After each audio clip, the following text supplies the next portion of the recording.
Chapter 1. Awakening to Madness?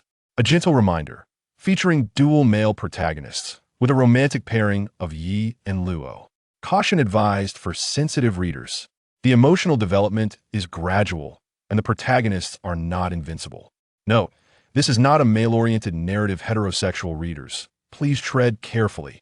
The spacious room was impeccably clean and tidy, with various labeled bottles of medication neatly arranged on the bedside table. Luo slowly opened his eyes, propping himself up with his hands against the bed as he struggled to rise, his aching body protesting the effort. What greeted him was an exceedingly dim room. The curtains were drawn tightly, allowing only a faint glimmer of sunlight to seep in, barely illuminating the surroundings for Luo to discern the room's features. The pristine hospital bed and its sterile arrangement prompted him to quickly realize his predicament. A hospital? How did I end up in a hospital? The scene before him left Luo genuinely perplexed, and in the next moment, a piece of information suddenly surfaced in his mind. Asylum of the Gods patient, Luo condition, divine treatment progress, 0 identity, pseudo-god, severe mental illness. As the system's voice echoed, Luo finally emerged from his confusion, fully grasping the gravity of his situation, had evidently traversed into another realm, and not just any realm, but one steeped in divine conflict. Most importantly, he was either a deity or, as it seemed, a severely mentally ill individual. Pseudo-god? I've never heard of such a thing. Could it be that I am but a false deity? Moreover, who in the world is a mental patient? I'm perfectly normal. Luo was now entirely awake, questioning whether something was amiss. Yet, based on his understanding of the realm of divine conflict, the so-called Asylum of the Gods was all too familiar. This place housed deities, all afflicted with various mental disorders. Possessing the name of a deity without the powers of one, what am I, human or divine? Luo murmured to himself. Just then, the tardy system notification chimed once more. Divine position, God of chaos, divine attributes, word spirit, deception, facade, domain of lies, false divine ruins, disguise evolution, weaver of illusions, rewriter. God of chaos, what a jumble of divine attributes. Is the so-called pseudo-god merely a master of deceit? But that does not seem quite right. The simple combination of Chinese characters required Luo to painstakingly decipher their meanings, a lifelong reader of comprehension exercises. Even becoming a deity did not exempt him from this challenge. At least I am a true deity in a meaningful sense, Luo muttered, intending to ponder these matters further after a while. He approached a mirror to gaze at his reflection. With hair interspersed in shades of black and white, adorned in a blue and white checkered hospital gown, and possessing a strikingly handsome visage, there was no doubt it was him. Gu Luo gradually approached the doorway, noting its unadorned surface, which piqued his curiosity but did not deter him. He grasped the doorknob, twisting it gently, and the door creaked open. Standing in the empty corridor, he beheld 6 other doors, all firmly shut, save for the one he had just opened. He ambled toward the first room, which bore a mark resembling a moon partially obscured. Presumably, this was the chamber of the goddess of night, Nyx. Gu Luo speculated as he slowly turned the doorknob. With a soft creak, the door swung open, and a gust of wind wafted out, revealing a woman seated in a wheelchair at the center of the room. Though her gaze appeared somewhat vacant, it did little to conceal her ethereal allure. Her skin seemed to embody the essence of night, delicately refined, yet imbued with a chilling aura. Her hair mirrored the purest darkness, lustrous and subtly shimmering even in the absence of light. Clad in a gown resembling the starry night, its deep hue appeared to meld seamlessly with the shadows, exuding an aura of divine majesty and authority. Despite her current mental state, Nyx's divine essence remained undiminished. She slowly lifted her head and caught sight of Gu Luo at the threshold, her lips parting as if to speak. Entranced, Gu Luo took a step forward, yearning to enter, but as he did, the door unexpectedly swung shut with alarming speed. Ah! A scream escaped his lips as warmth trickled from his nose, causing him to crouch down, clutching it as swelling began to form. What the hell? Was there no warning? He complained, pointing at the obstinate door as he stumbled away. It seemed like Nyx wanted to say something. Oh, who cares what she wanted to say? This hurts like hell. At that moment, Gu Luo's spirits plummeted, and he felt an urge to berate the system. As a divine being, how can I endure such indignities? Just as he vented his frustrations, the system's voice echoed in his mind once more. Ding! Healing progress increased by 1 random divine status, unlocking. Soon, congratulations. You have unlocked the divine status word spirit initial insight. Words manifest as reality. Boldly express your thoughts. Even if they are false, they shall hold truth in your realm, where nothing is absolute. Initial perceiver. You have begun to sense the contours of this power, akin to the sudden emergence of stars in the night, only to be navigated through the chaos. Initially filled with doubt, then astonishment, and finally breaking into an uncontrollable grin, Guluo experienced a rapid succession of emotions within mere seconds. With the power of the word spirit, what could possibly be beyond my reach? This is merely a glimpse. Could there truly be hierarchies among divine essences?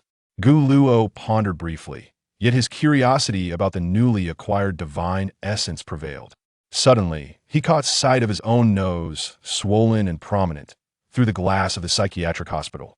The injury has healed. As the words left his lips, he watched in amazement as his nose swiftly returned to its original, elegant form, the excruciating pain vanishing as if it had never existed, as though the door he had just encountered had never touched him. So invincible, then? How could this humble psychiatric hospital possibly restrain me? Anxiously, Guluo approached the grand door, his heart racing with excitement, envisioning how he would relish his newfound divine power upon his escape. Disperse, Guluo proclaimed with determination, promptly opening his eyes. But the anticipated transformation failed to occur. The majestic door remained steadfast, unyielding. Well, so it seems. To be able to confine a deity, how could it be something I could simply unlock? Otherwise, it wouldn't be called the psychiatric hospital of the gods. Yet, I certainly don't have a mental illness. Guluo's voice echoed through the vast emptiness of the psychiatric hospital. He was acutely aware that typically those afflicted with mental illness insist they are perfectly sane, though it is true that the mentally ill often claim to be normal. I assure you, I am truly normal. Exiting seemed impossible now, as Guluo distinctly recalled Lin Xie would soon come to knock, at which point the door might open, presenting him with a glimmer of hope. Reflecting on this, Guluo returned to the confines of the psychiatric hospital, sauntering toward a patch of lawn where a remarkably clear pool lay not far off.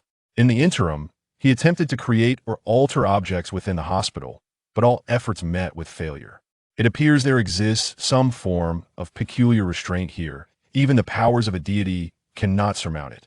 Guluo gently caressed a wall, speaking to himself. Lin Xie should be arriving soon. He paced back and forth, anticipating the sound of a knock, yet it was met with silence, and the system remained dormant. Unable to leave, barred from entering the chambers of other deities, and even ignorant of his own affliction, he sighed. I recall. The walls of the wards should display various information about the patients. Perhaps I too might find something. With this thought, Guluo hastily returned to his room, resuming his observations, but aside from a few bottles of medication on the cabinet, he discovered nothing else of note.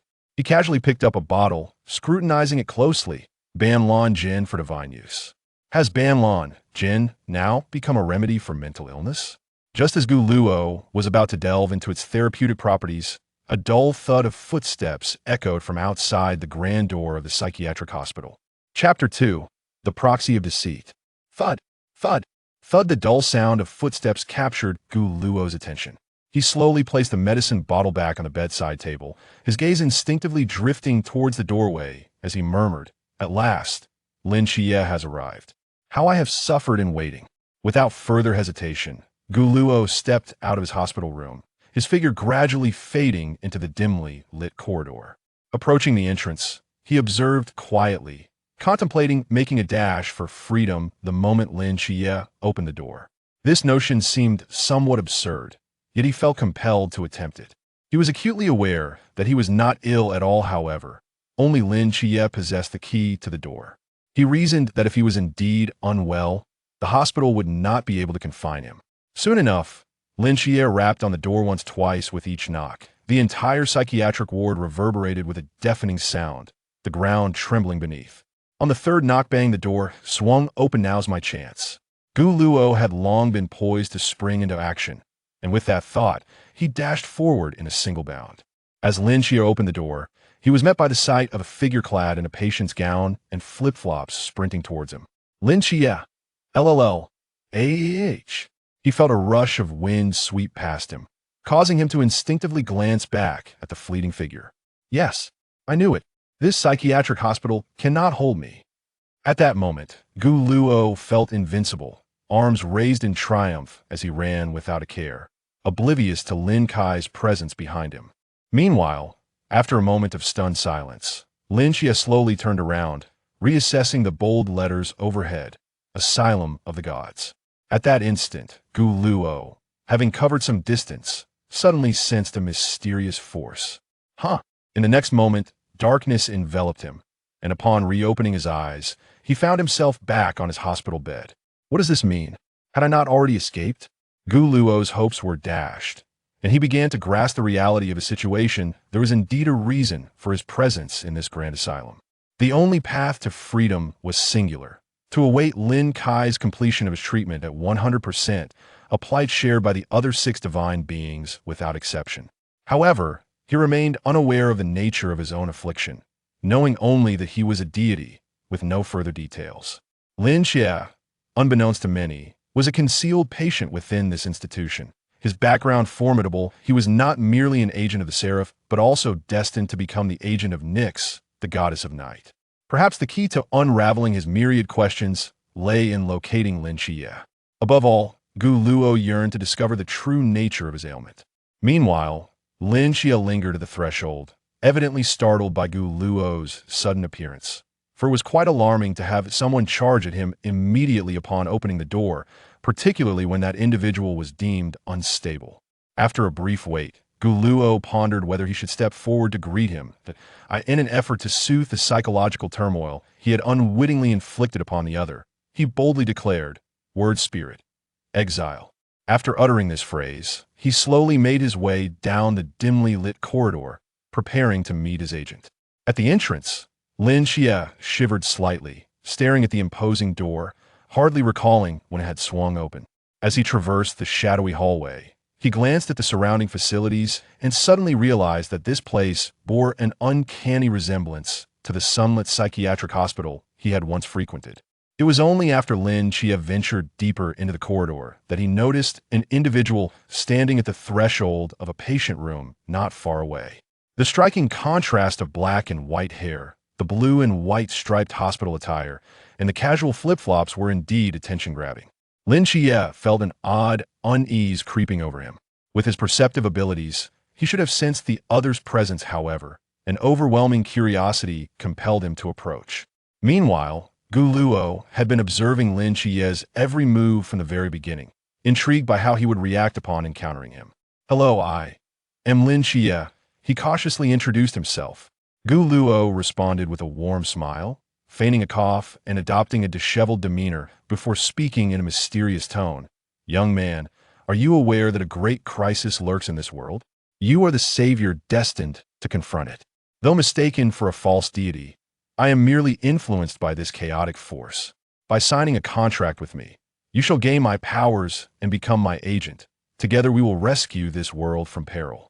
Without delay, Gu Luo activated his word spirit upon meeting Lin Xie, causing the latter's pupils to cloud over with a misty veil, rendering him as compliant as a marionette. This was part of Gu Luo's scheme, to make Lin Xie his agent, thereby accelerating his own therapeutic progress. Gradually extending his hand, their fingers intertwined, and after a flicker of dim light, the contract was sealed. It was only at this moment that Lin Xie regained control over his body, realizing that a mere conversation had led to his consciousness being commandeered, which filled him with an inexplicable dread. "Just now, you invaded my body," he stated. Gu Luo feigned indifference, responding coolly, "Did I? I merely wove a story. You are rather easily deceived." Thus, Lin Xie found himself inexplicably ensnared as Gu Luo's agent, unaware of the latter's true identity, yet thoroughly bewildered by the turn of events. "This is my room," Gu Luo said with another amiable smile, gesturing toward a door ajar behind him. Lin Xie, now more cautious, chose not to engage but cast a deliberate glance toward the darkened room. It was shrouded in shadows, making its contents indistinguishable. Gu Luo, noting Lin Xie's reaction, reassured him, "Do not worry. I am not deceiving you this time. Let us proceed." Guler paid no heed to Lin Xie's reaction as he entered the room, and after a moment of hesitation, Lin Xie chose to follow him inside. Guler settled onto the hospital bed, granting Lin Xie the opportunity to scrutinize this deity before him. Suddenly, a panel materialized beside Guler. Name, Gulur. Identity, pseudo-deity. Divine position, god of chaos. Healing progress, 1. Task, treat Guler's delusional disorder upon reaching 5, 50, and 100 healing progress. The ability of Guler may be randomly extracted. Lin Xie found himself bewildered. He had never encountered this deity, nor was he aware of the mythological framework it belonged to. Yet it was undeniably sinister enough. Not long ago, he had been unwittingly manipulated into becoming Guler's agent. Greetings, Guler. Despite his aversion, Lin Xie maintained a modicum of respect in his tone, as the being before him was indeed a genuine god. "What did you see just now?" Guler inquired plainly, as if he had divined all of Lin Xie's hidden thoughts. "How do you know I could see?" Lin Xie asked, skeptical. "Because I can perceive all your true thoughts."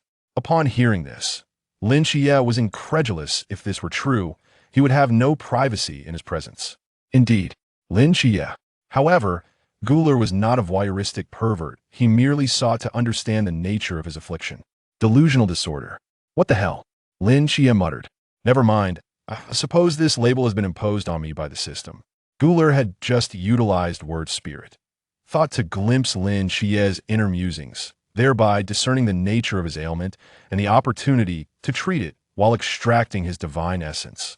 Currently, the progress stood at a mere 1%, and he could only employ the one divine ability of word spirit, despite possessing numerous attributes that remained locked. Guler believed this was undoubtedly linked to Lin Xie. It suddenly dawned on him that since he had established a contract with Lin Xie, the latter was now his agent, granted access to a portion of his divine essence. With this revelation, a thought struck Guler. If he could coax Lin Xie into telling a lie, would his healing progress increase? "Cough, Xie. Am I not extraordinarily handsome?" Lin Xie was momentarily stunned by this inquiry, yet he began to examine the appearance of the deity before him more closely. Indeed, he was quite handsome. However, given the earlier treatment and the intrusion into his thoughts, Lin Xie felt a surge of resentment but dared not provoke Guler, so he acquiesced. "Extremely handsome. Healing progress, 5 Gu Luo." This moment indeed validated Gu Luo's innermost thoughts. As long as the other party utilized their abilities, his healing progress would surely accelerate, and his departure from this psychiatric institution would soon be within reach. Nevertheless, Gu Luo paid little heed to Lin Xie's recent dishonesty. After all, he was merely a child. Yet, there remained a tinge of regret within Gu Luo. He vividly recalled that during Lin Xie's initial attempt to draw upon the divine essence of the goddess of night, Nyx, he had been so close to attaining the extraordinary gift of procreation, yet fell just short. Perhaps, Gu Luo suddenly broke into a remarkably sinister smile, leaving Lin Xie with an inexplicable sense of foreboding. Chapter 3. The Overflowing Maternal Love of Lin Xie. False God Gu Luo. Healing Progress 5. Extraction conditions met, preparing to draw a random divine essence. Lin Xie stood before Gu Luo, momentarily stunned by the sudden appearance of a dialogue box beside him. He pondered in disbelief. How could he have achieved a 4 increase in healing progress without administering any medication or medical intervention? He had merely spun a web of deceit.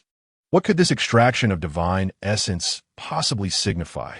As Lin Xie mulled over these questions, a colossal spinning wheel materialized before him, inscribed with an array of enigmatic terms. Word spirit, domain of lies, facade of illusion, false divine ruins, disguise evolution, weaver of illusions, deception, misleading voice. The central pointer began to whirl at an astonishing speed before finally halting at the term disguise evolution. Lin Xie extended his hand, and the golden term instantly surged into his being, filling him with a warm sensation. Disguise evolution. You will temporarily acquire powers beyond your current stage. Your strength, speed, defense. and attributes will undergo a qualitative enhancement.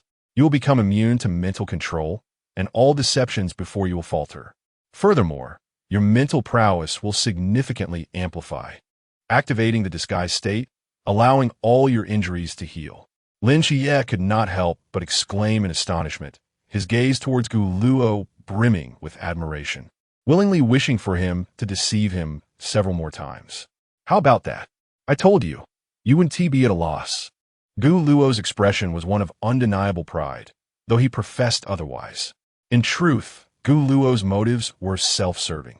Every time Lin Xie utilized his abilities, his healing progress would rise. This not only unlocked more divine essences to bolster his own strength, but also expedited his escape from the mental institution, a dual advantage. Brother Luo.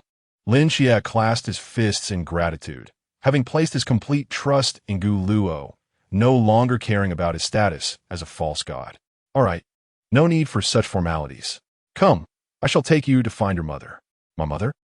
In the dimly lit corridor, Gu Luo walked leisurely, eventually stopping before a ward door adorned with a half-moon. He deliberately maintained a distance from the door and gradually spoke, "Go, open the door." Me? Lin Xie pointed to himself, bewildered. Otherwise, shall I do it? Gu Luo was genuinely traumatized by the prospect.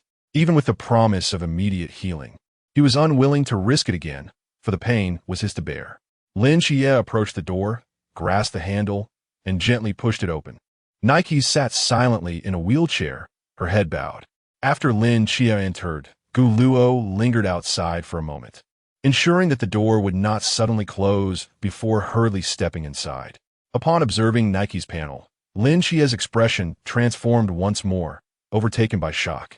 Nyx, the goddess of night, one of the 5 primordial deities of ancient Greek mythology, wielded tremendous power. Together with her brother, Erebus, the god of darkness, she bore numerous offspring. Tragically, all were slain by other deities, leaving none behind. Consequently, Nyx succumbed to severe delusions, perceiving every sight as her child. Lin Xie gazed at the vacant-eyed Nyx before him, a hint of perplexity crossing his mind. You mean, she's my mother? Gu Luo nodded naturally in response. You'll understand shortly. Gu Luo approached Nyx, waving his hand before her eyes and gesturing towards Lin Xie, proclaiming, "Look, who has arrived." Upon hearing his words, Nyx's previously vacant gaze flickered slightly, and she turned to Lin Xie, exclaiming with fervor, "My child." Lin Xie thought, what? In an instant, Nyx swiftly rose from her wheelchair and, with outstretched arms, rushed towards Lin Xie, declaring, "My child." Realizing he had been tricked by Gu Luo once more, Lin Xie had no time to ponder and opened his arms to embrace Nyx.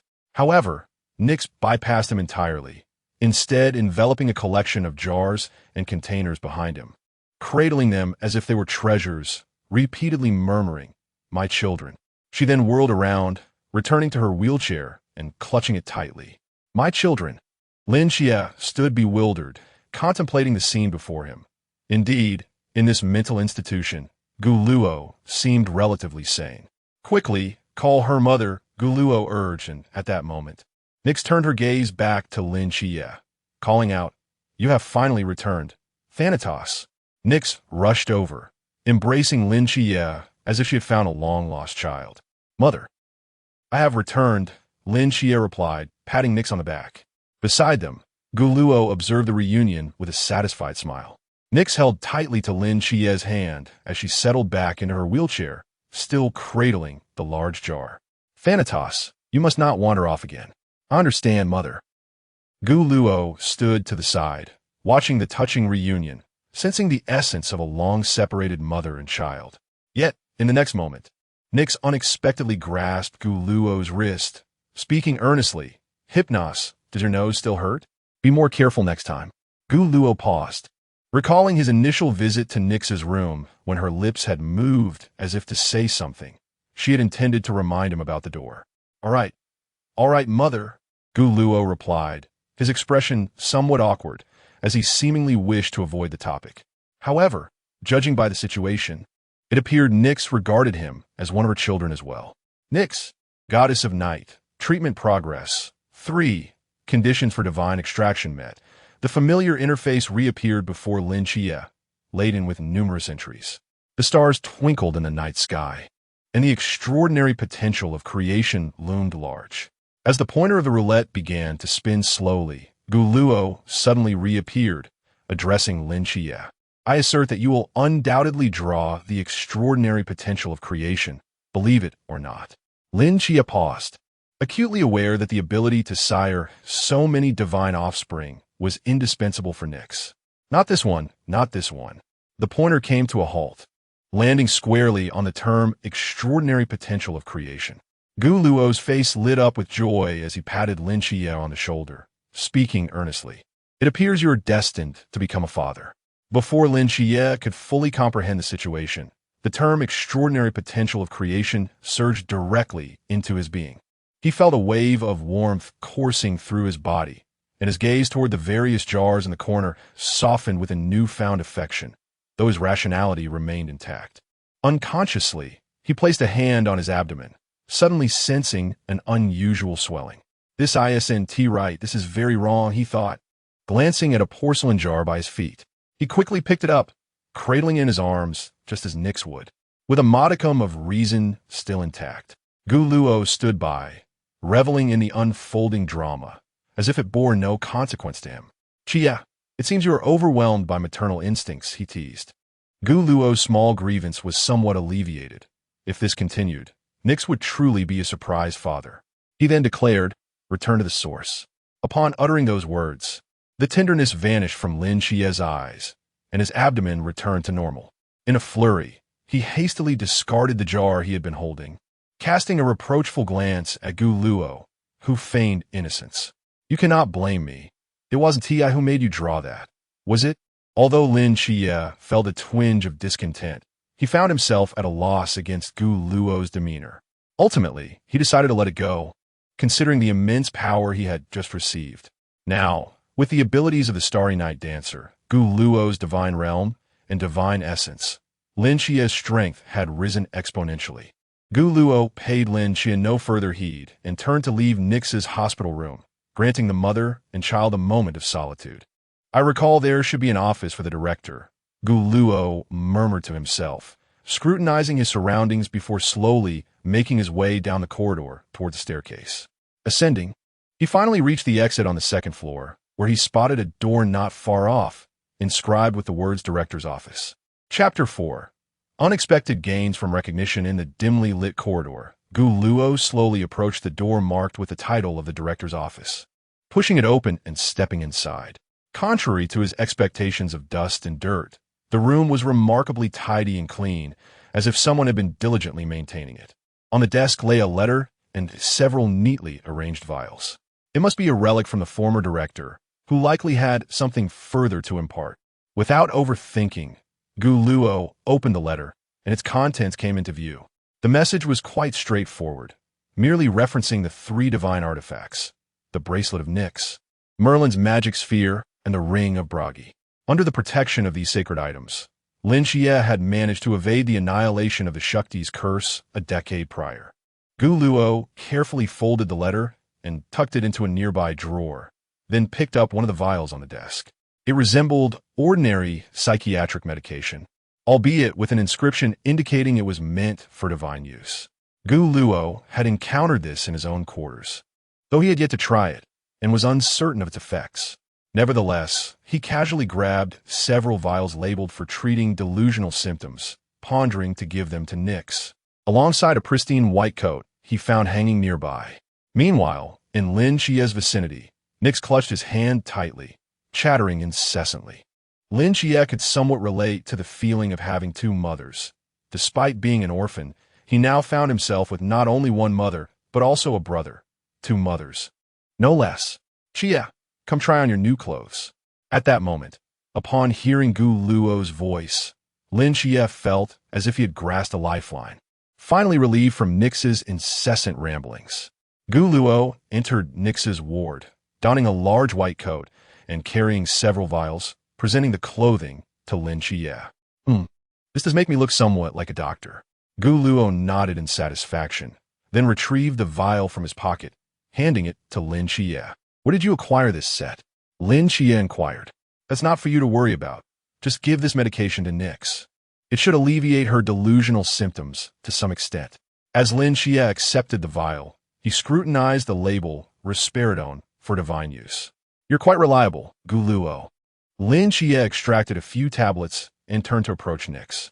After taking the medication, Nyx's gaze appeared slightly less dazed, indicating a minor improvement in her condition. Is the effect of this medication truly that potent?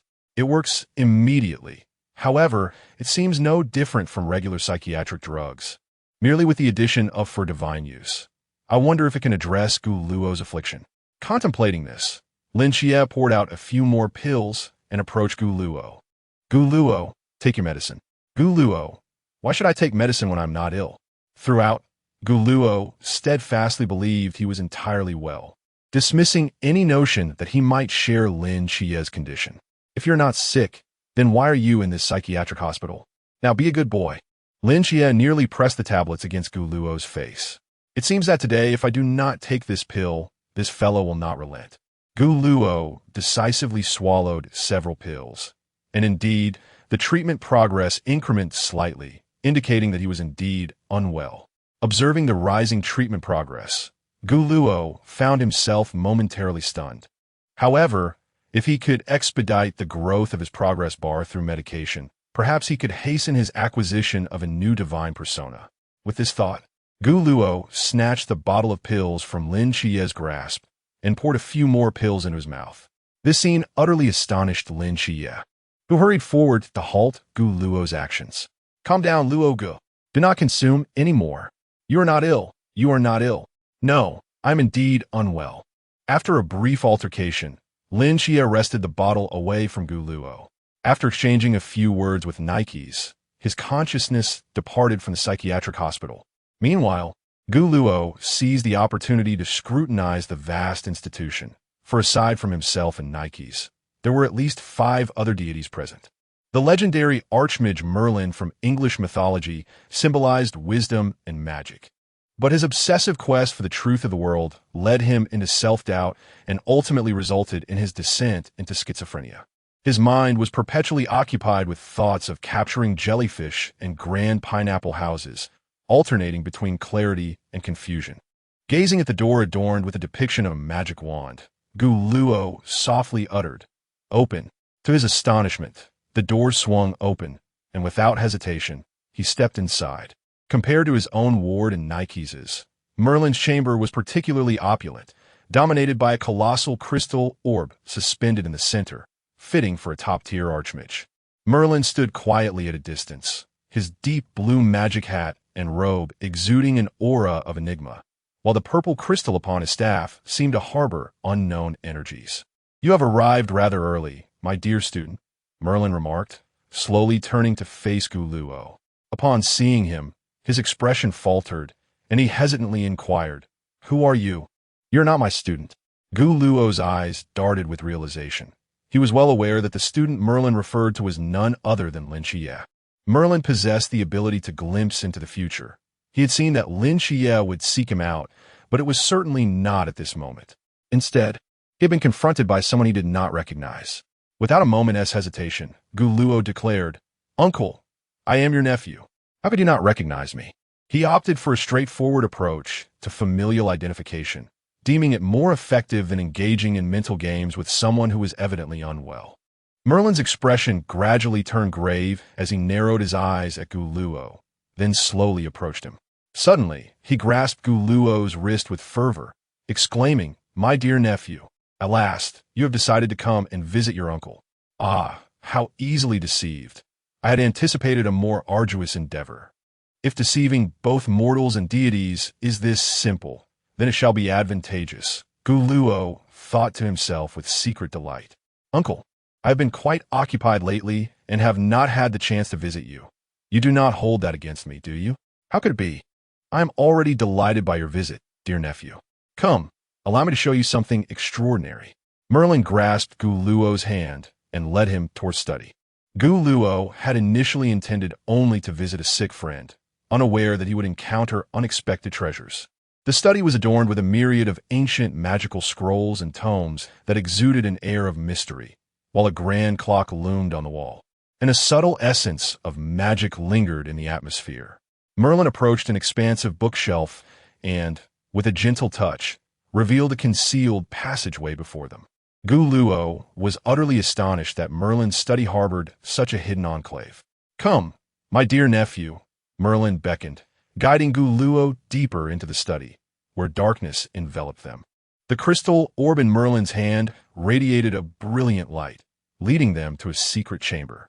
By the glow of the crystal, Merlin pushed open a door, revealing a more intimate study. At its center rested a deep blue crystal orb, capable of glimpsing into the future. As Merlin lightly caressed the orb, his brow furrowed, revealing a hint of concern in his voice. "Your future seems to be shrouded by a mysterious force. I cannot discern it." With that, Merlin produced an exquisitely carved circular amulet, its center adorned with a resplendent pale blue crystal that emitted a faint glow. "This is the Eye of Wisdom. It grants the ability to glimpse the futures of others and can offer you protection." He handed the amulet to Gu Luo. The Eye of Wisdom. Gu Luo gazed at the luminous amulet, sensing an unusual magical energy enveloping it. The act of peering into the future inherently carries a degree of uncertainty, so be cautious in its use. "I understand. Thank you, dear uncle." Gu Luo promptly pocketed the amulet, expressed his gratitude to Merlin, and departed from his chamber. As he looked at the amulet in his hand, a hint of pride tinged his voice. "What good fortune! I have acquired such a fine treasure. Yet to foresee the future seems unnecessary for me." Upon returning to his own room, Gu Luo meticulously examined the amulet bestowed by Merlin. Suddenly, a bold idea sparked within him. Chapter 5. How can this be called peeping? A glint of mischief flickered in Gu Luo's eyes as his fingers gently caressed the talisman, emanating a soft azure glow, which he then cautiously tucked away into his pocket. Rising from his hospital bed, he ventured into the dimly lit corridor, standing before a door he had never before opened. An inexplicable surge of excitement and trepidation coursed through him. The golden pattern embossed on the door emitted a faint radiance, marking the chamber of the Buddha of Victory, the great sage equal to heaven, Sun Wukong. Gu Luo's apprehension stemmed from the fact that the current incarnation of Sun Wukong bore little resemblance to the legendary figure of old. Should he inadvertently provoke this deity, he feared he might not even comprehend the manner of his demise. Yet, the secrets concealed within this divine being could harbor vast knowledge, compelling him to take the risk. "Open!" With his command, the door creaked open slowly. Gu Luo exhaled deeply, clutching the talisman tightly in his hand as he stepped inside. However, the scene that greeted him was far from what he had envisioned. It was not grandiose, but rather a solitary monkey seated cross-legged at the center of the room, eyes closed and expression indifferent. Yet, his golden armor was unmistakable. This was indeed Sun Wukong. Upon entering, Gu Luo hesitated not, utilizing the talisman to glimpse into Sun Wukong's past and future.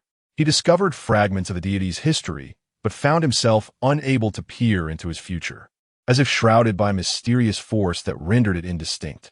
As anticipated, peering into a deity's future was futile. Gu Luo had foreseen this outcome, and soon departed from Sun Wukong's chamber, speculating that the inability to glimpse a deity's future might stem from certain divine beings possessing the power to resist such scrutiny. Alternatively, it could be a reflection of his own lack of focus. However, this possibility was easily dismissed, for as a deity himself, Gu Luo's mental fortitude was indisputable. Yet, he recalled Merlin's warning. Attempting to foresee the future bore significant uncertainties, potentially incurring a price. Resolving not to court further risk, a familiar voice suddenly called out, "Luo Gu." Lin Chie's voice resonated from a distance. Gu Luo looked up and aimed the talisman at Lin Chie, yet still found himself unable to peer into his future, stirring a sense of discontent within him. "Merlin, considering I refer to you as my second uncle, this is rather inconsiderate of you." Noticing Gu Luo's rapt attention on the glowing blue crystal, Lin Chie's curiosity piqued. "What is that?" "The Eye of Wisdom, capable of glimpsing into the futures of others." Gu Luo replied candidly.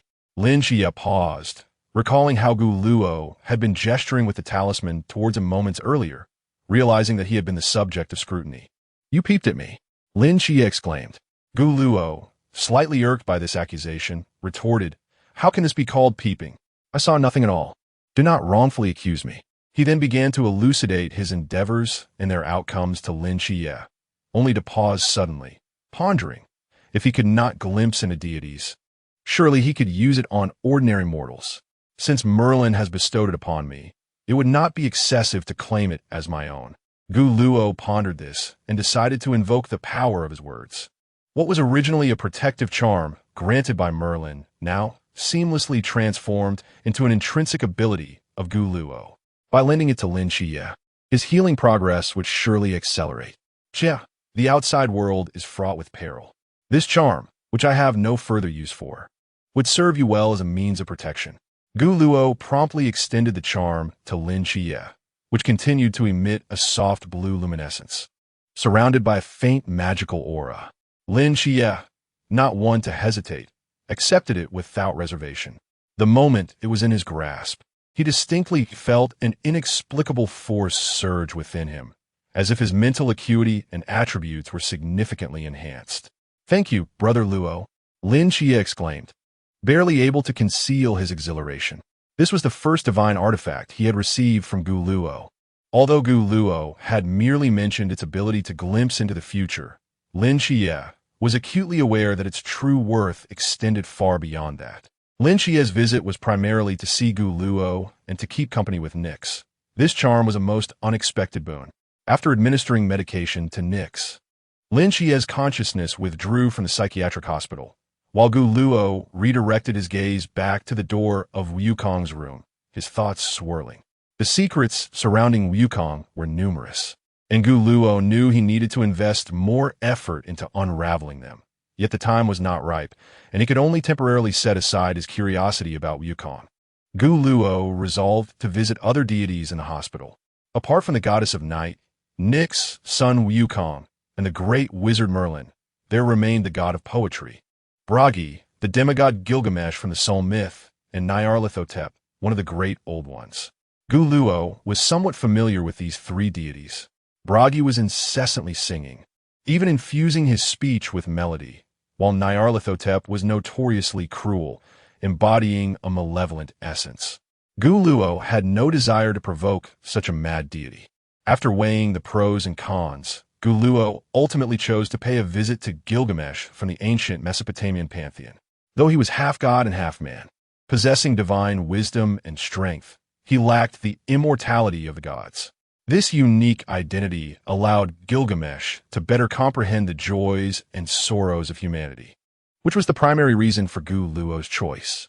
Approaching the door adorned with a crowned insignia, Guluo felt a sense of ease that contrasted sharply with the tension he experienced before Wukong. He opened the door to the room with the same methodical approach.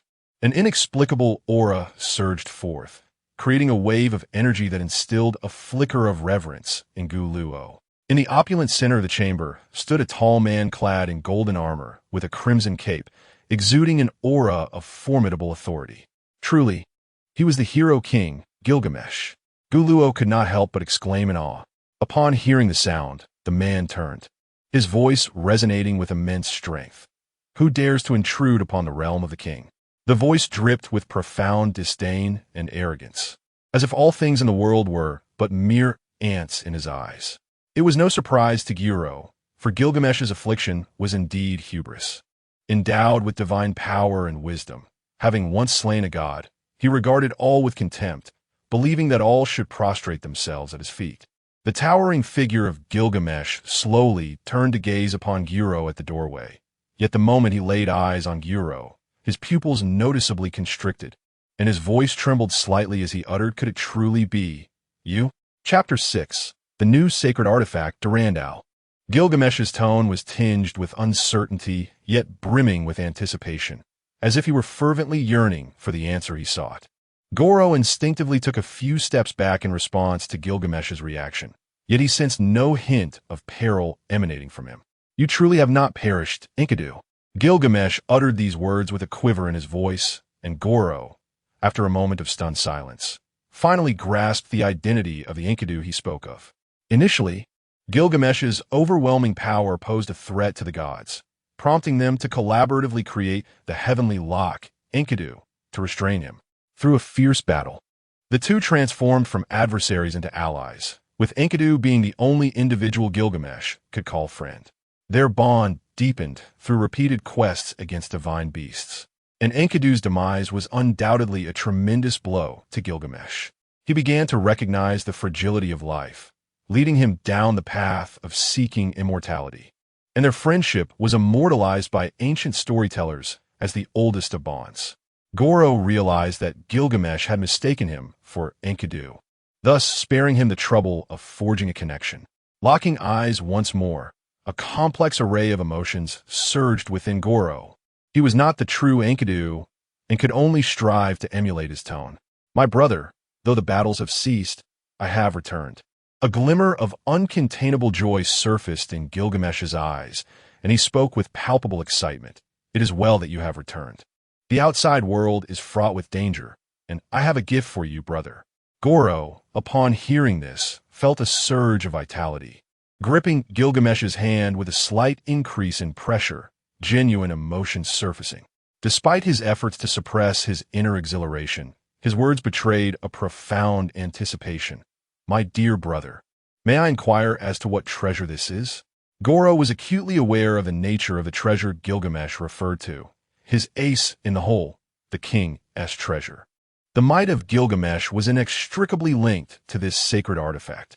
It encompassed all sacred weapons in existence, signifying that Gilgamesh could summon any weapon for his use, whether from ancient myth or modern technology. Furthermore, he could swiftly deploy all the artifacts contained within the treasure chest and recall them at will, endowing Gilgamesh with unparalleled strength, marking him as the most powerful among the heroic spirits. Among the most formidable artifacts were the Star of Creation, the Heavenly Lock, and Durandal. Notably, Durandal, the sword of the French paladin Roland, was regarded as a weapon of immense sanctity, symbolizing divinity and justice, and thus known as the Sword of Angels. Gilgamesh slowly extended his left hand, and a sword of resplendent golden hue gradually materialized, its blade resembling one forged from gold, radiating an aura of formidable sanctity. Gilgamesh slowly handed it to Goro, and in that fleeting moment, Goro distinctly felt an inexplicable divine power surge into his being. Is this truly the strength of the king of heroes, Gilgamesh? Goro found himself momentarily transfixed by the holy sword in his grasp, then lifted his gaze to meet the authoritative gaze of Gilgamesh, his heart overflowing with boundless gratitude and reverence. Thank you, my brother. I shall not disappoint your expectations. No need for thanks between brothers. Under Gilgamesh's solemn guidance, Goro departed from his hospital room, clutching the holy sword. He felt an unprecedented thrill as he gradually made his way to the dungeon of the psychiatric hospital. This was where Lin Chia imprisoned the king of the ghost faces, a place shrouded in darkness and permeated by the damp, decaying odor. In stark contrast to the dazzling surface above, this place exuded an air of profound corruption. With a similar method, Goro transformed the treasures of the king into his own. Almost immediately, a name whispered in his mind. Durandal. As the name escaped his lips, a brilliant flash of white light erupted, revealing a holy sword in Goro's hand, its blade entirely white, adorned with a few resplendent gems on the hilt, adding a touch of opulence. The blade radiated a pure and sacred white glow. Is this the Sword of Angels? Goro couldn't help but exclaim in wonder.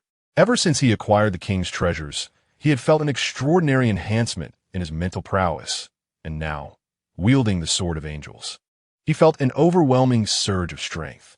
Yet, there are no targets available for him to test his skills upon in this desolate place. Goro felt a twinge of disappointment.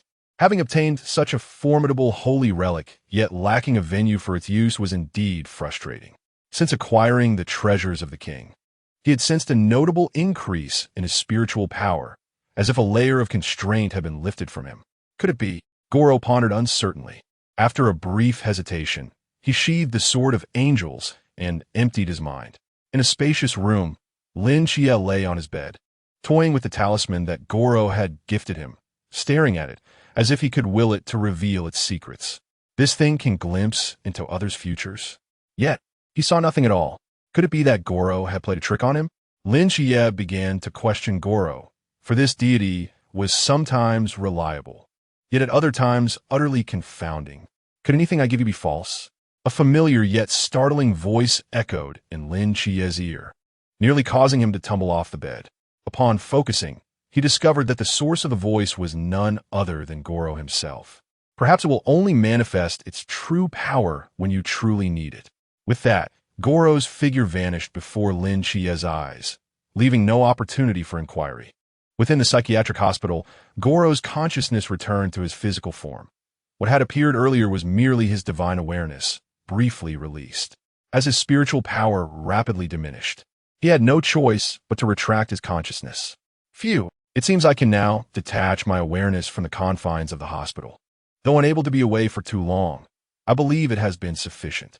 Within the dimly lit dungeon, Gu Luo appeared somewhat fatigued, likely due to his recent exertion of mental energy. Gazing at the vast emptiness around him, he seemed to ponder something and murmured, "My new friend should be arriving soon. Or should I go out to greet them?"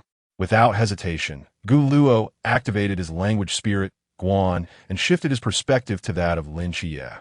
Outside the window, the rain poured heavily, and the night sky seemed to conceal unfathomable mysteries. A small black bat gently tapped against Lin Xie's door and window. Utilizing his connection with the Starry Night Dancer, Lin Xie communicated with the bat, though his expression grew increasingly grave. Ignoring his aunt's protests, he dashed into the enveloping darkness. Gu Luo returned to his thoughts, reclining on his sickbed with a serene expression, as if awaiting something. Chapter 7. The Battle Against the Phantom King. In the old district of Tsangnan City, amidst the vast, dark night, a torrential downpour ravaged the city. Despite being August, there was not a trace of warmth. The rain fell with increasing intensity, chilling to the bone. The air was tainted with a pungent odor intermingled with a metallic scent of blood. Not far off stood a man clad in a black leather coat, draped in a dark red cloak. Before him loomed a monstrous figure, towering 3 men high, its body dripping with a viscous black slime, the source of the foul stench and bloodiness emanating from it. Zhao Kongcheng brandished a signpost inscribed with 4 bold characters. "No entry ahead. Boundless void activate." He bellowed as crimson barriers gradually formed around them, effectively isolating this area, leaving only the 2 opponents. Puddles on the ground splashed as they were trampled, soaking Lin Xie's pant legs. Beads of water continuously formed on his forehead, mingling with the rain. It was uncertain whether they were sweat or rainwater. His eyes brimmed with urgency. Having just learned through the Starry Night Dancer's communication with the little bat that Zhao Kongsheng was confronting the Phantom King. For an ordinary person without the confines of the Forbidden Ruins, it would be manageable for Zhao Kongsheng to slay a common phantom. But facing the Phantom King, who possessed the strength of the Chuan realm, was akin to courting death. Lin Xie understood well why Zhao Kongsheng had appeared here. The Phantom King had manifested in the old district, yet Zhao Kongsheng stood alone. The Night Watchers operated as a tightly knit organization, with strict personnel assignments for every mission, ensuring that no one would act alone. It was evident that Zhao Kongsheng had taken this perilous risk to prevent the Phantom King from entering the old district. But Lin Xie would not allow Zhao Kongsheng to perish because of him. Even with the enhancement of the Starry Night Dancer, it would still take significant time for him to reach Zhao Kongsheng, and he remained oblivious to the latter's current predicament. Despite his anxiety, he felt utterly helpless. Suddenly, a soft blue light flickered in his pocket, seemingly intent on capturing his attention. The talisman! How could he have forgotten it? In the depths of endless darkness, Lin Xie felt as if he had discovered a glimmer of hope as he eagerly retrieved the protective talisman gifted to him by Gu Luo. The pale blue crystal began to reveal an image. Gradually, the picture sharpened, showing Zhao Kongsheng entangled with the Phantom King, his body marred with wounds, clearly at a disadvantage. Lin Xie hastily returned the talisman to his pocket and quickened his pace.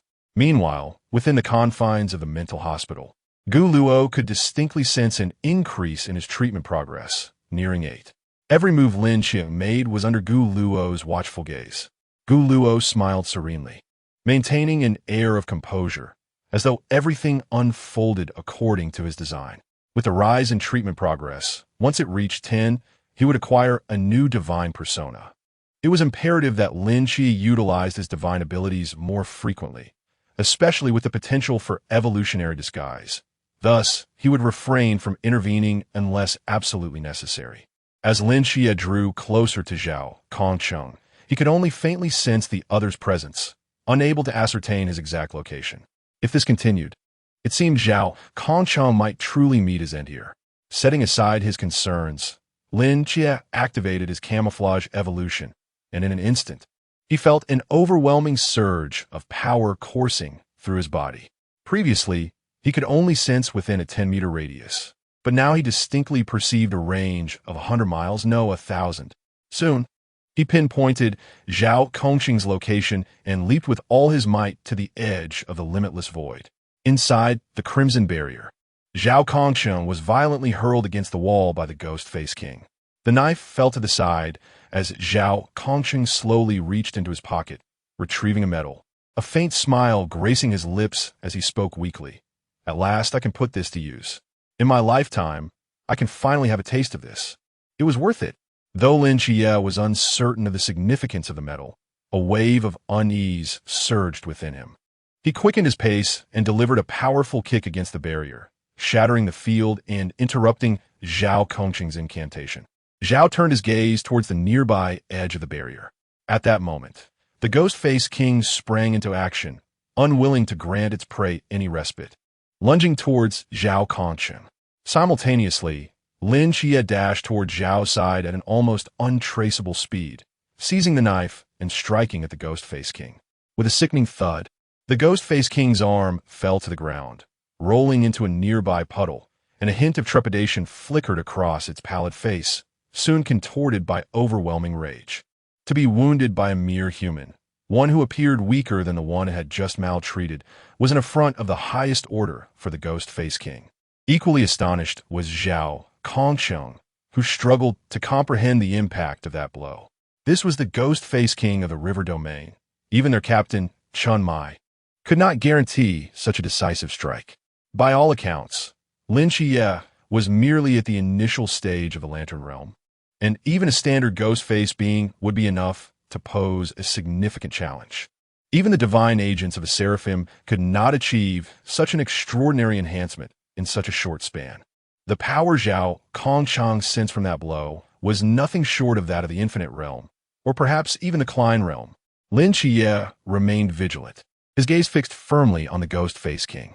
He knew he had to end this swiftly. His mental fortitude could not sustain the camouflage for long. Once more, Lin Xie charged at the Ghost-Face King with astonishing speed, his intent clear, to sever its head. In a blur, the Ghost-Face King's head fell away. Lin Xie felt his mental energy reach its limit, reluctantly dispelling the camouflage state.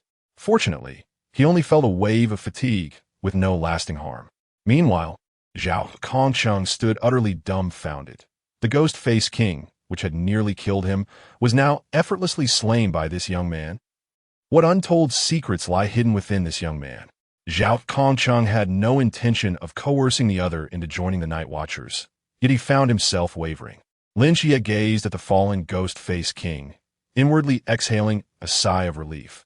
The immediate crisis had been temporarily averted. He once more retrieved the protective talisman, cherishing it in his hand, for without it, he might not have been able to maintain his guise for so long. The soft blue glow flickered, and Lin Xie sensed his mental energy gradually replenishing. He lifted his gaze toward Zhao Kongcheng, who was leaning against the wall, and stepped toward him. "That was quite a display of skill you demonstrated," he remarked teasingly. "More impressive than my own."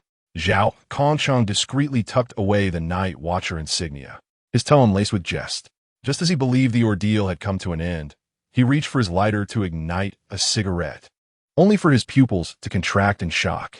Not far away, the headless and armless Ghost-Face King slowly rose to its feet, its massive form seemingly doubled in size. New arms sprouted forth, but the head did not regenerate. Instead, a more fearsome, pallid visage emerged on its chest. Within the asylum of the gods, Gu Luo calmly observed the ascending progress bar, a smile creeping onto his lips as he contemplated that Lin Xie had likely activated his disguise evolution. Yet, to ensure absolute certainty, he resolved to take another look. What? It lost its head and still isn't dead? Lin Xie couldn't help but comment as he noticed the ghost-faced king rising behind him. Gripping Zhao Kongxing's blade tightly, he felt his mental energy had recovered significantly. He contemplated activating his disguise again, though it might completely deplete his physical strength. As the ghost-faced king charged toward him and Zhao Kongxing, Lin Xie found himself bereft of hesitation. With a surge of power coursing through him, his body rejuvenated, and he brandished the sword, rushing headlong towards the ghost-faced king. Chapter 8. Is this the power of the deities? The blade shimmered with a chilling gleam. In the guise of concealment, Lin Xie's attributes surged to unprecedented heights. Although he felt no fatigue during this state, the exhaustion and weakness from overexerting his mental energy would soon crash upon him like a tidal wave once the disguise was lifted. Nevertheless, he resolutely activated his disguise and charged towards the demon mask king. The blade traced a graceful arc through the air, yet it failed to inflict even a scratch upon the demon mask king, who evaded the attack with astonishing speed. It seemed that after activating the demon mask transformation, the creature had not only grown in size and strength, but had also experienced a significant enhancement in intelligence and velocity. Not far away, the demon mask king fixated its small, bean-sized eyes on Lin Xie, as if intent on tearing him apart. The creature's gaze had shifted from the desire to consume him to a primal urge to annihilate him completely. Lin Xie did not grant it the luxury of a response. He surged forward, wielding his blade with ferocity towards the ghastly visage on its chest, only for the attack to be deflected by the creature's arm. As the severed limb fell, the demon mask king's left arm regenerated with a speed visible to the naked eye, swiftly lunging back at Lin Xie. Lin Xie could distinctly sense his mental energy waning. If he continued to maintain the guise, he feared he might succumb to unconsciousness from overexertion. Damn it! Lin Xie cursed inwardly, rain drenching his entire being, the icy droplets cascading down his hair, rendering him utterly disheveled. At this moment, he found himself cornered with no escape in sight, while Zhao Kongxing, leaning silently against the wall, discreetly retrieved a badge. Within the confines of the psychiatric hospital, Gu Luo was observing everything unfold through Lin Xie's perspective. He had no intention of allowing Zhao Kongxing to perish without cause, especially considering Lin Xie's willingness to risk his own well-being to save him. As Lin Xie began to struggle against the relentless assaults of the demon mask king, Gu Luo resolved to once again unleash his spiritual awareness, for Lin Xie was worth saving. Gu Luo had not truly departed from the psychiatric hospital. He merely allowed his consciousness a brief detachment to achieve his goal of manifestation. Perhaps he could not sustain this for long, merely a few minutes, but that would suffice to vanquish the demon mask king. At that moment, after absorbing a powerful blow from the demon mask king, Lin Xie was sent crashing backwards for dozens of meters. Were it not for the enhancements from his disguise and the Starry Night Dancer, that blow would have surely sent him to meet his parents. The demon mask king launched another ferocious assault, its razor-sharp claws enveloped in immense pressure, mercilessly aiming for Lin Xie. Just as Lin Xie prepared to completely deplete his physical capacity to withstand this lethal strike, a calm, yet imposing voice resonated. Word spirit, shatter. As the words fell, the demon mask king, poised to collide with Lin Xie, was suddenly sent careening backward as if cut from its tether, uncontrollably retreating until it crashed into the ground hundreds of meters away, leaving behind a massive crater. Lin Xie felt a familiar aura enveloping him. His body stiffened involuntarily before he slowly turned his head. It was Gu Luo, who at that moment appeared to Lin Xie as if a celestial being had descended.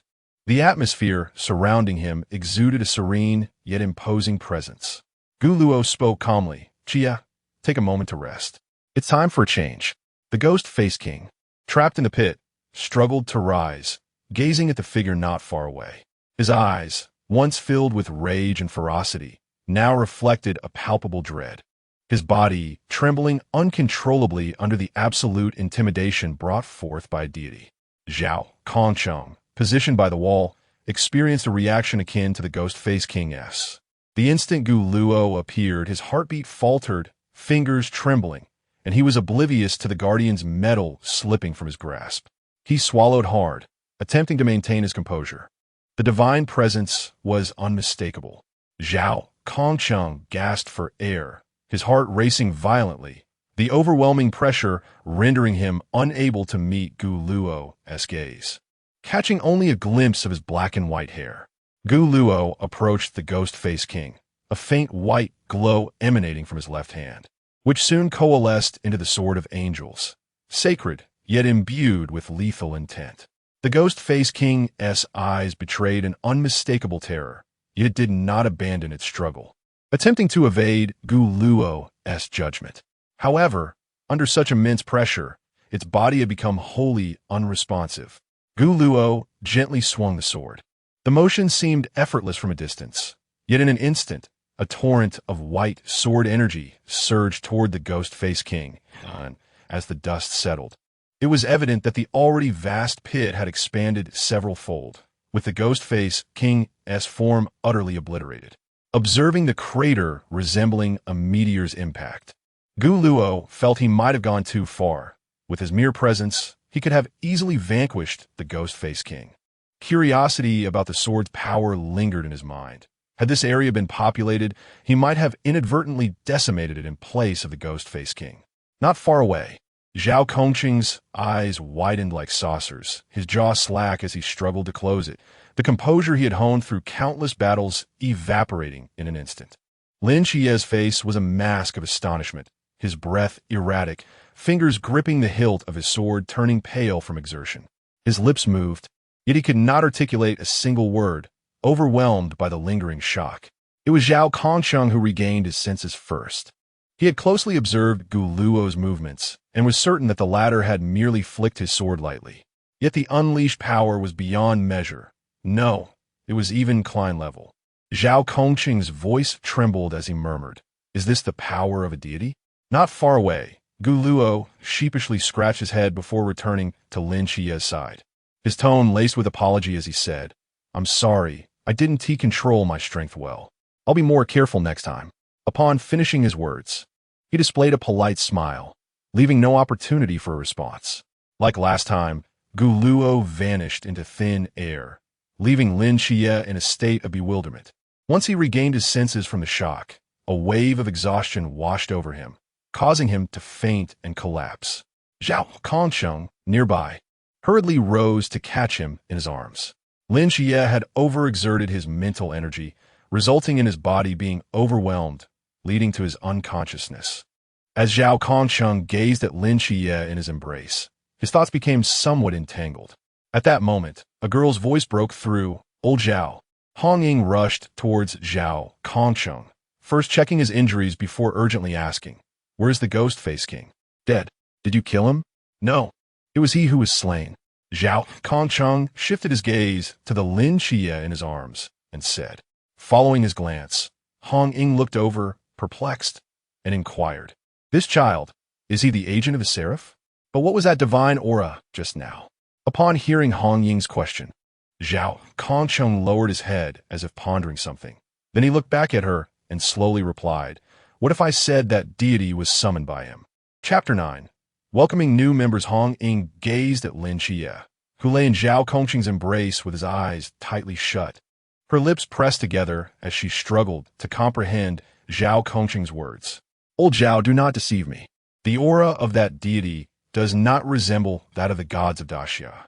Zhao Kongqing's gaze remained fixed upon Lin Xie, and although Hong Ying found it hard to believe what she had just said, she nodded slightly in response.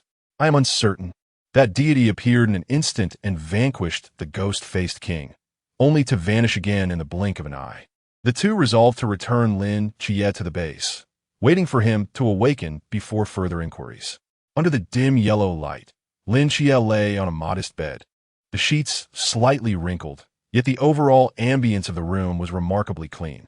As Zhao Kongsheng retrieved a lighter to ignite a cigarette, he was interrupted by a male voice. "Old Zhao, do not smoke. The child has yet to awaken. The smoke will only suffocate him." When Chimo remarked, swiftly snatching the lighter from Zhao Kongsheng's hand and stowing it in his pocket. "Hey, you little rascal, if you wanted my lighter, you could have just said so."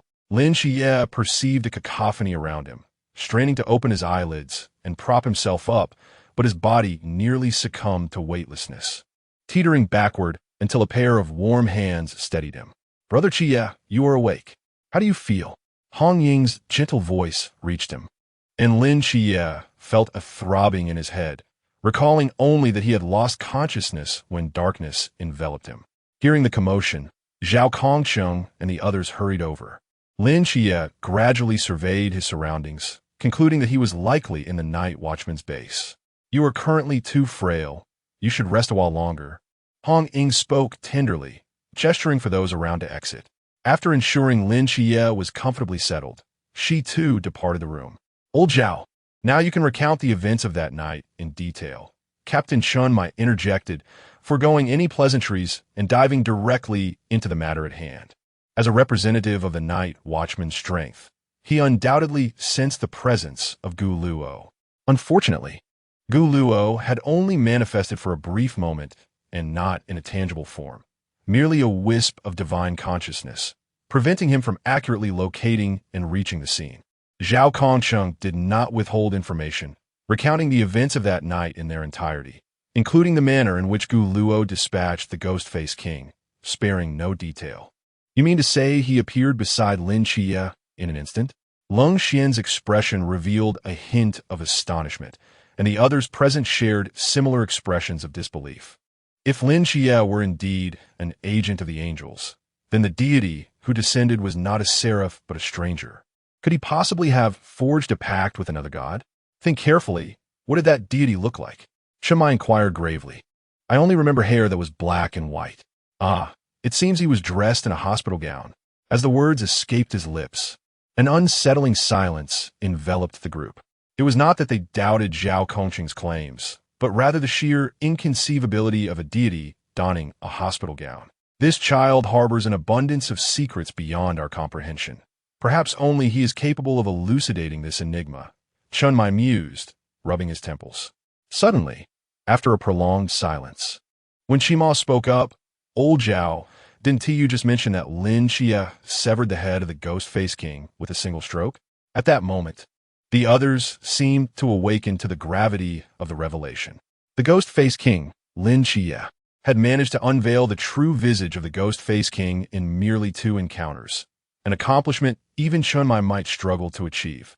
Yet it was he, from the realm of Zhanjing, who had accomplished such a feat. Cold Xian's lips twitched involuntarily as he inquired, "Old Zhao, are you certain he is truly of the Zhanjing realm?" After a brief silence, Zhao Kongsheng replied, "He is indeed from Zhanjing. There is no mistake. However, the force he unleashed with those 2 strikes rivals that of the Limitless. Perhaps it is connected to that divine entity." It seemed that from this moment forth, should Lin Xie choose not to join the Night Watchers, he would be subjected to constant scrutiny, though tinged with a sense of coercion. His emergence might unveil the truth behind the disappearance of the deities of the Great Xia. "Old Zhao, your task now is to persuade Lin Xie to join the Night Watchers. He is of immense significance to us," Chen Mai declared with a tone of resolute determination, resembling not a suggestion, but an order before departing. Upon hearing these words, Zhao Kongsheng found himself in a quandary. He had previously exhausted his eloquence to no avail in persuading that obstinate lad. Perhaps a visit to a couple's hotel would allow him to convey his earnest intentions, and he might just agree. With a newfound determination, Zhao Kongsheng directed his gaze towards the door, stepping resolutely towards it and slowly pulling it open. Hearing the doors creak, Lin Xie instinctively shifted his gaze towards the entrance, where he beheld Zhao Kongsheng stealthily entering his room, an inexplicable sense of intrigue washing over him. "Xie, are you feeling any better?" Zhao Kongsheng inquired with genuine concern as he settled beside Lin Xie's bed. Lin Xie, without needing to guess, was well aware of the purpose behind the visit, an attempt to persuade him to join the Night Watchers. In truth, his decision had already been made. In 10 years, I shall depart. I, Lin Xie, am not one to owe favors to others, he asserted. Zhao Kongsheng was momentarily taken aback by this declaration, pondering that he hadn't even posed a question yet. However, instead of joy, a shadow of concern crossed his face. Have you truly considered this? The Night Watchers are no trifling matter. They engage in life-and-death battles against those monsters, Zhao Kongsheng stated with gravity. Yet Lin Xie did not respond to his remark.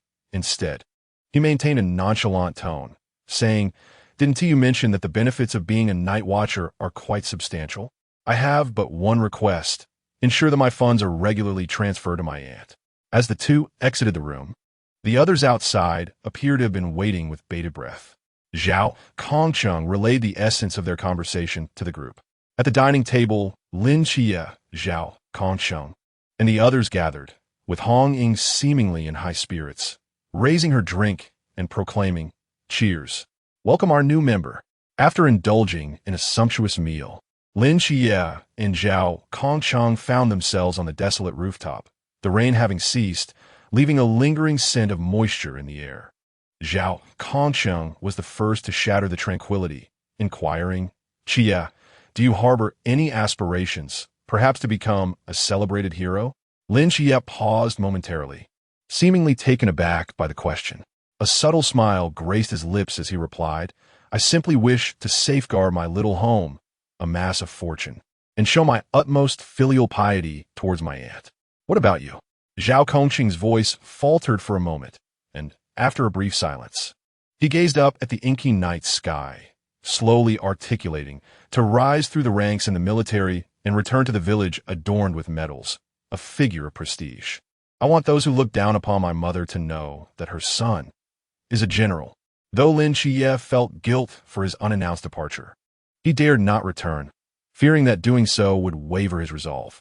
Although he had technically joined the Night's Watch, he had yet to formally enlist.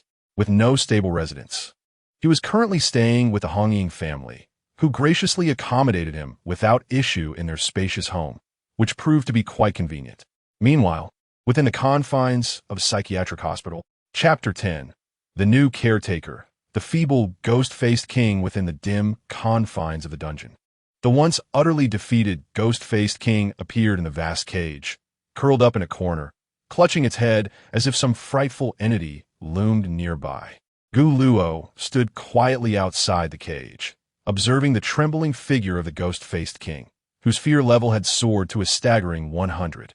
He furrowed his brow in mild discontent and remarked, "Am I truly that terrifying?"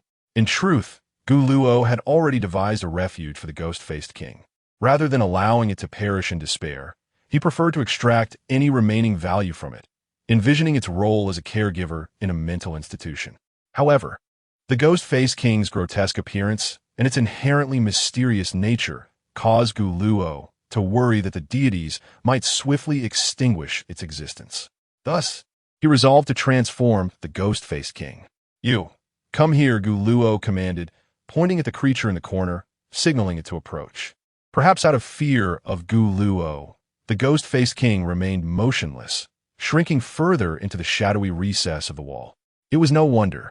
The force of that singular strike had thoroughly shattered the psychological defenses of the ghost-faced king, which could never have anticipated facing divine judgment. Witnessing its pitiful state ignited an unnameable fury within Gu Luo. "Damn it, have I wronged you?" he exclaimed, forcefully summoning the ghost-faced king before him with the power of his words. As he raised a hand through the bars, the ghost-faced king flinched in terror. "Look at you. Such a cowardly creature," Gu Luo scoffed. The ghost-faced king had claimed the lives of countless victims, yet if not for the staffing shortages at the institution, Gu Luo would have relished the opportunity to obliterate it entirely. What form shall you take? What could possibly rival the grotesqueness of the ghost-faced king? This conundrum perplexed Gu Luo. As he scrutinized the creature before him, he inadvertently associated it with a monstrous figure. Without hesitation, bolstered by the power of his words, Gu Luo swiftly transformed the ghost-faced king into the form he had envisioned in his mind. Its massive frame morphed into a withered wooden hue, the once prominent horns resembling stumps left behind after a tree had been felled. Its small, bean-sized eyes seemed ensnared by a layer of bandaging. How curious. It appears even more hideous, Guluo mused. But perhaps this is how an outer demon should appear. As he gazed upon the transformed, ghost-faced king, a look of disdain crossed his features. He wondered how Nyx would react upon encountering it. First, it was time to take it for a stroll. As the cage swung open, the ghost-faced king was held in check by the institution's restraints. Even with its forbidden powers, it could muster no resistance, especially with Guluo merely standing before it, causing its legs to tremble with fear.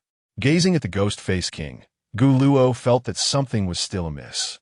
He selected an outfit for it, ultimately resulting in a rather peculiar ensemble. A black and white dress, adorned with a white hairpiece, a conspicuous bow at the chest, and black gloves, with the hem embellished with lace trim. Guluo gazed upon the ghost-faced king before him, feeling a peculiar blend of intrigue and strangeness. It was still somewhat pleasing to the eye. He had thoughtfully altered the form of the ghost-faced king, rendering it somewhat more diminutive, no longer resembling a mountain. Guluo led the ghost-faced king to Nyx's chamber, gently pushing the door open. Upon seeing Guluo, a radiant smile illuminated Nyx's face. "Hypnos, where have you ventured this time? Gulme, let her mother have a look." Guluo approached Nyx, taking her hand in his, and said, "Mother, today we have a new caregiver. Do take a look." Following the direction of Guluo's finger, Nyx's gaze fell upon the ghost-faced king. Nyx, suffering from a delusional disorder, often mistook everything for her own child. But upon seeing the ghost-faced king, she spoke with unwavering certainty. "This is definitely not my child." Noticing the unmistakable disdain in Nyx's eyes, Guluo patiently explained that this was merely a caregiver he had procured. Despite his reassurances, Nyx remained vehemently opposed to having it attend to her. In truth, Guluo had no genuine intention of allowing the ghost-faced king to care for the patients. However, as a target for his frustrations, it was undeniably a singular choice, especially with Gilgamesh persistently urging Guluo to engage in battle. The ghost-faced king's formidable, self-healing abilities alleviated any concerns regarding its safety, and it could also maintain cleanliness, tasks that had previously fallen to Guluo. With its arrival, he could finally afford to relax, dedicating more energy to hastening the pace of his therapeutic progress. At this moment, Guluo's treatment progress was a mere fraction below 10, the threshold for extracting the next divine essence, and he had yet to reach even 1. He had attempted various medications in a desperate effort to recover that minuscule percentage. However, an inexplicable phenomenon ruthlessly shattered his aspirations. After reaching 9, no matter how many medications he consumed, his progress stagnated.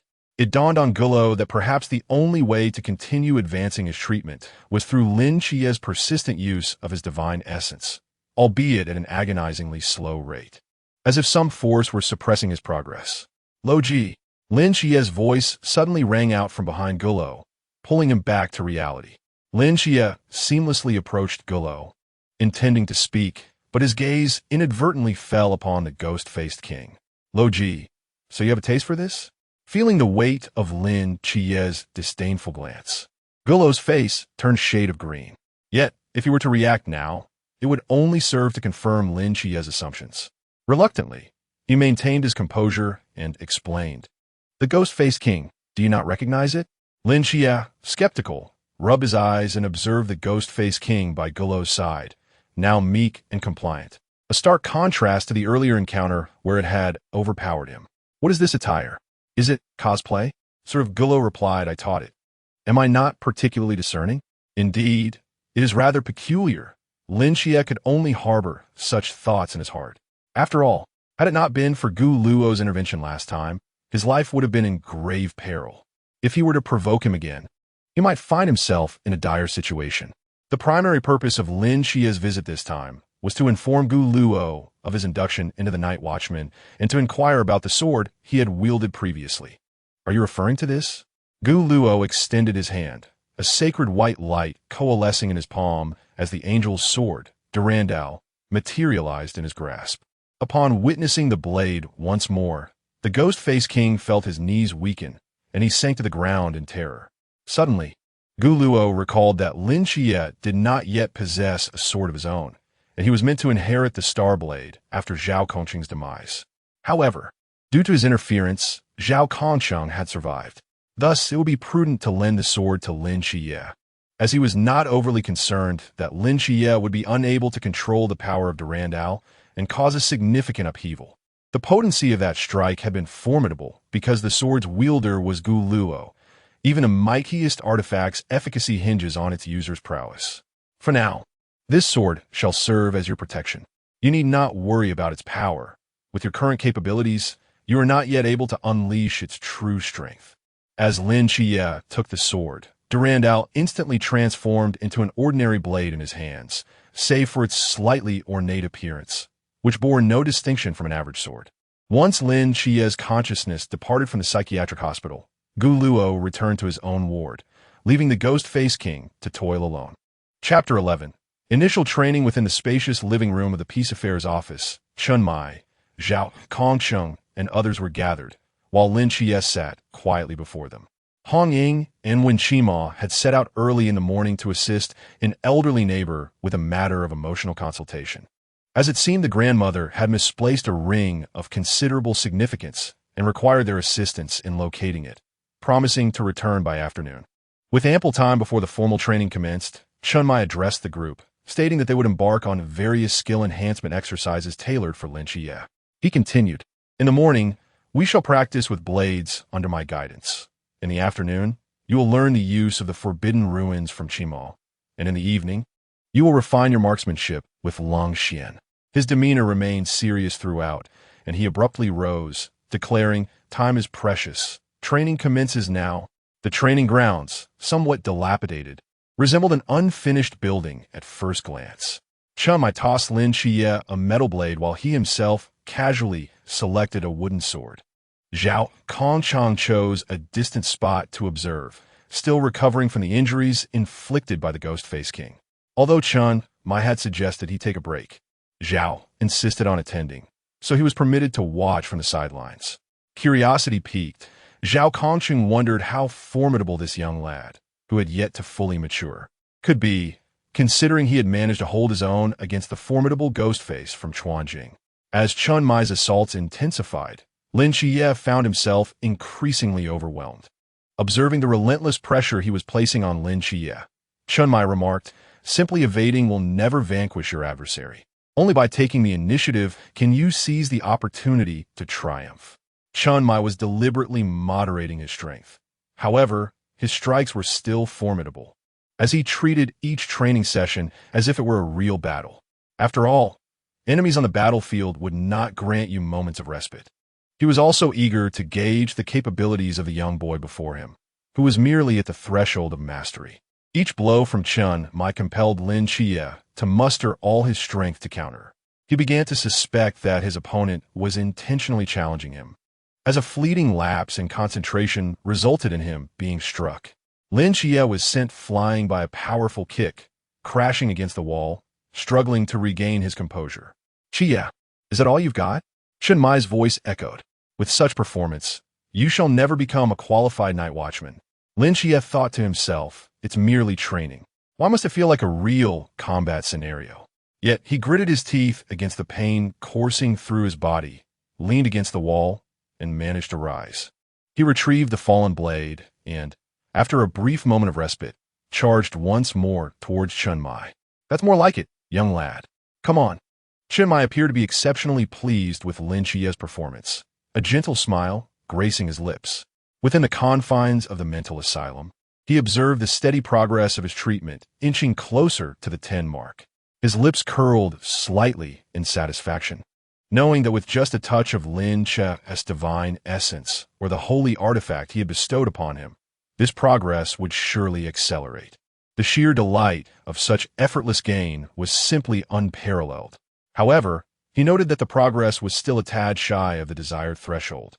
Sensing that Lin Xie was engaged in a battle, Gu Luo decided to utilize his word spirit to gain a glimpse from Lin Xie's perspective. It turned out he was indeed fighting. Watching the sluggish progress bar, which stubbornly refused to reach 10, Gu Luo felt a surge of impatience. He was eager to extract the next divine essence, All that was required was for Lin Xie to employ the disguise evolution once more. With this thought, Gu Luo initiated an attempt to communicate with Lin Xie's consciousness, successfully establishing a connection for the first time through sheer will. "Why are you in such dire straits, dear brother Xie?" he inquired. However, Lin Xie, preoccupied with the battle, could scarcely afford the luxury of a response, knowing that any distraction could lead to enduring Chun Mai's formidable assault. Honestly, if you possess such power, why not utilize it? Why endure the punishment? With that, Gu Luo withdrew his thoughts, yet his perspective remained fixed on Lin Xie. He believed in Lin Xie's intelligence. There was no reason to hold back if he had an advantage. Upon hearing Gu Luo's reminder, Lin Xie suddenly recalled his own formidable capabilities. Indeed, why was he not employing them? If he continued down this path, he would surely be unable to withstand the onslaught. With newfound resolve, Lin Xie's gaze shifted, and he silently activated the disguise evolution, a mysterious aura emanating from him. Chun Mai distinctly sensed the change in Lin Xie's aura and quickly distanced himself, his eyes now filled with contemplation. The shift in Lin Xie's presence also caused Zhao Kongsheng to tense up, rising to his feet, convinced that this was the very essence Lin Xie had unleashed when he vanquished the demon Face King that fateful night. Lin Xie diligently suppressed his mental energy to its lowest level, seeking to mitigate the strength he would exhibit post-disguise. This was twofold: to avoid causing unnecessary trouble and to prevent any suspicion from arising among them, lest they uncover the secrets he harbored.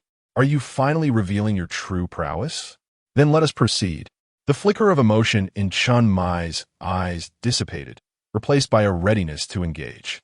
Lin Xie made no unnecessary movements. He gripped the hilt of his sword firmly, a flurry of cold glints emanating from the blade as he charged towards Chun Mai with blinding speed, so swift that even Chun Mai nearly failed to react in time.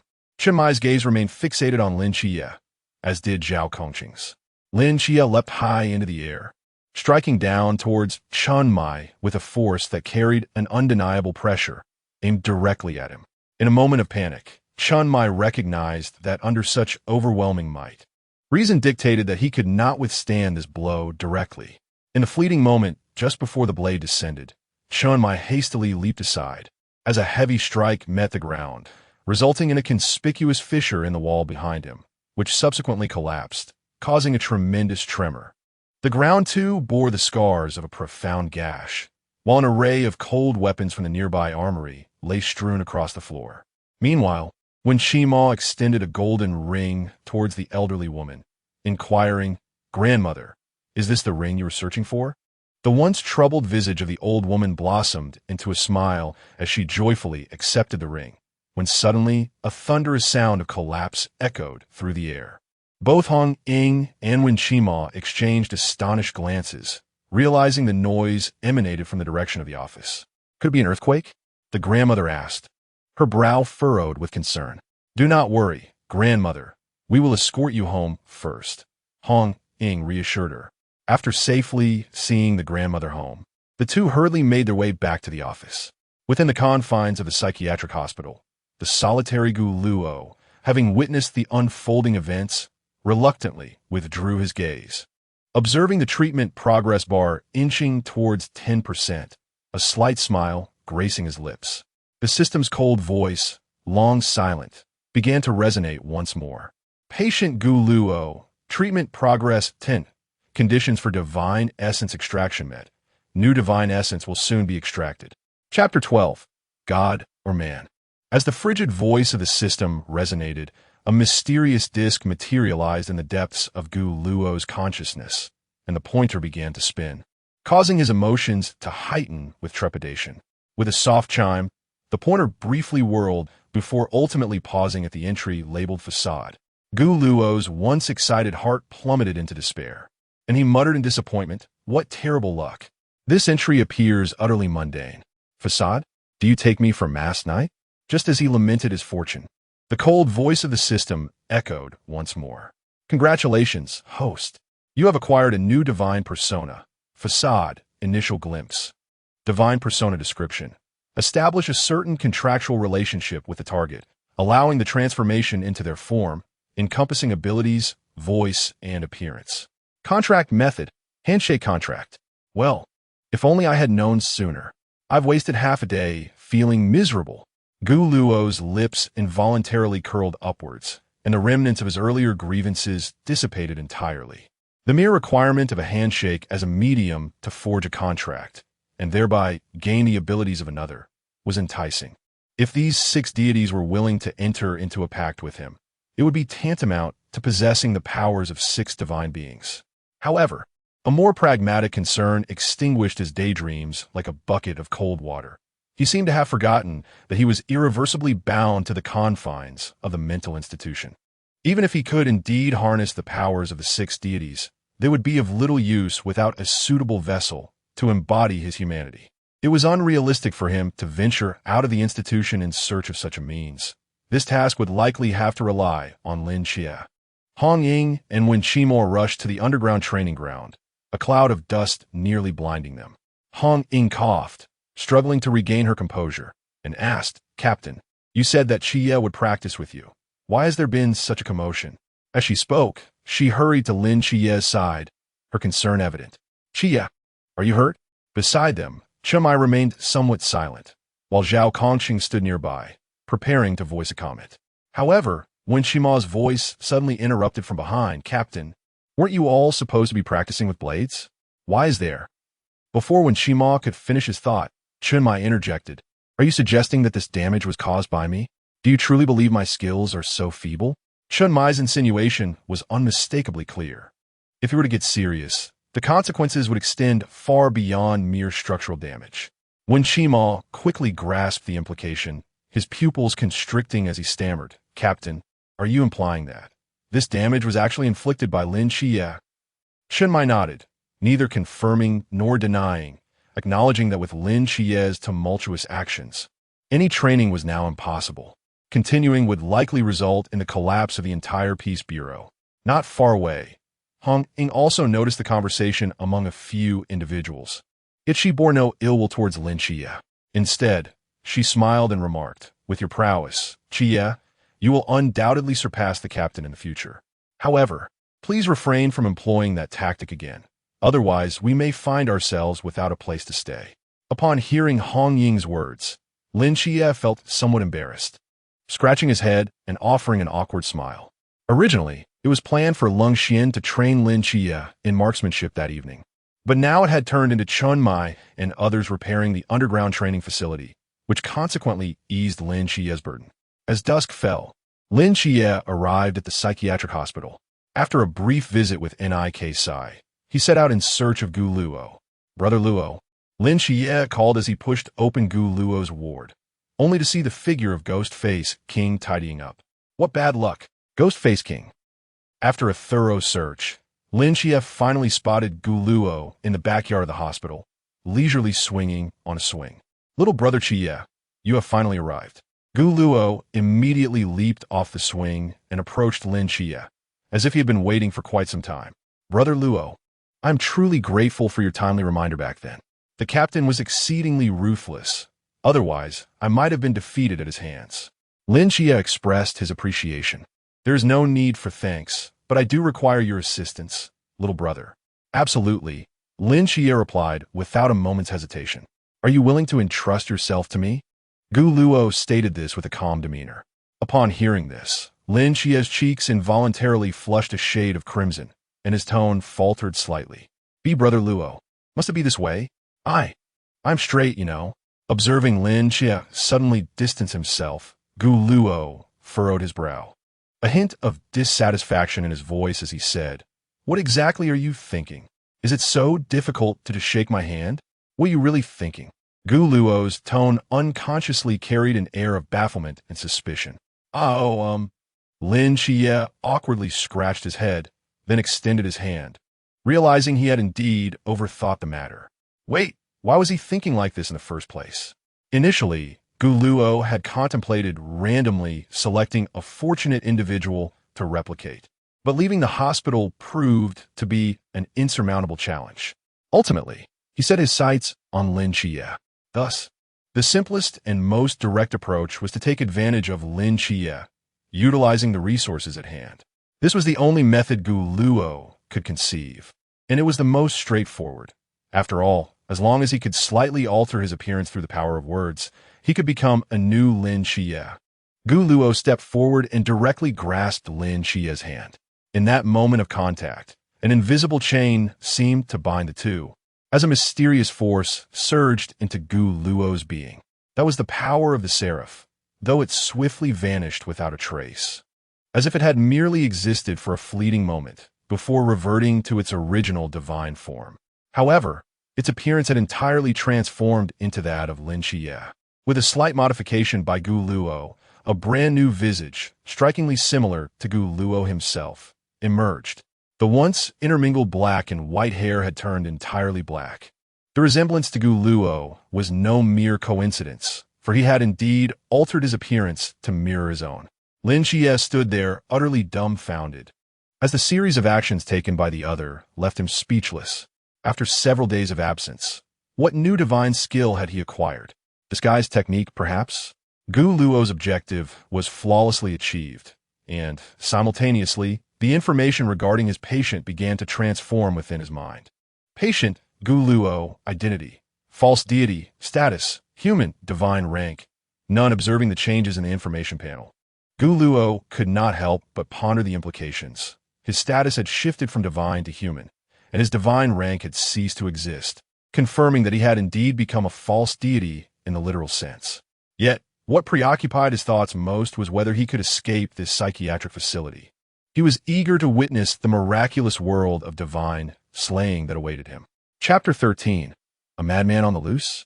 On the broad street, amidst the incessant flow of traffic, stood an audacious young man clad in a hospital gown and flip-flops, seemingly oblivious to his surroundings. "Hey, if you want to die, could you at least do it somewhere else?" A sharp, urgent screech of brakes was followed by a man's furious outburst. Gu Luo appeared to be deaf to the commotion. His mind still lingering on the moment he transformed into a human, eagerly emptying his consciousness, only to awaken here, seemingly separated from Lin Chia. However, at this moment, Gu Luo seemed unfazed, observing the bustling world around him, the cacophony of insults becoming strangely endearing. "Are you cursing at me?" Gu Luo slowly turned his head to regard the middle-aged man. The man squinted, finally realizing he was berating someone in a hospital gown, and that the individual appeared completely unaware of the insults directed at him. "Damn it, running into an idiot like this so early in the morning," the man muttered as he returned to his car, restarting the engine and speeding away from Gu Luo. As he watched the vehicle disappear into the distance, Gu Luo ambled toward the roadside, murmuring to himself, "It seems like his tire is a bit loose." Meanwhile, Lin Chia found himself in a state of bewilderment once more. How could such a large presence simply vanish? He questioned his own existence, pondering what kind of deity he had inadvertently provoked, as Gu Luo's every action was utterly unpredictable. It was as if the person before him was engaged in conversation one moment, and then suddenly dropped his trousers to relieve himself, only to ask about dinner afterward. Gu Luo never failed to surprise him in the most unexpected ways. Why did he place so much trust in him? After all, Gu Luo was a false god, albeit one who had saved him several times. He had also tormented him just as often. Lin Chia silently resolved to never heed Gu Luo's whims so readily again. Upon exiting the hospital, the first sight that greeted Lin Chia was when Chima. Reflecting on the previous night, he recalled that when Chima had offered to escort him upon learning he would be staying at Hong Ying's house, revealing his true intentions. "Chima, what brings you here?" Lin Chia inquired as he sat up in bed, dressing himself. "You're awake. You need to train for the next few days. The captain is contacting several Earth-type Forbidden Ruin owners. Today, let us focus on learning how to utilize the Forbidden Ruins properly, so you don't inadvertently unleash your powers and destroy the house again," when Chima explained, preparing to enlighten Lin Chia about the intricacies of the Forbidden Ruins. Recently, the specter known as the Ghost Face seemed particularly agitated. Zhao Kongcheng continued his patrols through the streets, appearing to encounter no anomalies. Just as he lit a cigarette and took a deep drag, he hazily spotted an individual in a hospital gown meandering along the roadside. Zhao Kongchang frowned slightly and began to approach the figure. The flip-flops and the blue and white checkered hospital gown were a curious sight. Yet the face that accompanied them bore a certain handsomeness. This was Zhao Kongchang's immediate reaction upon seeing him. He had escaped from a psychiatric hospital. How could a patient wander out onto a bustling street, amidst the throngs of cars that could easily cause him harm? The brazen presence of a mental patient parading along the roadside was quite the eyesore. As if sensing Zhao Kongchang's gaze, Gu Luo slowly turned around, their eyes locking with Zhao's, which were filled with confusion. Instantly, Gu Luo recognized him. After all, he had once saved Zhao. The two stood there, staring at each other, the atmosphere thick with awkwardness. After a moment's contemplation, Zhao attempted to soften his tone and asked, "Are you unwell?" The silence hung heavy once more. As Zhao seemed to realize he had misspoken, he hastily clarified, "I don't mean that you are ill. I mean, are you mentally unstable?" Gu Luo thought to himself, how did I not notice earlier that Zhao Kongchang was lacking a few screws? Initially, he had intended to use his instincts to track down Lin Qiye, but encountering Zhao had unexpectedly simplified matters. After careful consideration, Zhao decided to take Gu Luo back to the base first before inquiring at the psychiatric hospital about any escaped patients. Zhao hailed a taxi, and once inside, he instructed the driver to the peace office. Meanwhile, Gu Luo's gaze remained fixed outside the window. Zhao felt a sense of relief at this, for typically, such patients either fancied themselves superheroes and attempted to leap from high places or imagined themselves as toilets, inviting others to sit upon them. The taxi sped along, and soon they arrived at the peace office. Moments after disembarking, a sudden screech of brakes echoed, accompanied by the sound of tires skidding against the pavement. A small van was careening erratically down the road, prompting Zhao to curse loudly. What the hell, is he playing bumper cars?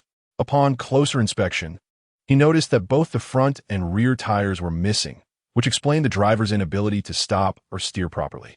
The van ultimately crashed into a lamppost with a resounding crash. Shortly thereafter, the sirens of an ambulance could be heard in the distance. As the man was lifted out, Gu Luo realized with a start that this was the same individual who had rudely berated him that morning. He had merely made a passing comment, never expecting that the man's tires would actually come loose. Could it be a case of verbal magic? Gu Luo pondered this, though he was relieved to see that the man seemed unscathed, still shouting obscenities as he was placed onto a stretcher. Though the words were inaudible, his expression suggested they were quite vulgar. That'll be all for today. You remember everything I told you, right? When Chima inquired, Lin Qiye responded with a perfunctory acknowledgement, his mind solely preoccupied with Gu Luo, anxious about any potential misfortune that might have befallen him. Just then, the door to the office swung open, and Zhao Kongchang's figure appeared. At long last, old Zhao has returned. Was the patrol uneventful? Hong Ying eagerly approached him with her inquiry. Zhao Kongchang shook his head, his tone rather indifferent. Not much happened, except for encountering a lunatic and someone playing go-karts on the highway. Upon hearing this, everyone in the room turned their attention towards him, especially Lin Qiye. A lunatic? Could it be Luoge? The figure of Gu Luo emerged before them, and Lin Qiye could hardly fathom that he would meet Gu Luo again in such a manner. In his excitement, he almost blurted out, "Gu." He barely restrained himself from calling Gu Luo's name, swiftly closing his mouth. Yet, all eyes were now fixed on him. Hong Ying, wanting to admonish Qiye, nonetheless spoke in a gentle tone. "Brother Qiye, it is not right to insult others. Although he may be a lunatic, you cannot simply label him an orphan." Chapter 14. Departure. Pray tell, Lao Zhao, how is it that you encountered him during your patrol? And what on earth is that go-kart doing on the highway? Hong Ying inquired, gesturing towards the solitary Gu Luo beside her, her brow furrowed in confusion. "I spotted him by the roadside. He must have escaped from some psychiatric institution. Seeing him alone, I decided to bring him back," Zhao Kongchang replied, his expression momentarily faltering as he hesitated to elaborate on the go-kart. "Where's the insanity? Just because he wears a mental health uniform, does that make him mad?" Gu Luo interjected, suddenly breaking his silence. "If I donned your father's attire, would that mean I could assume the role of your father?" His nonsensical rambling left the group momentarily speechless as they pondered the twisted logic of his words. Zhao Kongcheng appeared to begrudgingly acquiesce. I believe he is referring to you, Hong Ying gently pointed out. Indeed, what? Zhao Kongcheng exclaimed, feigning indignation. You insolent brat, repeat that.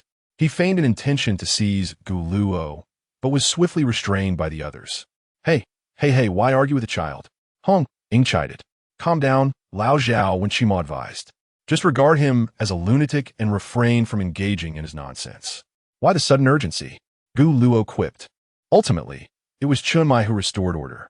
Zhao Kongcheng immediately regretted bringing Gu Luo back, wishing he had sent him directly to a mental health facility. As Gu Luo noted that Zhao Kongcheng was being held back, he scanned the surroundings and his gaze landed on Lin Xie, who was also observing him. He approached Lin Xie and casually remarked, Cha, my dear brother, how have you been of late? Dear brother? The others turned to observe the two, having never heard of Lin Xie's alleged mentally unstable sibling. Noticing the attention, Lin Xie hastily clarified this. Gu Luo is my distant cousin, my older cousin. Older cousin? I don't recall you mentioning any such kin, Zhao Kongcheng inquired, having regained his composure. Ah, it's the kind of relation that is tenuous at best. Devoid of any genuine blood ties, Lin Xie stammered. Upon hearing this, Gu Luo did not expose the ruse. Instead, he threw an arm around Lin Xie's shoulder and solemnly stated, Had I not encountered you, dear uncle, I might never have found my dear brother. He then raised an eyebrow at Zhao Kongcheng. Zhao Kongcheng, however, remained unmoved, snorting derisively. I think it best to send him to a psychiatric institution sooner rather than later. I refuse. I am not insane. If you are deranged, it does not imply that I am as well, Gu Luo countered. Blast it all, do not hold me back, Zhao Kongcheng exclaimed. Just as the two appeared ready to clash, a pair of large hands struck the table, producing a muffled thud. Chunmai frowned and spoke up. Lao Zhao, enough of this. You are behaving like a child. Hong Ying, please take him a rest. Once Hong Ying and the others departed, Zhao Kongcheng lit a cigarette and stepped outside the office, leaving Chunmai and Wen Qima alone in the spacious room. After a moment of silence, Wen Qima broke the stillness. Captain, that young man. I know. You sensed it too?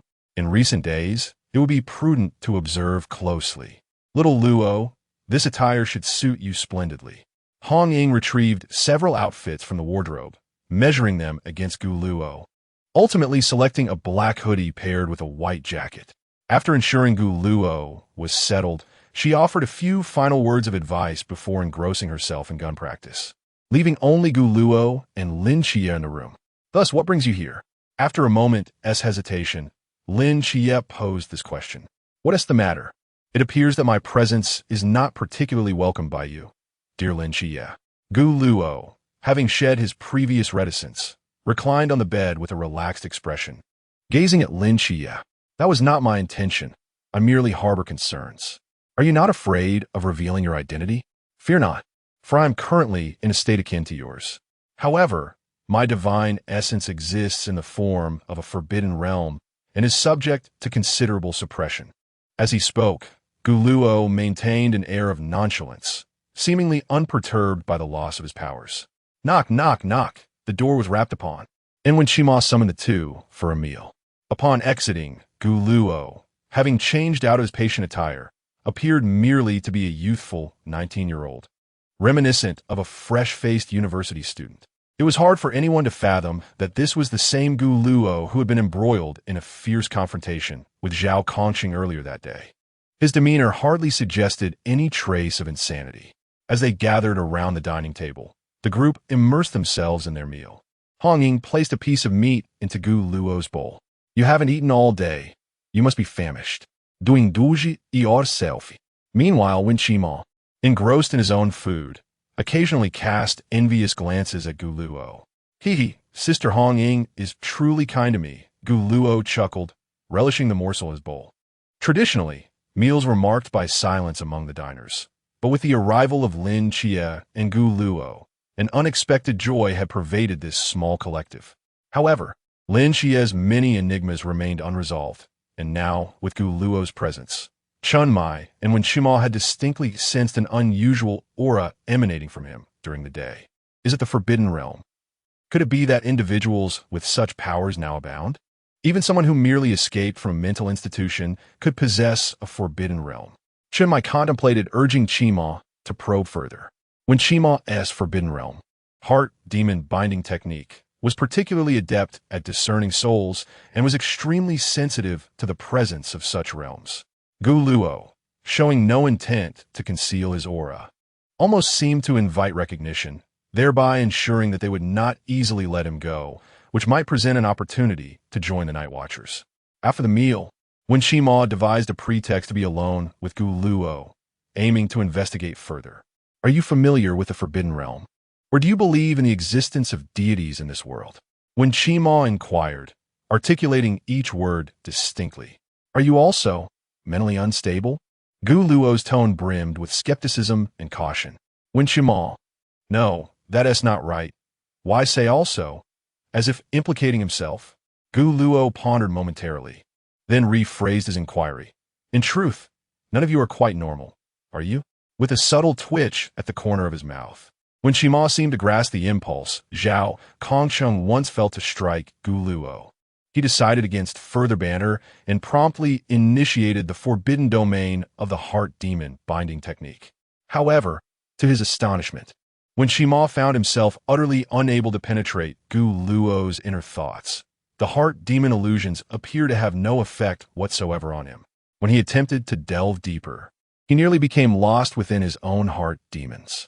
Upon regaining his composure, a wave of trepidation washed over him, and his gaze towards Gu Luo grew increasingly complex. Did you glean any insights? Chunmai inquired from the rooftop, casting a glance back at Wen Qima. The latter shook his head, replying, I made an attempt. Whenever I sought to explore the nature of his forbidden domain, a mysterious force would abruptly sever my connection, nearly causing me to lose myself. Upon hearing this, Chunmai furrowed his brow, contemplating whether Gu Luo might be yet another divine agent. Regardless, he resolved to find a way to retain his presence. Just then, the door of the office swung open, revealing Si Xiaonan at the threshold, her tone tinged with urgency as she said, Captain, the situation appears to be even more dire than we anticipated. Chapter 15. The first strike, the door of the office swung open abruptly, revealing Si Xiaonan, whose voice bore a hint of urgency. Upon hearing the commotion, everyone hurriedly gathered around. Xiaonan, what is the situation at the school? Chunmai inquired, his tone laced with a barely perceptible tension. Si Xiaonan lowered her gaze slightly and shook her head, responding, the offspring of the serpent demon have already taken over half of the total population at the school. The vast majority of teachers and students have been infected. She paused momentarily before adding, moreover, a portion of the progeny has already infiltrated society. If we do not eliminate the source in time. Sitting on the sofa, Gu Luo wore an expression of indifference, seemingly unfazed by the news, yet he attentively listened to Si Xiaonan's report. The Nantua serpent demon, a creature from ancient mythology, possesses formidable camouflage abilities, allowing it to blend seamlessly within human populations for extended periods. Its methods are exceedingly vile, as it consumes hosts to implant its offspring, capable of exponential reproduction at an alarming rate. However, the sudden exposure of these entities, which had long concealed themselves within human society, raised questions. This situation, however, presented Gu Luo with an opportunity to assert himself, a perfect chance to seamlessly integrate into the ranks of the Night Watchers. While contemplating how to persuade the captain to allow his involvement in the forthcoming mission, Chunmai's grave and somber voice resounded once more. The situation is critical. We must commence action immediately. Once everyone departed, Gu Luo slowly rose from the sofa, intending to stealthily follow. Just then, Chunmai seemed to recall something and returned to the entrance, locking the door with finality. Old dang, is this how you play? Gu Luo muttered under his breath. At San'an No. 2 High School, Lin Qie, Hong Ying, and Si Xiaonan stood outside the school wall, surveying the area, ensuring that the security personnel would not notice them. Hong Ying spoke up. Entering through the front gate is too conspicuous and will attract the guards' attention. Qie, can you scale the wall? With that, Hong Ying took a few steps back and, with her long legs, effortlessly vaulted over the wall. Si Xiaonan and Lin Qie followed suit. and the 3 students clad in high school uniforms successfully infiltrated the school. Classes should still be in session. Let us split up, Hong Ying suggested succinctly. After exchanging glances, they each made their way toward the teaching building. As Lin Xie was already a student there, he headed directly to his classroom. Utilizing his mundane, celestial domain, he quickly discerned the presence of the serpent demon offspring, which constituted half of his own class. Just as he pushed open the door, a female voice called out, "Do you know the memorial to the fallen? Come, Li Qian," she beckoned. The girl named Li Qian, suddenly singled out, stood up, stammering without managing to utter a coherent sentence. The late emperor passed away in, only to be interrupted with, "You will write it out 100 times. Another girl interjected, "Teacher, Qian Qian is just too nervous." "Lu Shan, you will also write it 100 times, came the stern reply. Unexpectedly, this class turned out to be language arts. Lin Xie stood awkwardly at the door, and the female teacher glanced at him, gesturing for him to enter and take a seat. Lin Xie felt a sense of relief that the teacher did not burden him. Just as he settled in, a fellow student, newly arrived, was called upon. "You, recite the memorial on the expedition." Lin Xie thought to himself, "So this is how we are playing it." Meanwhile, Gu Luo was hidden beside a tree in the schoolyard, observing a tardy student rushing frantically towards the school. With a slight manipulation, he gently guided the student to the wall and casually took his uniform. "My apologies," he said, successfully infiltrating the school. Gu Luo swiftly retreated to a secluded corner to remove his disguise. He had distinctly sensed an inexplicable pull, undoubtedly the influence of the psychiatric hospital. He had merely deceived the institution's perception to a certain extent. Should he excessively wield his divine authority, the hospital would immediately restrain him. The bell rang, signaling the end of class and the commencement of flag-raising time, granting the students a brief respite. Observing the bustling crowd, Gu Luo gradually emerged from his hiding spot, seamlessly blending into the throng. Although his divine powers were curtailed, the treasures of the Sacred King were not under the hospital's jurisdiction, which emboldened Gu Luo to act independently. "TCH, I knew that old Chen Mai wouldn't allow me to come. He truly believes he can confine me," Gu Luo mused, feeling a sense of pride. Upon reaching the teaching building, he discreetly slipped away from the crowd. Clad in the school uniform, he attracted little attention, save for his strikingly handsome visage. "I cannot afford to be inconspicuous," Gu Luo thought, yet he did not slow his pace as he made his way toward the office. Suddenly, a voice called out from behind, prompting Gu Luo to become alert. "Which class are you from? Why are you wandering around instead of attending the flag raising?" Turning around, he encountered a male teacher with a beer belly and a Mediterranean appearance. "The dean, he shouldn't be alive," Gu Luo pondered. Could my appearance have allowed him to escape death? He turned back, scratching his head with a smile, and said, "Teacher, I have a stomach ache and need to take leave." "Then hurry along," the teacher replied, seeing that the instructor had no intention of complicating matters. Gu Luo secretly sighed in relief and continued down the corridor. However, the dean wore a peculiar smile, subtly trailing behind Gu Luo. On the playground, students stood in orderly rows.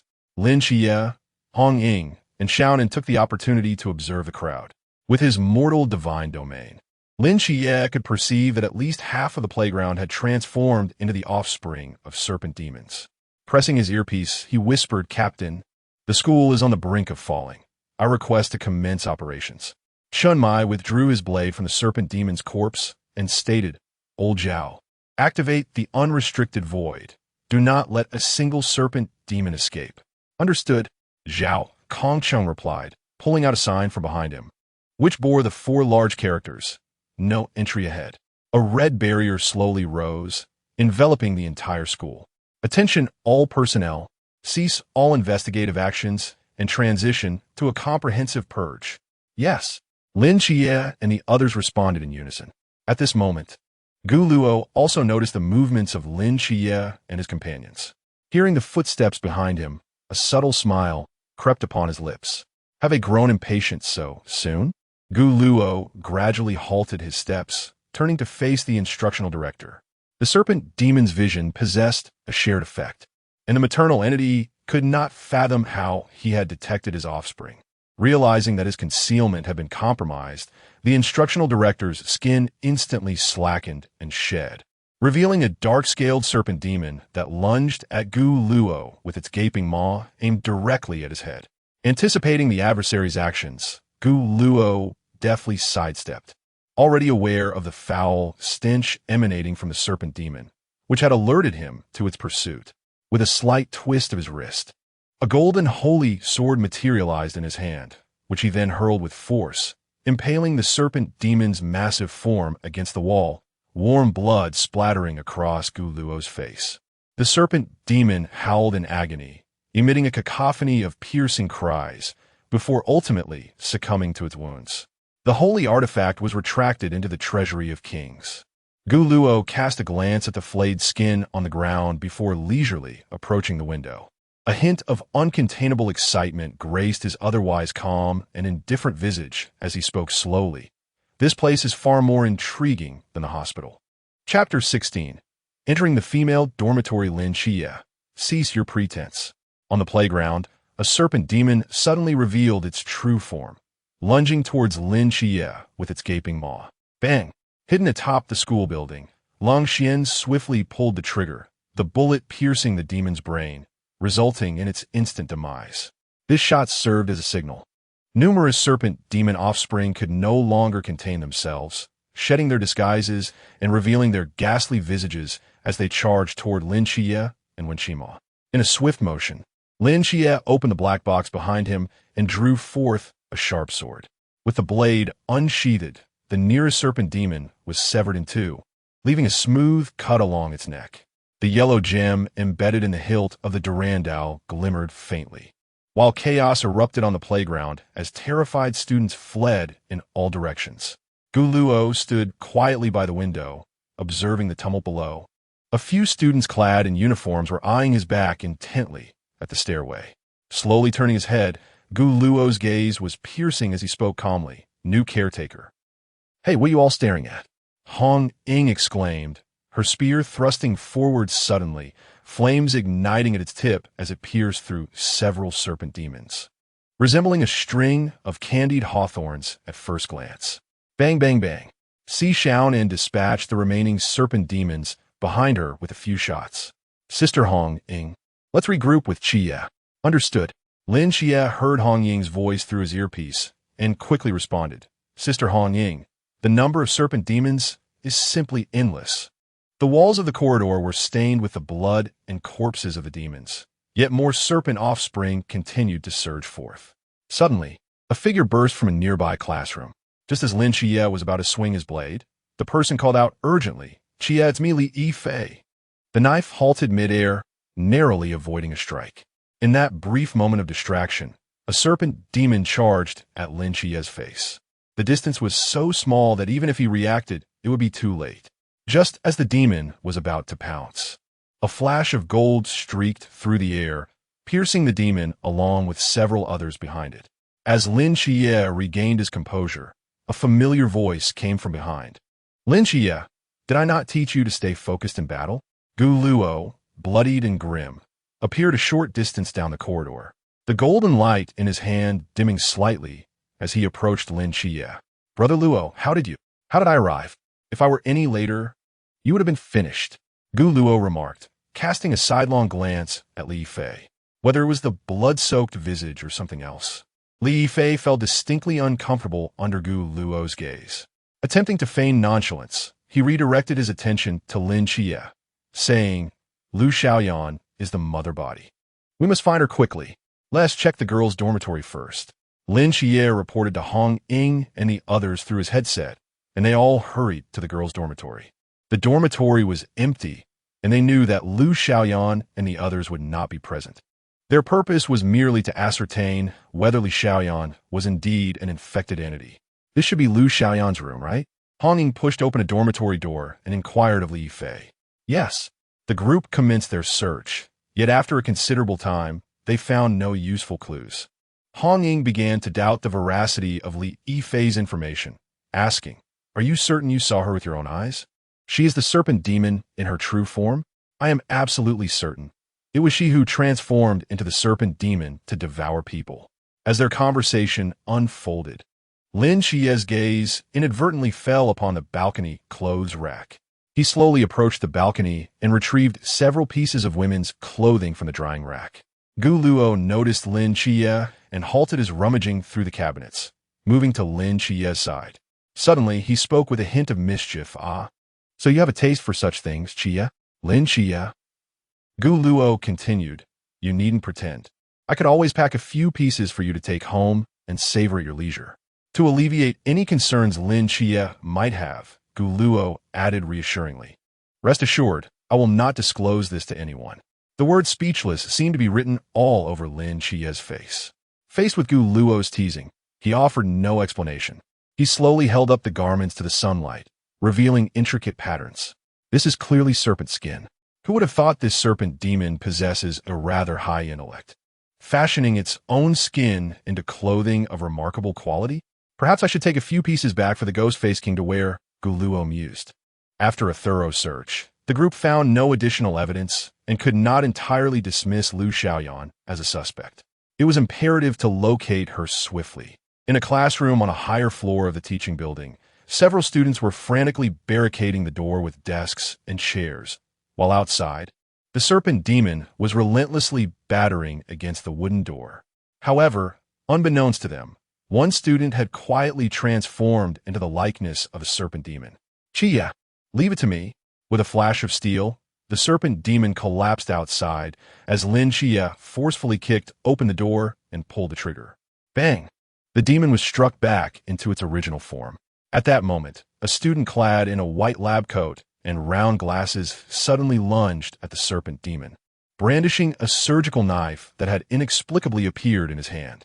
He plunged it into the demon's brainstem, delivering a lethal blow, and warm blood splattered across his face as he delicately extended his tongue to taste a drop. The onlookers at the doorway were momentarily stunned by the scene, save for Gu Luo, who maintained his usual indifferent demeanor. "On Qingyu." Li Yifei approached the young man as if he were an old acquaintance. "This isn't Qingyu, the top scholar of the entire city." Lin Xie appraised him briefly before decisively severing the serpent demon's head from its body. And Qingyu slowly crouched down and extracted the demon's eyeball, placing it into a plastic bag and scrutinizing it closely. "I am truly eager to examine its structural composition.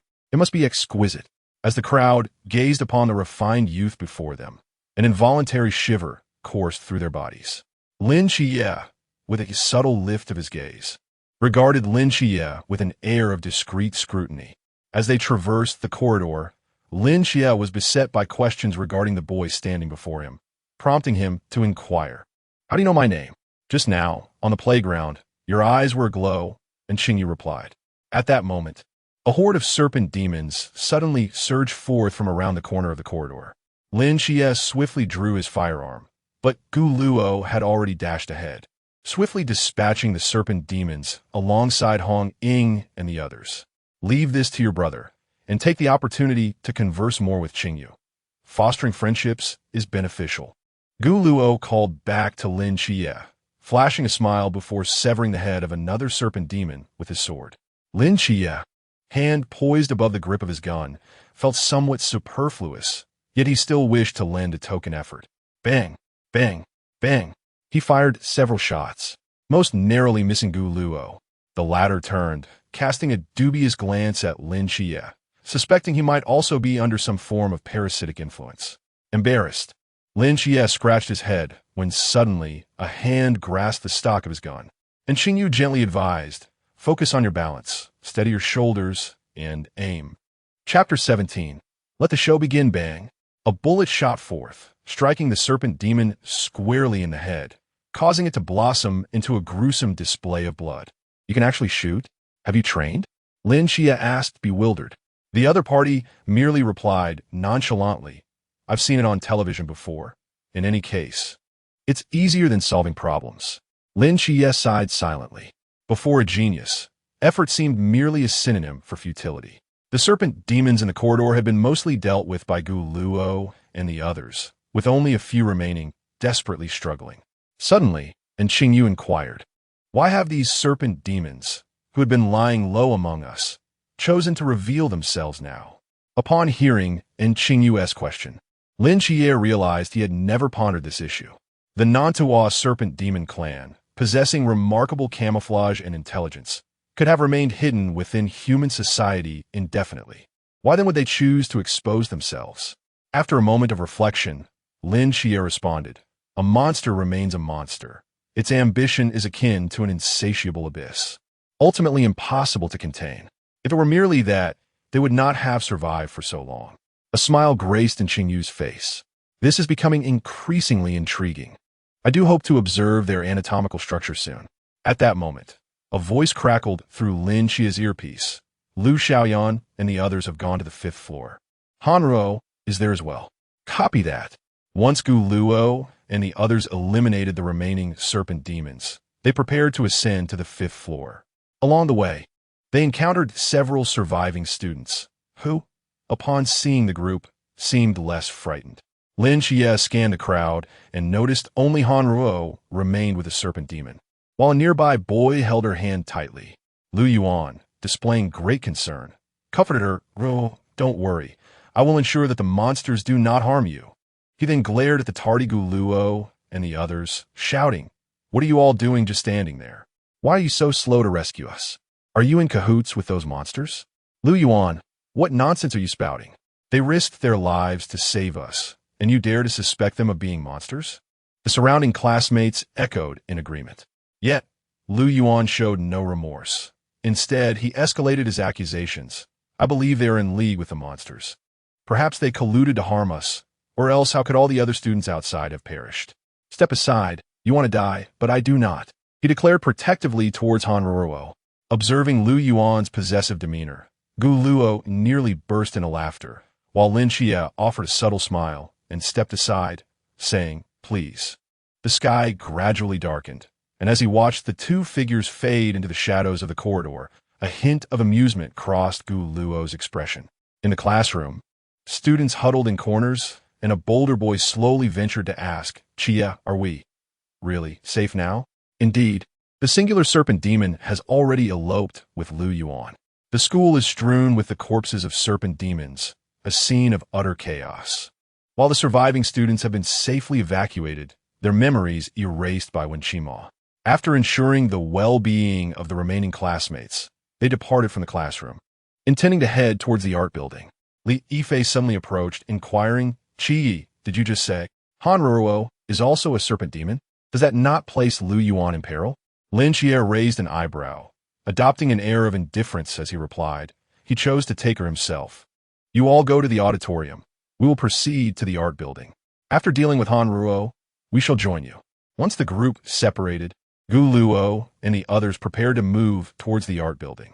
Along the way, Honging leaned closer to Gu Luo and asked little Luo, "How many secrets do you possess that we remain unaware of?" Gu Luo retorted, "I refuse to indulge in gossip, you know." Suddenly, a sharp, piercing scream echoed from the 2nd floor. It was undoubtedly Lu Yuan. The serpent demon had made its appearance in the piano room on the 2nd floor. Lin Xie's awareness immediately pinpointed their location, and as they reached the corridor of the 2nd floor, a throng of serpent demons materialized. It appeared there were still stragglers. The hospital could soon have new caretakers, Gu Luo thought, feeling a twinge of excitement. Extending his hand towards Hong Ying, he requested, "Sister Hong Ying, may I borrow your gun?" Hong Ying hesitated for a moment, but complied, handing over the crimson firearm while asking, "Little brother, what are you planning to do?" Gu Luo deftly accepted the gun, inadvertently brushing against her palm, and declared, "Stand back. I am about to showcase my prowess." As the serpent demons charged towards him, a smile graced Gu Luo's lips as he gracefully wielded the gun, the speed of his movements increasing, a deep crimson hue appearing at the muzzle. He then charged into the swarm of serpents, undeterred by their numbers. It is said that the final form of the divine fire gun is the blazing 100 cuts. With that proclamation, flames erupted from the gun's tip, accompanied by a tremendous explosion, engulfing the serpent demons in fire, akin to skewered sausages writhing in agony. Soon, the serpent horde was reduced to ashes, leaving behind a vast expanse of blackened remnants on the ground. Gu Luo's strike had incinerated the demon's flesh. He turned slowly, walking back towards the others, returning the gun to Hong Ying, and proclaimed, "Qi, tell me, am I not handsome?" Before Lin Xie could regain his composure, Li Yifei chimed in, "Handsome, absolutely stunning, as expected from." What is your name again?" Lin Xie responded, "Brother Luo, you are making it painfully obvious. But what did you mean by that earlier statement?" Gu Luo replied, "You all are truly ruining the atmosphere." Without further ado, they had more pressing matters at hand. Arriving at the piano room, Lin Xie forcefully kicked open the door. Han Ro had already revealed her serpentine form, while Lu Yuan remained unharmed, having instead sown the seeds of the serpent. Gulo slowly entered the classroom, his gaze fixed intently on the serpent demon before him. With unwavering resolve, he raised his weapon and aimed it directly at Lu Yuan's forehead, pulling the trigger without hesitation. In that instant, Lin Xie lunged forward, delivering a swift blow that severed Lu Yuan's head, granting no opportunity for response. "Now, I can justly eliminate you," he declared. Having dispatched Lu Yuan, Lin Xie turned his attention to the formidable serpent demon, suggesting, "I believe we can engage in a discussion." He had long harbored a question: why would a serpent demon, capable of seamlessly blending in among humans, choose to reveal itself so brazenly? Yet, it appeared that negotiation was not on the agenda. Its sole aim was to eradicate the group and facilitate Li Yifei's entry into the Night Watchers. "Once we eliminate you, who will remain to bear witness to this?" The serpent demon, embodied by Han Ruo, charged towards the group with reckless abandon. "If you are so eager to meet your demise, I shall oblige," Lin Xie thought, swiftly retreating and using his momentum to launch an attack against the serpent demon. The sound of metal clashing reverberated through the air. This serpent demon was undeniably more formidable. Yet under the influence of the Starry Night Dancer, Lin Xie managed to inflict a wound. The serpent demon absorbed the blow, refusing to relent. Red Ing seized the moment, thrusting her spear forcefully towards the demon's head. Concurrently, Gulo sprang into action. A barrage of golden sacred artifacts surged forth, striking at the serpent demon from all angles, driving it into a corner with no escape. With a decisive thrust, Red Ing hurled her spear, piercing through the demon's body and pinning it firmly against the wall. Silencing it for good, she withdrew her weapon and gave a thumbs up to her companions. "Well done, brothers! What excellent teamwork!" Chapter 18.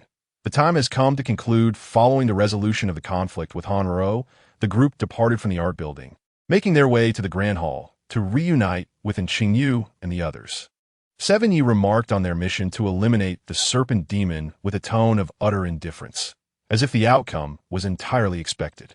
Inside the Grand Hall, Si Xiaonan and the others had gathered the remaining survivors. Li Yifei exhaled a sigh of relief, turning to Qingyu beside him. "Do you think, now that this operation has concluded, I will be accepted into the Night Watchman?" His inquiry seemed more of a self-reassurance than a question directed at her. "Yes, if it were you, they would indeed take you in," and Qingyu responded casually. Suddenly, the doors of the hall swung open, revealing the silhouettes of Lin Xie, Gu Luo, and Hong Ying. Upon seeing them, Li Yifei rushed forward with excitement. "Xie, look, the students are all safe." "Indeed, but there remains one final step." Gu Luo's figure emerged slowly behind Lin Xie, drawing a gun and aiming it directly at Li Yifei, his gaze devoid of emotion. "This farce has come to its inevitable end. Damn you, serpent demon!" Bang! Gu Luo did not afford Li Yifei a moment to react. The bullet pierced his forehead, leaving no mark as he staggered backward. The surviving students in the hall, having narrowly escaped calamity, were once again gripped by fear upon hearing the gunshot. Li Yifei's body convulsed violently before transforming into a serpent demon, adorned with black scales and a serpentine tail. "Cursed, cursed! We were so close, you wretched human!" The demon shrieked, its eyes filled with a desire to rend Gu Luo to pieces, its yellow slit pupils glowing ominously. "You are indeed clever. Yet even the most meticulous plans have their oversights," Lin Xie remarked, revealing a leave request slip that he waved before the serpent demon. "I will kill you." In an instant, the serpent demon lunged at Lin Xie, its scales scraping against the ground. Yet, Lin Xie vanished from its sight with a speed that the eye could scarcely perceive. Prior to their arrival, Lin Xie had activated his camouflage evolution, and with the enhancement of the Night Star Dancer under the cover of night, the surroundings had become his domain.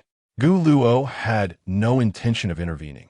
After all, once Lin Xie dispatched Li Yifei, his soul would still be confined within the asylum, allowing him to gain therapeutic progress without effort.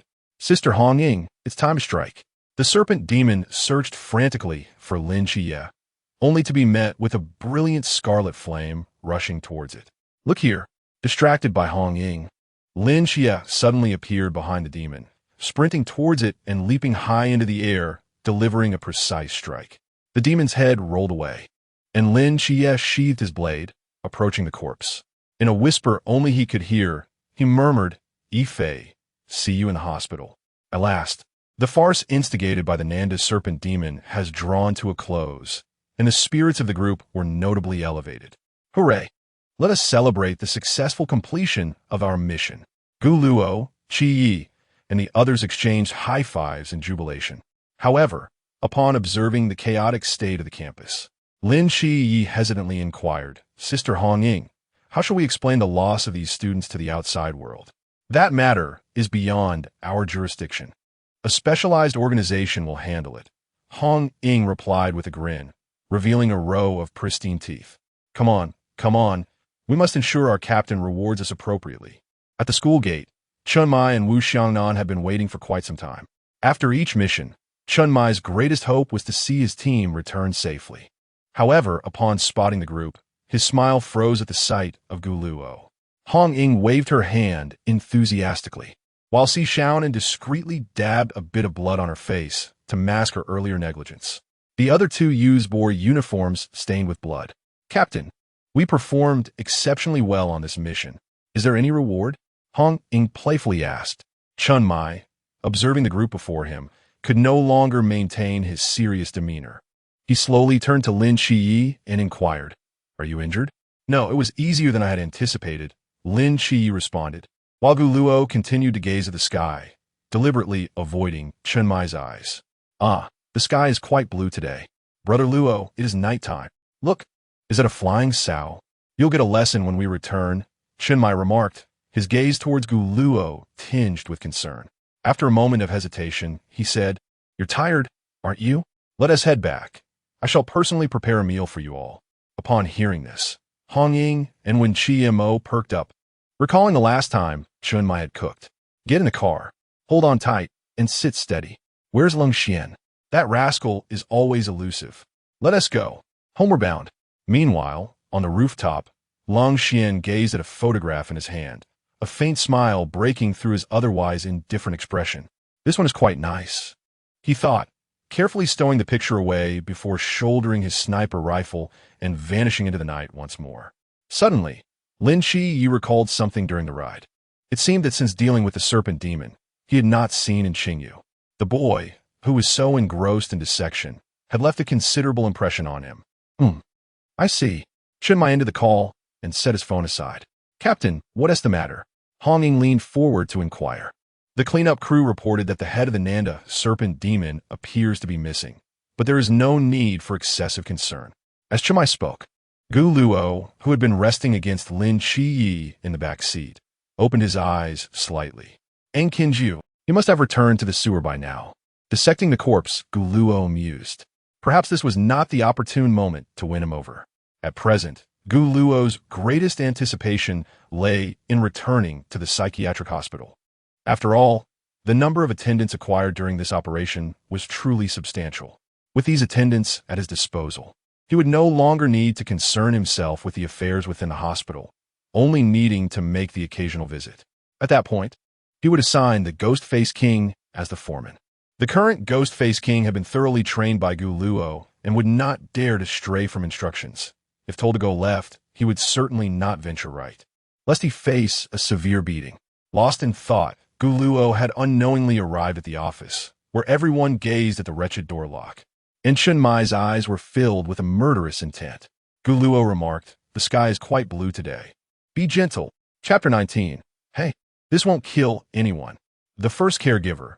At the dining table, an array of delectable dishes was artfully arranged, and it must be said that Chun Mai, like Zhao Kongcheng, appeared somewhat rough around the edges, yet both excelled remarkably in the culinary arts. As everyone settled down, Gu Luo, with a large bump on his head, took a seat beside Lin Qiye, maintaining his usual indifferent demeanor, as if a tempest had passed through. After several days, Gu Luo returned once more to the familiar confines of the hospital, observing the disheveled serpentine creatures scattered about, still glancing around nervously. He clapped his hands decisively, summoning them to gather. Noticing their fear levels had all reached 100%, a satisfied glimmer flickered in Gu Luo's eyes, save for one, the corpulent mother serpent, who, despite being caged, continued to glare at Gu Luo with a fierce expression. Raising an eyebrow, Gu Luo approached the cage. Fear level 50. Gazing at the trapped Nanda serpent, Gu Luo spoke slowly. You may either submit to me or perish. Choose one.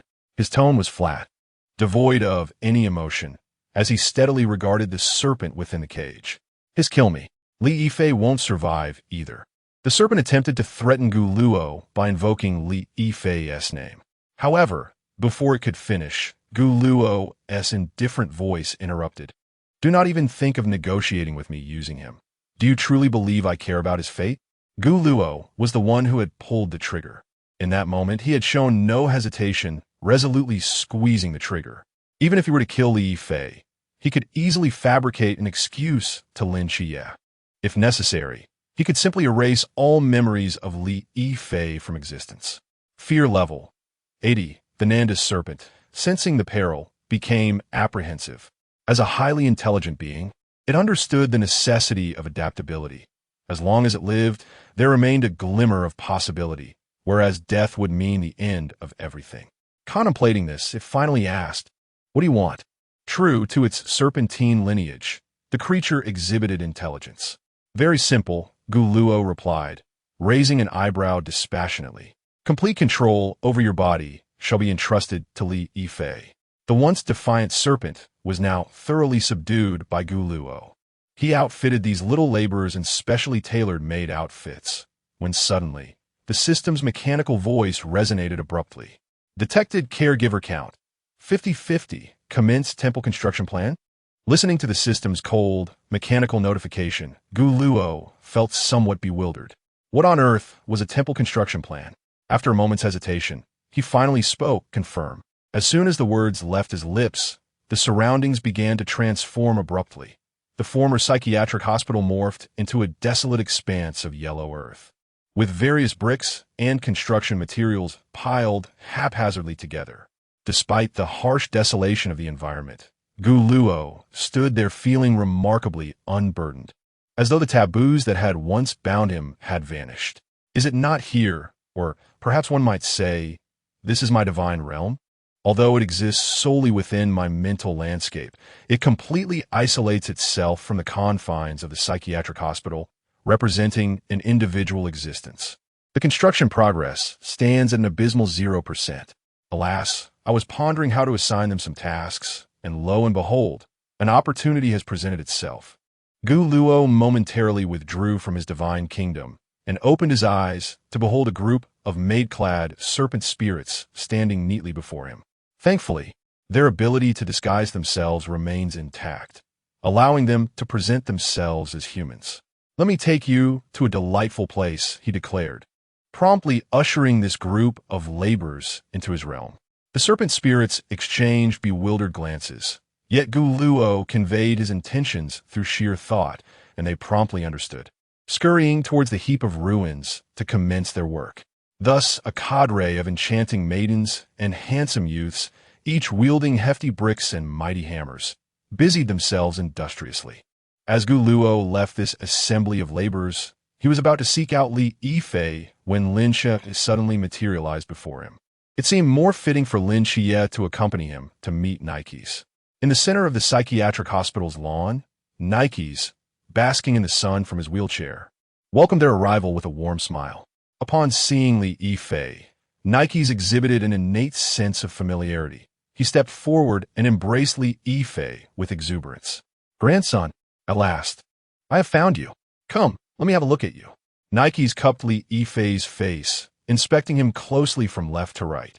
leaving Li Yifei utterly bewildered as he cast a questioning glance at Lin Xie. Lin Xie nodded gently, while Gu Luo gave a thumbs up in affirmation. Li Yifei inhaled deeply, "Grandma. I have missed you dearly." Lin Xie then spoke softly, "Your duty here is to care for the patients and maintain cleanliness."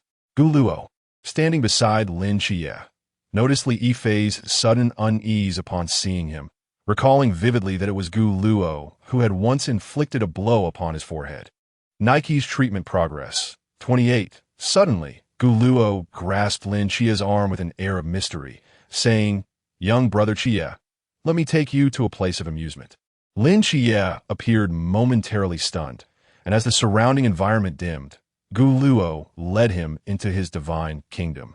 Observing the maidens brandishing bricks in hand, Lin Xie found himself frozen in astonishment once more. He had grown accustomed to such peculiarities. They were entirely in line with Gu Luo's character, perpetually exuding a blend of restraint and reliability. Temple construction progress. 1. Gazing upon this assembly of laborers, Lin Xie felt a twinge of pity.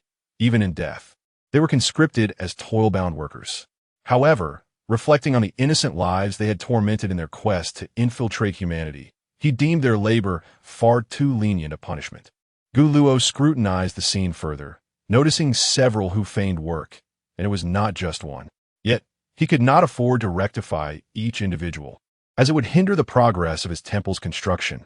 A solution was imperative, seeking a foreman to oversee them. It was evident that the masked king was the most suitable candidate. With Li Yifei already present, he could manage all tasks, great and small, within the hospital. Furthermore, being the grandson of Nixus would undoubtedly aid in Nixus's treatment. With this thought in mind, Gu Luo began to search for the masked king. In the corridor, the lamentations of the masked king echoed intermittently until the two halted before Gilgamesh's hospital room. "Come on, Rise. Let's battle for another 300 rounds," Gilgamesh exclaimed, brimming with fighting spirit, while the masked king appeared tattered and worn. Had it not been for its exceptional regenerative abilities, it would have perished countless times by now. Gu Luo hastily pulled it aside, concerned that it might truly meet its end. After providing it with a new set of clothes, Gu Luo summoned the little slaves to gather around and brought the masked king forth. "From now on, it shall supervise you. Anyone who dares to be idle." The masked king seemed to comprehend Gu Luo's words, gazing at the diminutive serpent demons before it, relishing the opportunity for venting its frustrations. The serpent demons clearly did not regard it as a threat. Their fear lay with Gu Luo, not the masked king. After all, they were both monsters. What right did it have to command them? Sensing the provocation, the masked king indiscriminately chose one to attack, but the serpent demons united in solidarity, retaliating against the masked king in a collective assault. Lin Xie observed the unfolding spectacle, while Gu Luo showed no intention of intervening, seemingly relishing the chaos as if it were a theatrical performance. "Strike harder. Come on, you want to kill anyone like that." Chapter 20.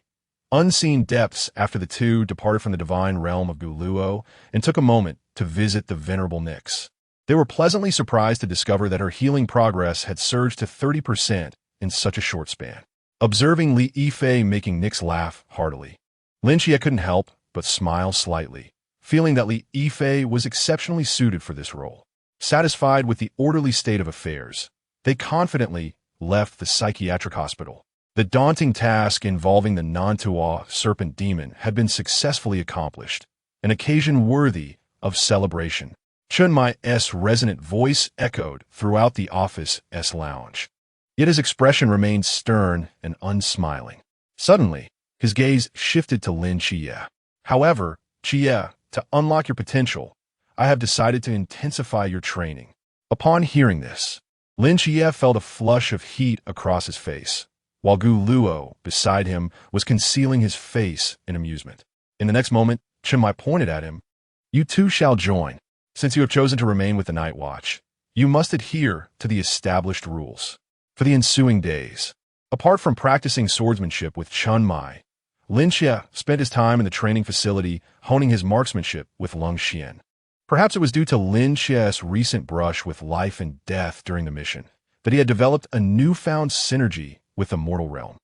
If one were to remark on the most significant improvement, it would undoubtedly be Lin Chie's shooting skills. Initially, he had missed entirely at 30 meters, barely grazing the target. Yet now, he managed to strike the target with precision within 20 meters, hitting the bullseye consistently.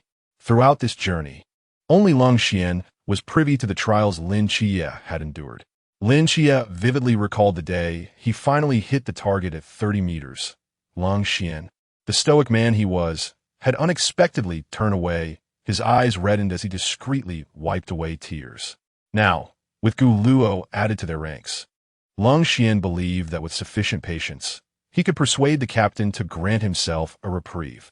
Enough of these unrealistic thoughts, he mused, lowering his gaze as he approached Gu Luo, presenting him with a handgun. Try to hit the target at 20 meters. Upon receiving the sleek black pistol, Gu Luo stepped onto the field, fixating on the distant bullseye, and without hesitation, he pulled the trigger. Bang, bang, bang. The crisp sounds of gunfire resonated, and Long Xian took a deep breath, reminding himself that this was merely practice. Gu Luo was a novice, which was to be expected. After his self-affirmation, he turned to inspect the target, his eyes widening in disbelief as he beheld a perfect black hole at the center, smooth and unblemished. 3 shots, all on target. Skeptical, Long Xian urged Gu Luo to attempt 30 meters. With 3 more shots fired, it was no surprise that each one found its mark again. Could it be that he is a genius? Long Xian struggled to maintain his composure, suppressing his astonishment. It's nothing, just basic skills, Gu Luo replied nonchalantly. In truth, when Long Xian had handed him the gun, Gu Luo had felt a fleeting touch as his fingers brushed against Long Xian's palm. This seasoned veteran might even have to concede that Gu Luo was quite exceptional. Who would have thought you had such depth hidden within you? May you wield this talent wisely. After Cold Xian finished speaking, he promptly departed from the chamber. Lin Chie was taken aback by Gu Luo's unexpected talent and sought to humbly inquire further. Gu Luo, not one to withhold knowledge, supported Lin Chie's hand, guiding him with poise. Focus on your balance, steady your shoulder, and aim for the target. Lin Chie obediently followed his instructions, yet after a moment, he sensed an uncanny familiarity with the situation. In the captain's office, Lin Chie gently knocked on the door before entering. Gu Luo followed closely behind. Chun Mai was engrossed in a document, and after a brief moment, he lifted his gaze and addressed the two. In a few days, we will commence training for the new recruits. Lin Chie suddenly realized that a month had already slipped by. So, what preparation should we make, Captain? Gu Luo casually pulled over a chair and sat down. Chun Mai flipped through his notebook, intending to take a seat, but instinctively pulled back to find the chair empty, only to turn and see Gu Luo nonchalantly lounging with his legs crossed. Gu Luo inquired. Indeed, Chun Mai admonished like a concerned father, reminding them not to forget their clothing, to ensure they had all their gear, and to be mindful of their tickets. Rambling on for half an hour before finally closing his notebook, he added a few last words, stating, later, let Hong Ying and Xiao then take you to the street to purchase some daily necessities. And remember the tickets. The sooner, the better. Aim to buy them this afternoon. Lin Qian nodded eagerly, like a chick pecking at grain, while Gu Luo feigned attentive listening, though he recalled the details vividly. This training would not take place in the capital. It wouldn't be long before news arrived to inform Chun Mai that the location had shifted to Tsangnan. After all, Lin Chie could not leave Tsangnan, for if he did, the entire region would truly be lost. As for the tickets, Gu Luo hesitated but ultimately chose not to disclose the information, aware that in the original narrative, by the time Chun Mai learned of it, it would already be too late. Lin Chie would have boarded the train, his mind calculating the consequences. That should cover everything. It's getting late now. You two should go by your necessities. As the duo exited the office, they found Hong Ying leaning against the wall, while Xiaonan squatted on the floor, idly playing Snake. Upon hearing the commotion, she looked up, only to see her plump snake collide with another, resulting in a cascade of tiny segments. Hey, Chie Gu Luo, you're finally out. Let us go, let us go. We've been waiting for you for ages. Hong Ying exclaimed, cheerfully tugging at Lin Chie's sleeve to pull him along. then glanced at Gu Luo. "Oh, little Luo, what happened to your head? Why do you have another bump?" Gu Luo replied with a resigned expression. "Chia, this pink Peppa Pig backpack would suit you perfectly."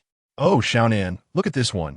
Little Luo, this Snow White backpack is just right for you," Hong Ying exclaimed, swiftly paying for the items.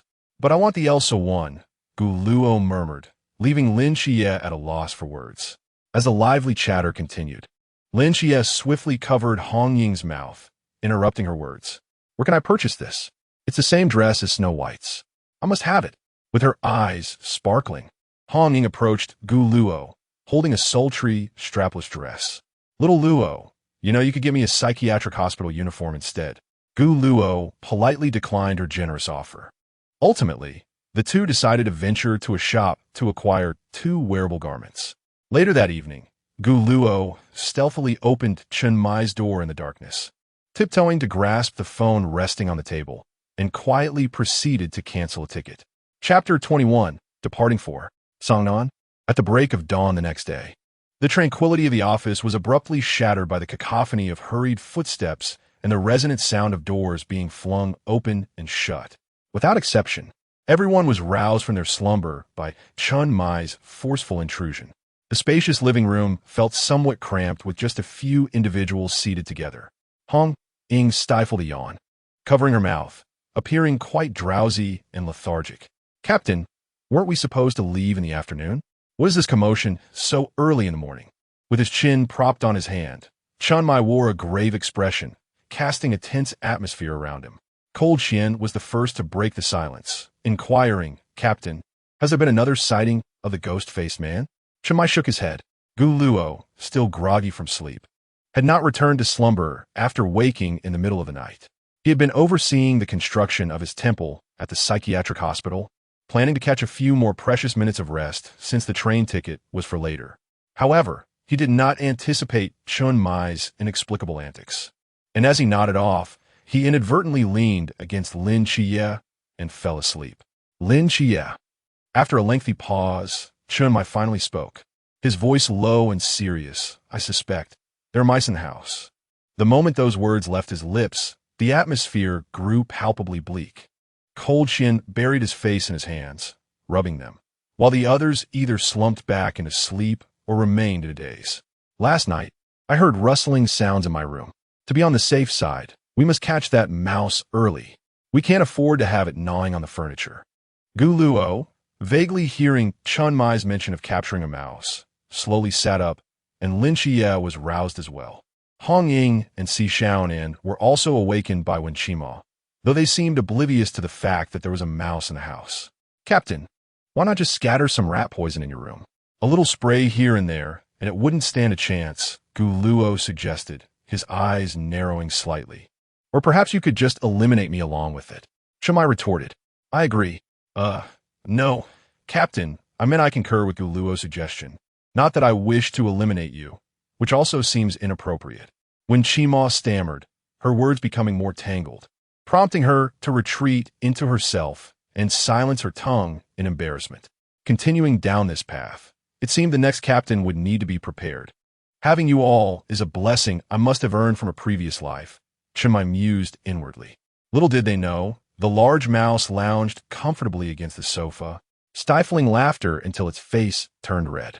Lin Xie, noticing something amiss, leaned closer and whispered, "Is this your doing again?" Gu Luo feigned a cough and replied, "How can this be considered mischief? You should actually thank me." The morning's mouse-catching endeavor concluded with no sign of a single cockroach. Yet Chen Mai's room was left in disarray. Rat poison and bait were scattered in various corners, and after a morning of commotion, they finally arrived at the farewell ceremony for the two of them. Adhering to the principle of better early than late, they set off around noon instead of the scheduled departure at 1 o'clock. The station was not particularly distant. A mere half-hour journey would suffice.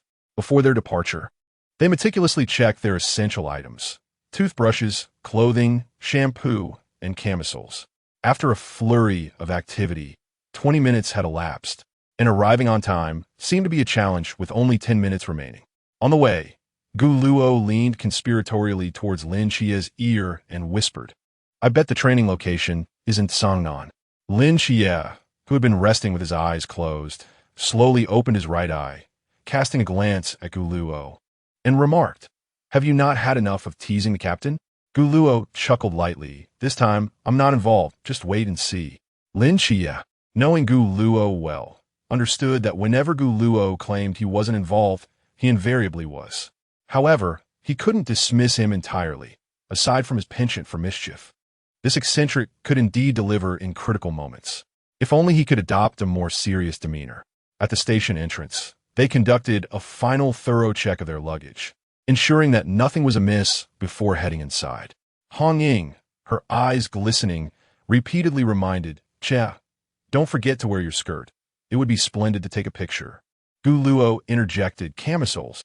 Wu Xiangnan, burdened with a suitcase in each hand, one adorned with Peppa Pig, the other with Snow White, and a backpack slung over his shoulder, trailed behind the group, nearly collapsing from exhaustion but still hesitating to enter the station. Just as they were about to proceed, Gu Luo's eyes lit up at the sight of a candied hawthorn stand. "Captain, I want to eat that." Wu Xiaonan replied, "How adorable." Chimai, perhaps sensing that this departure might herald an uncertain future reunion, decided to indulge Gu Luo for once, allowing him to linger while he dashed towards the candied hawthorn stand. Meanwhile, Hong Ying and Xiaonan squatted on the ground, having cleared over 10 levels of a game. With a game notification sound, Xiaonan leaped up excitedly, exclaiming, Hong Ying Jia, I've caught up to you." Just as Chun Mai prepared to make a payment, a notification appeared on his phone. Ticket cancellation successful. Time-stamped from the previous evening. After a morning spent dealing with urgent matters, he had not anticipated such a significant surprise awaiting him. As he approached the others, they noticed his expression seemed rather grim. Gu Luo, oblivious, took the candied hawthorn from his hand, while Lung Xian kindly inquired, "Captain, what's wrong? Why you look so pale? Is it still possible to buy a ticket?" Chen Mai's tone was somewhat frantic. The ticket had indeed been cancelled. Their conversation was inaudible, but Hong Ying, believing they were finally about to depart, rubbed her eyes vigorously, which immediately turned red. "Jia, I'll miss you." Lin Jia reassured her. "Hong Ying Jia, I will return safely." Meanwhile, Chun Mai and Lung Xian were in a state of agitation, as the time to enter the station was rapidly approaching. Yet, Gu Luo, blissfully savoring his treat, reminded them, "Life is long. Do not panic in the face of challenges." After speaking, he thoughtfully rushed to the candied hawthorn stall, purchasing one skewer for each person present, claiming it was to safeguard the treats for Cold Xian and Chun Mai. As they indulged and busied themselves, it resembled a renowned masterpiece. Yet amidst the delightful chaos, Chun Mai's phone rang, a call from headquarters informing him that the training location had been changed at Songnan. Upon sharing this news, a moment of silence enveloped the group, each person exchanging bewildered glances, the atmosphere turning awkward. Then, Gu Luo exuberantly sprang into action, turning back with a grand gesture, proclaiming, "Let us depart for Songnan." On the vehicle, a hush fell over the company as they remained lost in contemplation. Gu Luo, however, took the initiative to hand Cold Xian and Chun Mai the 2 skewers of candied hawthorn. Chun Mai, momentarily taken aback, inquired, "Where did you acquire the money?" "I spent my own," Gu Luo replied. "Well done, my friend," Chun Mai commended. Chapter 22, Embracing. Shall we sheath the blade first?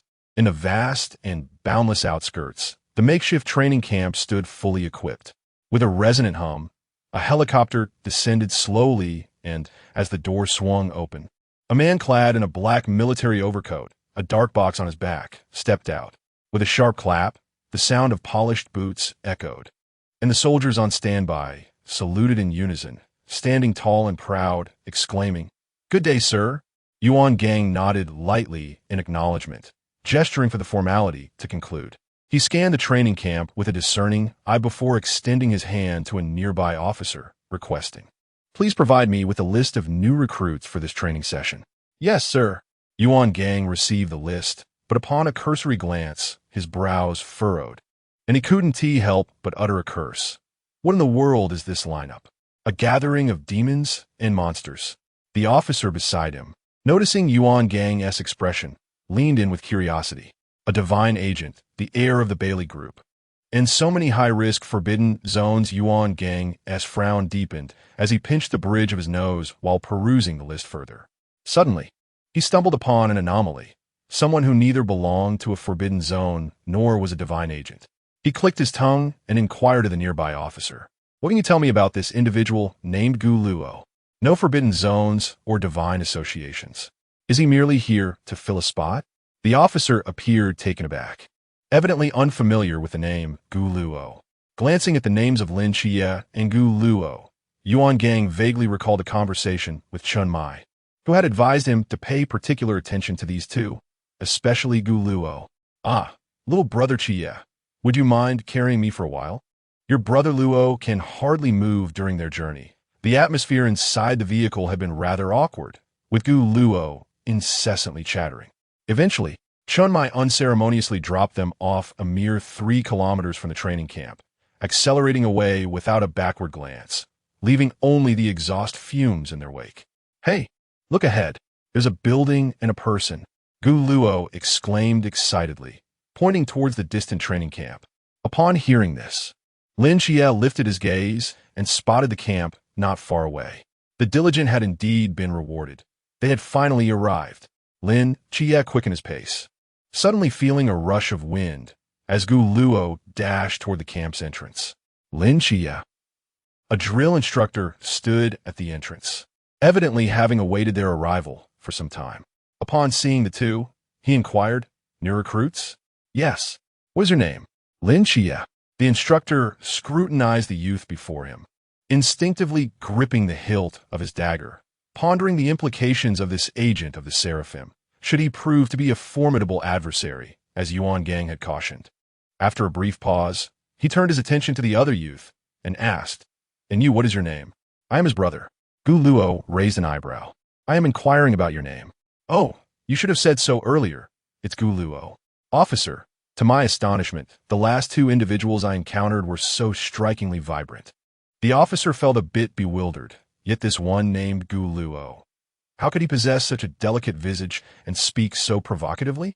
Upon scrutinizing their attire, he noted that Lin Xie was dragging along a Peppa Pig suitcase, while Gu Luo sported a pastel-hued snow-white backpack. Truly a testament to his role as an envoy of the divine. What a personality, the officer mused. "Follow me. I shall familiarize you with the training camp where you will spend an unforgettable year. By the way, I forgot to introduce myself. My name is Hong Hao." As Hong Hao led the two through the camp, he was animatedly explaining their surroundings, yet the pair behind him remained unresponsive. With a slight pause, he glanced back, noticing Gu Luo whispering into Lin Xie's ear, occasionally casting furtive glances at his shaved head. "Do all instructors look like this? That buzz cut seems rather bald." Lin Xie replied, "I have no idea. Probably." Suddenly, Hong Hao halted, turning to fix his gaze upon the two. Lin Xie and Gu Luo also stopped in their tracks. Hong Hao's intense stare made Gu Luo feel a bit shy, prompting him to scratch his head and say, "I know I'm handsome, but could you perhaps sheath your knife for now?" Realizing he had inadvertently drawn his knife part way, Hong Hao averted his gaze to his waist. Gu Luo stepped back a few paces, commenting, "You said we were here for welcome. Why draw a weapon?" He turned to Lin Xie, "Right? My younger brother Qi?" Lin Xie shrugged, "Not my concern. Don't involve me." Upholding his principle of not stooping to the level of children, Hong Hao inhaled deeply and resumed guiding them through the camp, patiently explaining, "Over there is the dormitory building, with bunk beds for 8, but the washrooms are outside the dorms." He gestured toward a somewhat dilapidated structure, acknowledging that it was merely a temporary setup, thus not expecting luxury. "There is the cafeteria, and that area is the training ground. Trust me, you will come to adore it." During the tour, Lin Xie sensed numerous soldiers' gazes fixed upon him and Gu Luo, prompting him to furrow his brow and inquire, "Why are they staring at us?" Hong Hao raised an eyebrow, replying, "The divine envoy of the Seraph is indeed a rare sight. Their curiosity is quite normal." As for him, his gaze turned to Gu Luo, who, perhaps fearing embarrassment, had been consciously concealing his suitcase and backpack since entering the camp. In stark contrast, Gu Luo flaunted his snow-white backpack with an air of confidence, deliberately making himself conspicuous, as if he wished to be noticed. Perhaps it is simply due to his distinctiveness, Hong Hao thought, covering his face momentarily, his gaze shifting away from Gu Luo while pondering. With that handsome face, could he accomplish anything worthwhile? In the command center of the training camp, Yuan Gang had been observing the every move of the two individuals since their entry into the camp. Initially, his expression was grave, with piercing eyes fixed intently on the figures displayed on the screen. As time passed, he furrowed his brow, gently stroking his chin, and eventually, he covered his face with his hands before departing the command center. Lighting a cigarette, he gazed up at the sky, murmuring to himself, "Ah, our great Xia. The youth are formidable indeed." Chapter 23. 7 Nights, Is There No Love Left? There stood the dormitory building, which I had previously mentioned. The training camp was erected temporarily and thus lacked refinement. Hong Hao gestured towards a nearby low-rise building. The structure was not particularly tall and appeared somewhat dilapidated, evidently a remnant of an older building that had been refurbished. While it was certainly habitable, the comfort of living there remained uncertain. This is the armory, stocked with an array of weapons, swords, guns, and halberds. This time, the headquarters has truly invested significantly, Hong Hao remarked, pushing open the warehouse door. A cloud of dust wafted towards them, mingling with a hint of metallic rust in the air. That should be about it.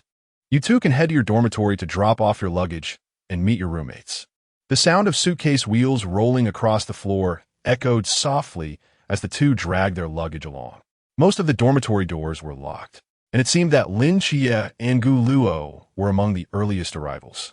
Before long, Lin Xie finally encountered his roommate, a chubby boy who, upon their first meeting, came barreling towards him with a large gift box, only to stumble and fall due to the chaotic state of the floor. Initially prepared for a battle of wits with a privileged young man, Lin Xie found his resolve faltering at this unexpected display. Bai Li, the chubby boy, rose from the floor, his rotund form adding a measure of inertia to his movements. Perhaps unscathed by his fall, he scratched the back of his head and cheerfully remarked, "Hello, roommate. My name is Bai Li Tu Ming. It's a bit of a mouthful, so you could just call me Fatty. By the way, I brought some local specialties from home as a token of goodwill. I hope you'll accept them." As he opened the gift box, it revealed a collection of Rolex watches. Noticing Lin Xie's astonished expression, he added, "I'm just an ordinary kid from a regular family." "Hey, you there, handsome?" Gu Luo appeared at the door with a slight delay. Lin Xie was taken aback, pondering when he had become separated from him. This dormitory building was rather small. Did they really have to place the restroom at the farthest end? Was there fear of theft? Gu Luo muttered his complaints while sauntering into the dormitory, graciously accepting Bai Li's goodwill without hesitation. Lin Xie watched as Gu Luo climbed to the upper bunk and made his bed, feeling somewhat perplexed. "Luo, Gu, I thought your dorm was next door?" Gu Luo continued his task, replying nonchalantly, "I asked Hong how to switch dorms." Lin Xie inquired, "Did he agree?" Gu Luo shrugged. "No, but what of it?" Lin Xie felt a mix of exasperation. It wasn't that he was unwilling to share space with Gu Luo, but rather that he sensed Gu Luo had a knack for stirring up trouble. Observing Lin Xie's bemused expression, Gu Luo smirked and quipped, "Xie, how could you bear to leave your brother behind? Xie, is there no love left?" Lin Xie could only respond with silence. In truth, Gu Luo harbored no ill intentions. He merely wished to safeguard his protege. Gu Luo leaped out of bed and continued to unpack his luggage, meticulously arranging each item. Lin Xie was engrossed in making his bed when Bai Li Pang ambled over. "Hey, roommate, what's your name?" he inquired.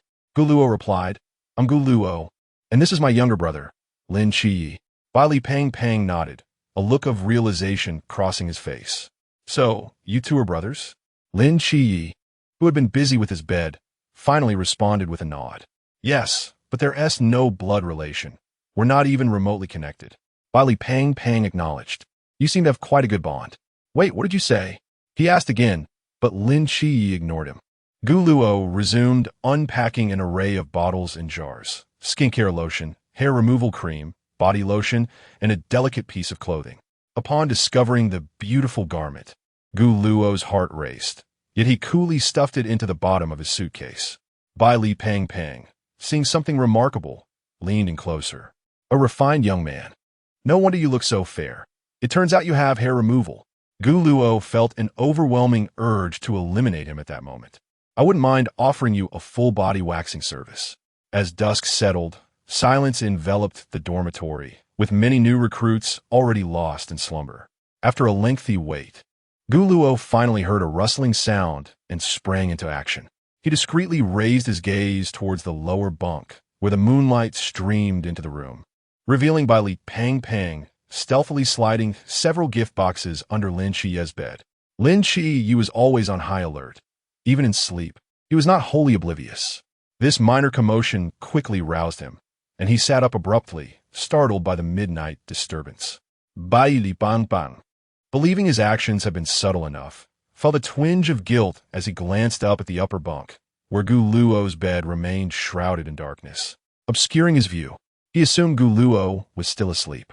He quietly tucked the last gift box beneath Lin Chiye's bed and, maintaining politeness, grinned and said, "Chiye, your feet smell wonderful.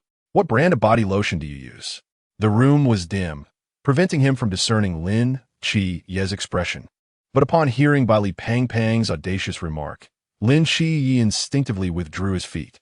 The two remained in a standoff, the atmosphere growing increasingly awkward. Unaware that Gu Luo was secretly observing, Bai Li Pang, feeling a bit embarrassed, scratched his head and made an even bolder statement. "Why don't you smell mine? I usually don't use body lotion, but it shouldn't smell bad." Lin Chiye suppressed the urge to strike him. The chubby boy was somewhat naive, but that did not justify his midnight foot-sniffing antics. Seeing that Lin Chiye remained motionless, Bai Li Pang thoughtfully placed his foot on Lin Chiye's bed. With a dark expression, Lin Chiye was about to speak when a noise came from the upper bunk. Gu Luo, sounding somewhat comforting, said, "Cha, you might as well just give in to him." Lin Chiye. Bai Li Pang. Chapter 24. Report, I am but a small fry.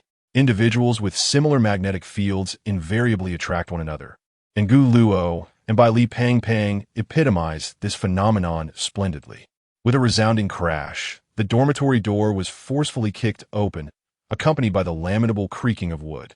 Lin Chiye furrowed his brow and glanced toward the entrance, where he immediately spotted Gu Luo, who was holding an assortment of vacuum-packed food. With an awkward grin, he remarked, "Oh dear, I may have kicked a bit too hard. My apologies, Chiye, for disturbing your rest." Lin Chiye had grown accustomed to such intrusions. In truth, he hadn't truly been asleep, merely resting his eyes. However, the sudden commotion startled him, leaving him slightly irked. Just as he was about to inquire about Gu Luo's earlier whereabouts, Bai Li Pang had already hopped out of bed to greet him. "Brother Luo, you've finally returned. Where have you been?" Bai Li Pang exclaimed with a smile as he approached the door. Gu Luo placed his bounty upon the table and retrieved a few compressed biscuits from his pocket. "I just visited the supply station to grab some food. I was in a rush and didn't bring much from home, so I also made a route map while I was at it." As he spoke, he unfolded a neatly creased piece of paper, clearly marking the locations of the armory and the cafeteria. "Chiye, don't sleep any longer. Get up and eat something," Gu Luo said, tossing a peanut-flavored compressed biscuit towards Lin Chiye. Lin Chiye caught it without hesitation, tore it open, and took a bite. The flavor was quite pleasant. He glanced at the dehydrated food on the table and mumbled, "Luo, guh. Did you pack these from the supply station?" "Rest assured, there's plenty. I only took a little to tide us over." Gu Luo waved his hand dismissively. Bai Li Pang held up a compressed biscuit and examined it closely. "Is this what they call a compressed biscuit?" He brought it to his nose, inhaling the delightful peanut aroma.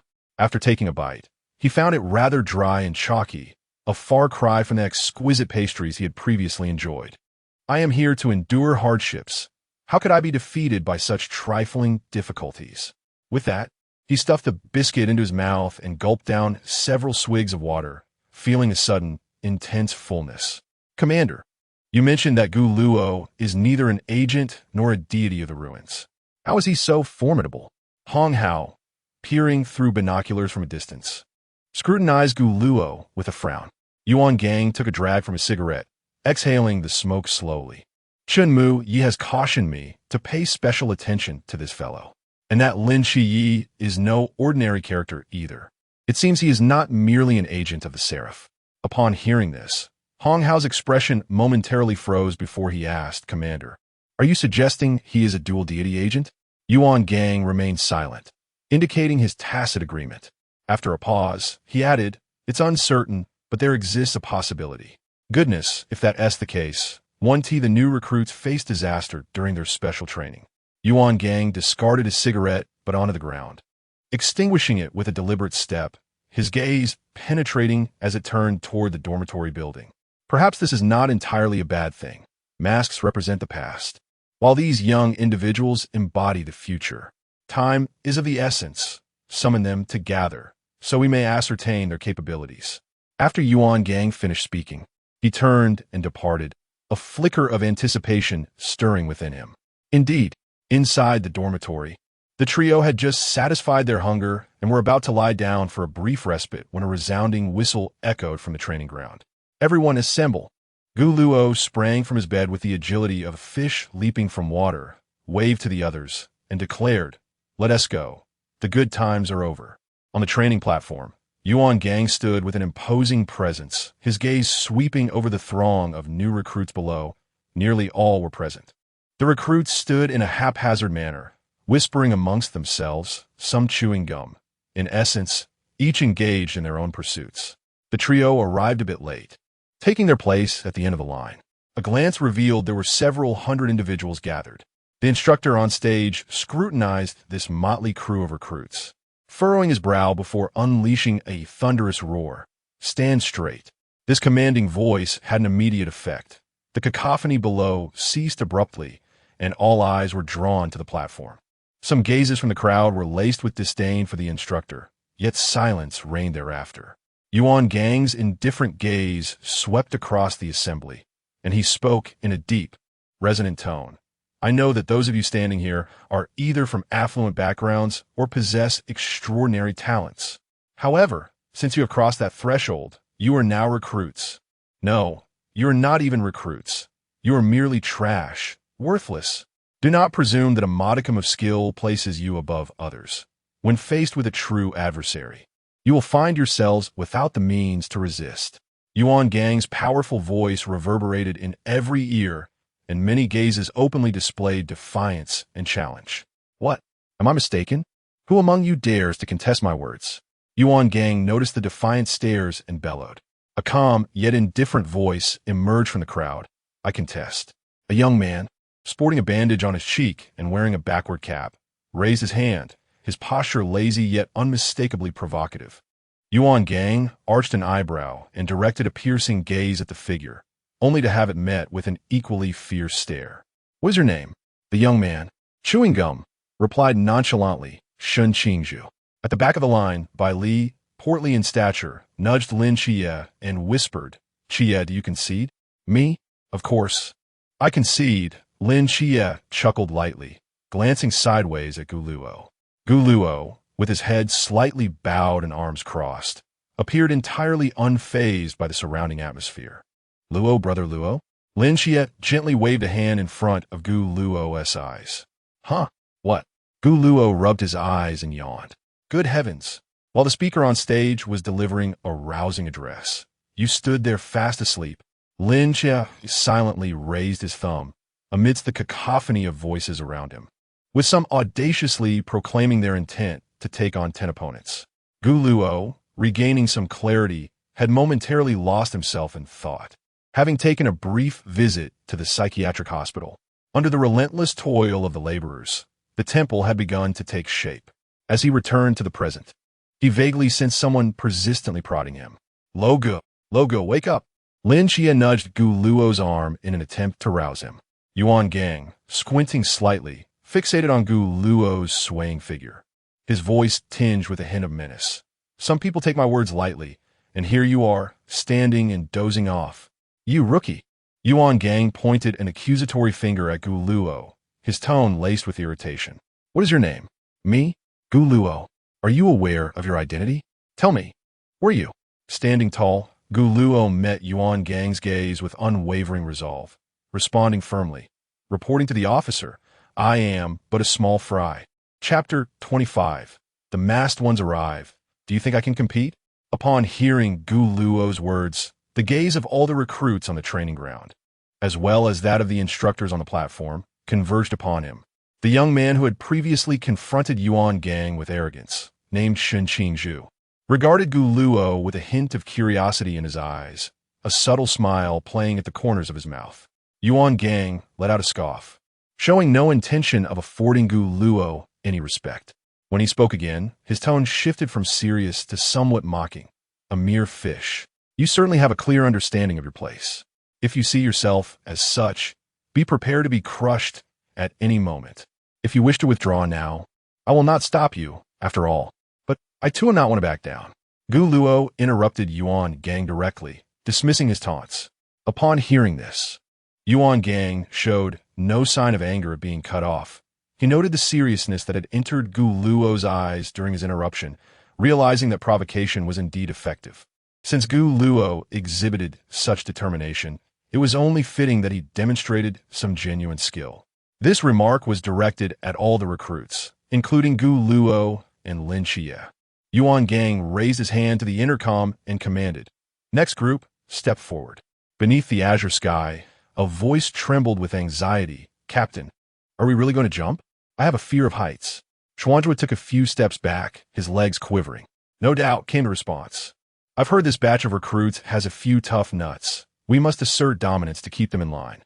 "But, Captain," before Xuanzhua could finish his protest, he was unexpectedly shoved from behind, followed swiftly by the others who leapt into the air. Onlookers on the ground gazed skyward, with Gu Luo observing intently as 7 indistinct figures scattered across the sky plummeted rapidly. Gu Luo's perceptive abilities were suppressed by his mental state. Otherwise, he would have undoubtedly heard Xuanzhua's screams akin to that of a slaughtered pig. "Goodness, look! Someone is falling from the sky." One recruit exclaimed. "They don't even have parachutes. They can't survive this." Merely watching, the recruits appeared even more anxious than those about to land. The 7 figures, clad in black with capes billowing behind them, wore masks that concealed their faces, and the distance to the ground dwindled rapidly. As the recruits held their breath in trepidation, one recognized them. It's the masked team, the famed masked squad from the 4 elite teams. A recruit shouted, pointing at the figures above. "I've heard that each member of the masked squad possesses at least the strength of an elite. Isn't this sheer bullying?" As they descended closer to the ground, one man, wearing a mask adorned with a scale, tilted his thumb downward, instantly lightening their weight, allowing them to land gracefully. Standing upright, their faces obscured by masks added an air of mystery, exuding a formidable aura. The leader, whose mask bore the character for king, was about to speak. With a sudden thud, the figure doubled over, retching as he collapsed to his knees, inadvertently bowing deeply to the gathered new recruits. "Please rise. There is no need for such grand gestures." Gu Luo had somehow appeared at the forefront of the line, unnoticed even by Lin Xie. "Where's my esteemed brother Luo?" The brother, amused, remarked, "There is little of value here." Gu Luo rummaged through his pocket, producing a red envelope which he swiftly thrust into the hands of the retching figure before darting back to the rear of the line. After a moment, the figure regained his composure and glanced at the envelope in his hand, instinctively opening it to find it empty. Below the stage, Lin Xie observed Gu Luo's antics, his lips curling into a suppressed smile, ultimately biting them to stifle a laugh. The figure, now realizing the jest, crumpled the empty envelope in his palm, feeling the sting of humiliation as he was outwitted. Just as he was about to retaliate, a pair of hands grasped his shoulders. Turning, he met Wang Mian's gaze, who gently shook his head in disapproval, causing him to relent. Yuan Gang, sensing the tension, cleared his throat and stepped forward to reclaim the moment. This was his gathering. After all, he had not anticipated such a turn of events. He had intended to caution the masked team to be wary of Gu Luo, only to have the latter incite animosity instead. Yet he welcomed the challenge, eager to discern the capabilities of this so-called pretty boy, Gu Luo. "You all claim to be invincible? Very well. I shall indulge you," he declared with vigor. "They are the masked team, renowned for their prowess, each member a formidable force, ranging from the river to the sea realm." Observing the astonished expressions of the new recruits, Yuan Gang's lips curled into a slight grin. Finally, the masked team had regained some semblance of respect. He cleared his throat again, adopting a more serious tone. However, do not fret about being overwhelmed by their superior ranks. They will suppress their levels to match yours at the Lantern Realm. Upon hearing this, the recruits visibly relaxed. After all, facing hundreds at the Lantern Realm against 7 opponents of at least the River Realm was daunting. Yet, with an equal footing, 240 against 7 presented a considerable chance of victory, especially since the individuals gathered here were not ordinary, possessing at least a modicum of martial skill. Seizing the moment, Yuan Gang continued. It is now 2:30 in the afternoon. Before 9 tonight, if you manage to unmask even one of them, you shall be declared the victors. Not only will you be exempt from this year's training, graduating instead, but I shall also retract my previous statements. He paused, letting the weight of his words sink in. However, should you fail, do not blame me for my harshness. Your tempers and worthless pride will be cast aside, and you will submit to discipline and rigorous training. Do you all understand? The new recruits erupted with enthusiasm, voices rising in a chorus of defiance. Come on, who's afraid? Let us see if we can take them down together. They boasted, it's merely a matter of unmasking them. How hard can it be? Upon the stage, a man adorned with a mask bearing the character Wong scoffed disdainfully, his expression concealed beneath the mask, his tone remarkably indifferent. To deal with you lot. 7 individuals are utterly unnecessary. Do not accuse us of bullying. As he spoke, the masked figure slowly raised his hand, extending 5 fingers, and continued. 5 of you. You may all come at us. 241 in total. Do not underestimate us. A new recruit shouted, pointing at the figures on the stage. When do we start? I am ready now. Before he could finish, a woman wearing a rose mask had, unbeknownst to him, produced a small pink hammer.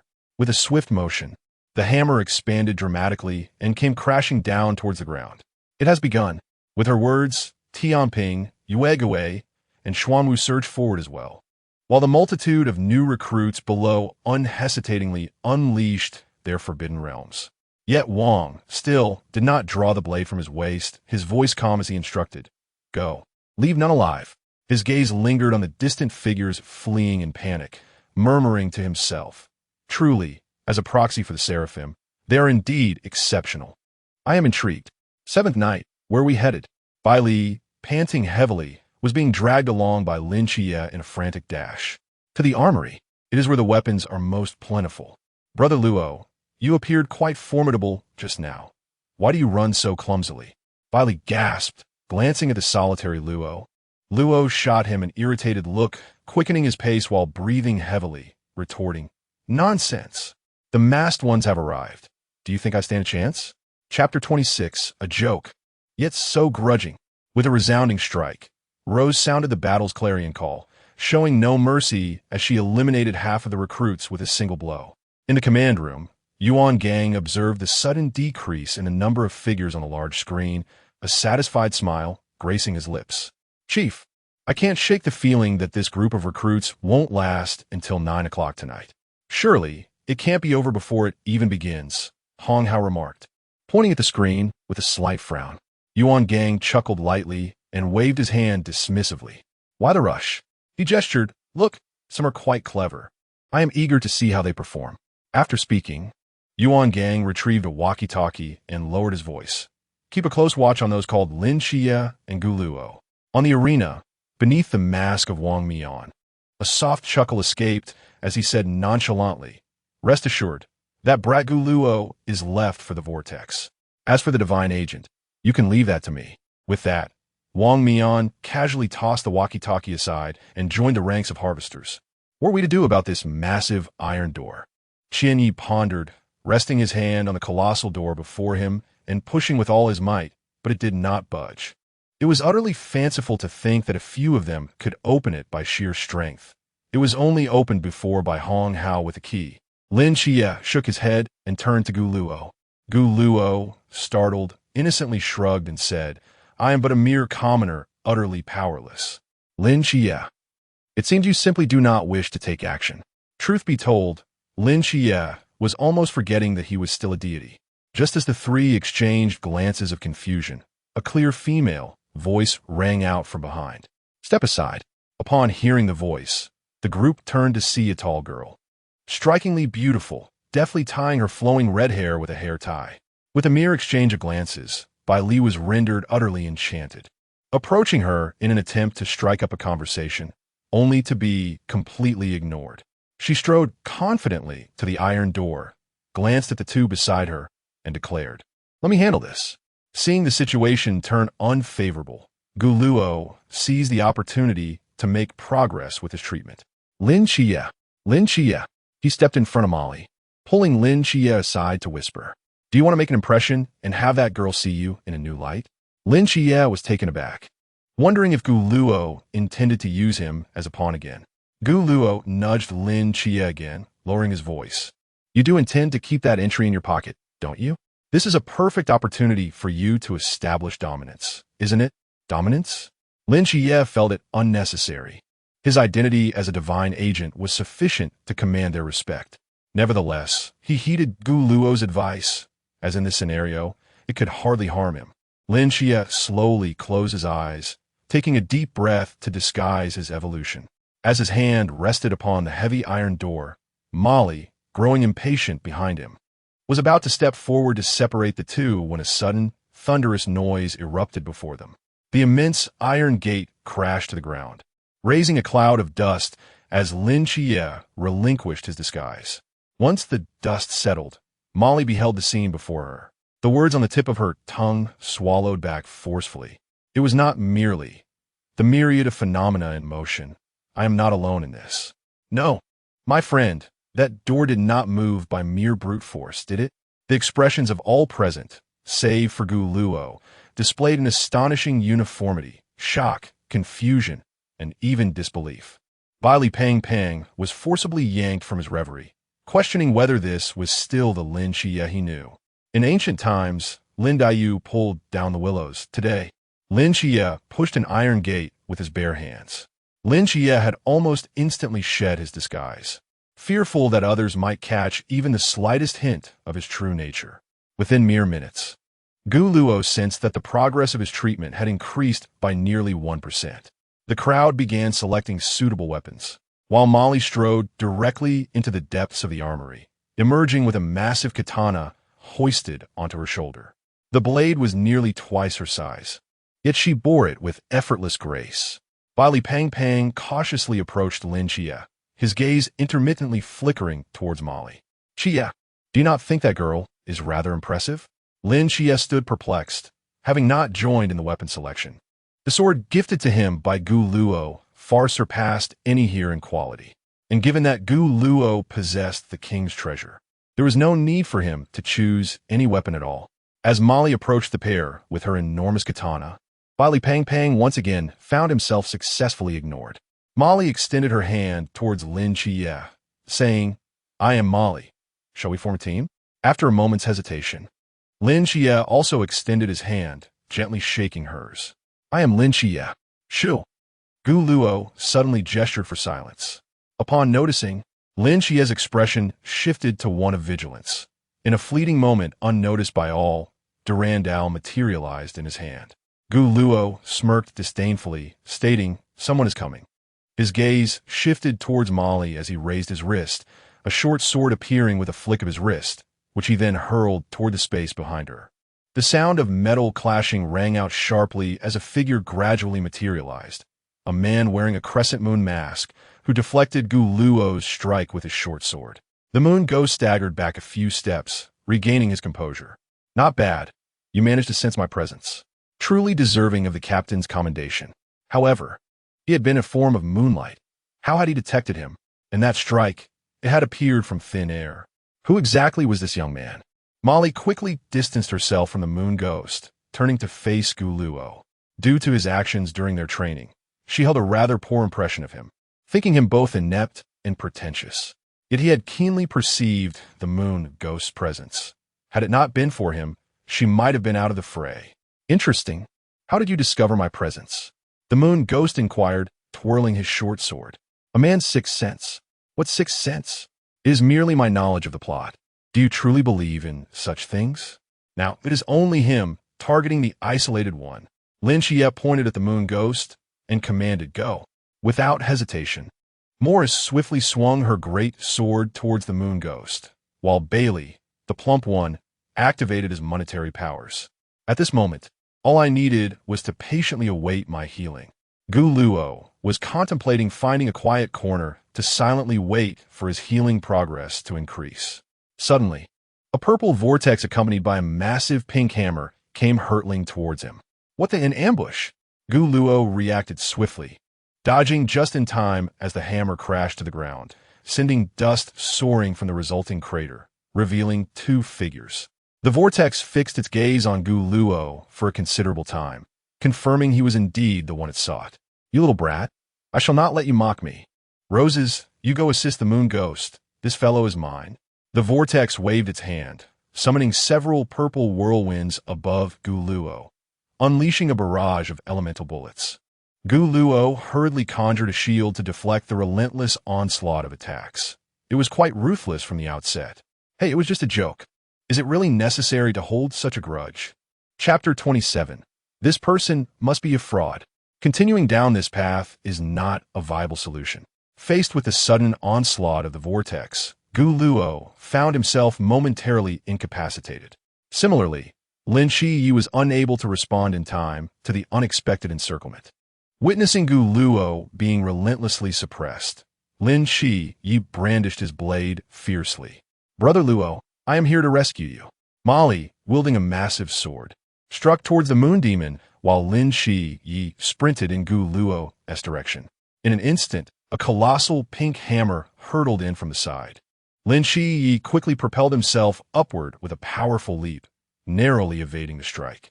The hammer swiftly diminished in size, revealing Rose perched atop a mountain of disordered crates. Gazing down at Lin Shiyi, little brother, haven't you been taught that one must not be distracted during battle? This could be quite fatal. Allow your sister to educate you. Meanwhile, Guluo was thoroughly engaged with the vortex, when suddenly, a transparent bubble drifted lazily into view. The vortex paused, perplexed by the bubble's arrival, and reached out to poke it. However, just as contact was about to be made, a tiny spark collided with it. The vortex immediately sensed danger. Oh no! Boom! The deafening sound of an explosion drew everyone's attention. Finally, Guluo seized the opportunity to catch his breath, lifting his gaze to see a figure emerging from the nearby shadows. It was none other than the young man who had been wearing his military cap backward and had exchanged barbs with Yuan Gang during training. Guluo had a vivid impression of him. Shun Qingzhu, what is he doing here? Shouldn't he be in the dormitory? Shun Qingzhu approached Guluo, hands in pockets, and extended a hand towards him, his tone as brash as his demeanor. Hey, how about we form a team? Upon hearing this, Guluo smiled faintly and grasped his hand gently, introducing himself. Guluo, not far off, amidst a heap of ruins, the vortex leaned against a wall, slowly regaining its footing. It first checked the mask on its face, still intact. Just moments before the explosion, the vortex had sensed something amiss and swiftly relocated, though it still suffered considerable backlash. Struggling to stand, the vortex pointed accusingly at Shun Qingzhu, cursing, "Can't play fair, huh? Sneak attacks? ISNT at you who engaged in the true ambush." Shun Qingzhu turned to face the vortex, arms crossed, subtly shielding Guluo behind him. With a disdainful smirk, he replied, "If it comes to a direct confrontation, I could easily obliterate you." The entire armory, under the strain of their conflict, exhibited signs of collapse. And after enduring Shun Qingzhu's explosion, the roof had been blasted open. Rose fiercely swung her hammer at Lin Shiyi, who was cornered, believing victory was assured. Yet, the hammer could not budge him an inch. Lin Shiyi braced himself firmly against the hammer, absorbing the blow. A golden light flickered in his eyes. Though Rose was unmatched in strength among the members of Masquerade, her full-force strike was thwarted by Lin Shiyi's bare hands. The vast majority of those present had already been eliminated. Only Lin Shiyi, Guluo, Molly, and a few others remained. Rose, somewhat taken aback, promptly moderated her strength, retracting the hammer back into her hands, transforming it once again into a petite form. "I presume you must be the divine agent. Somewhat capable, you have not disappointed me," remarked Rose, casually toying with the small hammer in her grasp. To the north, Wang Mian's silhouette appeared seemingly out of nowhere, his indifferent gaze sweeping across those present as he coolly commanded, "Eliminate them." On the eastern rooftop, the balance, entangled with Molly, the moon demon, and the vortex, promptly shifted their focus towards Lin Xie and Gu Luo. The them that Wang Mian referred to was solely directed at the two of them. With the enhancements of disguise, evolution, and the mundane divine realm, Lin Xie could likely evade capture without hindrance, yet he would not abandon Gu Luo. "Luoga, they're coming for us. Why aren't you fleeing?" Lin Xie exclaimed as he swiftly appeared beside Gu Luo, attempting to pull him away. "What the fuss? I'm merely waiting for them to come at me all at once." Gu Luo replied with a disdainful smile, showing no intention of retreat. "Such bravado. Remember to stand while speaking," Rose exclaimed, swinging her massive hammer toward the swirling purple vortex and the moon demon wielding a short sword. "Ah, splendid." Gu Luo's expression sharpened as he slowly raised his arms, the sound of clashing metal resonating behind him as a golden light began to emerge. Had Rose and the others been closer, they would have witnessed the golden ripples manifesting in the void, revealing countless golden relics beneath the radiance.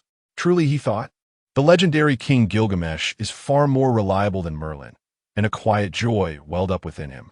The brilliance behind him intensified, with innumerable relics poised for action. "Go!" Gu Luo gently raised his hand, guiding Lin Xie behind him. As his words fell, the amassed relics surged forth, unleashing an indiscriminate and all-encompassing assault. Among those preparing to charge, Rose was the first to react, her hammer, mid-swing, enlarging to absorb the deluge of Gu Luo's weaponry. Yet, there was no sign of diminishing intensity from Gu Luo's onslaught. The relics cascaded like an endless tide of gold, while the armory had long since crumbled under his force. Hiding behind the hammer, in addition to the members of Mask, were Molly, Shun Qingzhu, and Baili Fat Fat. How can this person be so oblivious to friend and foe? "I just saved his life moments ago," Shun Qingzhu internally lamented. In the underground command center, numerous instructors observed the live broadcast, their expressions shifting unpredictably. "I have a bad feeling. It seems an accident may occur," one instructor remarked, his gaze fixed anxiously on the screen. Yuan Gang, watching the unfolding events, nearly dropped the cigarette pinched between his fingers. Turning to the instructor beside him, he inquired, "What is this forbidden item called?" "Report, sir. It appears. There is no record of it, nor have we ever encountered it," came the reply. "Ugh, it feels like we're on the brink of disaster." Yuan Gang adjusted his demeanor and stated, "Inform Mask to listen to my commands if necessary. They may elevate their realm." "Sir, do you wish for Mask to win or—" "Of course, victory," Yuan Gang interjected sharply. His gaze remained fixed on the screen as he continued. "However, I would prefer to witness a spectacular battle. I hope they will not disappoint me." "Captain, I cannot hold on any longer." Xiang Wei, wielding her hammer, was surrounded by the incessant clashing of weapons, while Guluo showed no signs of ceasing his relentless assault. Guluo's essence remained entrenched in the mental asylum, his mental prowess seemingly inexhaustible, fearlessly unleashing his firepower without hesitation. "Xiankong, do you not possess the ability to teleport?" Tianping tugged at Xuankong's attire. I have never attempted to teleport 5 at once. If we do not try, that insufferable brat will surely lead us to our demise." "Captain, I must say, this young man seems to possess extraordinary abilities." Chapter 28. I shall be the bait. A colossal purple vortex materialized beneath the feet of Mask, and the figures of 5 individuals vanished within its depths, leaving only Molly, Fatty, and Shin Qingzhu as the unwitting targets for Gu Luo. "Logo, don't accidentally harm your own," Lin Xie exclaimed, tugging at Gu Luo's arm. Yet, once the artifact was released, it could not be retracted immediately. Although Gu Luo had ceased his assault, the artifact continued its trajectory. At such a distance, even the swiftest reflexes could not enable the body to react in time. A glimmer of gold flickered in Lin Xie's eyes as he contemplated the perilous act of pulling the others away. He released Gu Luo's wrist and prepared to charge forward, only to witness the artifact abruptly dissipate into the air, leaving behind only ethereal golden light. What's the panic?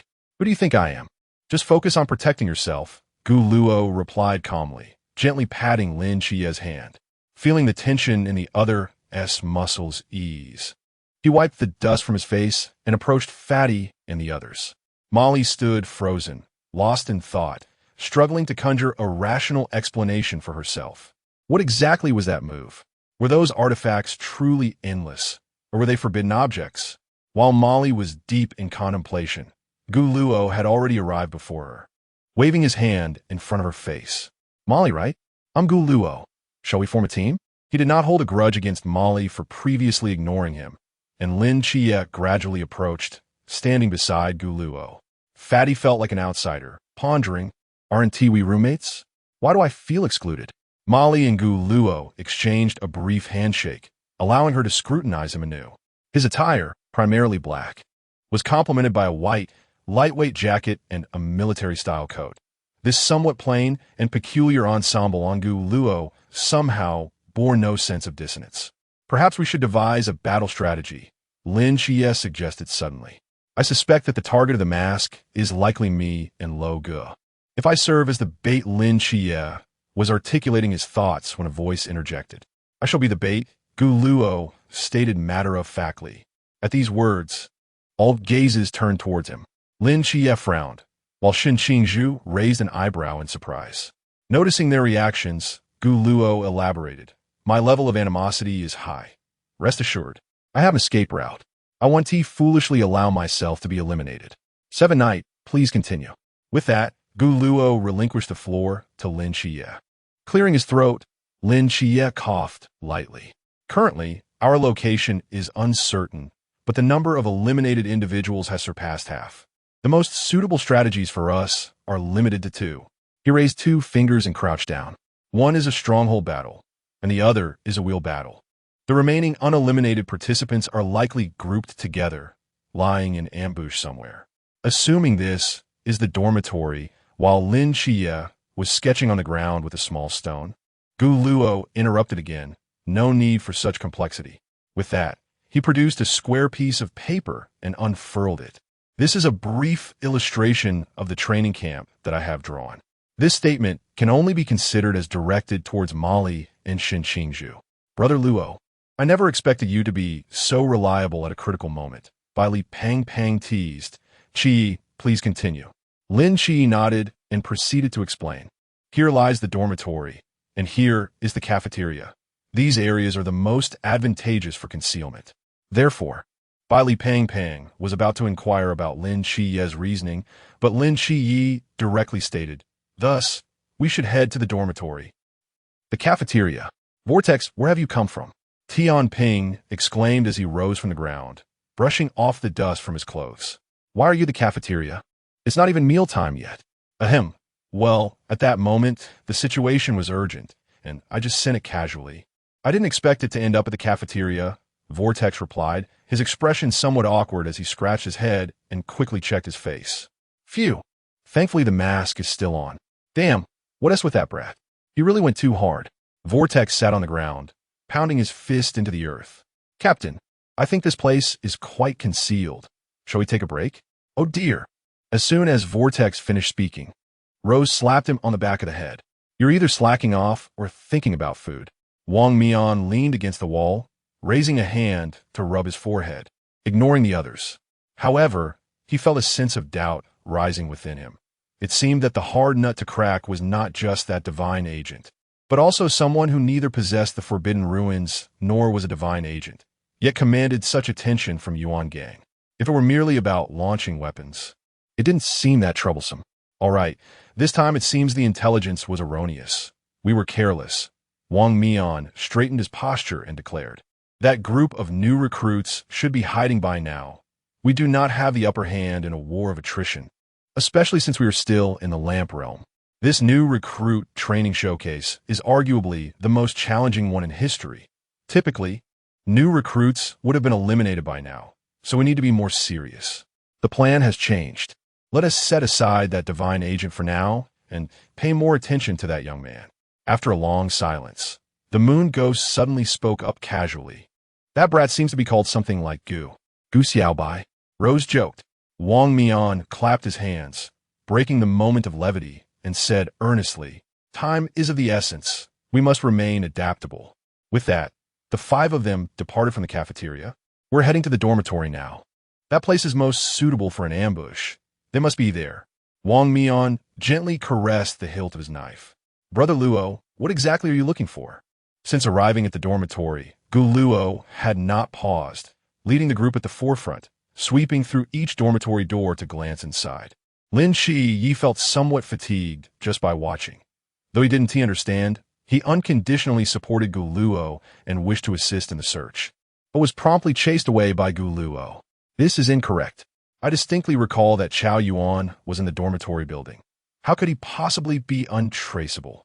Gu Luo searched the first floor of the building thoroughly, finding not a single soul. He then proceeded to the second floor, which was nearly as barren. At last, he approached the final dormitory door. With a gentle push, he opened it, and there, upon the bed, he beheld that familiar figure. Chao Yuan sat cross-legged, hands clasped in prayer, his eyes naturally closed. Upon hearing the noise, he merely opened his eyes to cast a fleeting glance at Gu Luo before closing them once more. "Come with me," Gu Luo urged as he approached the bedside. "Do not concern yourself with me. I merely wish to await their arrival to cast me aside. I have no desire to perpetuate this cycle of misfortune."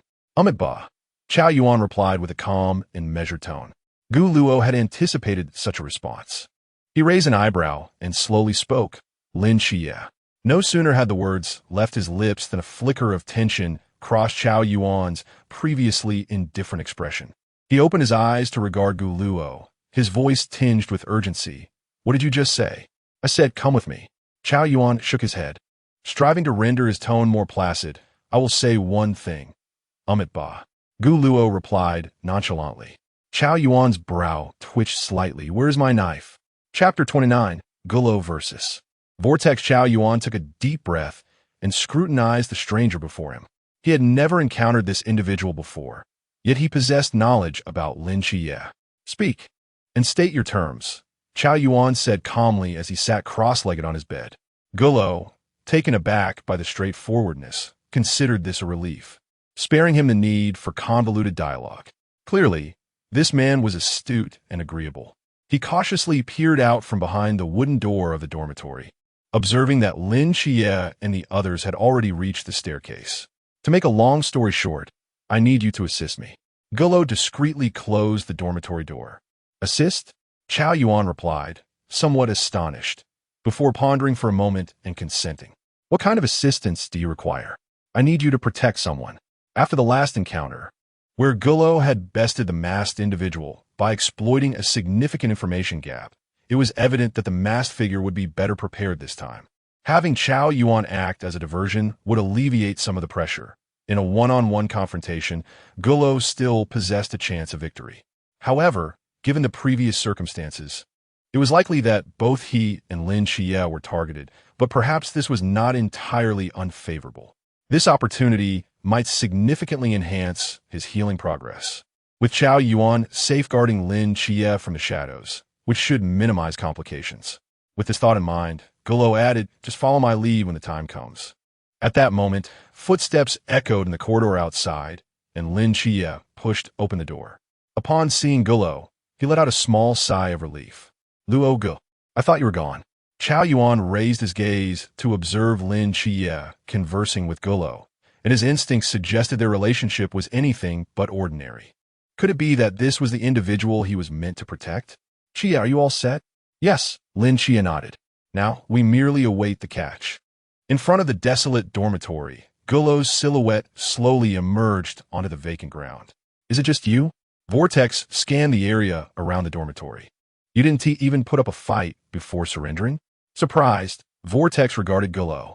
"Isn't that the same for you? How generous is your reward? Would you like me to extend New Year's greetings as well?" Gulo responded with a smile, though a hint of confusion lingered in his mind. According to the original plan, the masked figure was supposed to appear with 4 others. Why was only one present? Was there a trick afoot? Gulo's smile faded as he discreetly surveyed his surroundings. Vortex's lips twitched involuntarily at the memory of Gulo's audacious display on stage. He had already suffered enough embarrassment. And with so many rookies and instructors witnessing it, Gullo had taken advantage of the situation, offering him an empty reward. This grievance must be avenged. Behind the mask, Vortex's expression darkened as he raised his hand, summoning several purple vortexes behind him. He hesitated for a moment before retracting his forbidden domain. It seemed somewhat unfair to utilize it against an ordinary person devoid of such power. Even unarmed, he could still pin Gullo to the ground if he adhered to the principles of martial integrity. The vortex swaggered towards Gullo, hands on hips, exuding an air of nonchalance. "You little rascal, don't accuse me of bullying. I don't need the Forbidden Ruins to." Before he could finish his sentence, a golden longsword hurtled towards him with ferocity, forcing the vortex to narrowly evade by swiftly sidestepping. Immediately, a faint whistle sliced through the air as Gulluo's fist aimed directly at the vortex's face. With no time to dodge, he swiftly slipped into a violet swirl, creating distance between them. Gulluo's punch missed its target, leaving a sizable crater in the ground. The vortex, shaken, pondered how an ordinary person could possess such speed and strength, questioning whether this individual was truly human. Regaining his composure, the vortex pointed an accusatory finger at Gulluo, exclaiming, You launched a sneak attack without allowing me to finish my sentence." Gulluo straightened up, shaking his wrist, and replied with a smirk, "Sneak attack? I merely returned the favor." In the next instant, he shifted his stance, delivering a powerful kick towards the vortex, the air slicing open with a sharp whistle. Meanwhile, Lin Xie and his companions, concealed within the dormitory, watched in astonishment as their understanding of Gulluo transformed yet again. Just moments ago, Gulluo had closed the distance to the vortex in an instant. The force behind that punch was beyond the capabilities of an ordinary individual. Had the vortex not reacted with remarkable speed, the mask would likely have been in Gulluo's possession by now, if not for the vortex's extensive combat experience. Evading that blow would have been nearly impossible. "Xie, should we join in?" Bali Pang Pang whispered. Lin Xie's gaze remained fixed on the unfolding battle as he casually responded, "The time isn't right yet, and besides, you're unarmed. Do you intend to rush in and become a casualty?" Bali Pang Pang fell silent. "Xie, actually I'm Ollie. Stay alert to the situation and be ready to assist Luo Ge." Meanwhile, below, the commanders were perplexed. What on earth is going on? A tactic? One instructor questioned, observing the live feed. The screen depicted a one-sided battle where Gulluo relentlessly pressured the vortex, who could only resort to teleportation to evade, yet each time he did, Gulluo's fist followed closely, offering no respite. Yuan Gang furrowed his brow, stroking his chin as he requested Gulluo's dossier. The contents were straightforward, more comprehensive than the list of names, and, as Yuan Gang read it, he noticed a particular line regarding physical potential. Forbidden Ruins. Not listed. Yuan Gang's eyes widened in disbelief as he stared at the words for several seconds. How can it be marked as not listed when it should simply say absent? Redirecting his gaze back to the live broadcast, he realized that the vortex might truly be on the brink of defeat. Just as the vortex emerged from the swirl, Gulluo followed up with a powerful kick, accompanied by a gust of wind. The vortex, unable to evade, could only brace himself with his arm to absorb the blow. Such mastery of physical technique was unattainable by mere mortals.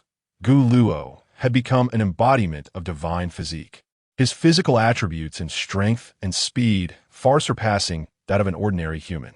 After the vortex narrowly escaped, it stabilized its form and instinctively touched the mask upon its face, snapping its fingers lightly. In response, an innumerable array of purple vortices unfurled behind it. The assaults absorbed from the new recruits, along with the explosions siphoned from the armory, were all directed toward Gulluo. "You little brat, possessing some skill. Let us see how you fare against this." Gulluo observed the swirling purple vortex behind the entity, letting out a soft chuckle. Who cannot do that? A sword-shaped key materialized in Gulluo's hand as he gradually raised it, unlocking the treasure's grand entrance.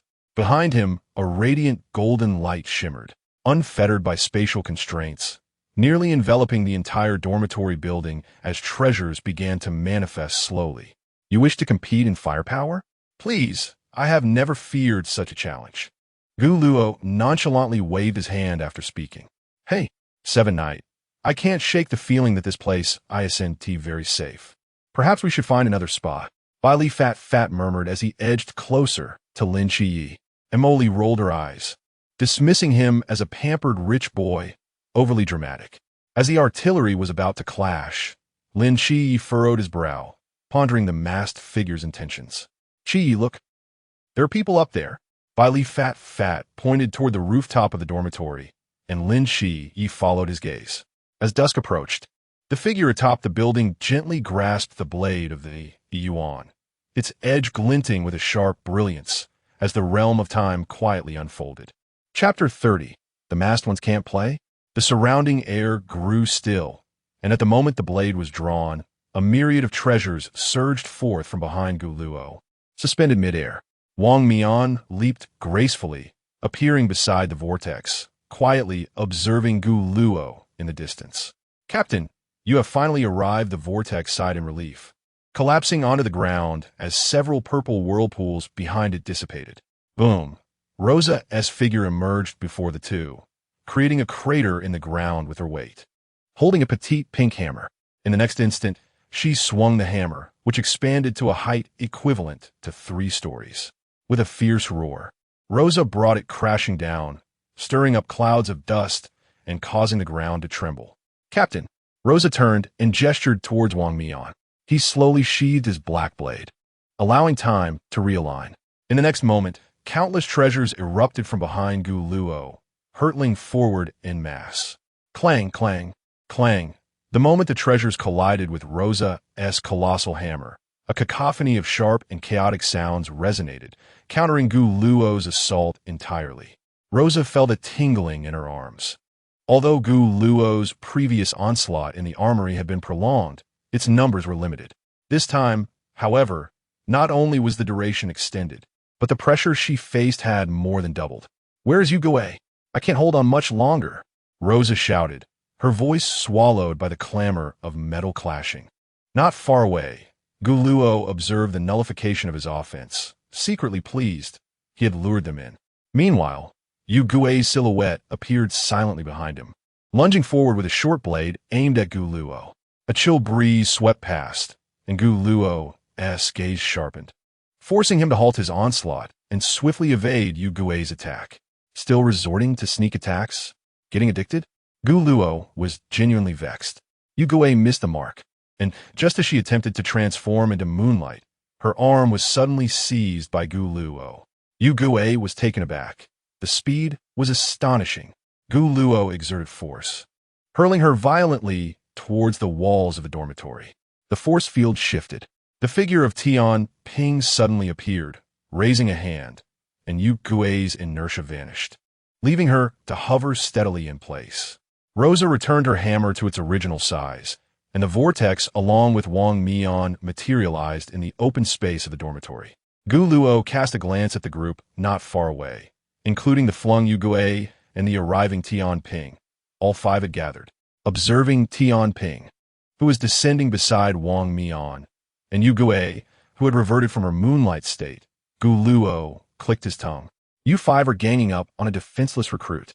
Aren't you ashamed? Vortex replied, this is called teamwork, understand? Wang Mian stepped forward, his hand still resting on the hilt of his blade, his masked visage scrutinizing Gu Luo. Sensing something amiss, Gu Luo chuckled softly, his demeanor relaxed, as if he were not the one facing the 5 masked individuals. You ought to be the ones feeling surrounded, he declared, extending a finger towards them. It's over, masked ones. As the words fell, earthen barriers, vines, and thorny walls rose abruptly around the 2 dormitory buildings, completely enclosing the 5 members of the mask, sealing off their escape routes. Gloomy swiftly departed from the open space, followed by the emergence of an air wall, preventing any attempt to break through. This cunning boy plays so deviously. The vortex glanced around, having once again fallen into Gloomy's trap. Zhuang, well done.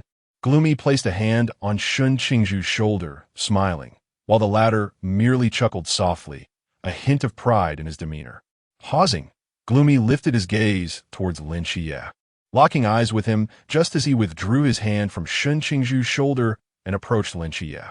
Wow, Brother Luo, that move you just pulled was incredibly impressive, Bai Li Pang exclaimed, casting a glance at Lin Qie, asking, "Isn't that right, Brother Qie?" Lin Qie remained silent, striding directly towards Gloomy amidst Bai Li Pang's puzzled stare. "Luo, go, are you all right?" It should have been him bearing the risk. Yet Gloomy had once again shielded him. Hearing this, Gloomy adopted his usual nonchalant demeanor, waving his hand dismissively, saying, "Why all this melodrama? It's utterly nauseating.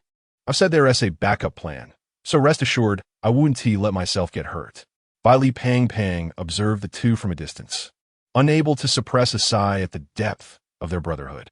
Below, the battle raged on, as the new recruits maneuvered their forbidden domains, ensnaring the mask amidst a barrage of gunfire. "Captain, if you don't intervene soon, I truly won't be able to hold on any longer." The vortex braced himself against the violet barrier, but with only his vision, he couldn't maintain it for long. Wang Mian moved, drawing his black blade, causing time around him to come to a standstill once more. The gleam of the blade flashed as he swung it, chaotic slashes converging before him. Sheath the blade. Time resumed its flow, and in the next moment, a terrifying wave of blade energy erupted, shattering the dormitory into fragments, effortlessly dismantling the new recruits' carefully laid traps without causing any injuries. A resounding explosion echoed from the ruins, resulting in half of the remaining new recruits being eliminated. Gloomy and the others had already relocated to the lower level, and as the dust in the air settled, their figures re-emerged onto the open ground. The standoff did not last long. Rose swung her hammer, which suddenly enlarged, crashing down, only to be intercepted by a massive katana. Molly's forbidden domain, myriad movements, unleashed several blade patterns towards Rose, forcing her back step by step. Rose regarded Molly with a playful glint in her eyes, saying, "Little sister, you're quite fierce. I'll play with you. Vortex, that troublesome fellow, you handle it." Tian Ping commanded Vortex, pointing at Shun Qingzhu. The two had previously clashed in the armory. Unable to determine a victor, yet Vortex's forbidden domain held no advantage here against Shun Qingzhu. "You really know how to command people," Vortex complained, yet leaped towards Shun Qingzhu's direction. Bai Li Pang surveyed his surroundings, contemplating seizing this opportunity to showcase his skills, but Gloomy waved him off. From behind the wall, Chao Yuan's silhouette emerged slowly. Gu Luo handed him a knife, and in service of the noble, Chao Yuan boldly engaged both the Moon Demon and Tian Ping. In his frenzied state, Chao Yuan had completely lost his reason, and the forbidden realms of the Moon Demon and Tian Ping were ill-suited for a direct confrontation, as they found themselves mercilessly subdued by Chao Yuan's relentless assault. The cacophony surrounding Wang Mian had no effect on him.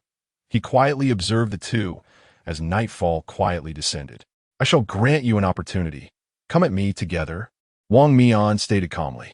"Wait a moment," Gu Luo interjected, raising his hand. "You two can fight. I trust my brother Qi. As for me, I shall take a moment to rest." With that, Gu Luo turned and walked towards an open space. "Lin Qi, Wang Mian. Very well. The battle among divine agents is indeed the most equitable." Wang Mian slightly bent forward, gripping the hilt of his blade. The black knife was drawn from its sheath. Chapter 31. Who says I am his brother? Lin Qie's gaze was fixated upon the dark blade wielded by Wang Mian.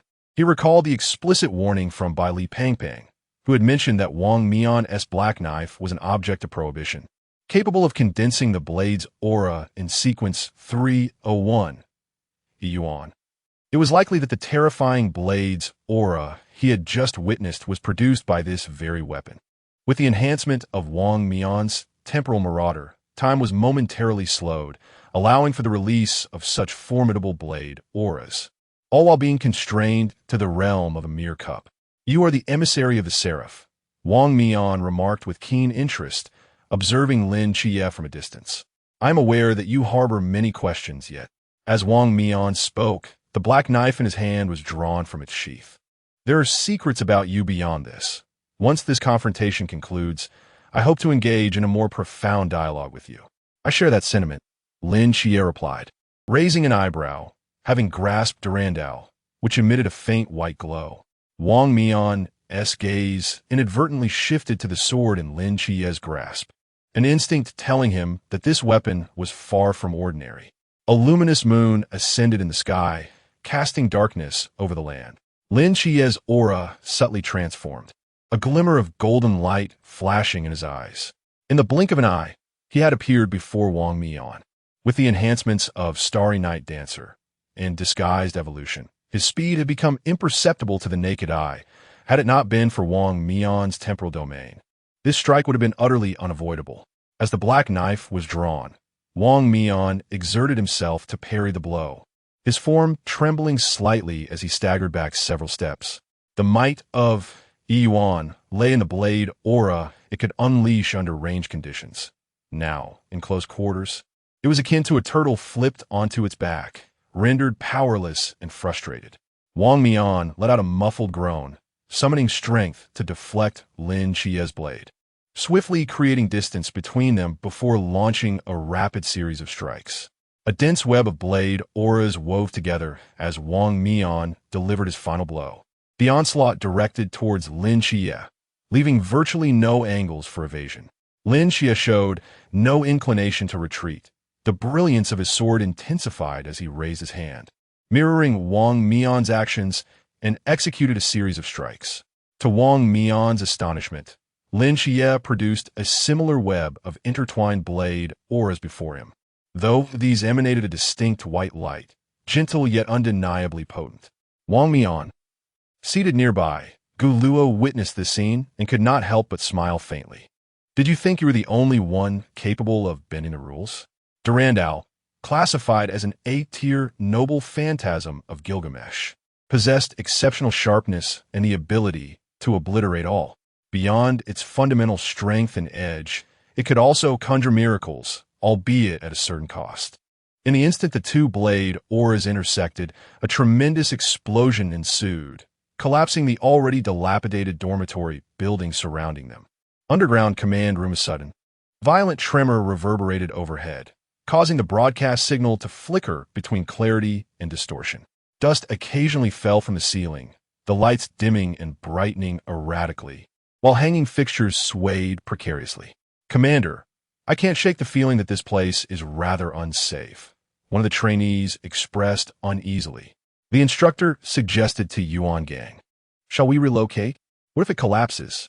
Yuan Gang's expression darkened slightly, but he feigned calmness, clearing his throat a few times. What is there to worry about? They're merely a group of novices. What could they possibly achieve? However, the instructor pointed at the large screen, asking, are you certain that this is merely the work of novices? How fortunate it was not to be battling against this group of fledglings, and how sagacious it was to have invited a mask to maintain order. The instructors silently resonated with this thought. They had not anticipated that such a minor training session would unveil so many prodigies. With his hands clasped behind his back, a smile crept onto Yuan Gang's lips. Perhaps, before long, someone would be able to fill the vacancy in the 5th Special Squad. The youth were indeed formidable. This time, it was not fear but admiration. Yet, that young man did not disappoint him. Yuan Gang's gaze shifted to the screen, where Gu Luo remained leisurely seated on a stone, a faint smile gracing his lips. Wang Mian watched in disbelief as his blade aura was effortlessly neutralized, his grip tightening around the hilt of his sword. What on earth was the origin of that blade? He cast a dubious glance at Lin Xie, recalling their agreement for a fair duel. You're cheating. Lin Xie had expended nearly all his spiritual energy with those previous strikes, and combined with the prolonged state of disguise, fatigue washed over him once more. TCH. That weapon in your hand, Yuan, is a forbidden item. You have been cheating from the very beginning, Lin Xie declared, embedding his sword into the ground to steady himself. He had been careless. He should not have faced that blow head-on. The sacred artifact was indeed powerful, yet he had left himself with no escape route. Wang Mian keenly noticed Lin Xie's current state. If the battle continued, Lin Xie would undoubtedly succumb. However, defeat was not an option in this new recruit training. Resolving this, Wang Mian suppressed the astonishment brought on by Lin Xie and raised Yuan once more. "Chi, I'm sorry," he uttered, then swung his black blade, unleashing a wave of blade aura that swiftly surged toward Lin Chie. Displaying wisdom, Lin Chie refrained from meeting the attack directly, preparing to evade when suddenly a pair of hands grasped him. With a swift motion, a flash of white light cut through the air, neutralizing Wang Mian's blade aura once again. Gu Luo had appeared at Lin Chie's side, sword in hand, supporting him. Wang Mian was taken aback, pondering when Gu Luo had arrived and how he too could unleash a blade aura. Was this still a fair contest? Lo Gu, Lin Chie faltered, having missed the moment Gu Luo had come to his aid, nearly leading to his defeat against the mask.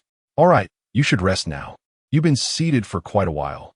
I too wish to stretch my limbs," Gu Luo remarked, releasing Lin Chie's shoulder and taking a few steps forward to loosen his wrists and gently twist his neck. Meanwhile, the battles of the others had ceased, with Chao Yuan bound and lying on the ground, likely having lost consciousness. Molly and Rose walked hand in hand, with Rose even proclaiming her desire to change her name to Lily. Thus, the secret admiration of the plump Bai Li was nearly brought to an end. "Ah, Vortex, who do you think will emerge victorious?" Bai Li nudged the nearby Vortex with his elbow. "That goes without saying. Our captain is undoubtedly the best," Vortex replied with unwavering confidence. However, as the onlookers grasped the situation unfolding before them, some were left in astonishment. "Lo, is this in place of 7 knights?" Bai Li asked, puzzled. "I told you our captain could not possibly lose." Vortex patted his chest, affirming his belief. Meanwhile, Molly and Rose observed the 2 combatants on the field. "Lily, do you sense a spark?" Yes. I sensed something was amiss with them," Shen Qingzhu remarked. "To indulge in all these infatuations will only lead to your detriment. To indulge in all these infatuations will merely foster our balanced nutrition." Wang Mian, having witnessed the battle between Gu Luo and Vortex, was no fool. With a slight huff, he maintained a calm demeanor. It was agreed to be a one-on-one match. Suddenly switching opponents is rather unfair, is it not? There is nothing unfair about it. If I fight you, it is also one-on-one, Gu Luo replied with equal composure. Unconditional favoritism? How shameless. Likewise, who asked me to be his brother? As Gu Luo's words fell, his gaze sharpened, and he unleashed a series of blade waves. Yet, unlike Lin Chie, he did not appear fatigued. His expression remained composed. Chapter 32, 5 verses. 2. Misfire with a resonant clang. Wang Mian swung his black blade multiple times. At the moment the 2 blades clashed, their formidable forces negated each other, resulting in a deafening explosion. Dust swirled, obscuring visibility, and by the time it settled, Gu Luo had vanished from his original spot. Instantly, Wang Mian's vigilance heightened as he scanned his surroundings. "Captain, be wary of your back." Vortex suddenly stood, pointing emphatically behind Wang Mian. "Hey, you can't cheat like that. Outside interference is prohibited," Bai Li Pang interjected, seizing Vortex's shoulder and forcing him back into his seat. Buzz. The temporal divine abyss unfolded once more. As time momentarily froze, Wang Mian pivoted sharply, and in the instant their blades intersected, time resumed its flow. Having activated the divine abyss multiple times in a short span while suppressing his own realm, Wang Mian barely managed to withstand Gu Luo's strike, albeit with considerable effort. Yet, no matter how much he suppressed himself, Gu Luo remained merely an ordinary high school student devoid of even the most basic of forbidden realms. Aside from the inexplicably peculiar sword he wielded, Wang Mian could discern no other remarkable qualities. If one were to speculate, it could only be that Gu Luo was deliberately concealing his true strength. The terrifying force emanating from the blade momentarily placed Wang Mian at a disadvantage. Subtly shifting the angle of his sword, he intentionally presented Gu Luo with an opening. Seizing the opportunity, Wang Mian abruptly leaped back, finally creating some distance between them. This adversary proved to be even tougher than Lin Chie. Steadying his breath, Wang Mian regarded Gu Luo with a complex gaze. To be bested by a high school student lacking even a forbidden realm would surely provoke laughter among others. Since long-range attacks proved ineffective, he resolved to engage in close combat. Activating Temporal Riot, Wang Mian aimed for a decisive blow, his speed remarkable, leaving behind only a fleeting afterimage. Brother Luo, watch out for his ambush. Bai Li Pang shouted. Vortex protested. Wasn't outside interference forbidden? Bai Li Pang retorted. Isn't this a draw now? Gu Luo reacted swiftly. As Wang Mian vanished, his senses heightened, pupils constricting. A chill brushed his waist as he swiftly sidestepped. The blade narrowly missed him, slicing open his clothing and letting in a cool breeze. With a forceful twist of his wrist, Gu Luo planted his sword into the ground and kicked fiercely at Wang Mian, only to have his foot caught by his opponent, sending him careening backward. Gu Luo thrust his sword into the ground, gradually slowing his momentum. Suddenly, he felt something behind him and turned to find Lin Qi Yi gently supporting him. Brother Luo, stop always trying to shield me, Lin Qi said, gradually releasing his grip on Gu Luo's shoulder. I wish to unveil his mask alongside you. As the situation shifted to a 2-on-1, Wang Mian's expression beneath the mask remained unchanged, calm as a still lake. He spoke, mask assemble. The onlookers, who had been enjoying the spectacle, displayed reluctant expressions. Vortex stood up, murmuring in complaint, "Oh, come on, Captain, can't you handle 2 opponents at once?" The Vortex spoke as it shook its head and leaped into the violet whirlpool. Rose gazed longingly at Molly, her thoughts surprisingly aligned with the Vortex, and before departing, she cautioned Molly to stay safe and avoid the chaos of battle. Meanwhile, Moon Ghost and the Scale merely exchanged a glance at the unconscious Chao Yuan. Moon Ghost stretched languidly, exclaiming that if he remained seated any longer, he would lose all sensation. Lin Xie wanted to see the mask fully assembled, furrowed his brow, and remarked, "You 5 against 2 seems rather unbalanced." Gu Luo chuckled softly, handing the Durandal he held to Lin Xie, and added, "Rest assured, just the 2 of us will suffice." This rare opportunity for healing progress had initially led him to plan for Chao Yuan to protect Lin Xie cautiously. However, it became apparent that Chao Yuan was no longer of use. Thus, Gu Luo felt more secure taking the lead himself. Lin Xie accepted the sword with a hint of concern and asked, "Brother Luo, then what will you use?" Gu Luo slowly raised his right hand, and the familiar golden sword-shaped key materialized once more, which he promptly plunged into the ground. As the key turned slightly, the sky darkened to a deep crimson, revealing an ominous framework that coalesced at a point on the ground. A sword, oddly shaped as if formed from 3 cylindrical segments, floated into Gu Luo's grasp. The divergent sword, a treasure of EX rank from the wealth of King Gilgamesh, contained immense power, prompting Gu Luo to hesitate before wielding this artifact. An oppressive atmosphere seemed to engulf the air. At the moment Gu Luo revealed it, Wang Mian instinctively swallowed hard. Just how many secrets did he harbor? "Commander, should the training continue?" An instructor inquired. Yuan Gang observed Gu Luo's figure on the screen, his curiosity deepening, and did not respond to the instructor, but instead waved his hand slightly, instructing, "Go inform the mass that this battle must reach its conclusion. Only as a last resort should we elevate our realm." "Yes." The instructor hurriedly exited the command room. "Commander, what do you mean?" Hong Hao asked, puzzled as he looked at Yuan Gang. "Have you forgotten?" Yuan Gang turned to face Hong Hao, pointing at Lin Xie on the screen. "Do you recall that mysterious deity who suddenly appeared in Songnan? Surely it is connected to him. If we can take this opportunity to draw him out." After a moment of contemplation, Hong Hao seemed to grasp Yuan Gang's intent, raising his head with a slight tremor in his voice.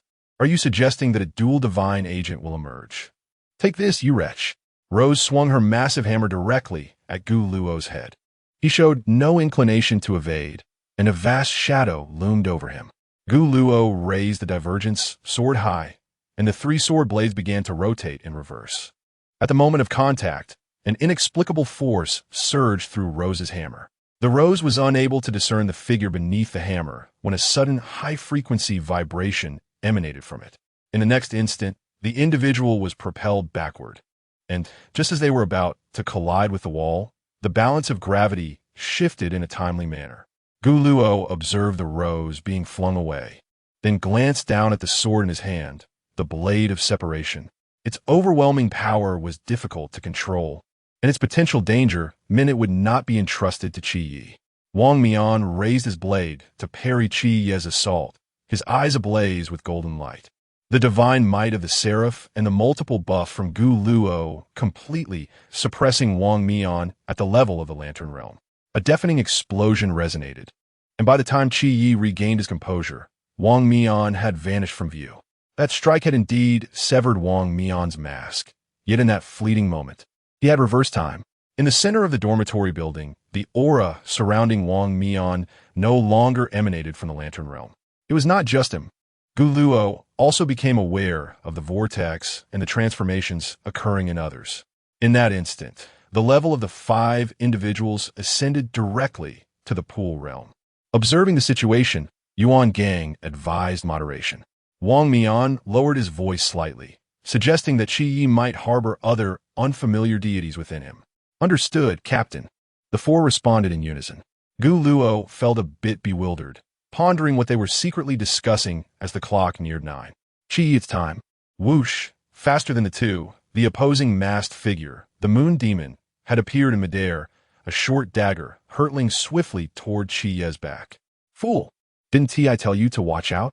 The rose swung the hammer into the air, abruptly altering its trajectory and crashing down to the side, raising a cloud of dust and debris. The sound of the blade piercing flesh echoed, and the moon demon was left utterly stunned, questioning how it had slipped from his grasp.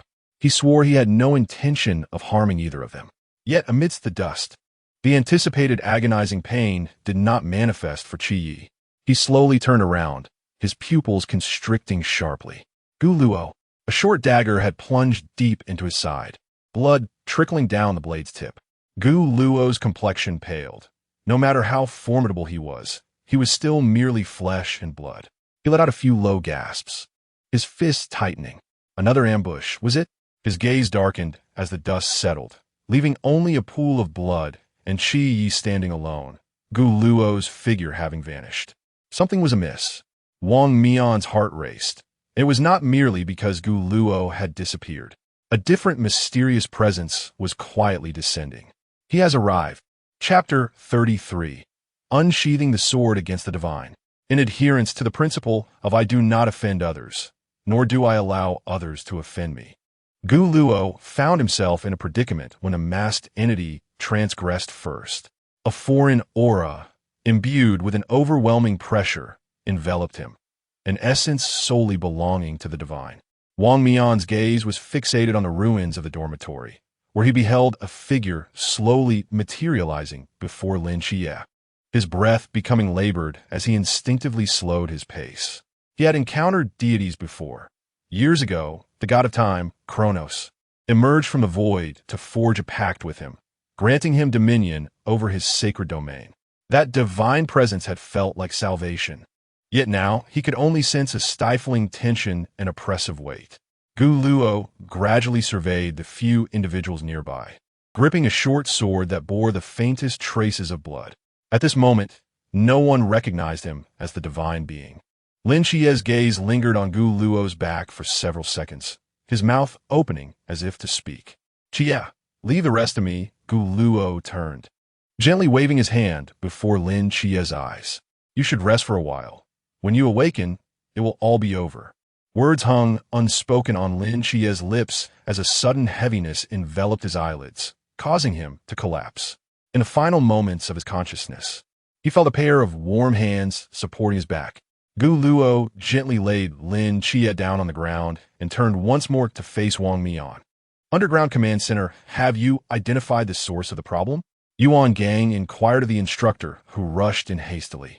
Just moments ago, all communication devices in the Underground Command Center, including intercoms, had abruptly ceased functioning, the last image on the screen being that of the injured Gu Luo. Chief, there's no issue with the equipment. A powerful magnetic field forcibly disrupted the communication system. The instructor replied, breathless. Yuan Gang pondered for a moment, when suddenly his body trembled, the cigarette he held slipping from his fingers to the ground. Ignoring the astonished gazes of the instructors present, he dashed out of the Underground Command Center. There was no doubt. That was undoubtedly the aura of a deity. Another divine being had descended upon the great Xia. As it manifested here, Yuan Gang quickened his pace in contemplation. Lin Xia. Yuan Gang reached the surface and hastened towards the vicinity of the dormitory, spotting the figure at the center. The striking contrast of black and white hair was undeniably eye-catching. This deity was rather flamboyant. Lin Xia lay peacefully on a patch of open ground, suggesting that things had escalated dramatically.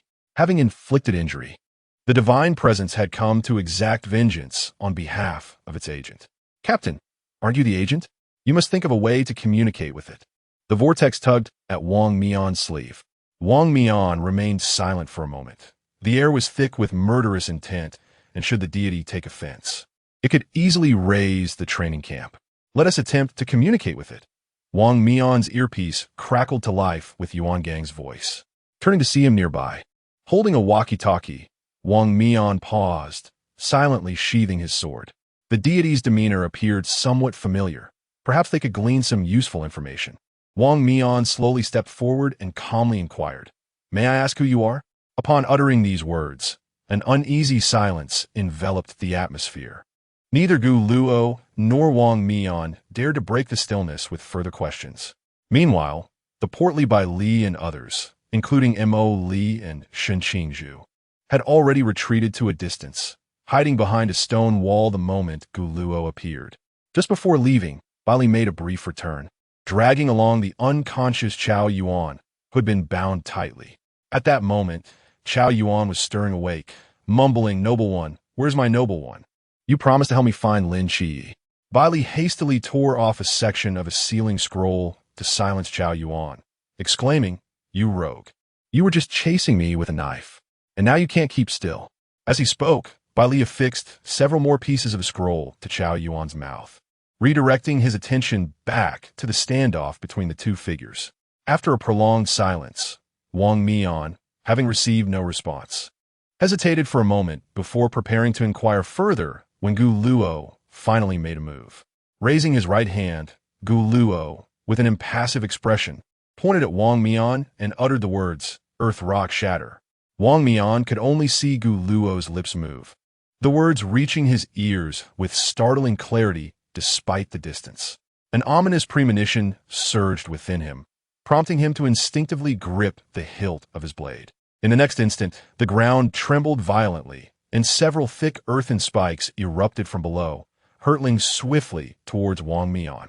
Wang Mian's pupils dilated as he unleashed his realm, his aura ascending to the river realm. With his black blade unsheathed, he swiftly executed a powerful slash while leaping backward. The earthen spikes detonated, sending debris flying, and Gu Luo raised an eyebrow in surprise. Has he already reached the river realm? That seems rather excessive. In truth, Gu Luo had only utilized the strength of the lamp realm for that attack, barely showcasing its true power, as he was constantly suppressed by the mental institution. Wang Mian had not anticipated that his opponent would strike without preamble, not even offering a greeting. Suddenly, a suppressive aura enveloped him as Yuan Gang gently placed a hand on Wang Mian's shoulder, causing him to momentarily falter and relax. Gu Luo remained still, observing Yuan Gang with an unruffled demeanor. Noticing the absence of aggression from his opponent, Yuan Gang discreetly withdrew the sealing scroll and calmly stated, "I am Yuan Gang, the vice captain of the Night Watchmen of Great Xia, stationed in the capital, Team 006. May I inquire your esteemed name?" Seizing the opportunity, Yuan Gang scrutinized the deity before him, who appeared even younger than himself. "God of Chaos," Gu Luo replied, tempering his aura slightly as he spoke. The deity presiding over the disturbances of the world. This was merely Yuan Gang's conjecture.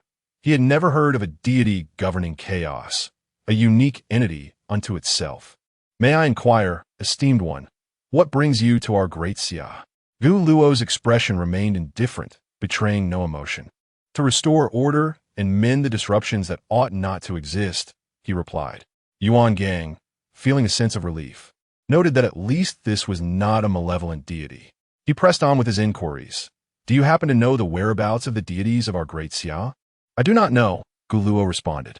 A fleeting look of disappointment crossed Yuan Gang's face as he was about to inquire further. Impatiently, Gu Luo interjected, "Step aside. This training session is not yet concluded. I shall take his place." Upon hearing this, Yuan Gang wisely moved aside, and as he passed by Wang Mian, he patted his shoulder and remarked, "Young man, you are fortunate to have the opportunity to contend with a deity." There seemed to be a barely perceptible smile on Yuan Gang's face as he spoke. Wang Mian, upon hearing this, began to grasp his implication and subsequently addressed Chong Wei, Vortex, and the others, saying, "Everyone has reached the liberation realm. Consider this as a practical training exercise. This time, we shall draw our swords against the divine." Chapter 34. God of War. The vanished solitude, the surrounding flames blazed fiercely, dispelling the enveloping darkness and igniting the horizon. At the center, Wang Mian and the remaining 4 individuals liberated their realms entirely, their profound mental energies erupting outward. The uneliminated recruits and the unconscious soldiers had already been relocated to safety, leaving only the 5 members of the masked and the trio of Mali, Shun Qingzhu, alongside the unconscious Chao Yuan and the plump Bai Li. "Hey, you lot should join us as well." Wang Mian gestured with a nod of his chin towards those observing from a distance. "This is a live drill. You might learn a thing or two." He turned back, waving his weapon, the Yuan, and then poised himself in a battle-ready stance. "Prepare yourselves. It's about to commence. Miss Molly, perhaps it would be prudent for us to refrain from engaging in such violent affairs." Bai Li, the plump one, muttered, rummaging through his pockets. "This Yaoguang armor can serve as protection. Would you like to?" "Hey, Molly." Molly cast a fleeting glance at Bai Li, then, supporting herself against the stone beneath, leaped lightly and drew her great blade. Meanwhile, Shun Qingzhu stood up, stretched, blew a bubble, and sauntered over with a distinctly languid gait. "Wait, why is everyone leaving?" Bai Li scanned his surroundings, realizing that only Chao Yuan remained tightly bound on the ground, showing faint signs of awakening. Wang Mian took a deep breath, and when he opened his eyes again, a hint of azure light shimmered within them. The time divine ruins unfolded completely, free from the constraints of realms, allowing him to maneuver with newfound ease.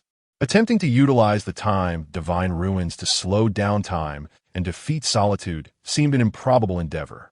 However, harnessing this to elevate his own speed to its pinnacle could indeed serve as a viable strategy. "My apologies for any offense." Wang Mian's aura shifted dramatically, as if an invisible clock loomed behind him, its hands frozen in time, rendering everything utterly still. With a soft click, Wang Mian slowly sheathed his black blade, and time resumed its flow. The entire process scarcely exceeded 3 seconds, observable only by the fellow members of Masked who shared his realm. In that brief interval, he had maximized the speed of his blade swing, weaving a torrent of blade energy imbued with the weight of the river's pressure. Simultaneously, Molly's figure materialized in midair, her massive blade vibrating at an almost imperceptible frequency, sending forth a flurry of blade patterns toward solitude. Shun Qingzhu, pocketing his hands, leisurely exhaled a bubble, then flashed a mischievous grin. When oxygen and nitrogen reach a certain ratio in the air, an explosion can occur, if I just add a spark. With a crisp snap of his metallic fingertip, a tiny spark ignited, transforming the light bubble into a bomb on the brink of detonation. In an instant, a tempest of blade energy, intertwined with the explosive force, surged towards the figure at the center. Let me add a little more fuel to the fire. With a low growl, the Rose brandished the colossal hammer in her grasp, which swelled in size beyond imagination. The hammer continued to expand, reaching an unprecedented magnitude. With a swift motion, the Rose flung it, creating a massive purple vortex that engulfed the hammer, which then materialized directly above Gu Luo's head. Seizing the chance, the balance of power intensified, amplifying the force of the attack. This concentrated yet extensive assault left no room for evasion, unless one possessed the ability to nullify all forms of attack. Despite the dazzling array of onslaughts, Gu Luo remained motionless, gradually uttering a few words. Word spirit, scatter. In that instant, the impending explosion and the knife marks emitted by Mo Li evaporated into thin air, leaving Shun Qingzhu and Mo Li utterly astonished. Mo Li, Shun Qingzhu, dash winky face. The rose's giant hammer diminished slightly, yet continued its relentless descent toward Gu Luo, while Wang Mian's knife aura had not entirely dissipated. At the moment of imminent contact, Gu Luo slowly closed his eyes and murmured, "Transition." Boom! The rose's hammer struck down, leaving a profound crater in its wake, while Wang Mian's knife aura carved a deep gash into the ground. The rose gazed intently at the crater, and after a prolonged moment, she raised her hand, summoning the pink hammer back to her. To her astonishment, there was no one at the bottom of the pit. Gu Luo observed the retreating figures of the others, gently brushing off the dust from his attire. It seemed that, at his current level, completely dispelling the attacks from the Chuan realm remained a significant challenge. The intense sensation of attempting to breach the boundary and ascend beyond the Qi realm surged once more, overshadowed by the constraints of the psychiatric institution. An unexpected shift in atmosphere prompted Wang Mian and his companions to instinctively turn around. Gu Luo raised an eyebrow, devoid of any injuries. Was the battle over? It appeared to be his turn now. A strong sense of foreboding washed over him again as he raised a finger, golden light erupting behind him. Wang Mian found this scene oddly familiar, a sentiment shared by everyone present. Unfortunately, they had little time to ponder, as the familiar rain of swords descended, launching indiscriminate attacks. "Goodness, not this move again," the vortex exclaimed, swiftly advancing to unleash a purple vortex that consumed them all. Just then, the voice of the rotund Baili echoed through the air. "Chao the bandit. He is the one who kidnapped your noble friend. Hurry." A heavy aura of resentment surged forth as a flame-wreathed blade aimed for Gu Luo. The crazed Chao Yuan grinned widely, but Gu Luo, with a piercing gaze, sidestepped and grasped Chao Yuan's head, locking eyes with him and shouting, "Wake up!" In an instant, Chao Yuan's expression cleared, the demonic flames enveloping him gradually receding, only for him to faint once more. Gu Luo released his grip, exhaling in relief, only to feel a chill creep from his neck as the moon demon god stealthily appeared behind him. This time, Gu Luo made no attempt to evade. Instead, he sheathed his treasures and invoked word spirit, time. As the words faded, the surrounding time seemed to slow, not as if it were frozen like the chaotic moments of Wang Mian, but rather it lingered, maintaining consciousness. Gu Luo gradually withdrew the blade from his neck and approached Wang Mian. Although he was so close, the figure remained indistinct. Gu Luo slowly extended his hand to lift Wang Mian's mask, gently removing it. Subsequently, his form began to dissolve, and time resumed its normal flow. The mask clattered to the ground, producing a crisp sound. In the underground command center, Yuan Gang, upon hearing the voice from the intercom, slammed his hand on the table and stood up abruptly. "What? The person hasn't been found yet? Regardless, we must retrieve even the body." Chapter 35. Have you heard that I am dead? Wang Mian felt as if he had been drained of all strength, nearly collapsing to the ground, and the others were in a similar state, as though an invisible inertia had seized them. The Yun in his hand was slowly returned to its sheath, his breath gradually calming as he straightened up. Raising his gaze, he spotted a figure approaching in the distance. An instructor jogged past him and leapt into the massive pit created by the roses. After a brief search through the rubble, he eventually uncovered a blood-stained dagger. The blood now dried to a dark crimson hue. "Chief, I have found the knife. It appears to have caused significant injury." Listening to the voice emanating from the walkie-talkie, Yuan Gang fell silent for a moment. Instances of serious injuries during training were not uncommon, but fatalities were certainly out of the question. However, this unexpected incident was rather alarming. Moreover, it involved someone who had been specifically cautioned and looked after.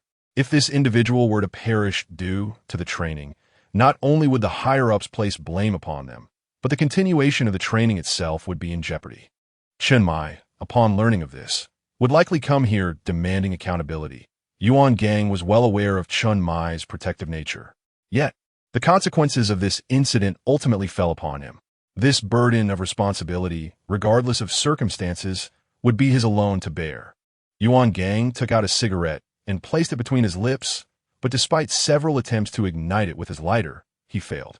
Finally, He set the cigarette on the table and instructed in a low voice, "Retrieve the body. I will find a way to explain this to the higher authorities." He paused momentarily, adding, "Do not inform them of this matter, especially Lin Chia." Yuan Gang silently returned the walkie-talkie to his pocket side and picked up the cigarette from the table once more, igniting it with his lighter. Taking a deep drag, he turned and left the underground command center with noticeably heavy steps. Beep. Patient Gu Luo. Treatment progress 17. In the psychiatric hospital. Gu Luo sat with his legs crossed, seemingly oblivious to everything happening outside. Listening to the system's notification, he appeared lost in thought. Following this training session, his treatment progress had increased by 7, leaving him just a step away from extracting the next divine essence. Having roughly reviewed the plot, he realized that his presence had indeed instigated notable changes in the storyline. Fortunately, everything remained on its original course. The incident of saving Zhao Kongsheng had not thrown the narrative into disarray. Rather, it had enabled him to legitimately join the Night Watchers. If he wished to save the new recruits in the next phase, he needed to fill in this final 3. It seemed he would have to seek out a strong ally. With this thought in mind, Gu Luo straightened his legs and rose to leave the ward. "The essence of the world is a vast bitch castle," Merlin muttered to himself, when suddenly a voice interrupted him. "Second uncle." Gu Luo burst into the room, slamming the door behind him. Merlin nearly dropped the magic book he was holding, his brow furrowing as he turned around. Which nephew is this?" The frown on his brow relaxed, transforming into a kind expression as he gazed upon Gu Luo. "Nephew, what brings you to seek your second uncle?" "Dear uncle, is there a kind of magic that can instantly freeze time? The world has its own temporal order, and to forcibly interfere," Merlin spoke with a hint of gravity, "may lead to uncontrollable consequences. It's not that serious. Even if you were to allow me to reverse time, I may not succeed. However, uncle, all right, dear nephew." Before Merlin, a tome of magic materialized, its pages turning autonomously. Gu Luo, feeling somewhat impatient, interjected, "There's no need for such trouble.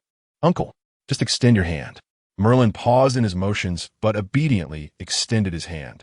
Gu Luo gently pressed his palm against it. "All right, thank you, uncle." With a resounding bang, another heavy door slammed shut. Merlin. The dormitory seemed to have endured a cataclysm. The instructor, who had just leaped into a deep pit, climbed out. In his hand, a gleaming dagger, stained with blood and glinting ominously, captured everyone's attention. Moments ago, all eyes had been drawn to the divine figure emerging from the ruins. It was only now that they recalled Lin Chia, lying on the ground nearby, and Gu Luo, gravely injured by a misfired attack from the moon ghost. Bai Li, in a rush, dashed to Lin Chia's side, gently patting his face, exclaiming, Chia, you're not dead, are you?" As he spoke, Bai Li began to remove his shoes. He distinctly remembered that the last time he had just placed his feet on the bed in the middle of the night, Lin Chia had awakened. Believing this time would be no different. Just as Bai Li was about to succeed, a delicate hand grasped his wrist, and Emo Li hurriedly said he could survive. "If you take off your shoes, he may not." Bai Li scratched his head and chuckled. "I'm just eager to save him." "You're committing murder." Shun Qingzhu interjected coldly from the side. "You're strong. Carry him for a while." Shun Qingzhu paused, glancing at a few individuals not far off. That lad, Gu Luo, might truly be in peril. "Mask." The 5 stared at the short sword in the instructor's hand, each harboring vague suspicions. Aware of the answer, yet reluctant to accept it. "Captain." The moon ghost quietly stepped forward, the atmosphere growing inexplicably heavy. Wang Mian raised his hand and took a deep breath, speaking somberly. "Accidents are inevitable. As captain, I bear the responsibility." With a tone laced with hope, Chang Wei softly said, "Captain, if only we could reverse time." "Yes, Captain." The others grasped at this last flicker of hope, echoing in unison. Each attempt at reversal subjected Wang Mian to backlash, especially with the need to turn back a significant amount of time. Yet now, there seemed to be no other choice. "I will try." With that, Wang Mian began to channel his mental energy, beads of sweat slowly forming on his forehead. As his shoes made contact with the ground, a heavy footstep echoed from behind. Yuan Gang, with a cigarette in his mouth, approached steadily. Meanwhile, Bai Li Pang Pang, carrying Lin Qi, was accompanied by Mo Li and Shun Qing Zhu as the three approached. The training must be over now, right? We've taken off our masks. So shouldn't we be excused from further training? Bai Li Pang Pang said with a naive smile. A profound silence enveloped the scene, and those behind shifted slightly. Lin Qi's grip loosened. Hey. Qi, if you move again, you'll fall. Bai Li Pang Pang said, somewhat helplessly placing Lin Qi down. Lin Qi felt a bit dazed, gently rubbing his forehead as he murmured, Gu Luo, where's brother Luo? Bai Li Pang Pang hurriedly steadied Lin Qi, belatedly responding, all right, what about brother Luo? Yuan Gang took a deep drag from the remaining half of his cigarette and tossed it to the ground. He wished to shield these children from the harsh realities of life and death for a while longer, yet some truths could not remain hidden. His voice was heavy as he uttered, he is dead. Upon these words, a chilling silence fell. Yuan Gang dared not meet Lin Qi's gaze. And just then, a faint voice unexpectedly shattered the stillness. How did I hear that I am dead? Chapter 36. The deities do not bleed upon hearing the commotion. Everyone turned in unison, their gazes falling upon the two figures a short distance away. Chao Yuan was supporting Gu Luo, laboriously advancing step by step, a strip of white satin wrapped around his waist, subtly seeping with blood.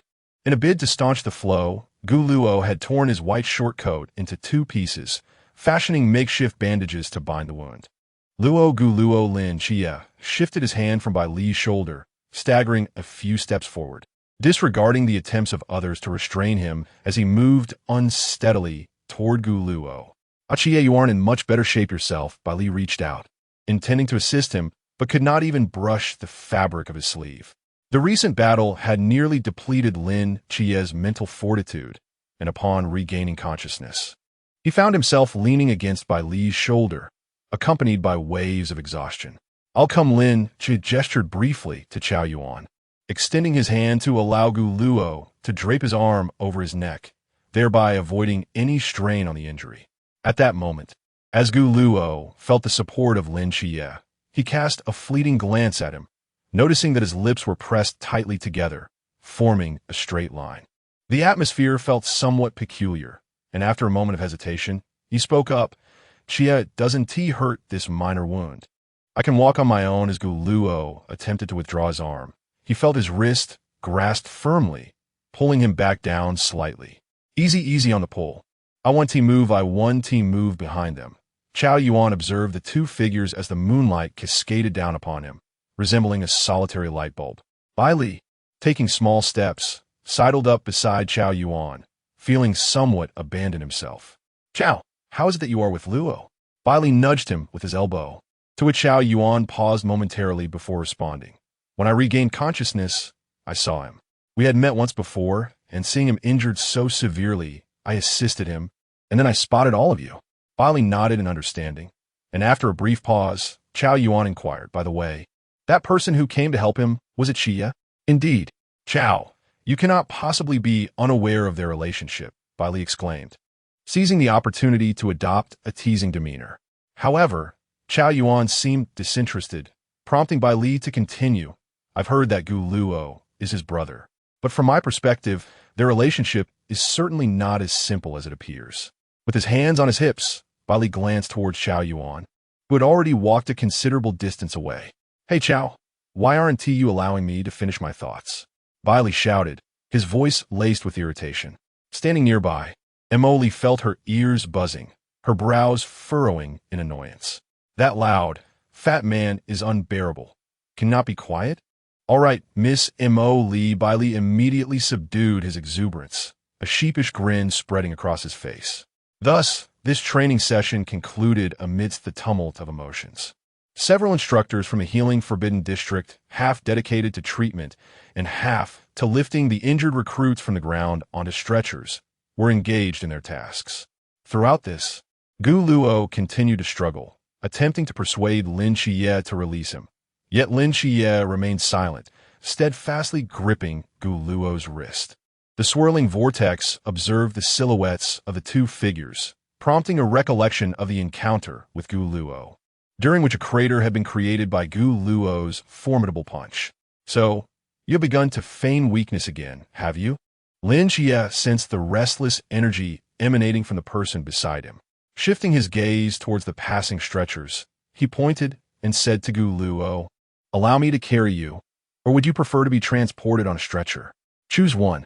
Gu Luo hesitated for a moment before opting for the former as he followed Lin Xie's gesture. Suddenly, Lin Xie felt a poke at his back, causing him to furrow his brow and instinctively grasp the wrist of the individual behind him. "Who?" Chao Yuan made no attempt to resist, his expression calm as he inquired. "You are Lin Xie." The tension in Lin Xie's brow relaxed as he subtly released Chao Yuan's wrist, his gaze settling on him with a hint of recognition. "Yes, you. Seek me?" Chao Yuan clasped his hands together and recited softly, "Two trees stand upright. The 8 gods depart, 10 years into the night, ferry me across the world." He opened his eyes and looked at Lin Xie again, declaring, "I'm a sinful man. My master has said that only you can absolve my transgressions." Lin Xie regarded Chao Yuan's earnest demeanor, sensing no jest in his words, yet the meaning eluded him. "Surely, he can't be insane? I do not comprehend what nobleman you speak of." With that, he turned to walk away but paused after a few steps, glancing back at Chao Yuan. "However, thank you for saving Luo Ge." On the ground, the number of cigarette butts had increased. Yuan Gang exhaled a plume of white smoke, discarding another cigarette but onto the ground and extinguishing it. His emotions were complex at this moment, a blend of relief and, well, he could not quite articulate it. In any case, the person was still alive. Meanwhile, Wang Mian appeared somewhat drained, having reconstructed an entire dormitory building through temporal manipulation, his mental strain comparable to that of Lin Xie. "Instructor, this surely counts as our victory, right?" Bali Pang Pang looked at Yuan Gang with excitement, but the latter merely snorted dismissively. "You failed to unmask them before 9 o'clock. Adhere to the training." "But clearly," Bali Pang Pang attempted to argue, "are you referring to that deity? External interference does not count. If we must insist, it ultimately depends on how Xie perceives it." Yuan Gang raised his gaze towards the 2 individuals heading towards the dormitory and waved his hand. "Dismissed. Xie, I truly can walk on my own. You have supported me all this way." Gu Luo noted as they approached the dormitory entrance, surprised to see Lin Xie looking slender yet brimming with vitality. The wooden door of the dormitory swung open as Lin Xie fumbled to turn on the light, gently assisting Gu Luo to his bedside and laying him down softly. To claim that carrying him had not been tiring would be a lie. Lin Xie softly massaged his aching shoulders, then bent down to remove Gu Luo's shoes before stepping out of the dormitory. Upon returning, he bore a bundle of gauze, cotton swabs, a small bag of alcohol wipes, and a bottle of medical alcohol, a sheen of sweat glistening on his forehead as if he had been running. Gu Luo, resting on his pillow, tilted his neck in confusion. "Where did you manage to acquire all this?" "From the infirmary." Lin Xie spoke as he crouched down, tearing open the alcohol cotton, then sat up straight. Gu Luo hesitated for a moment, propping his elbows on the bed as he slowly straightened his posture. Lin Xie extended his hand, gently unfastening the blood-stained white outer garment, and then said, "All right, lie down." Gu Luo laid his head back onto the blanket, feeling a chill as Lin Xie gently lifted his shirt, exposing the gruesome wound to the air, though the bleeding had ceased. "Bear with it. It might hurt a bit." Lin Xie tore open the cotton swab packet, first using a swab dipped in alcohol to delicately wipe the surrounding blood, before commencing the disinfection of the wound with the alcohol cotton. "Hiss!" Gu Luo inhaled sharply, stifling a groan as his hand clenched the bedsheet tightly. Lin Xie immediately halted his movements. "Does it hurt?" "No, not at all." Gu Luo insisted stubbornly, even managing a few light chuckles. "Luo Ge, did you not consider that you might get hurt and bleed so much when you shielded me from the blade?" Lin Xie lowered his head, slowing his movements once again, his voice husky as he inquired. Upon hearing this, Gu Luo chuckled and feigned his usual nonchalant, mischievous demeanor. "Don't forget, I am a deity. A divine being. I do not bleed." Chapter 37. May I share a dormitory with you? The night was quiet, and fatigue enveloped the new recruits after an exhaustive 7-hour training session, leaving them listless as they trudged toward the dormitory. It was the first time I had endured such a grueling physical exertion in my life. I am utterly exhausted. Bai Li, the plump one, hunched over, groaning weakly. You've only been carrying Lin Xie for a while. It seems you spent the rest of the time slacking off, remarked Shen Qingzhu, ruthlessly exposing the truth. Hey, what do you mean by slacking off? I was simply allocating my energy wisely. Do you understand? Bai Li retorted. Shen Qingzhu scoffed, while Chao Yuan, who had been silent, appeared lost in thought. As Bai Li continued to defend himself, an urgent thought suddenly struck him, revitalizing his spirit. Hey, I just saw Brother Luo was seriously injured. I wonder how he is now. As he spoke, he quickened his pace. I need to check on him. Shen Qingzhu observed Bai Li's figure and silently unwrapped a piece of gum. Turning to his companions behind him, you all head back to the dormitory first. With that, he also hastened his steps, and Chao Yuan glanced at him before following suit. Inside the dormitory, a pile of blood-stained gauze and a piece of bloodied white silk lay by the bed. Gu Luo watched as Lin Xie diligently tended to his wounds. Throughout the process, he attempted to initiate conversation to alleviate the heavy silence. But each time he opened his mouth, the pain from his injuries transformed his words into muffled groans. Every time Lin Xie heard him call out, he paused, seemingly unaware of how many times this cycle had repeated, and eventually, Gu Luo chose to remain silent. What could have been a swift treatment dragged on for half an hour. Don't move around. Let it sit for a while until the blood coagulates completely, and it will be fine, Lin Xie instructed, tossing aside the bloodied cotton swab and wiping the sweat from his forehead. Unbeknownst to him, he had been squatting for half an hour. When he attempted to stand, he found his legs somewhat numb. Gu Luo noticed this movement and subtly shifted his legs inward. Take a seat, Lin Xie said, sitting down once more, and the atmosphere fell back into silence. He stared at Gu Luo's wounds for an extended moment, and a strange emotion surged within him. Gu Luo could be hurt. He could feel pain and bleed, just like any other person. The notion that gods do not bleed was something Lin Xie simply could not accept. If that were the case, did it mean that he could also die? Halfway through this thought, Lin Xie shook his head to dismiss it. He had long forgotten that he was merely his agent, and that Gu Luo was a deity residing in the depths of his mind, within that mental institution. Perhaps he was not a deity, and he was not merely an agent. They were family, and he was also his Luo Ge. Gu Luo noticed Lin Xie's gaze lingering on him, and without his awareness, his ears had begun to blush a faint shade of red. After a moment of hesitation, he reached out to adjust his clothing, only for his wrist to be suddenly grasped by another. Lin Xie clicked his tongue and remarked, "Are you unaware that your wound could become infected?" Gu Luo was taken aback, clearing his throat. "It is already coagulated. If we leave it any longer, it will be like cured meat." Lin Xie remained silent, observing closely for a moment before seizing the gauze nearby. He tore it open and, after much deliberation, realized that no matter the angle, it was impossible to wrap it properly. With a resigned sigh, he said, "You need to sit up first." Supporting Gu Luo's back to avoid straining the wound, he helped him adjust his posture so he could sit upright. As he wrapped the bandage, it continually slipped down, prompting him to finally remove Gu Luo's shirt entirely. After all, it was inevitable that he would need to change anyway. There was no way he could wear a shirt with a gaping waistline. Until this moment, Lin Xie had believed Gu Luo to be muscular, the kind who appeared slim in clothes but had bulk beneath, yet now he realized that Gu Luo was genuinely thin. However, he had witnessed Gu Luo kick a vortex 10 meters away and single-handedly block an attack from the moon demon, which was rather illogical.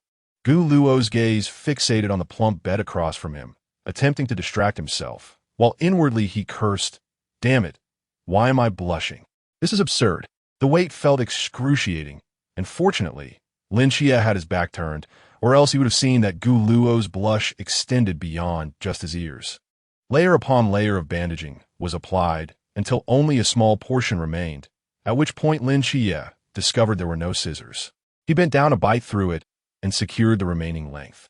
Gu Luo felt a sense of relief, thinking it was finally over, when suddenly the dormitory door was flung open. Bai Li, looking anxious, stood at the entrance, panting heavily. Lo, Brother Luo, you're not hurt, are you? Upon seeing the scene inside, Bai Li's breath steadied a little. The two exchanged wide-eyed glances, and eventually, Bai Li awkwardly withdrew half of his body, grinning. I'll keep watch for you. You two can continue. Gu Luo was dumbfounded, while Lin Xie felt a numbing sensation. Everything seemed both expected and unexpected. After Bai Li closed the door, he remembered to lock it from the outside, glancing around for any signs of disturbance. His gaze caught a figure approaching from the corner of the staircase. Shun Qingzhu, chewing gum, hurriedly made his way over, soon followed by Chao Yuan appearing at the stairs. Zhuai, how are you? Bai Li greeted with a smile. What brings you here? Shun Qingzhu's eyes fell on the wooden door behind Bai Li. I came to check on how that kid Gu Luo is faring. He scrutinized Bai Li once more. Aren't you going in? What are you doing out here? Are you not from a storm? As he spoke, he reached for the dormitory door. Hey, that's not allowed. Bai Li immediately blocked him. Brother Zhuai, you can't go in yet. Lin Xie is in this dorm. I need to find him, Chao Yuan interjected, stepping closer to Bai Li. You really can't go in right now. Shun Qingzhu and Chao Yuan exchanged a glance, recognizing the confusion in each other's eyes, and simultaneously asked, why not? Luo's injuries were quite severe, and Shi was presently tending to his wounds, rendering them undisturbed. Upon hearing this, the two exchanged glances, prompting their decision to enter. Chao Yuan restrained by Li Pangpang, while Shun Qingzhu stepped forward, swiftly unlocking the door and pushing it open. The sight that greeted him left him momentarily speechless. Gu Luo reclined leisurely on Lin Xie's bed, clad in a white short-sleeved shirt, while Lin Xie nibbled on a piece of compressed biscuit. Was this what they referred to as serious injuries? Was this what they meant by dressing wounds? Upon noticing their presence, Gu Luo lifted his head slightly. Shun Qingzhu approached silently, inquiring about the severity of the injuries. Gu Luo waved his hand dismissively, claiming it did not hurt at all during the treatment. He had not uttered a single sound. Chao Yuan entered as well, positioning himself beside Lin Xie, who continued to consume the remaining compressed biscuit and washed it down with a sip of mineral water. Is there something you need? Chao Yuan hesitated for a moment before finally uttering, May I share a dormitory with you? Chapter 38. Special treatment? The dormitory, accommodating 8 individuals, is rather cramped. Otherwise, it would not allocate 2 students per room, let alone accommodate a 4th in a trio. If there is anything I can assist you with, do not hesitate to seek me out, Lin Xie said, rising as he grasped a fresh bottle of mineral water and a pack of open compressed biscuits. Making his way toward Gu Luo. Changing dorms would be inconvenient with so many people around. Thank you, Chia, Gu Luo replied, straightening his posture and accepting the water and biscuits. A subtle smile of gratitude flickered across Chao Yuan's face as he expressed, many thanks, observing that Gu Luo appeared unharmed. Shun Qingzhu refrained from further inquiries and departed alongside Chao Yuan from Lin Xie's dormitory. After lingering at the entrance for a while, Bai Li Pangpang finally entered the room, gently closing the door behind him. He pounded his shoulders and plopped down onto the bed. With a haphazard removal of his shoes, he sank into stillness, utterly fatigued. I'm exhausted. Finally, I can rest for a bit. Moments later, he tilted his head slightly toward Gu Luo and exclaimed, Brother Luo, you have no idea. During your unconsciousness, a deity graced us with their presence. They even assisted us in removing the masks of deception. As Gu Luo chewed on the compressed biscuits, his words came out somewhat garbled. What did they look like? Were they handsome? Absolutely handsome. At that time, the 5 masked figures were suspended and punished. Bai Li Pangpang's excitement grew with each word. And they dyed their hair too, so trendy. That sounds quite dashing, Gu Luo remarked, taking a sip of water. A hint of a smile gracing his lips as he spoke. Brother Luo, what are you smiling about? Do share the amusing details. Bai Li Pangpang sat up, grinning eagerly. Nothing much, Gu Luo replied, sipping his water before inquiring, does this practical training mean that Xie has won? His gaze shifted toward Lin Xie, who sat at the edge of the bed. The latter remained silent, merely returning Gu Luo's glance. Rising, Lin Xie checked the time. It was nearly midnight. We should rest early. Tomorrow may bring unforeseen challenges. No sooner had Lin Xie finished speaking than there was a sudden knock at the dormitory door. Come in. The door creaked open, revealing Hong Hao, who appeared at the threshold, seemingly carrying something. I apologize for disturbing you all at this late hour, he said, placing a plastic bag on the table, filled with various remedies for injuries. After expressing his concern for Gu Luo's condition, he turned to Lin Xie. Xie, please accompany me. Commander Yuan is looking for you.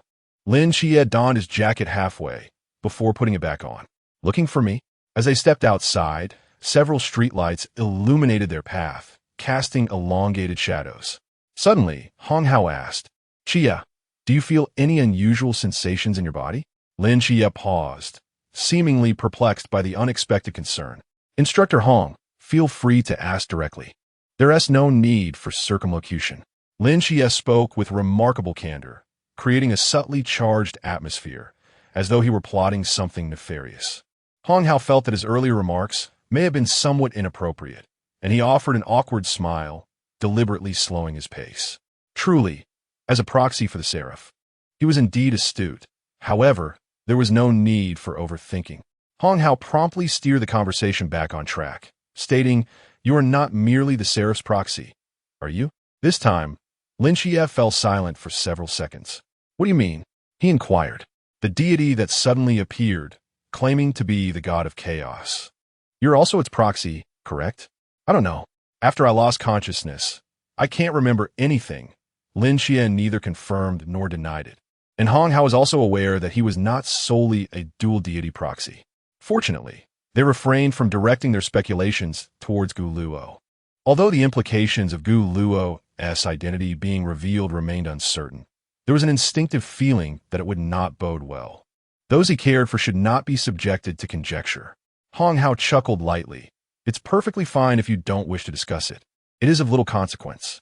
After saying this, he observed Lin Xie walking ahead, slightly reducing his pace, and gently removed the white earphones from his left ear.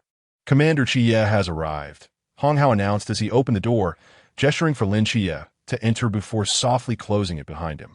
Instructor Yuan, you summoned me, for Yuan Gang turned, hands clasped behind his back, his previously stern expression now replaced with a more relaxed demeanor.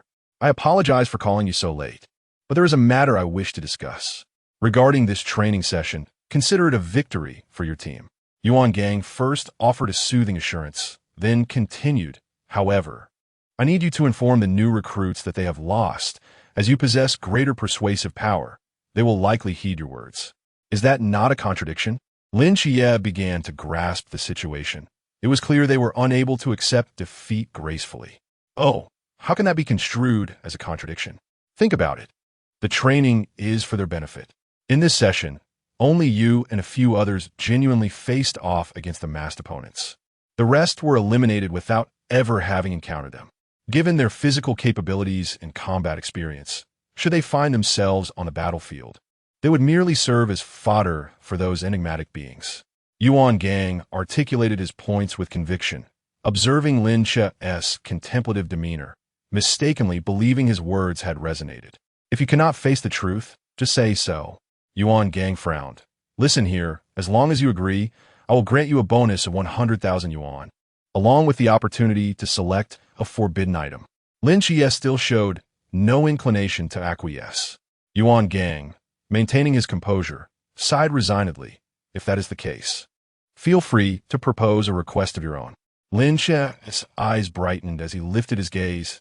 Anything is acceptable? Yuan Gang nodded cautiously, his vigilance returning. What do you intend to do? Nothing extravagant. My request is quite simple, Lin Xie replied calmly. For the duration of this training, exempt Gu Luo from participation. That is my sole condition. Yuan Gang exhaled in relief, having anticipated a more unreasonable demand from Lin Xie. No problem. After Lin Xie departed, it wasn't long before the command room's door swung open once more, revealing Hong Hao, who entered to converse with Yuan Gang about various matters. Chief, during the previous discussion, it seemed Lin Xie was deliberately concealing something. It has been deemed unimportant, Yuan Gang replied as he opened the door and walked toward the vacant stone platform, lighting a cigarette. We must protect this child diligently, safeguarding him from the lunatics of the ancient God Church. Moreover, let's postpone Guliuo's training session for the next few days. Upon returning to his dormitory, Lin Xie found Bailey Pang Pang already fast asleep with the curtains drawn halfway, allowing a sliver of light to seep in. He tiptoed into the room. A soft voice broke the silence. "Chia, what do they want from you?" Guliuo inquired, his voice barely above a whisper. Lin Xie paused in the act of removing his outer coat. "Still awake? It's only midnight. I'm not tired. Are you accustomed to sleeping on the upper bunk?" Guliuo continued, but Lin Xie had already utilized the light filtering through the window to climb up and, after settling in, pulled the blanket over himself. "It's all the same. By the way, Luo Gu, you needn't attend tomorrow's training session." After Lin Xie ascended, Guliuo reached out to pull the curtains shut once more, momentarily taken aback by the revelation. Chapter 39. Can you withstand a blade? The fatigue accumulated throughout the day enveloped Lin Xie as he lay down on the bed, spreading through his limbs at the moment of contact. His eyelids grew increasingly heavy, and as he closed his eyes, his consciousness sank deeply into slumber. The entire training camp was shrouded in darkness, enveloped in silence, until a few figures emerged atop the training platform. Hong Hao glanced at his left wrist, checking the time, before producing a military whistle. The shrill, piercing sound shattered the tranquility of the night, illuminating the dark dormitory rooms with sudden brightness. Lin Xie jolted awake from his dreams, having grown accustomed to standing up directly from the lower bunk, only to bump his head painfully against the ceiling, grimacing in discomfort. Ignoring the pain, he hastily rubbed his head, swiftly donned his military uniform, and leaped to the ground with a thud. Gong Luo felt the tremor of the bed and opened his eyes. However, he recalled Lin Xie mentioning that he would not need to participate in training for the next few days. Although he was unaware of the specifics, he held great trust in Lin Xie, so he simply turned over and closed his eyes again. Beside him, Bai Li, who was quite rotund, was stirred by the commotion. He picked up a Rolex from the floor and glanced at the time, noting it was merely 3 in the morning. Perhaps he had not heard the whistle earlier. His chubby face pressed against the pillow, he lazily turned his head and mumbled, "Chia, why are we up so early?" Lin Xie had already donned his military attire, placing a cap atop his head. He glanced at Gong Luo's bed and lowered his voice, saying, "The whistle just blew. If you don't want to be penalized, you should hurry." After speaking, he turned to Bai Li, who had already succumbed to sleep once more. As he prepared to leave, Lin Xie poked his head back out and added, "By the way, Molly once told me she despises lazy boys." With that, he shut the door behind him. Bai Li jolted awake, his eyes wide open, the weariness vanishing in an instant. He quickly dressed, though he couldn't help but grumble. "These instructors treat us like we're not even human." After hastily putting on his shoes, he failed to notice Gong Luo still snoozing on his bed. "Molly, wait for me." With a loud bang, the wooden door slammed shut. Gong Luo languidly opened his eyes, the room shrouded in darkness. He fumbled to pull back the curtains and looked down, observing the figures of numerous recruits rushing toward the training ground, with 2 exceptionally swift figures at the forefront. Without needing to think, he recognized one of them, while the other, lagging behind, appeared somewhat plump.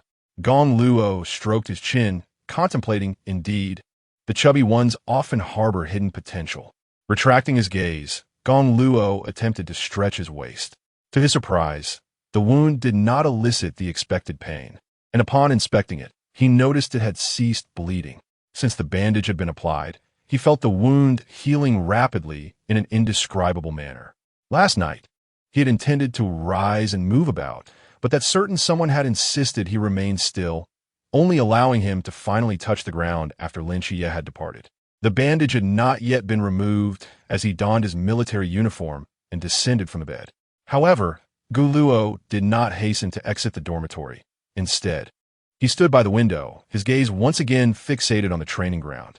In the depths of night, Lin Xie's speed was significantly augmented as he breezed past several new recruits, leaving behind merely a whisper of wind, his shadow barely discernible, let alone his identity. Yet, a somewhat rotund figure passing by the others caught the attention of the recruits, who momentarily stood transfixed. In the entire training camp, aside from Bai Li, it was improbable to find many others of similar girth. As they snapped back to reality from their stupor, each one inhaled deeply, quickening their pace. Unsurprisingly, Lin Xie was the first to arrive at the training ground, bending over and gasping for breath. Within mere seconds, Bailey finally made his entrance, panting heavily, and promptly plopped down on the ground, sprawled out with arms outstretched, heaving as he looked at Lin Xie and inquired, "Xie, am I diligent enough?" Lin Xie took a moment to compose himself, standing upright and flashing a smile at Bai Li, giving him a thumbs up. Instructor Hong, observing the two from the platform, nodded slightly, a trace of satisfaction gracing his lips, before raising his left hand to glance at the time, his expression reverting to one of sternness.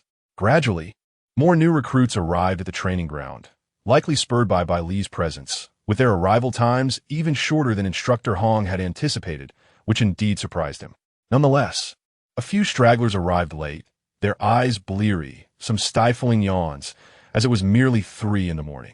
Those who returned to their dormitories might have managed a few more hours of sleep, while others, who had simply not slept, were summoned by the sound of the whistle.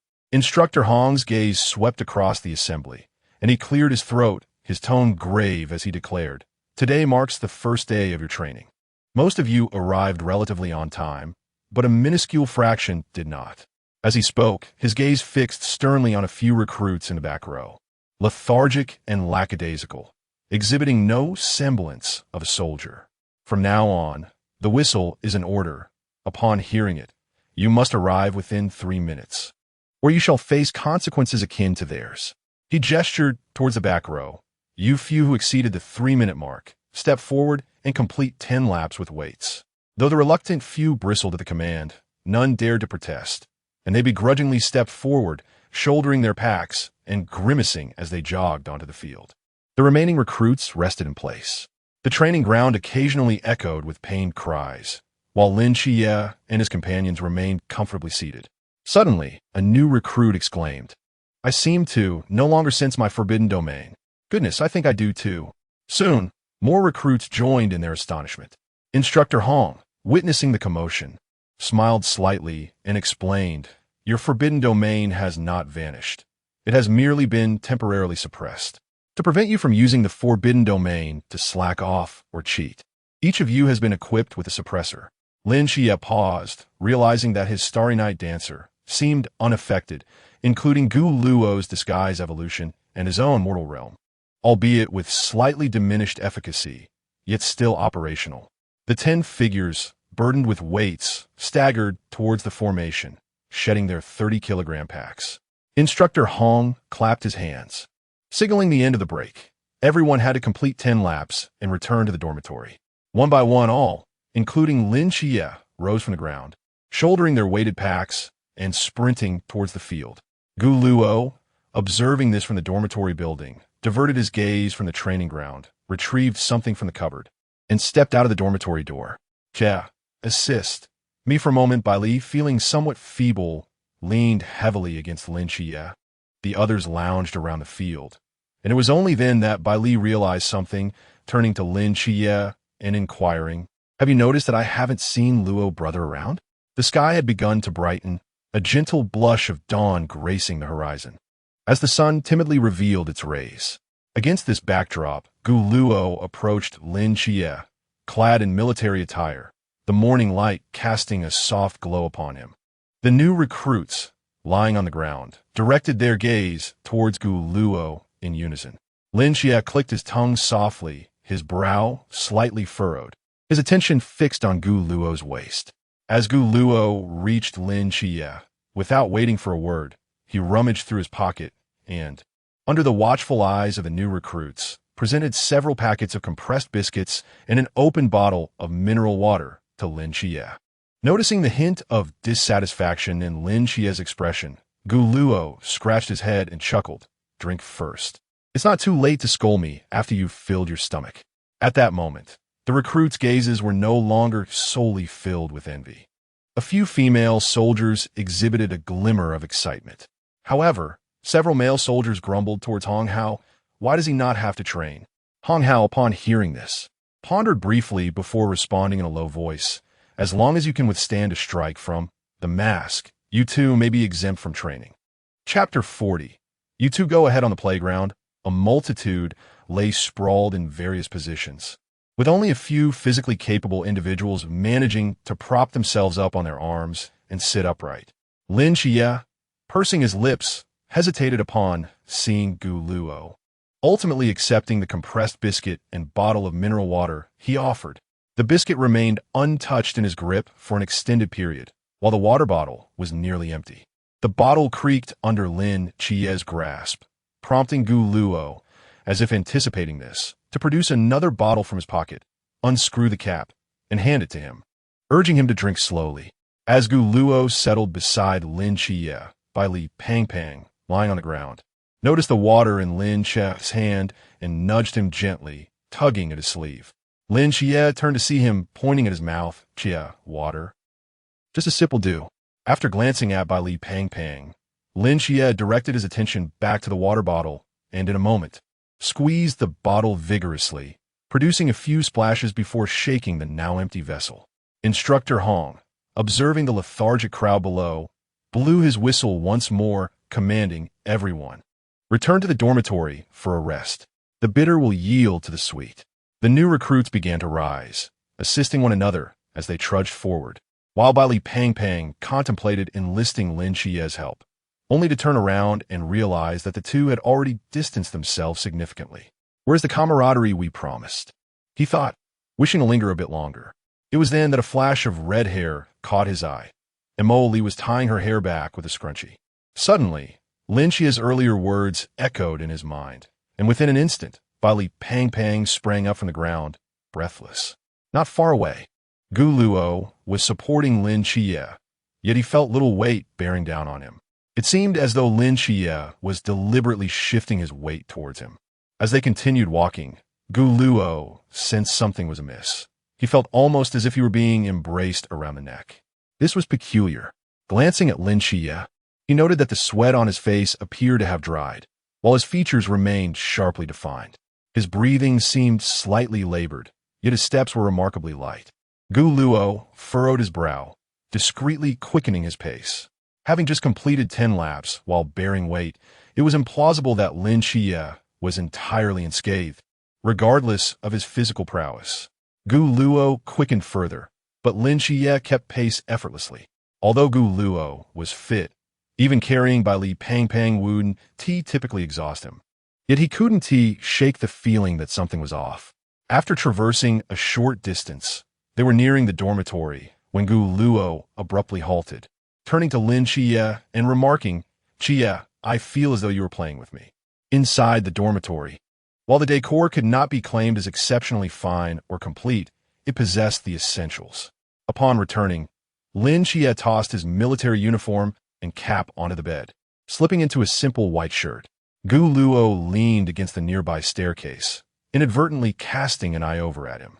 Both having undergone a month of training under Chun Mai at the Peacekeeping Bureau, he wondered why Lin Xie appeared more robust than himself. Gullo cast a fleeting glance before quickly averting his gaze and turning away, reassuring himself that appearances are mere aids, while true essence lies within. In terms of capability, Lin Xie was simply incomparable to him. A tinge of envy flickered within him, though it was but a fleeting sentiment. The dormitory door creaked open, and Gullo lifted his eyes to the entrance, where Bai Li Pang huffed and puffed, fanning himself with his hat. You are so heartless. Leaving me all alone, he exclaimed, taking several deep breaths before finally stepping into the room. Grabbing a bottle of mineral water from the table, he unscrewed the cap and gulped it down voraciously, soon reaching the bottom. On the table lay an open pack of compressed biscuits, nibbled at the edge. Left by Lin Xie, having just finished a run, he had no appetite for food, and upon seeing the biscuits, Bai Li Pang immediately turned his gaze away. Brother Luo, move that away. Just looking at it makes my mouth dry, he remarked, picking up another bottle of water and plopping down on the bed with a thud. Gullo took a large bite of the compressed biscuit and then opened the drawer, discovering only a few packs of biscuits remaining, though plenty of mineral water was still available. As he closed the drawer, he remarked, not much left. We've nearly consumed all the supplies we got from the supply station. The cafeteria should be serving food soon. He stuffed the remaining biscuits into his mouth as he spoke. Upon hearing about the cafeteria, Li Pang suddenly perked up, having observed the large dining hall from a distance without ever stepping inside. The cafeteria is serving food? Hurry up, I'm starving. He rubbed his belly, while Lin Xie retrieved a pink towel from his suitcase, a towel that Hong Ying and Si Xiaonan had insisted he bring. Unable to suppress a chuckle at Li Pang's words, Lin Xie quipped, "Actually, Emily mentioned she prefers slimmer guys." With that, he draped the towel over his shoulder and exited the dormitory. Li Pang, feeling somewhat provoked, sat up on the bed and inquired of Gulo, "Brother Luo, how many biscuits are left?" Gulo, puzzled, replied, "About 5 packs. Why? I'm not going to the cafeteria. The rich dishes there are too greasy for me. You and Xie can share my portion. I'll manage with the biscuits," he declared earnestly, devoid of jest. Gulo raised an eyebrow at Li Pang's serious demeanor, thinking he must have been quite affected. Before long, the dormitory door swung open once more, and the two turned to see Lin Xie, towel in hand, his clothes still damp in places. "Where have you been?" Gulo asked. "Taking a shower," Lin Xie replied. "This training camp has a shower facility?" Gulo questioned incredulously. "I saw it on my way back. Want to show you?" Lin Xie offered. "No need," Gulo responded curtly. Lin Xie walked to the window, opened the balcony door, and casually draped his towel over it. Or could Seven Knight possibly have a shower? Li Pang tugged at the clothing clinging to his body, feeling an unbearable stickiness enveloping him. Lin Xie briefly relayed some information before taking a bath towel and stepping outside. The dawn had broken, yet the numerous recruits in the dormitory had once again succumbed to slumber, drawing the curtains to shield themselves from the external clamor. Lin Xie noticed Gu Luo standing nearby, his gaze inadvertently drifting towards Gu Luo's waist. "Luo Gu, your injury." Upon hearing this, Gu Luo lowered his head slightly and waved his hand dismissively, saying, "Don't worry, it's already fine." Lin Xie felt a tinge of unease in his heart. After all, the wound was quite deep, and Gu Luo insisted that it was nothing serious. As he pondered this, he rose from his bed and approached Gu Luo. "Let me see it." Chapter 41. Something feels off. Gulo remained oblivious to Lin Xie's actions and failed to catch the words he had just uttered. Leaning against the bed frame, he lowered his head as if lost in contemplation, his fingers idly stroking the hem of his garment. Suddenly, a cool sensation enveloped his wrist, causing him to momentarily freeze and instinctively shudder, his thoughts abruptly interrupted. Upon raising his gaze, he met Lin Xie's unwavering stare, which sent another wave of chill through him, this time from the air brushing against his skin. Lin Xie slightly bowed his head. The white gauze wrapped several times around his waist bore no signs of blood, suggesting that his wound had mostly healed.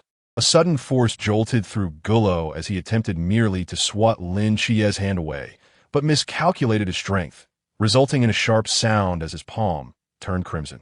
With a composed demeanor, Gulo discreetly adjusted the hem of his garment and, upon regaining his composure, spoke with a hint of regret. "Che, I did not mean to." After uttering these words, he felt an inexplicable sense of guilt, though he could not pinpoint the reason. As their eyes met again, he noticed Lin Xie's brow briefly furrowed before quickly relaxing. The atmosphere grew awkward, as if the very air surrounding them had thickened. Neither moved nor spoke, locked in this silent standoff until the dormitory door swung open, and Li, wrapped in a towel, strode in, chattering, "Brother Luo, that bathhouse is like a hot spring. Are you really not going?" Though he began to compare it to the bathrooms at his own home, Li's words trailed off as the towel he tossed into the air landed squarely atop his head. Observing the tense standoff between the two, he wisely chose silence, quickening his pace as he passed them and headed toward the balcony. After some time, the sun outside had grown so radiant that it nearly rendered the curtains ineffective. Lin Xie was the first to react, disregarding Gulo's apology as he silently approached the bedside and lay down on his side. Gulo rubbed his wrist, the spot where Lin Xie had grasped him earlier, his mind a jumble. He glanced at the bedside, realizing that if he didn't sleep soon, he would run out of time. He decided to return to the upper bunk. As he closed his eyes, his consciousness drifted back to the psychiatric hospital of the gods. Everything here was meticulously maintained and vibrant under Li Yifei's care, with several vegetable plots added to the backyard, and Nike's treatment progress showing improvement. After a cursory glance, Gullo returned to his divine realm, where the pace of construction remained sluggish. However, he felt no urgency, as he was still uncertain about the purpose of building this divine kingdom, having merely confirmed it in a state of confusion when the system had suddenly prompted him. Yet, the one aspect that set this place apart was the complete absence of any feeling of restraint. Gullo cast a fleeting glance at the laborers nearby, then closed his eyes, beginning to attempt the release of his divine consciousness. Upon sensing the changes in the surrounding environment, Gullo reopened his eyes, only to find himself back in the psychiatric hospital. He sighed softly, murmuring to himself, "Indeed, I cannot escape." As the shrill whistle echoed once more, Gullo blinked, feeling a slight pressure in his head. He pinched his brow and swiftly dressed before getting out of bed. Turning around, he noticed that Lin Xie's bed was conspicuously empty. "That rascal left without waiting for me. It's not as if I intended to delay." After calling out to Bai Li Pang Pang, who was still dawdling in the opposite bed, he stepped out of the dormitory. The playground was still sparsely populated, but it wasn't too long before more recruits began to arrive in dribs and drabs. This time, there were hardly any latecomers, though a few new soldiers who had just completed 20 laps appeared to be faint and tardy. On the training platform, Instructor Hong glanced at his stopwatch, revealing a hint of satisfaction. "Excellent. Everyone has arrived punctually this time, and the performance has been commendable." Scanning the crowd, Instructor Hong continued, "The next 20 minutes is your meal time. Should you fail to return here within 20 minutes, I trust the consequences need not be elaborated. Disperse." The recruits surged forward the moment the command was issued. Bai Li Pang Pang glanced at the compressed biscuit in his hand and then at the throng of people rushing around him, stuffing the biscuit into his pocket before sprinting off. As the saying goes, one must eat well to have the strength to lose weight. However, upon entering the dining hall, the new recruits froze in place. On the large tables lay two enormous basins, one iron basin filled with bright red raw meat and the other containing white steamed buns.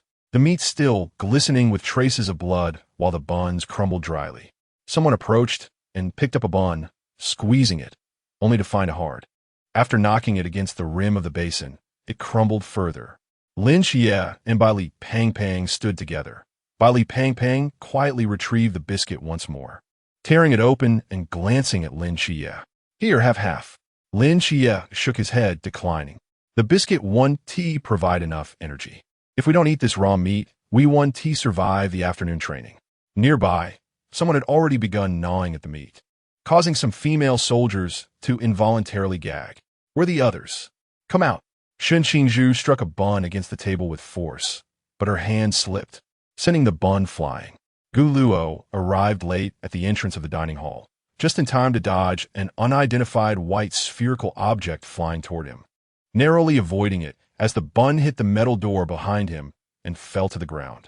Picking it up, Gullo examined the bun, then glanced at the door, noticing a small dent. Was this truly a bun? It appeared more like a weapon. Who the hell is making that noise? An elderly man, holding a spoon, emerged from the kitchen with a dark expression. "Is this slop meant for people? Are you feeding hyenas?" Shun Qingzhu pointed at the buns in the basin, glaring at the old man. "If you want to eat, go ahead. If not, just get lost." The old man retorted defiantly. Gullo weighed the bun in his hand and casually tossed it behind him, surveying the area until his gaze landed on Lin Xie, and he walked directly over.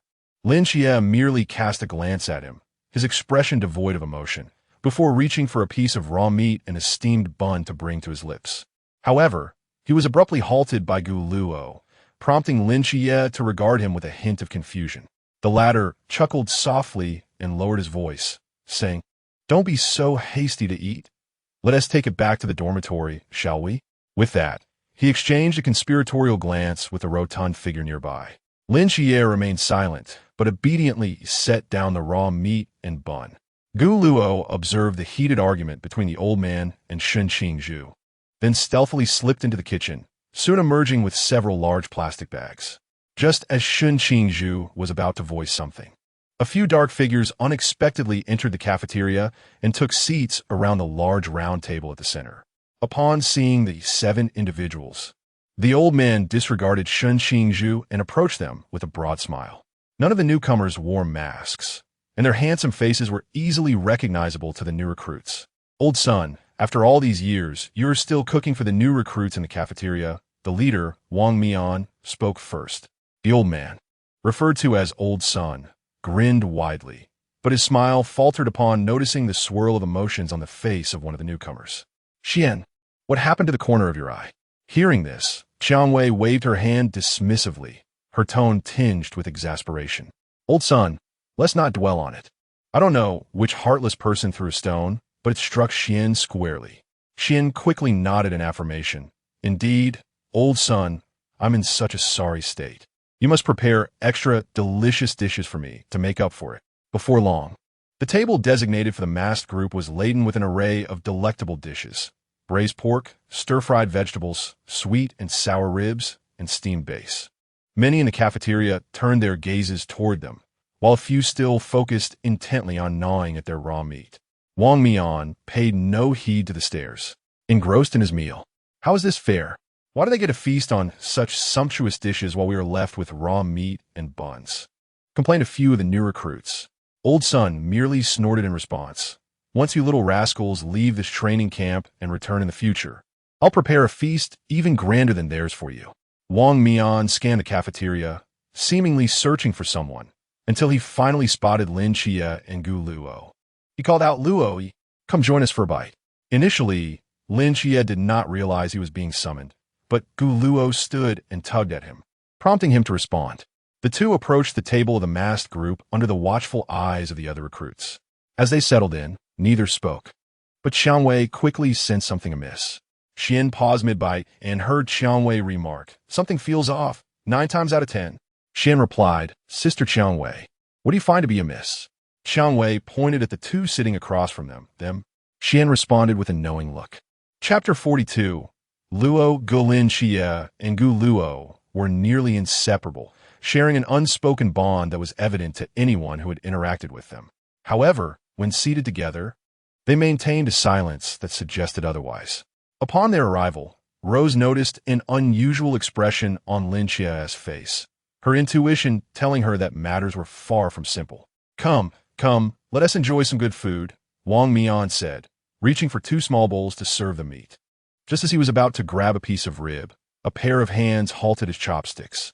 Lin Xie waved his hand dismissively. No need, you all enjoy. I'm a newcomer and should eat what newcomers eat. No special treatment. Wang Mian paused, then withdrew his hand and resumed his seat, glancing at Gu Luo, who immediately understood and shook his head. I'm a newcomer too. Upon hearing this, Wang Mian refrained from serving more dishes, placing his chopsticks down as he regarded Gu Luo with increased concern. Is your injury still serious? With Wang Mian's words, the other members of the masked squad momentarily halted their eating. Rose set down her bowl and chopsticks, looking at Gu Luo. The medical facilities at the training camp may not be adequate. We can help you apply for external medical treatment. It's just a minor injury. There is no need to go through all that trouble, Gu Luo replied, scratching the back of his head with a smile. Yu Gue, sitting beside the scale, remained silent for a moment before reaching for an empty bowl on the table, taking a chicken leg and some soup, then rising to approach Gu Luo. The steaming bowl was placed before Gu Luo, and Yu Gue wore a look of guilt. This has nothing to do with whether you're a newcomer. It was my mistake that caused your injury. Just as Wang Mian was about to say something, Lin Xie suddenly inquired. Regarding the divine agents, Wang Mian was momentarily taken aback, then awkwardly smiled as he responded, I almost forgot the important matter. Feel free to ask about the divine agents. I will share all that I know. Lin Xie poured forth a multitude of unanswered questions he had accumulated over the years. And as he listened to Wang Mian's responses, the knots in his heart were unraveled, only to be replaced by new ones. The relationship between the divine and their agents can be simplified as a type of covenant. The deity grants the agent a divine realm to acquire extraordinary abilities, while the agent is obliged to fulfill a specific task or retrieve something on behalf of the deity, inevitably with a defined purpose. However, when the seraphim Michael merely glanced at him from a moon without uttering a single word or providing any indication, could it be that he simply wished to blind him? We have no authority to interfere with with divine matters. He saved my life back then. Perhaps that was the condition for ascending to Takamagara. Wang Mian mused to himself. Listening to his words, Lin Xia's gaze instinctively turned toward Gu Luo. Reluctantly, Gu Luo accepted the chicken leg sent by the moon ghost, despite having no concept of hunger. After all, this body was merely a vessel. It was not his true essence. For a deity, the notions of eating and sleeping are virtually non-existent. Gu Luo casually placed the chicken leg into a plastic bag. Lin Xia, oblivious to his subtle actions, withdrew his gaze. Yet a lingering sense of confusion occupied his mind. What was the nature of his relationship with Gu Luo? Was it a contract between a deity and a proxy? Or was it friendship? Or perhaps something else entirely? Upon entering that mental institution in his mind, Gu Luo was the first patient he encountered, and he had been coaxed into signing a contract in a state of bewilderment. Although he felt a sense of indebtedness, Lin Xia had once harbored the impulse to confront Gu Luo physically, but refrained, knowing the latter was a deity. Gradually, he discovered that despite Gu Luo's insistence on indifference, he always appeared at crucial moments. Lin Xia found himself affectionately calling him Brother Luo, to the point where he seemed to genuinely regard him as an elder brother, leaving him now uncertain of what their relationship truly was. Suddenly, his arm was nudged, and Lin Xia looked up, confusion evident in his eyes.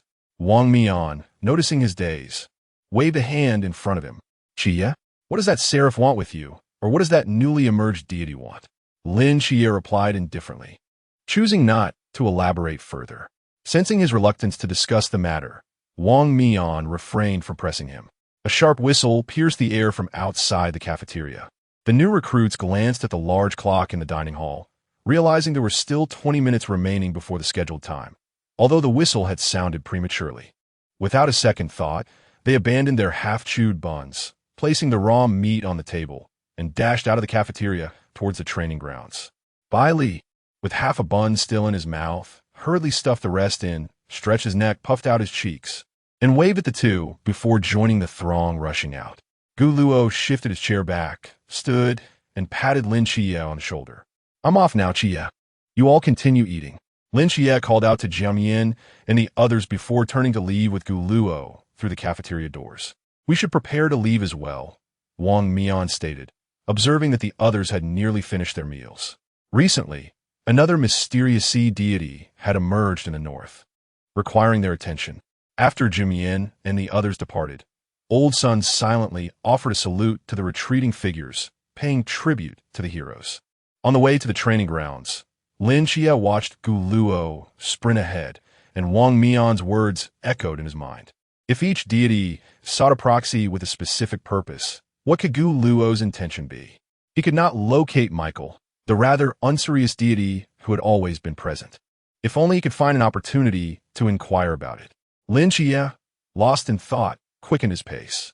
Soon, the two arrived at the training grounds, where not a single recruit was late. On stage stood an unfamiliar instructor, his hands clasped behind his back, his voice resonating with authority. The beings that emerge from myths, legends, and rural whispers are the primary foes of our night watchmen.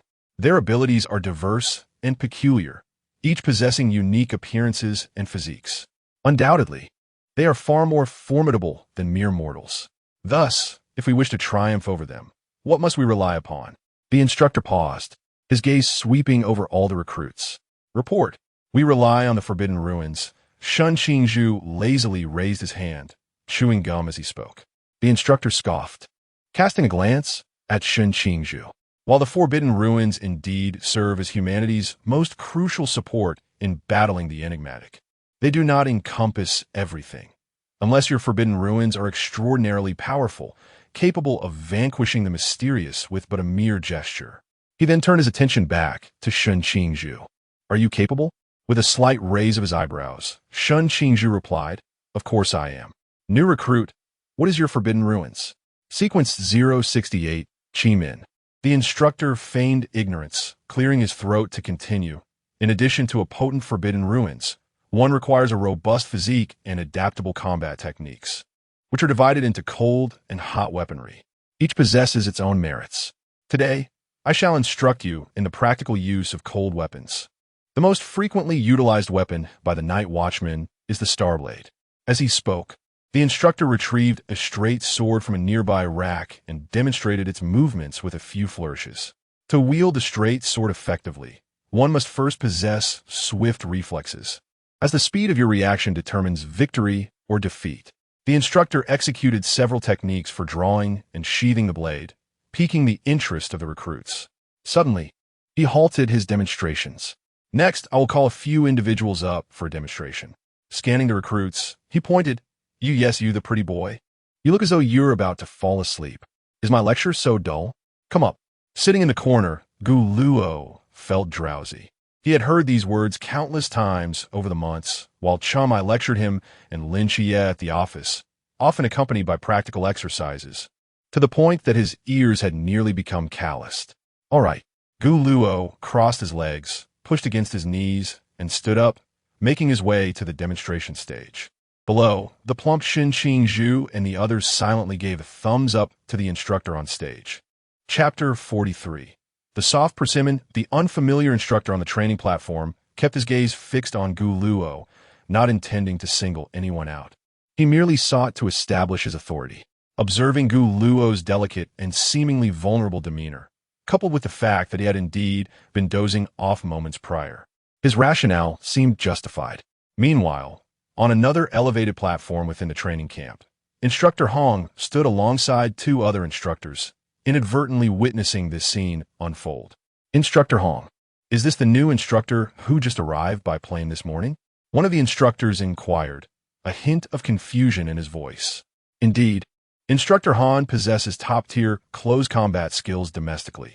Instructor Hong replied, his gaze lingering on Instructor Han, as if he were convinced that this new instructor could manage the group of recruits effortlessly. However, ISNT that recruit the one who challenged the masked fighter during the training session, the one named Guluo, the adjacent instructor remarked, gesturing towards Guluo, who was making his way to the training platform. Are you certain there won't be any complications? Instructor Hong responded, following the direction of the finger pointed at Guluo. His expression momentarily froze, and after a brief silence, he nonchalantly remarked, regardless, it's not us who will be training them. So why bother? Let us head back and play cards. On the training platform, Guluo rubbed his eyes as he approached Instructor Han.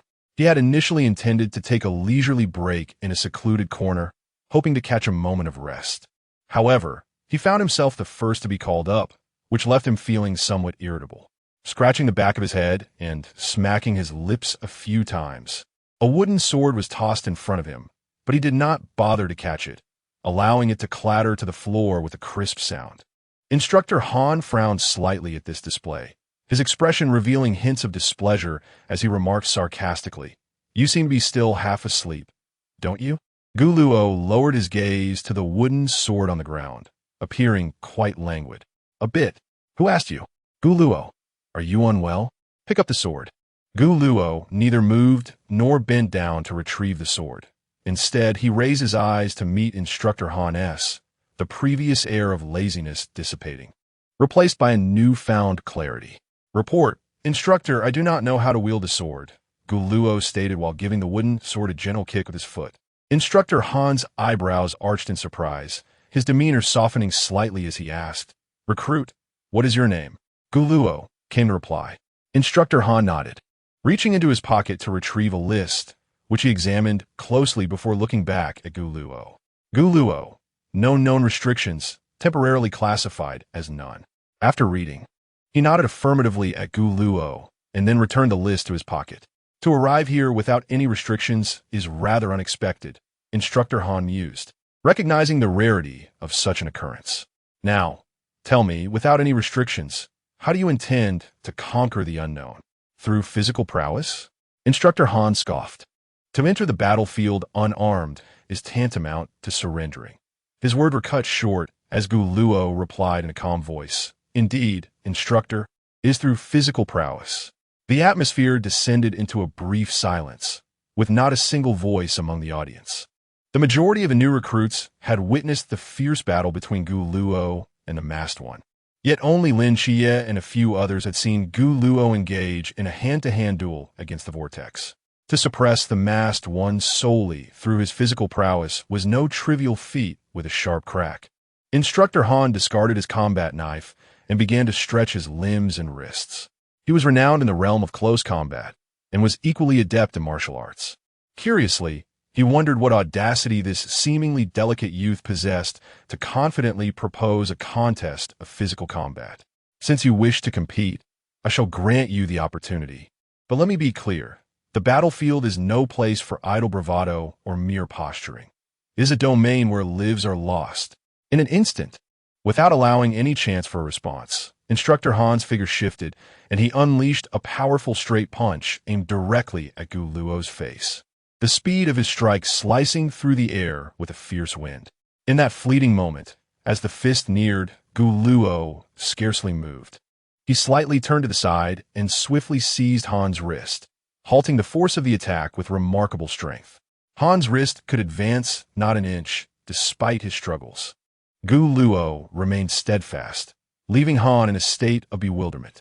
How could youth, seemingly devoid of muscle, possess such extraordinary strength? Unyielding to disbelief, Han attempted to trip Gu Luo by aiming a kick at his ankle. However, just as he extended his foot, he felt a hand suddenly rest upon his shoulder. In the next heartbeat, Han found his feet lifted off the ground, his body hurtling towards the earth. Yet, just before impact, he was abruptly halted mid-air, the anticipated pain never arriving. Gu Luo had gently placed a hand on his back, applying a slight force to straighten him. Throughout the exchange, he had exerted little effort, relying predominantly on the shoulder throw technique he learned from Chun Mai. For Gu Luo, the measure of his own strength was somewhat elusive to prevent unnecessary harm. He adhered to a principle of moderation. "Instructor, you have lost," he said politely, cupping his fists in a bow. "May I step down now?" Feeling a sudden flush on his face, Instructor Han retreated a few steps as he looked at Gu Luo again. You have trained?" "A little," Gu Luo replied. "With whom?" "Team 130 SIXS Captain, Chun Mai." Han's mouth twitched slightly at this revelation, and he waved his hand dismissively. "Go on, step down." As Gu Luo descended the training platform at a leisurely pace, Han took a deep breath, steadying himself internally. He then turned to the recruits and cleared his throat.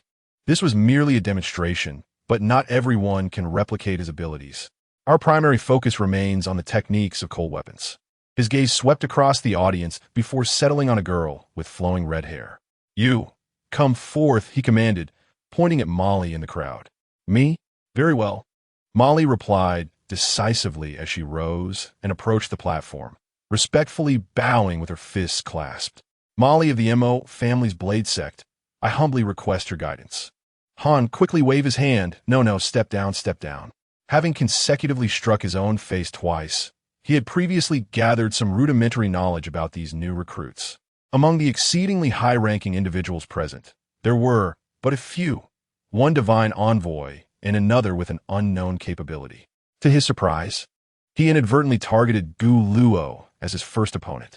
After a bout of sparring, Instructor Han found himself questioning his own melee prowess. Despite delivering a full-force strike under the advantage of surprise, it was effortlessly intercepted by his opponent. As for Mo Li, he felt utterly outmatched.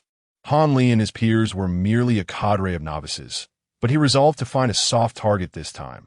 Otherwise, he would find himself without face and unworthy of remaining in this place.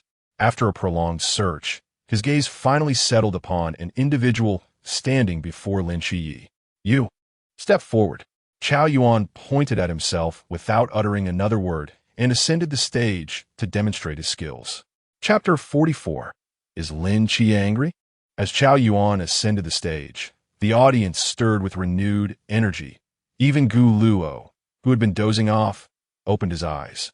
It seemed there would be entertainment to behold, Gu Luo mused. One must admit that Instructor Han had quite the knack for selecting troublesome individuals, deliberately increasing the challenge for himself. Upon reaching the stage, Instructor Han scrutinized Chao Yuan from head to toe, ultimately nodding in satisfaction. "Do you know how to fight?" he queried. "No," came the reply. "Have you ever trained with a knife?" Again, Chao Yuan shook his head, indicating he had not. A slight smile crept onto Han's lips. Finally, he had found someone somewhat normal. Very well, let me demonstrate, he said, tossing a wooden sword towards Chow Yuan. The wooden sword clattered to the ground, sliding to rest beside Chow Yuan's feet, who made no move to pick it up, his expression devoid of interest, refusing even to glance at the weapon. Instructor Han's demeanor shifted slightly as he frowned. Why don't you pick up the sword? I cannot touch blades. Any object resembling a knife is off limits for me. Or I may lose control, Chow Yuan explained. Han stepped forward, retrieving the wooden sword and presenting it once more to Chow Yuan. It's merely a wooden sword. It shouldn't be a problem. I truly cannot. This is an order. Take it. Instructor Han feigned anger. Fine. With a hint of resignation, Chow Yuan reached out and accepted the wooden sword. Satisfied, Han stepped back, preparing to continue his explanation when he noticed that the new recruits had retreated a considerable distance. Why are you all so far away? Can you still hear me? Meanwhile, as Chow Yuan gripped the hilt of the sword, a surge of dark, crimson energy erupted from him, radiating outward. The wooden sword in his hand transformed into a black blade, enveloped in dark flames and boundless resentment. Flames flickered from his mouth as he cackled menacingly, then suddenly raised the blade, aiming it at Instructor Han. A chilling breeze swept through, prompting the recruits to scatter. Realizing something was amiss, Instructor Han reacted instinctively, narrowly evading the strike by sidestepping. He discarded the wooden sword and seized a straight blade from the ground, countering with a swift slash. Han barely managed to parry the blow with his weapon, then quickly pushed off the ground to create distance. Wei glanced at Chow Yuan again. Fear flickered in his eyes. This was no longer a mere human. Was there not a single sane individual in this training camp? He had come here to serve as an instructor, not to face death. I quit. Seeing his attack evade, the crazed Chow Yuan exerted force, wrenching the black blade free from the ground, and grinned wickedly as he swung once more at Instructor Han. This strike faster and more ferocious. The audience had thinned considerably when suddenly a flash of golden light pierced through. Bang! Just as the black blade was about to descend, it was deflected by a golden sword, causing Instructor Han's heart to race violently, his chest heaving with exertion. Madman Chow Yuan was somewhat taken aback. Seizing the opportunity of his dazed state, Instructor Han swiftly withdrew and descended from the training platform. Although he was unaware of the recent events, his life was paramount.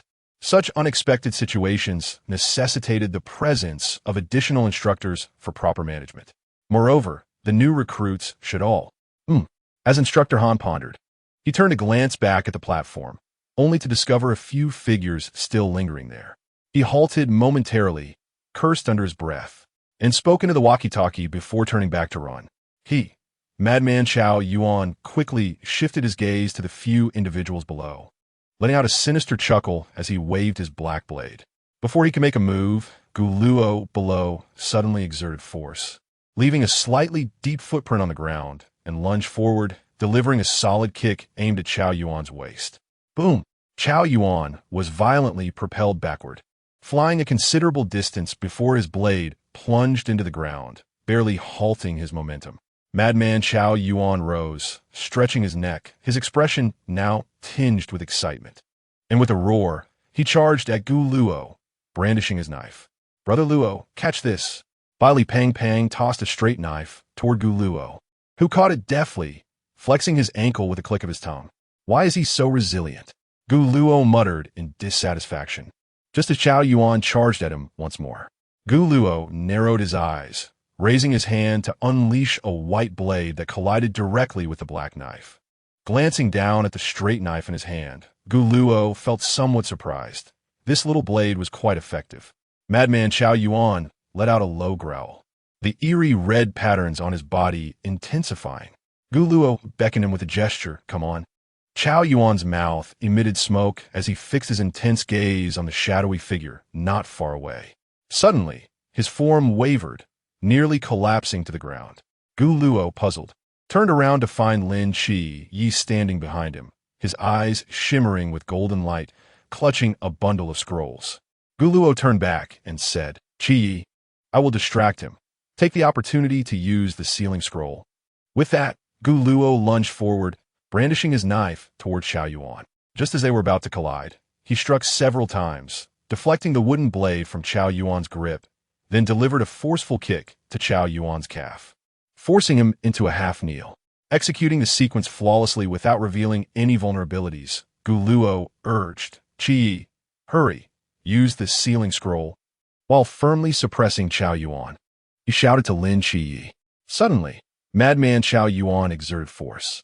Amid Gu Luo's momentary lapse in strength, a black claw lunged fiercely toward his waist. Despite his desperate attempt to evade, it was too late. The area had only recently healed. Swoosh! Gu Luo's white shirt, along with his military uniform, was torn open, shredding the thick bandages that had wrapped him, white satin fluttering through the air.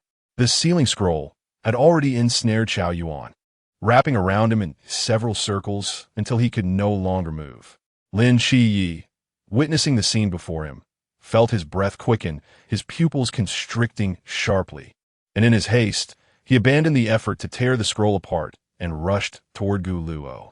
In an unexpected stroke of fortune amidst misfortune, Gu Luo's reflexes were sufficiently swift to narrowly evade the menacing claw.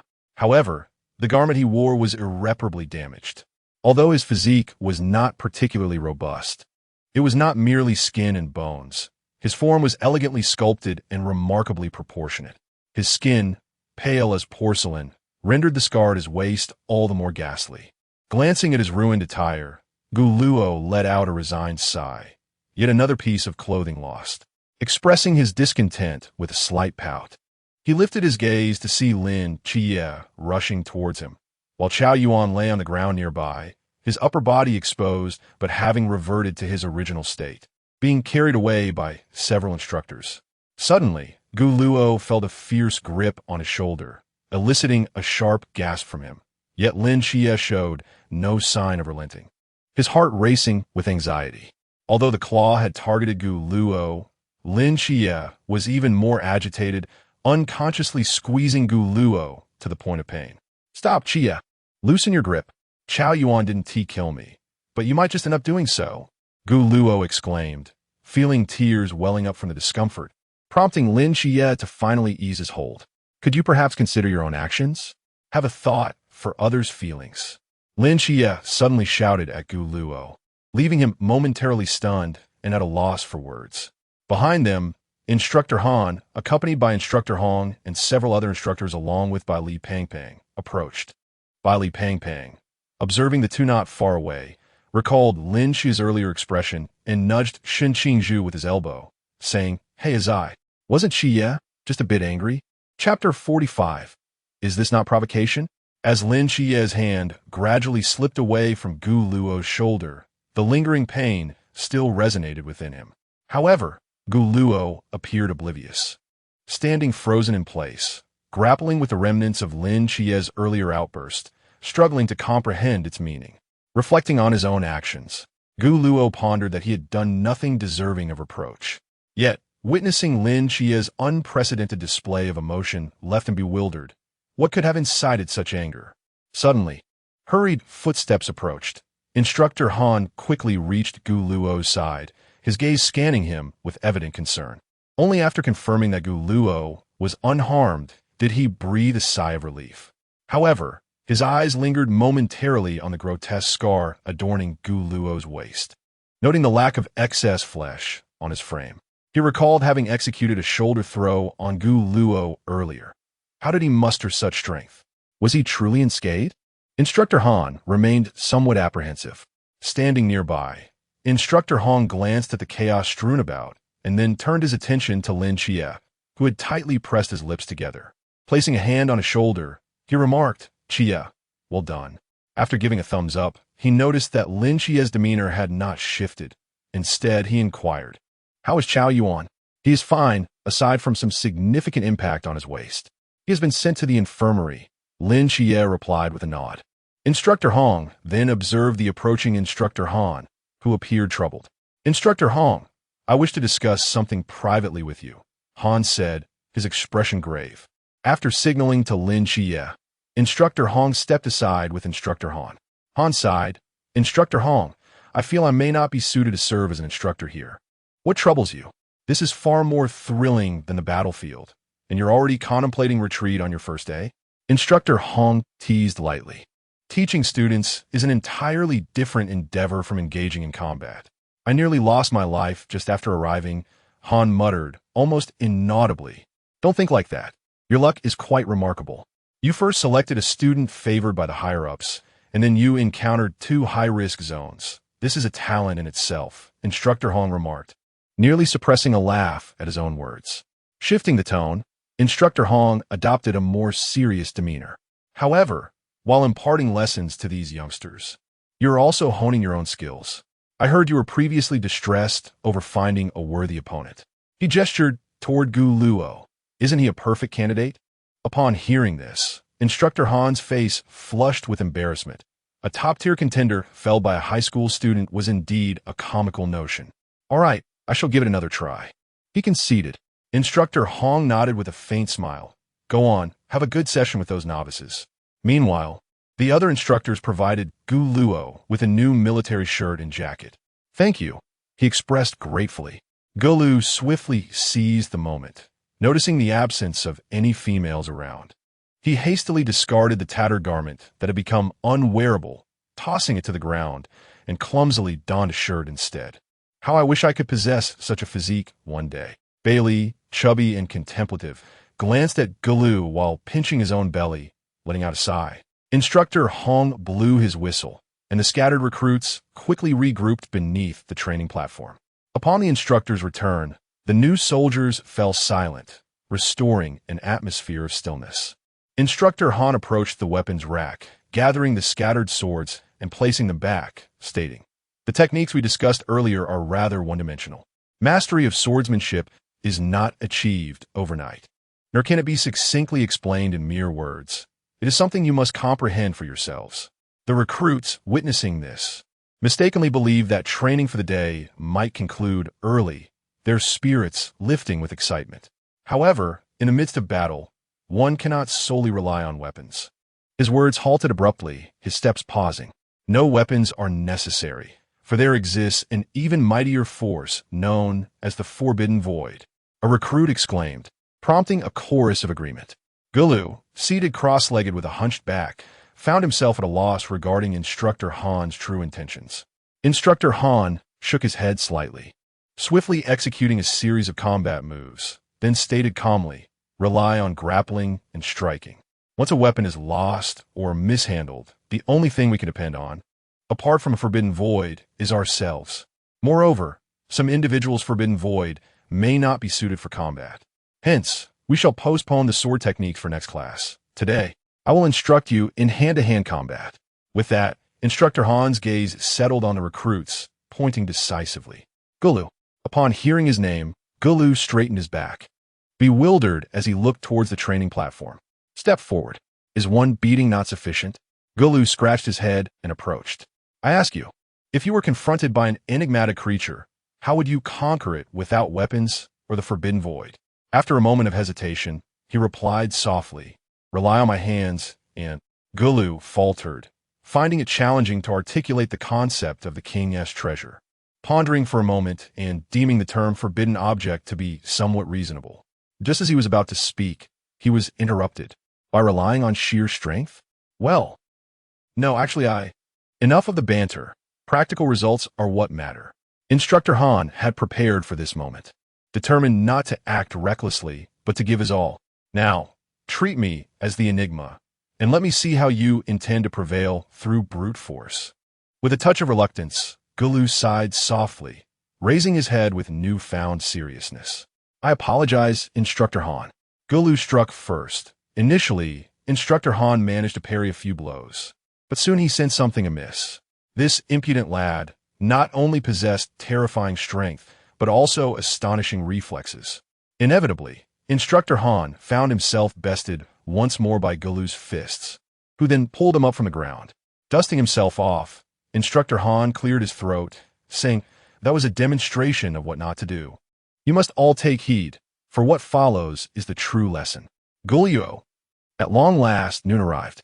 The new recruits rushed to the dining hall. expecting a delectable meal after a morning of rigorous training. However, what awaited them was merely raw meat and dry steam buns. Amidst the chorus of lamentations, Gulluo discreetly made his way to a secluded corner, where he retrieved a crinkling plastic bag he had hidden earlier. Inside were the raw meat and buns that Lin Xie and Bailey Pangpang had stashed away earlier. Just as Lin Xie was about to take a bite of the raw meat, Bailey Pangpang, unable to bear the sight, clutched a bun in each hand, his expression still quite grim. "Ah, Xie, Pangpang," Gulluo said softly as he approached them from behind, gently patting their shoulders. As they turned to face him, Gulluo lowered his voice and said, "Stop gnawing on that raw meat. Come, I will take you somewhere better to eat." After exchanging glances, the three of them stealthily slipped out of the dining hall, with Gulluo leading the way towards the dormitory. Lin Xie's gaze lingered on Gulluo's back, an increasing sense of curiosity gnawing at him as he took a deep breath and exhaled slowly. Brother Luo. Chapter 46. Tears of the Divine. As Gulluo walked ahead, his pace faltered momentarily before he resumed his journey, albeit at a slower tempo, until Lin Qiyi reached his side. Upon reflection, it seemed this was the first time Lin Qiyi had taken the initiative to speak to him recently. Ever since Gulluo had inadvertently struck Lin Qiyi's hand, the latter had seldom approached him for conversation, often resorting to perfunctory replies or remaining entirely silent. Surprised, Gulluo subtly edged closer to Lin Qiyi. "What is the matter?" Behind them, Bailey Pangpang, carrying a plastic bag, trotted along, his spirits lifted at the thought of the delicacies Gulluo had mentioned, turning his labor into motivation. Aware of the presence of others, Lin Qiyi opened his mouth, but ultimately refrained from speaking, muttering, "It's nothing." Upon hearing this, Gulluo's expression shifted from anticipation to a hint of melancholy. Realizing that Lin Qiyi had yet to forgive himself, they were clearly on different wavelengths. Having not eaten much throughout the morning, even if Gulluo wasn't particularly hungry, Lin Qiyi felt a growing discomfort and silently quickened his steps. Gulluo quickly followed suit, leaving Bailey Pangpang behind, who soon hurried to catch up. At that moment, most of the new recruits were still dining in the cafeteria, leaving their dormitory nearly deserted. Gulluo pushed open the dormitory door and made his way directly to the balcony. With a modest space, comfortably accommodated 3 people. Bailey Pangpang dropped the plastic bag containing raw meat onto the floor and flopped onto the bed, relishing its comfort. "Pangpang, do you have a pot?" Gulluo inquired as he stepped out onto the balcony. Bailey Pangpang paused. "A pot?" he echoed, rummaging under the bed before producing a gleaming golden frying pan. "Is this suitable?" Gulluo accepted it, accustomed to Bailey Pangpang's peculiar antics. He placed the pan on the ground of the balcony and set the raw meat from the cafeteria atop it before slowly raising his palm, conjuring an inexplicable flame. The fire ignited in the pan, and soon the meat began to sizzle, the temperature astonishingly high, cooking the raw meat thoroughly in no time. The previously bland steamed buns now emitted a peculiar aroma. "Wow, Luo, what kind of magic is this?" Bailey Pangpang exclaimed. Gulluo extinguished the flame with a flick of his fingers. "Ask fewer questions and eat more." Initially, he had intended to utilize Merlin's abilities to assist Lin Qiyi with the impending missile incident, but he had not anticipated such a delightful side effect. This minor display of divine energy was unlikely to attract the attention of any mental health institution. In truth, it was hardly divine power for Merlin. It was merely a matter of raising a hand. "Qiyi, come and eat some," Gulluo said, offering a piece of meat to Lin Qiyi, followed by a slightly warmed chicken leg that Yue had given him. "Thank you." Lin Qiyi's mood appeared subdued, and as Gulluo retracted his hand, he felt an inexplicable awkwardness, a tangible sense of discomfort. Lin Qiyi was distancing himself from him, an intentional act that inexplicably left him feeling somewhat displeased. Yet, he refrained from articulating his thoughts and instead took a hefty bite of meat. Typically a bastion of emotional stability, he now felt a strange agitation, all because he had inadvertently slapped him. Was this the reason for such coldness? Pangpang, too, seemed to be quite famished, having gone days without a decent meal. now clutching a steamed bun in one hand and gnawing on meat with the other. The three remained silent, with Lin Xie chewing his meat thoughtfully, appearing preoccupied with his own thoughts. Gu Luo found the food tasteless after a while, his mind in disarray as he continuously tried to hypnotize himself, cursing inwardly. I am a deity.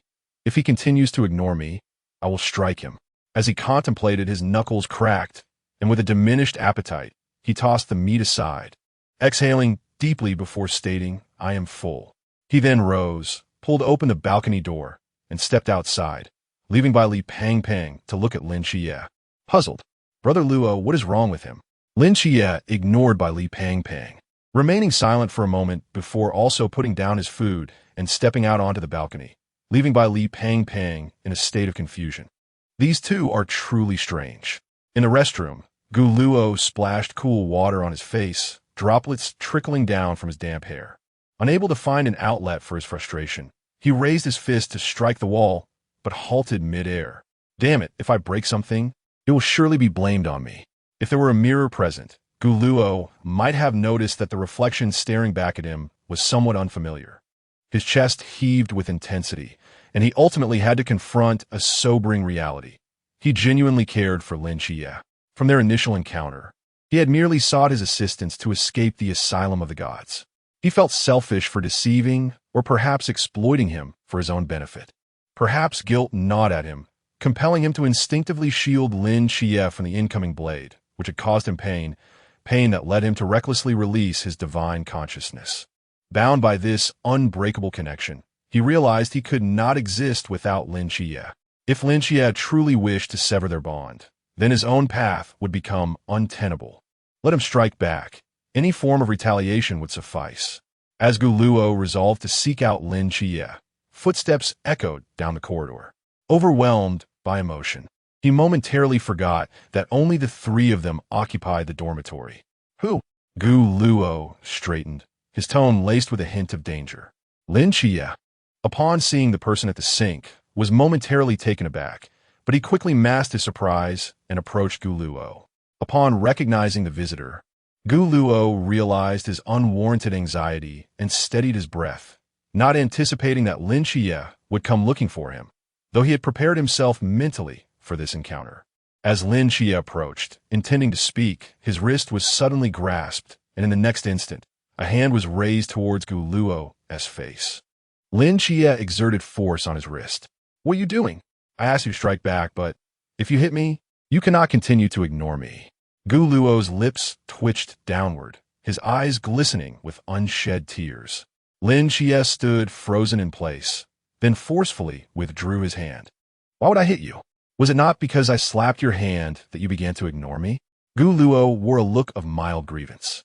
Lin Xie remained silent, feeling somewhat exasperated, realizing only then how petty he was. Is that how small-minded I appear in your eyes? Gu Luo paused momentarily, releasing his wrist, unsure whether to nod or shake his head, as silence enveloped the evening like a gentle mist. This was the first time Lin Xie had witnessed Gu Luo in such a state. Typically, he displayed an air of indifference, often resembling a stoic mask that seldom bore a smile. Yet, could this seemingly divine being also shed tears? Gently, Lin Xie brushed his thumb across the corner of Gu Luo's eye, establishing a rule. From now on, prioritize your safety above all else. And do not pretend to be unaffected after getting hurt.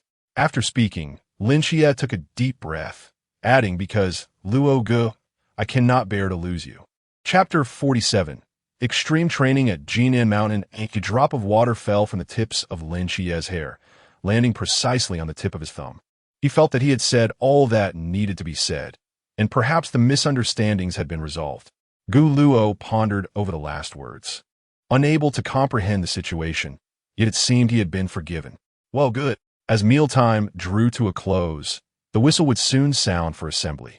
Seizing the moment, Lin Xie voiced his lingering doubts. Brother Luo, Wang Mian mentioned in the cafeteria that every divine contract agent is summoned to assist in accomplishing a particular task or retrieving an object. I am curious. What is your purpose? Suddenly, a whistle echoed from below the dormitory, abruptly interrupting their conversation. It was time for assembly. Gu Luo did not respond to Lin Chia's inquiry. "I'll go call Fatty," he said, stepping away and leaving Lin Chia alone, evading the question. After the three emerged from the dormitory, they swiftly arrived at the assembly point where the whistle had sounded. A few black buses were parked behind the cafeteria, and Instructor Hong, along with several other instructors, stood before the new recruits. Once most had gathered, Instructor Hong cleared his throat and announced, "This afternoon marks your first extreme training. You will board the bus in sequence and head out for training." Once everyone boarded the bus, it roared to life and sped toward the wilderness.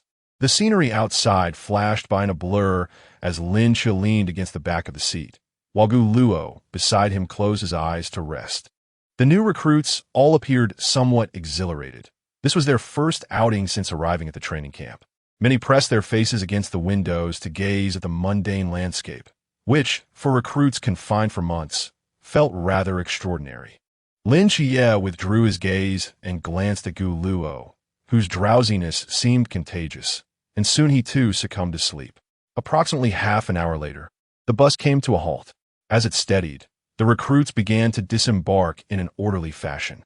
Upon stepping off the bus, Lin Chia was taken aback by the sight before him. Jinan Mountain? Being a local from Tsangnan, he instantly recognized the range. Jinan Mountain was not particularly renowned in Tsangnan. It was neither tall nor short, surrounded by a series of smaller hills that rendered it somewhat modest. The mountain had not undergone significant development, remaining a wild hill at the border of Tsangnan, with only a small cable car at the summit to facilitate visitors. Even so, it remained rather desolate, attracting only a handful of tourists throughout the year. A sparsely populated area, yet the notion of undertaking extreme training in the mountains seemed rather audacious. Lin Chia mused, contemplating the madness of such an idea, yet found it thrilling. Instructor Hong moved to the forefront of the crowd, revealing a cruel smile as he began to speak. "Do you see this range behind you? Shortly, I will equip each of you with a 35-kilogram load, and your task is to traverse this mountain range before dawn tomorrow. Do you all understand?" Gulong gazed upon the mountain range, and, from the highest vantage point, the paths appeared less intricate. If it were merely a matter of traversing the mountains with a load, it would not pose a significant challenge. Seizing this opportunity, he yearned to test the limits of his body. "Instructor, is it simply a matter of weight-bearing cross-country?" A few recruits, presumably sharing Gulong's sentiments, ventured to inquire. "Not so easy," Gulong mused, finding the situation somewhat amusing. No, it is certainly not that simple." Instructor Hong interjected, raising a finger and donning an enigmatic smile. Suddenly, a swarm of drones erupted from behind the last black bus, each equipped with a miniature gun barrel. The weighted packs you carry are equipped with tracking capabilities. Once the training commences, these drones will infiltrate the mountains, pursuing all of you. If struck by the paint bullets they discharge, it signifies your elimination. As for the consequences of elimination, Instructor Han interjected with a sinister grin, it will be exceedingly brutal. There are a few rules I must emphasize. Instructor Hong raised 3 fingers. First, you may exchange the weights you carry with your companions, but you absolutely cannot discard them. Second, you are forbidden from touching or attacking the drones in any manner. The paint bullets can only be evaded. You are not permitted to use your packs for protection, nor can you hide in corners. Your sole option is to flee. Third, while you may band together, you're strictly prohibited from attacking or interfering with one another's actions. Violation of any of these rules will result in immediate elimination. I require you to adhere to these 3 points. Do you all understand? Understood. Good. Now, come forward to collect your weights and head into mountains. The recruits formed an orderly line to receive their loads. Gulong and Lin Chia stood at the end of the line. When it was Gulong's turn, Instructor Hong suddenly halted him. He recalled Yuan Gang's admonition. You still have injuries. Perhaps we can provide you with a lighter load. Just as Instructor Hong reached to take Gulong's pack, Gulong swiftly snatched it back. No need, I'm fully recovered. Since this is special training, I must meet the standards. With that, he hefted the pack onto his shoulder. It felt lighter than anticipated, and he believed he could manage even more weight. Adjusting the load, he considered that if he exerted himself fully, he might just cross the mountains before Lin Xie. However, given the instructor's cunning nature, he doubted he could evade the truth ring. Lin Xie waited a few steps ahead, and not far off, Han Li appeared to be distributing something. This knife is intended to assist you in navigating the terrain, not for mutual harm. Instructor Han reiterated, ensuring each recruit understood. Gulong rubbed his fingers together. The knife seemed scarcely capable of slicing through chives, let alone aiding in overcoming obstacles. The king's treasure was far superior to this tool.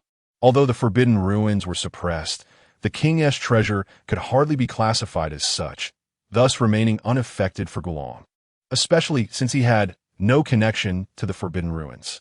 Upon reaching Chao Yuan, Instructor Han produced a small iron spoon and silently handed it to him. The instructor. The spoon. Chao Yuan gazed at the tiny utensil in his hand, pondering whether he was expected to excavate the entirety of Jinnan Mountain. Lacking a proper weapon and unable to resort to a blade, he reluctantly conceded to make do with this humble tool. Han Li gently patted Chao Yuan on the shoulder. As Gu Luo and Lin Xie received their small knives and prepared to venture into the mountain, Chao Yuan noticed the two hastening towards Gu Luo. Gu Luo appeared somewhat perplexed, recalling the earlier incident in the training field where he had inadvertently injured him. Assuming it was a matter of significance, Gu Luo waved his hand dismissively, stating, "It was merely an unintentional act.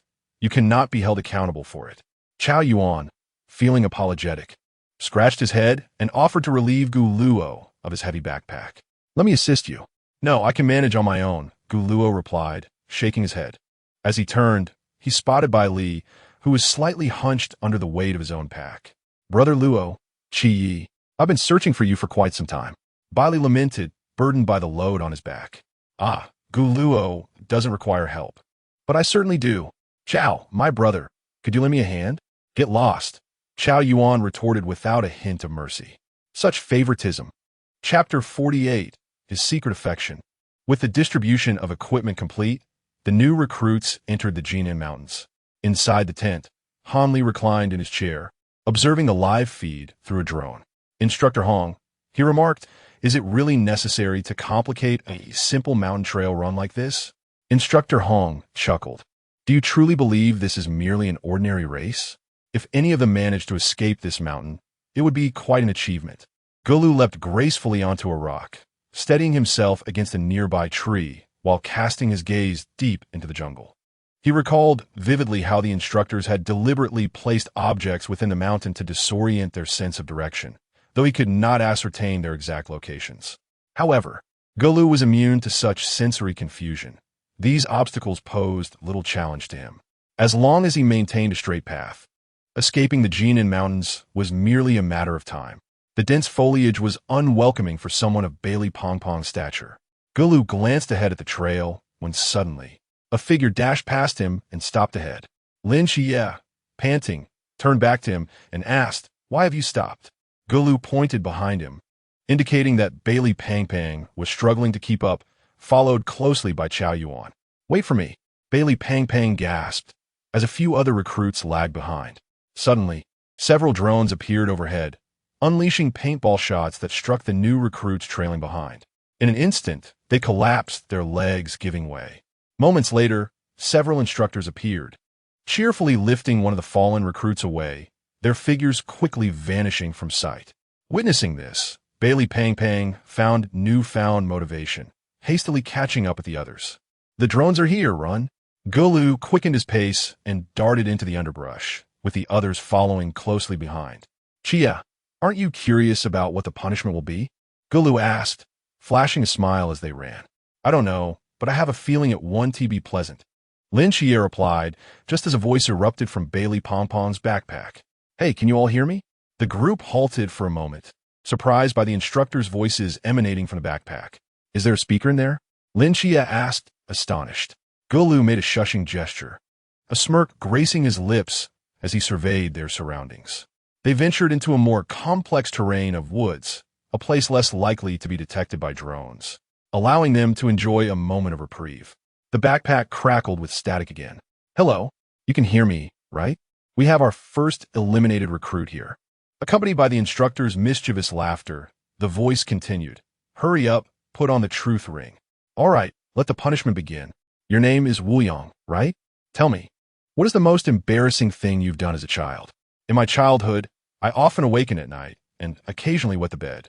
On one occasion, I ventured to the restroom in the dead of night, only to mistakenly enter the wrong room due to the darkness, resulting in an unfortunate incident on my grandfather's bed. The following day, I received a thorough reprimand from him. Laughter erupted from the speakers, and I could faintly discern several instructors stifling their chuckles, ultimately bursting into laughter. Truly, filial piety manifests in unexpected ways. Ha ha ha. From the outset, it was evident that the new recruit was struggling to suppress his words. Yet he ultimately succumbed to embarrassment before the gathering. The mountains echoed with muffled laughter, but it soon faded, leaving a heavy silence in its wake. Upon realizing the nature of their punishment, the recruits exerted every ounce of strength to flee. Is this punishment? Li Pang's voice trembled slightly. These instructors were rather ruthless, resorting to public humiliation, perhaps employing some enchanted artifact that compelled the truth to be revealed. Lin Shiyi speculated. The drone's whirring filled the air once more as Gu Luo brandished his knife, clearing the branches obstructing their path. They needed to move swiftly. A barrage of bullets whizzed past. Although they were somewhat hindered by the underbrush, it provided them a brief respite. Gu Luo forged ahead, but suddenly a bullet struck the ground near Li Pang's feet, prompting him to surge forward like a caffeinated rabbit. Suddenly, several drones zoomed overhead, forcing them to alter their trajectory.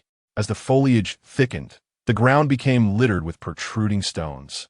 Lin Shiyi navigated through the trees, holding his breath as he darted forward, but stumbled over a rock and lost his balance, toppling forward. Just then, he felt a pull from behind and warmth in his palm. Gu Luo had yanked him up forcefully before quickly releasing his grip. Be cautious, this path is treacherous. The instructors have deliberately driven us into this predicament. The branches were dense. Lin Shiyi steadied himself and glanced at Gu Luo's face. Noticing a fresh wound beneath his eye, blood seeping from it, likely a result of the earlier encounter with the branch. Let us go. The drones are closing in. Gu Luo signaled to the others. A scream echoed through the jungle. Come, what is your name? Suemo. Have you ever had a crush? I had a crush on a classmate during my childhood, but never had the courage to confess. I penned several love letters, yet never delivered a single one. One day, I resolved to fold a letter into a paper airplane and send it her way, but it accidentally landed on the teacher's desk during class. The teacher discovered it and read it aloud in front of the entire class. After the recruits faced their punishment, aside from the laughter of the instructors resonating from their backpacks, the mountains were eerily silent. Desperately, the recruits sprinted forward, each determined not to be the next victim, as everyone harbored their own unspoken secrets. Indeed, it was a tragic tale of unrequited love, with the promise of a beautiful first romance abruptly extinguished. As Gu Luo spoke, he clicked his tongue in sympathy, while Lin Shiyi continued to brandish his short knife vigorously in the lead. As the once dominant Li Pang began to feel dizzy and gradually fell behind, Chao Yuan, despite gasping for breath, maintained an unwavering pace. Cleaving through the entangled vines ahead, a shadow, elusive yet distinct, suddenly emerged in the distance.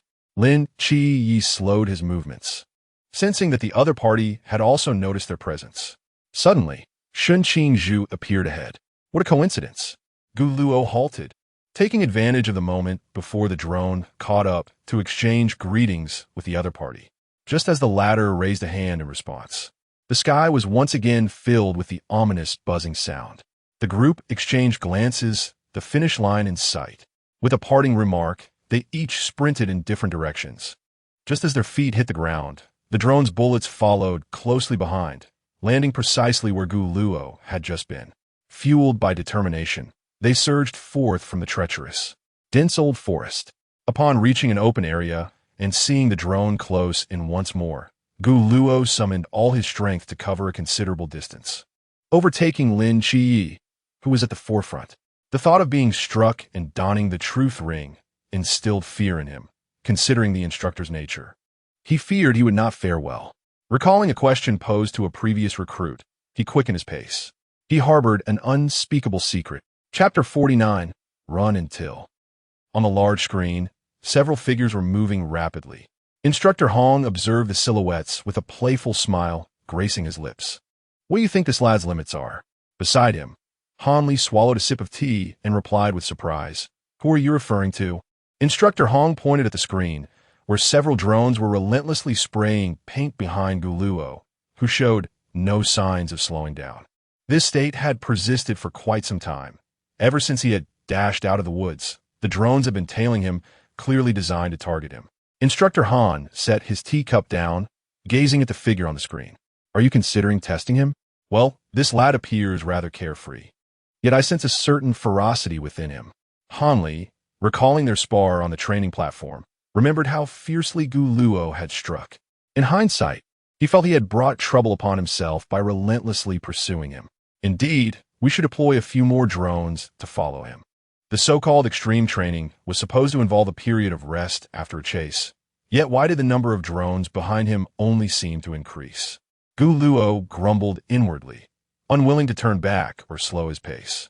Is this a targeted attack? This is too much to handle. Gu Luo's voice echoed through the mountains. Not anticipating rescue from anyone, the instructors could undoubtedly hear him.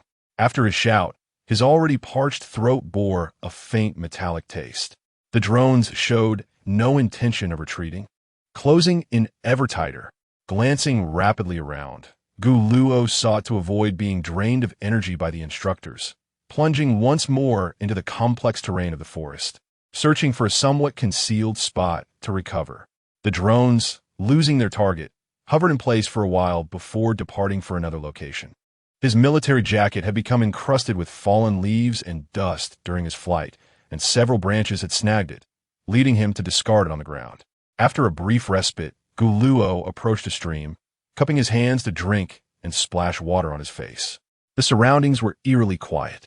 Frowning, Gu Luo realized that he had unwittingly separated from Lin Xie and the others during the chase. The sun hung steadfastly in one direction, and fortunately, the restrictions imposed upon him were not overly burdensome. Otherwise, he would truly be trapped. Surveying the terrain, Gu Luo accelerated in a particular direction, using the short knife in his hand to clear branches as he navigated through the thicket, remaining concealed. What is your name? Li Liang, is it? Yes. Very well. Let the punishment commence. Do you have someone you admire? No. Single for 18 years? Surely there must be someone you look up to? Yes, Brother Shun. Shen Qingzhu, is it? Then tell me, why do you admire him? In the first year of high school, my younger brother Li Jia fell victim to deceit, attracting the ire of a group of delinquents who would accost and extort him at the school gate every day after class. It was then that Brother Shun intervened, teaching him a lesson. He was a year ahead of us, and as a result of the altercation, those ruffians ended up hospitalized. Unfortunately, Brother Shun was expelled from school and could not sit for the college entrance examination, returning to his hometown to till the fields. Since that incident, my brother and I vowed to follow Brother Shun unwaveringly. Despite his notoriously bad temper and propensity for violence and insults, we discovered over time that he was, in fact, the gentlest soul in this world. It was ironic that while Li Liang faced punishment, it was Shen Qingzhu who bore the brunt of social disgrace. I never anticipated that Shen Qingzhu had such a lesser-known side to him. Bai Li Peng sat on the ground, panting and chuckling. Alas, I wonder how Brother Luo is faring. As he spoke, he glanced at Lin Xie, who stood nearby. Xie, what are you looking at? Lin Xie, his brow furrowed as he gazed at the mountain path, showed little concern for the little secret about Shen Qingzhu that had just been broadcast. From the moment they entered the mountains, he sensed something amiss. The mountain trails were constantly shifting, likely due to some forbidden item placed there by the instructors. Leaving Gu Luo alone in such treacherous terrain was far from prudent. The drone is closing in. Run. Huh? Where's the drone? Let us catch our breath. By Li Peng, caught up in his own thoughts, looked up to see the other two had already dashed ahead. Wait for me. Chia. Just as he took a few steps forward, the weight of his pack suddenly made a noise from behind. ISNT, that Shen Qingzhu? Quite the audacious one. Aren't you? To sabotage a drone? I was wrong too late. The punishment begins. Let's continue from where we left off. Was what Li Liang said earlier true? Yes. So, you merely feign arrogance, possessing a sharp tongue, yet a tender heart, while still caring about others' opinions. Are you a Virgo? Yes, let us change the subject. Tell me about your romantic experiences. Have you ever had a crush? I fell for the older sister next door when I was 4, writing 114 love letters. PFF haha.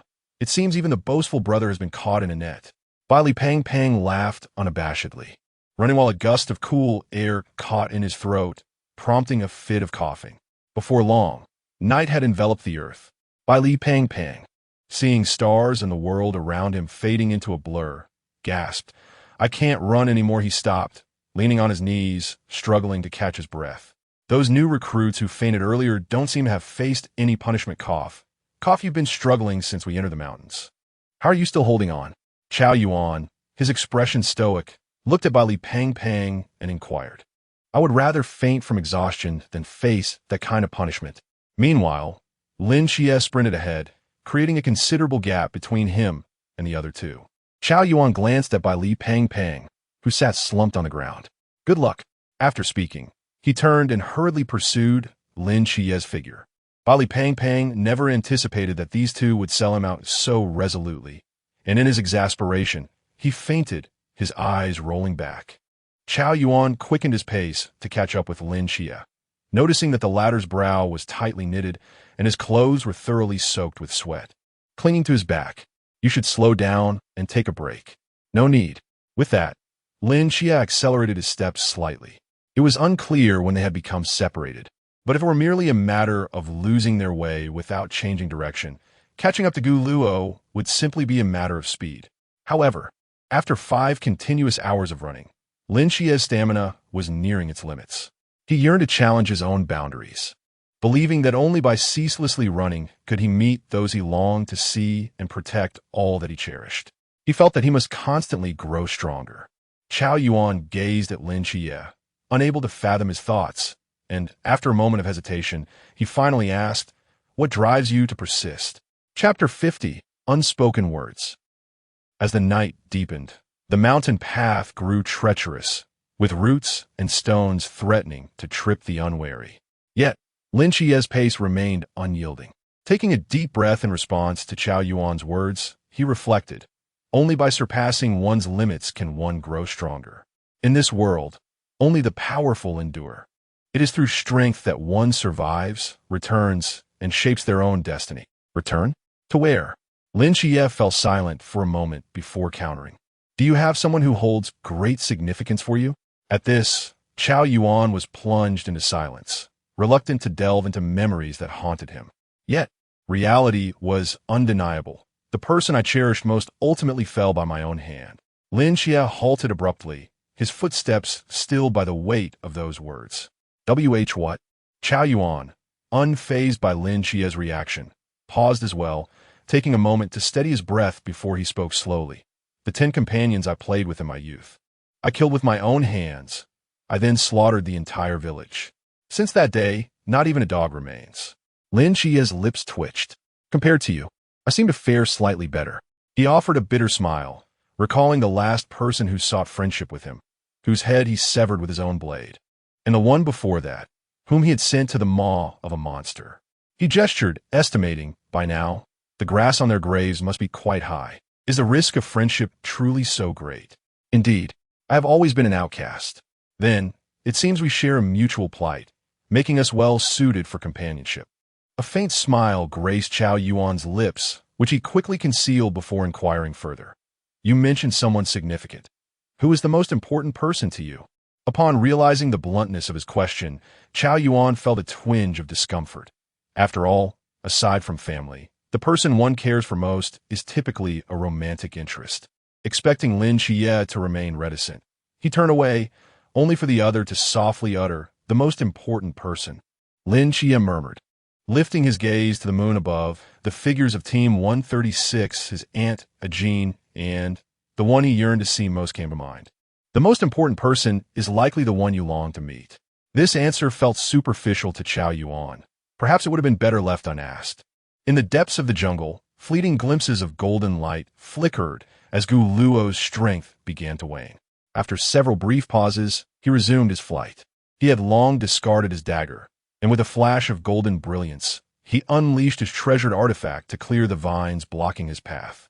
Despite running for so long, Lin Xie and the others were nowhere in sight. The sound of pursuing drones had also faded away. After confirming his surroundings, he burst forth from the thicket. As the moonlight washed over him, exhaustion surged through his body. "Xie, you must be nearing the finish line," Gu Luo murmured to himself. Suddenly, a crackling sound emanated from the heavy pack on his back. "Chao Yuan, you have done well enough. I know. However, one must still accept punishment. So let it be dawned. The number of individuals who can hear our conversation is scarce, aside from a few instructors. It is merely you and the few comrades still striving in the mountains. There is no need for such tension. Relax a little. Pray, what is your ideal type of girl? I prefer married women. My word, how direct." The instructor silently gave him a thumbs up. "Ahem, let's change the topic. Shall we, Chao Zai? I mean, Chao Yuan. What is the one thing you regret most in your life?" "I regret not drowning myself at the age of 6. Had I perished, I would not have picked up the sickle from the ground out of curiosity, leading to the slaughter of 172 innocent villagers, nor would I have entered the police station and extinguished the lives of 161 individuals within. This is not your fault. It is all my doing. This is simply the truth." "Very well. Do you have anything you wish to convey to your 2 companions in the mountains?" Chao Yuan offered a slight smile. "Lin Xie, do not bring shame upon us heretics, Gu Luo. I wish for you all to meet at the finish line." In the desolate expanse, Gu Luo glanced back. The group of instructors had likely abandoned their pursuit. Having regained their stamina, they surged forward once more. "Heretics," Gu Luo pondered Chao Yuan's words, his gaze imbued with an unusual emotion. In truth, he was the most heretical of them all, neither human nor divine. He himself was uncertain of his own identity. Upon awakening in the psychiatric hospital, he attempted to grasp the memories of his former self, ultimately realizing that it was less about amnesia and more about the absence of any memory at all. A mysterious panel had bestowed upon him the name and identity of Gu Luo, devoid of attachments and family, and he began to find solace in this state. Initially, he yearned for the healing process to accelerate, anticipating the day he would ascend to divinity, believing there would be nothing beyond his reach. Yet now, he found it preferable for the process to slow down. Simply remaining by Lin Xie's side felt rather pleasant. If he were to become a deity, could he not revive the souls of the beings from Sangnan, resurrect Lin Xie's aunt, and spare a Jin from leaving? Lin Xie would not have to pay such a heavy price. But if he truly became a deity, would he still be able to exist as he does now? Gu Luo mused, gritting his teeth and quickening his pace, when suddenly an unusual sensation coursed through his body. His calf muscles spasmed violently, and he fell to the ground. The progress of treatment in the psychiatric hospital had unexpectedly surged beyond 20. Damn, what has that rascal Lin Xie been up to? Gu Luo pushed himself up from the ground, and in the next moment he felt invigorated, his palms tightening as if his strength had further intensified. This body was also undergoing transformation. If the progress in the psychiatric hospital was indeed altering the body, then at this moment, he was a complete individual. Gu Luo's breathing quickened slightly as he realized a crucial truth. He seems to be on the brink of death. After hours of relentless sprinting, even with Chao Yuan's exceptional stamina, he succumbed, ultimately choosing a valiant demise to avoid collapsing and spiraling into chaos. Under the blessing of the starry night dancer and guided by the creatures that hide in the night, Lin Xie discovered a path even closer than the original route. With the activation of his camouflage evolution, his speed experienced a remarkable enhancement. Although the efficacy of the camouflage evolution was halved due to the suppression of forbidden objects, it sufficed for Lin Xie. Upon crossing the final stretch of woodland, Gu Luo emerged from the thicket. The two of them separated only by a sliver of trees throughout their ordeal.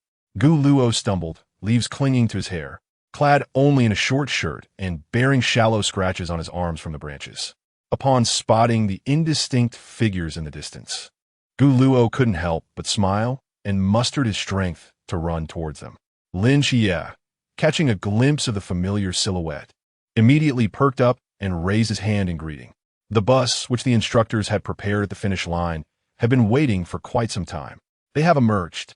One instructor called out, and Instructor Hong quickly exited the bus, lifting binoculars to his eyes. Under the moonlight, the two youths appeared, their bodies covered in mud and dry leaves, supporting each other through their injuries. Instructor Hong hurried over to greet them, with Hong Hao assisting Lin Xie and Han Li carrying Gu Luo. You did it. You made history.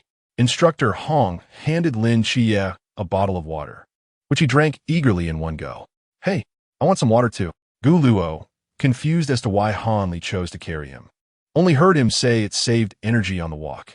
When the group returned to the mountaintop and entered the tent, Instructor Hong suddenly wore a mischievous grin as he produced a truth ring. Shall we give it a try?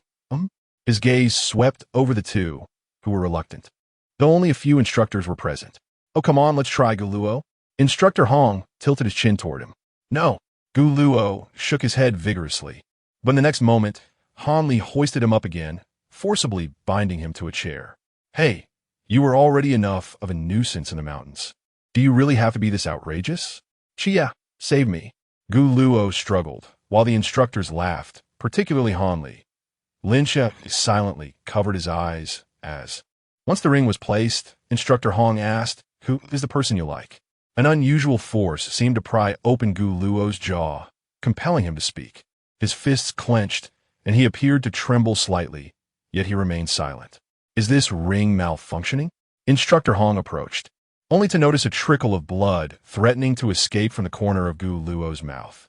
Crap, take it off him quickly. This brat is biting his tongue. Chapter 51. The Realm of Lies in a Solitary, enclosed chamber. Gu Luo reclined in a wooden tub, a look of sheer pleasure gracing his features. With his eyes gently closed, he reveled in the invigorating sensation enveloping his body. His wounds had healed, leaving him in an indescribable state of refreshment. Though the medicinal bath emitted an unpleasant odor, its efficacy was undeniable. Gu Luo murmured to himself, sinking deeper into the warm water, gradually emptying his mind of thoughts. Patient Gu Luo. Treatment progress 20. Conditions for divine essence extraction met. Preparing for new divine essence extraction. The familiar, chilling chime of the system echoed in the air. Gu Luo clasped his hands across his chest, observing as the pointer began to rotate slowly before finally settling in the central position. The realm of lies, he contemplated the words, hesitating only briefly before extending his hand. At that moment, the text on the wheel dimmed and transformed into golden light that surged into Gu Luo's being. A wave of warmth spread from his chest, eliciting a sigh of contentment. It felt as though another shackle had been removed, loosening the restraints imposed upon him by the psychiatric institution. This was soon followed by an influx of new information, the system's voice resonating once more. Congratulations, host. You have acquired a new divine essence. Realm of Lies. Initial insight. Divine essence description. The truth is often cruel. Lies, however, are gentle. Lies weave reality, and the truth remains within your grasp. In this realm, you are the master. A range-based skill, this was indeed a remarkable boon. A smile tugged at the corners of Gu Luo's mouth. It seemed the facial features he had borrowed from Merlin would be of no use. After all the turmoil, it appeared he would only need it for roasting meat. As long as he refrained from divulging anything to Merlin, the latter would remain oblivious. Having just obtained this new divine essence, the extent of his control over the range remained shrouded in mystery, as the system always spoke in vague terms. Should there be substantial changes, whether in the act of creation or destruction on a grand scale, it would merely be a matter of time before the revival of the entire Sangnan could be achieved. Gu Luo recalled how the souls of the deceased had been captured by Yang Jian in his soul bag. If he were to forcibly revive Sangnan, he feared the endeavor would not proceed smoothly. Since the truth is eternally harsh, perhaps forgetting it would be the best outcome for him. Gu Luo whispered to himself, gradually closing his eyes as he departed the psychiatric ward. Placing his hand on the rim of the tub, he opened his eyes, and, as the mist before him dissipated, he allowed a soft sigh. How long had it been? He could not recall. Outside, dawn was just breaking, and the time within the psychiatric institution did not align with reality. A dull ache radiated from his neck. Goodness, had he soaked for an entire night? Gu Luo rubbed the muscles at the back of his neck. The medicinal water in the tub had grown cold. He reached for a towel draped nearby. Rising from the tub, his gaze drifting downward. "Oh my!" Gu Luo exclaimed, fortunate that the room was relatively enclosed, muffling his voice. He discovered that all his wounds had healed, even the scar on his waist had vanished. Most importantly, he had inexplicably developed abdominal muscles, and his biceps appeared more pronounced. Back when he had broken through in treatment at Jinan Mountain, his body had begun to exhibit strange changes. However, he had paid little heed to it at the time, as he had endured a rigorous session with those instructors on the way back. And upon arriving at the training camp, he was immediately immersed in the medicinal bath. With each new divine power acquired, one's mortal form is also fortified, and I have finally comprehended the source of my terrifying strength and physical prowess. Gu Luo is currently moving his arms, acclimating to the sudden enhancement of his body. Suddenly, with a creak, the wooden door is forcefully pushed open, revealing Lin Shiyi and Bai Li Pang Chao Yuan at the threshold. They had completed their medicinal baths early, but had not seen Gu Luo for some time, so they decided to stake out by the door at dawn. Upon hearing a sudden cry, they feared something had happened to Gu Luo, prompting Bai Li Pang to forcibly pry open the door lock. Lin Qi exclaimed, "What happened?" Bai Li Pang reassured, "Fear not, Brother Luo, I am here to rescue you." Chao Yuan added, "Ba, I shall perform a rite of passage." The group exchanged wide-eyed glances, and Gu Luo felt a slight twitch at the corner of his eye, relieved that he was wrapped in a towel. "Get out, all of you," he shouted, slamming the door shut. After a moment, Gu Luo donned his clothes and opened the door, casting a glance at the three outside.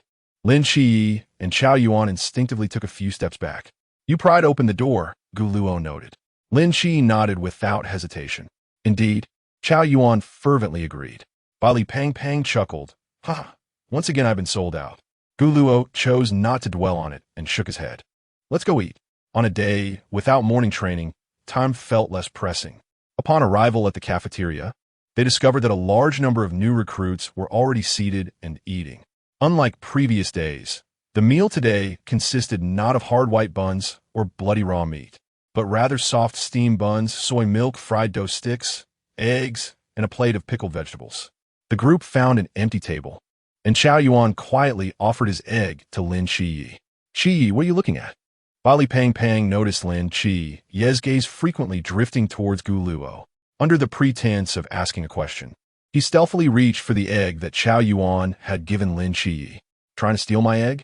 Lin Shiyi's eyes briefly glanced down, his chopsticks blocking Bai Li Pang's hand.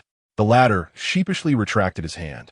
Gu Luo held a bowl of congee, glancing across the table at the two, feigning ignorance as he ran his tongue over his teeth, which had recently been bitten. Just as he popped the egg into his mouth, a sudden whistle echoed from outside the cafeteria. Gu Luo set down his bowl. It was time for training again. As they exited the cafeteria, a gust of wind swept by. 5 months had passed since the training commenced, and the oppressive heat of August had long dissipated. Yet, within the training camp, both instructors and recruits remained clad in their standard short-sleeved uniforms. After this period of rigorous training, their physical fitness had improved, and strictly speaking, they can no longer be considered mere recruits. However, until they stepped beyond the grand door of the training camp, they would forever remain novices. The training regimen continued to be a source of hardship for the new recruits, but the cafeteria meals were significantly more sumptuous than before, providing a small taste of sweetness after a long day.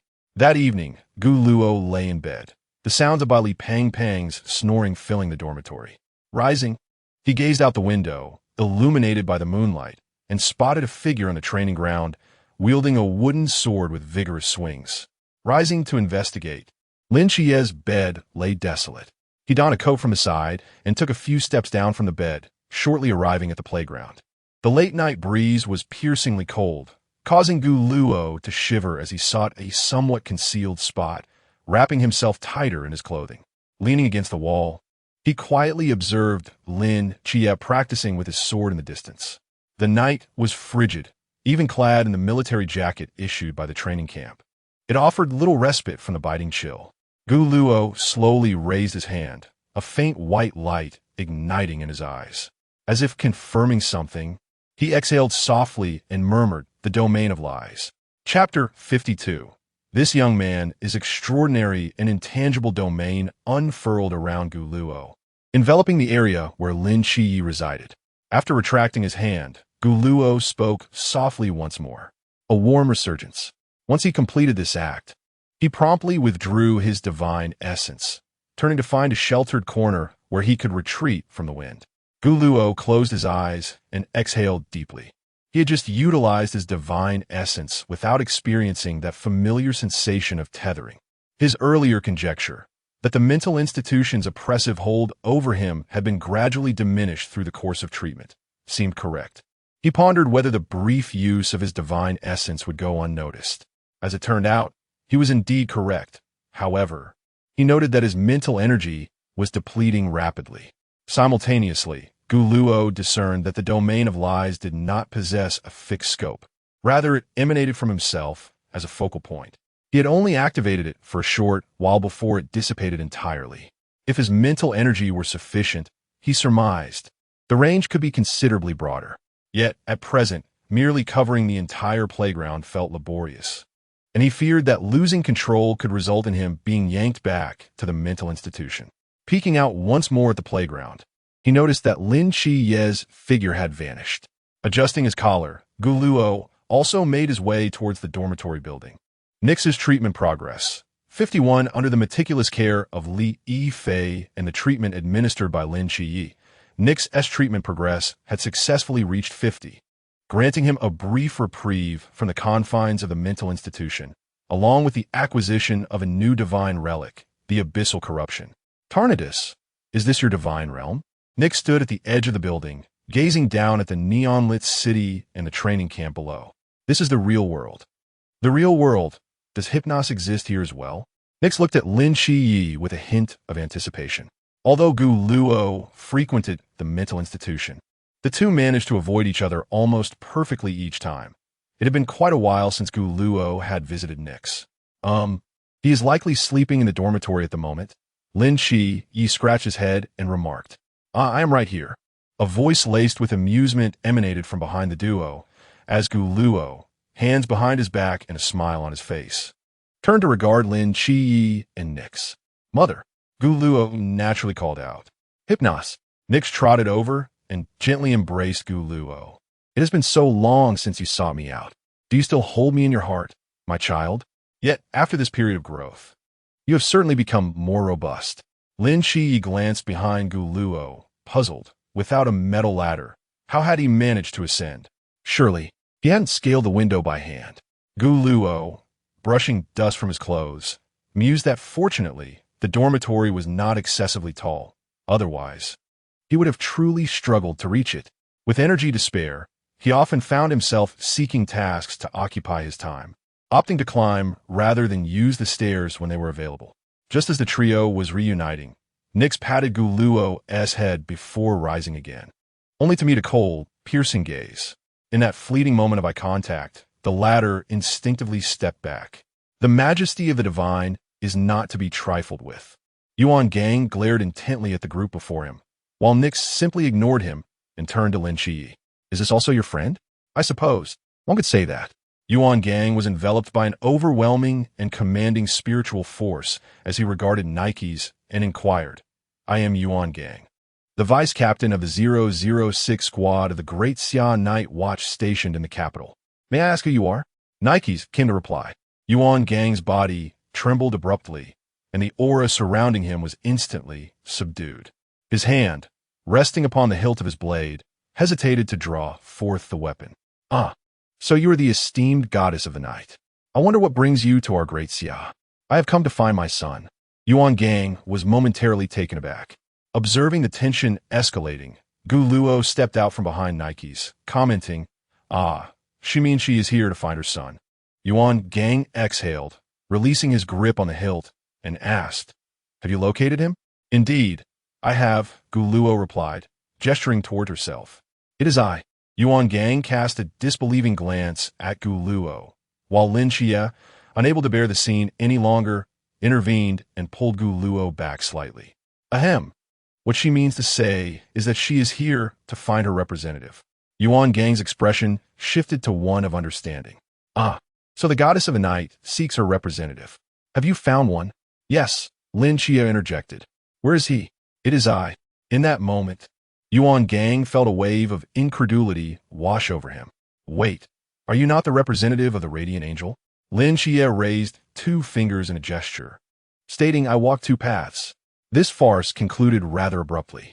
On the way back to the dormitory, Lin Chia observed Gu Luo's composed demeanor, pondering that from another perspective. Gu Luo was indeed Nike's son, albeit in a nominal sense. However, Yuan Gang found himself questioning reality. For a mere training camp had recently witnessed the emergence of a deity claiming to be the god of chaos. The encounter had been fleeting. He had failed to ask several pivotal questions in his first confrontation with a divine being.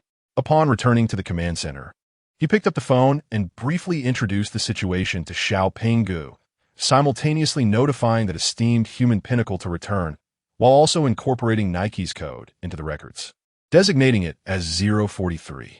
After completing these tasks, he discarded the pen in his hand, leaned back, and rubbed his face. Although it was his second encounter with the deity, he still felt the tension causing sweat to dampen his back. The previous divine visitation had stemmed from Lin Chia's actions, and now... Wait!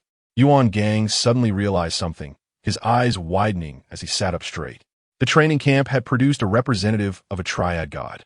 Although he was uncertain about the connection between the god of chaos and Lin Chia, there was surely some link. Furthermore, Gu Luo, despite lacking a forbidden realm, exhibited behaviors during the training that were far from typical, capable of overpowering the mass squad. The absence of a forbidden realm had become insignificant. With these thoughts in mind, Yuan Gang once again seized the phone on his desk and dialed headquarters. This is Yuan Gang, vice captain of the 006 squad in the capital reporting. The cafeteria has certainly become increasingly humane. Bali Pang Pang, with one hand clutching a bun, was fervently stuffing his mouth, his cheeks puffed up as he spoke animatedly. As the new year approached, the weather grew colder by the day, yet the new recruits remained clad in short sleeves. The dining hall's cuisine had improved significantly, creating a warm atmosphere of camaraderie.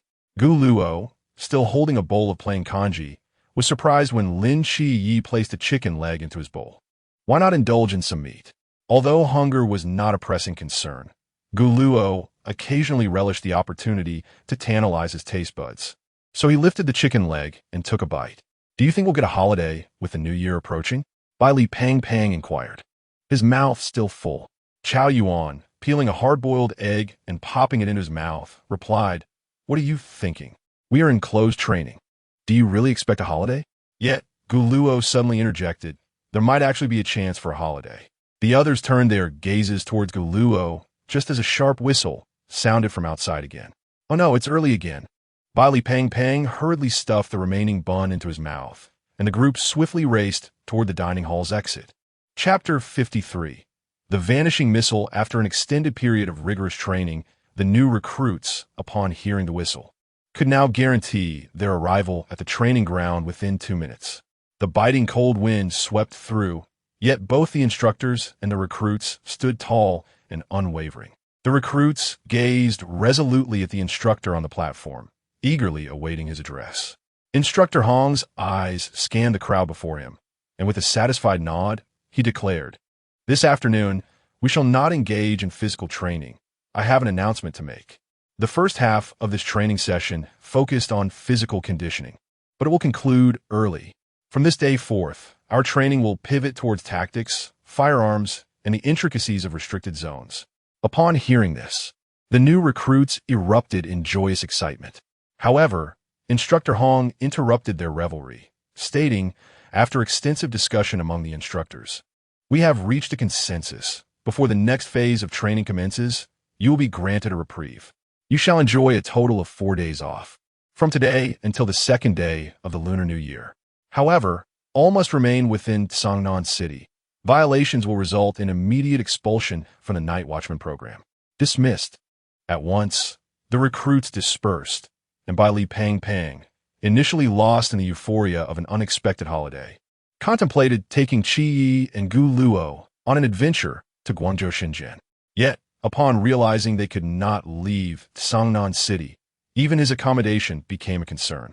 Gu Luo approached, placing a reassuring hand on Bai Li Pang's shoulder. "It's all right. I have nowhere to stay either." Lin Qi shrugged, adding, "Don't count on me. I have no place to call home." As they made their way back to the dormitory post-dispersal, Lin Qi wore an unusual expression, hinting at some underlying apprehension. "Qi, are you not the least bit excited about the break?" Bai Li Pang inquired, glancing at Gu Luo, who also bore a neutral expression. "Do you not find this holiday somewhat abrupt?"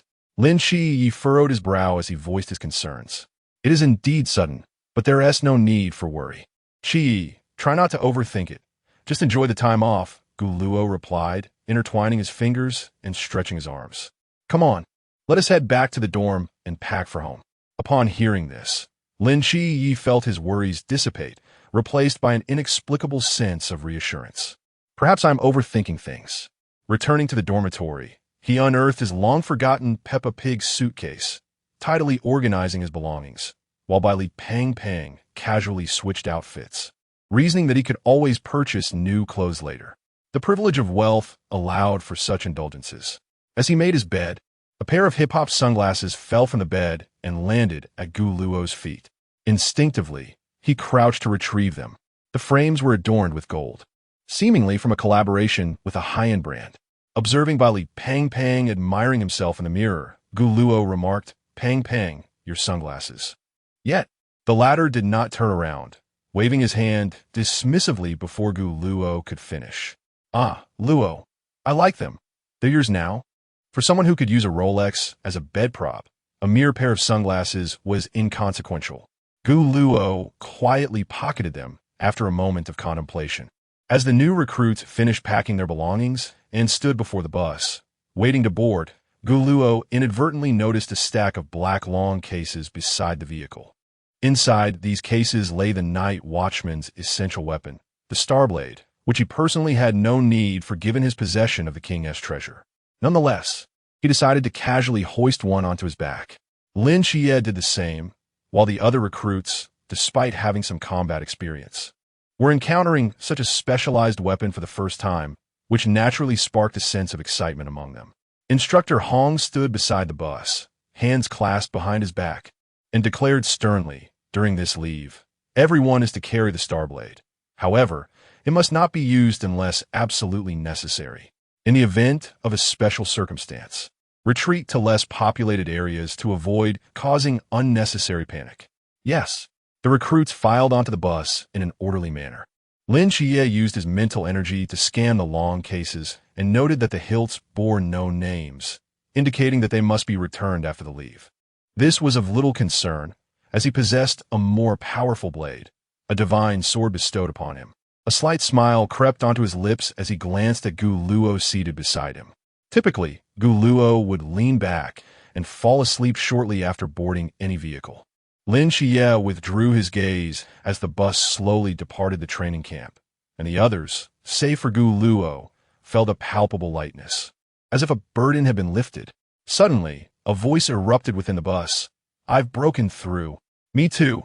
I've finally reached the pool realm." Exclamations of joy echoed as more voices joined in. Gu Luo remained blissfully unaware, peacefully slumbering. Within the confines of the training camp, not only was their energy suppressed, but the flow of their mental power was also constrained. It was as if a long-stored energy was suddenly released, coincidentally propelling them past the final threshold. A small reward from the training camp. Bai Li, the portly recruit, observed the jubilant breakthroughs around him, feeling distinctly left out. "Why is it that I feel nothing? I only sense a newfound lightness. Could it be because I've lost weight?" He scratched his head and turned to Lin Xie. "Did you break through as well?" "Indeed. I truly envy those of you with a suppressed realm." From the back, Chao Yuan, who had his eyes closed in meditation, reassured him. "Your possession of numerous restricted items is no less effective than a suppressed realm. Besides, he has no such realm. And look, you still have company." He gestured toward Gu Luo ahead of them. "Are you suggesting I compare myself to him? Does he even need a suppressed realm?" Bai Li shot a sidelong glance at Chao Yuan before turning to gaze out the window, his eyes widening in shock as he suddenly exclaimed, "What on earth are those?" Everyone turned their attention to the window, where 5 black dots were rapidly approaching the bus from the sky. Those are Lin Chie's pupils constricted sharply. Missiles. There are missiles in the sky. Panic erupted within the bus, but the training they had undergone was not in vain. Their minds were already sharpened. Despite their fear, they remained in their seats. Instructor Hong, sitting in the passenger seat, shouted with urgency, "Everyone, get down and hold on to whatever you can." A piercing sound resonated as a missile tore through the clouds, hurtling directly towards the bus. Inside, chaos reigned. However, beside Lin Chie, Gu Luo slowly opened his eyes, a glimmer of white light flickering within. Unhurriedly, he raised his hand and snapped his fingers, the crisp sound reverberating, causing time to momentarily freeze around them. Outside, 5 missiles hung in the air, maintaining a delicate distance, sufficient to discern their outlines, yet obscured from full view. "Disperse," Gu Luo uttered softly. The missiles, previously suspended in midair, began to gradually turn transparent until they vanished without a trace or wisp of smoke. Time resumed its normal flow, and the anticipated explosion never transpired. Yet the occupants remained huddled beneath the bus for an extended period, slowly rising one by one. Lin Chie, propelled forward by inertia, momentarily appeared dazed. In the instant before the missiles were to obliterate the bus, he had intended to unleash the dark engulfment, but a wave of disorientation washed over him. When he regained his senses, the missiles had already disappeared. The crisis had been averted, yet a lingering sense of dread remained. Suddenly, Lin Chie felt a jolt and instinctively turned to Gu Luo. He found him still reclining against the seat, though his complexion appeared pale, his chest rising and falling as if he were consciously regulating his breath, his brow furrowed, and his expression far from favorable. Chapter 54. The Qing Dynasty. In order to avert unforeseen circumstances, Hong Ying and Wen Chiemo concealed themselves early on the bus, escorting the new recruits. At the moment the missiles struck, Hong Ying had yet to wield her spear, finding herself already within the realm of danger. By the time she regained her senses, the missiles had vanished without a trace. Gu Luo had exerted himself to control the range of the domain, forcibly neutralizing 5 missiles with the remnants of his mental energy.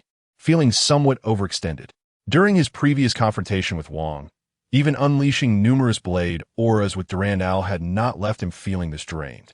The treasures of Wang and Durandal were entirely distinct from Gu Luo's divine essence, which explained the significant backlash he experienced when utilizing his divinity. It was prudent to reserve such power for times of dire necessity.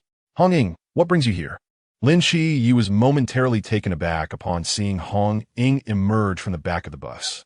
The captain mentioned that the training camp has been rather unstable lately, so Chiemo and I were assigned to provide escort. As she spoke, Hong Ying approached the two and patted Gu Luo on the shoulder. "Come on, let us disembark." Gu Luo pressed his lips together and nodded, and the 4 of them exited the bus. As the vehicle gradually rolled away, Hong Ying immediately noticed that Gu Luo's complexion was not quite right.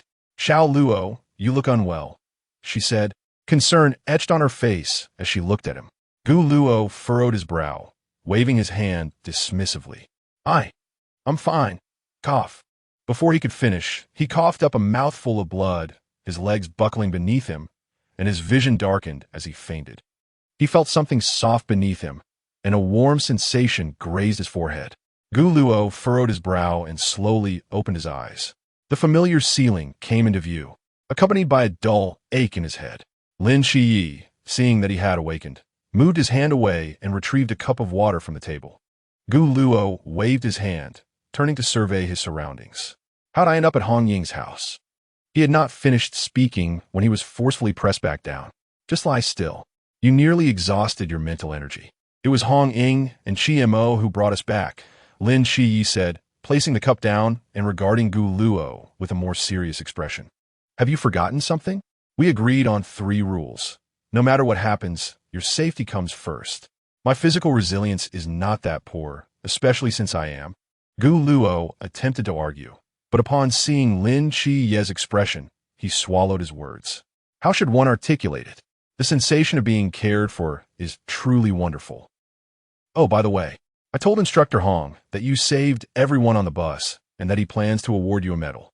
The bright white lights were somewhat blinding. Gu Luo turned onto his side to look at Lin Shiyi. What did you tell him? I fabricated a reason. Lin Shiyi chuckled lightly, unconsciously. Did he believe you? Yes, at the training camp. No one has ever regarded you as a mere mortal. They all believe it was you. After all, everyone has their little secrets. After resting for a while, Gu Luo noticed that he had been changed into cotton pajamas without his knowledge. Scratching his head, he put on his slippers, and the two exited the room. The living room of the villa was filled with members of Team 136. Upon hearing the door open, all eyes turned in unison towards the two. Hong Ying rose and walked towards Gu Luo. Is my little brother awake? How do you feel? You nearly frightened me to death. I am perfectly fine. Hong Ying glanced at Gu Luo, who appeared revitalized, and scrutinized him once more. How do you find the sleepwear? Quite comfortable, isn't it? It's unisex. Gu Luo nodded. Yet his sole curiosity lingered on who had changed his clothes after he fainted. As he pondered this, another figure approached him. Raising his head, he looked at Chun Mai, the captain. Chun Mai regarded Gu Luo with satisfaction, nodding approvingly. Good lad, you've certainly bulked up in these few months. On their way back, Instructor Hong recounted Gu Luo's impressive feats during the training camp, causing a smile to stretch uncontrollably across Chun Mai's face. The group settled onto the sofa, and Chun Mai turned to Instructor Hong, speaking solemnly. This sudden attack caught us off guard. Has there been any news from headquarters? Just received word from military that the launch base for missile number 39 has fallen. However, most of the missiles have security keys, so it seems that 5 of them are compromised. Furthermore, when we arrived, we discovered a significant amount of rubble and blood, alongside a serpent's eye painted in blood. A statue and a serpent's eye? Could it be that the Medusa agent, who recently joined the ancient god church, has something to do with this? Lin Chia speculated. Nonetheless, the failure of this attack means they will not relent easily. The Night Watch headquarters has always maintained an exceptionally stringent defense. There must be a mole among the Night Watch. Thus, the true purpose of this holiday is to protect the new recruits, Instructor Hong stated. Their target is straightforward and unequivocal. Instructor Hong pointed at Lin Chia. You and that prince from the Bai Li family, Bai Li Tuming. He paused, shifting his finger to Gu Luo. And him. They will undoubtedly send someone to recruit you both. Individuals like him, who lack a forbidden zone, are not agents but possess immense potential, making them prime candidates for divine agents. Gu Luo cleared his throat, pretending to drink from the cup on the table to conceal his unseemly amusement. In any case, you two should be cautious in the coming days and try to get out more, Instructor Hong advised, casting a glance at the pair. Gu Luo affirmed this, while Lin Chia appeared taken aback. Are you suggesting we draw the snake out of its hole? Precisely. Avoidance will not solve the underlying issue. We must take the initiative, for we cannot afford to waste time. Instructor Hong was correct. Meanwhile, Gu Luo sat with his arms crossed and legs crossed in a relaxed manner, causing Chun Mai's fist to itch with an inexplicable urge. This rare opportunity to reap rewards must not be squandered, with the progress of treatment accelerating. We must seize the moment to capitalize on it. Gu Luo recalled that once Nick's treatment progress reached 50, he would qualify for discharge from the hospital. By then, his divine status might no longer be significantly constrained. Conveniently, the hospital is also in need of personnel. Perhaps he could recruit a few laborers for the Ghostface King. Put your legs down, Chun Mai remarked, lighting a cigarette and directing his gaze at Gu Luo, who promptly complied. There is no need for you to worry excessively. We have discreetly positioned a group of utterly trustworthy instructors throughout the city to safeguard you, with Yuan Shou serving as a formidable presence in the Sea Realm. They are unlikely to stir up significant turmoil. Rest assured, my dear brothers, we shall perpetually ensure your protection. At this very moment, Lung Xian is lurking with a firearm, keeping watch from an undisclosed location. As Hong Ying spoke, she cast a glance at Wen Qima with a smile, assuring him of their unwavering presence. Oh dear, I am aware. Brother Qi has grown significantly stronger than before. Gu Luo chuckled as he rose and swiftly pulled Lin Qi to his feet. Let us venture forth to draw them out. Lin Qi, momentarily disoriented by the sudden motion, found himself already outside, having changed into a different outfit beforehand. The biting cold wind made him shiver slightly. "Brother Luo, why the haste to go out?" Gu Luo reached into his pocket to retrieve the sunglasses gifted to him by Li Pang Pang and donned them with a faint smile, responding casually. "To clear the air. Peace. Lately, I have been feeling somewhat mentally overwhelmed." Chapter 55. Now that you're here, do you still wish to leave? As the year draws to a close, the streets that should be bustling with activity are unusually desolate. Only the flickering lights from the windows and the plumes of smoke rising from chimneys reveal any semblance of life. On the expansive avenue, two shadowy figures emerge. Lin Xie tilts the brim of his black gentleman's hat upwards and glances at Gu Luo. "Logo, although our captain and the others are covertly protecting us, don't you think we might be overstepping our bounds?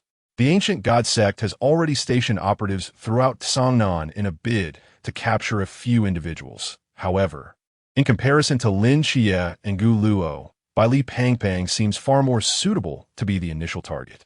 Gu Luo shakes his head, a hint of resignation in his demeanor. "I fear that there are those who may be targeted before us." With his sunglasses and black hoodie concealing most of his features, only the tips of his hair are visible. Though Lin Xie cannot discern his expression, the tone of his voice suggests that the situation is dire.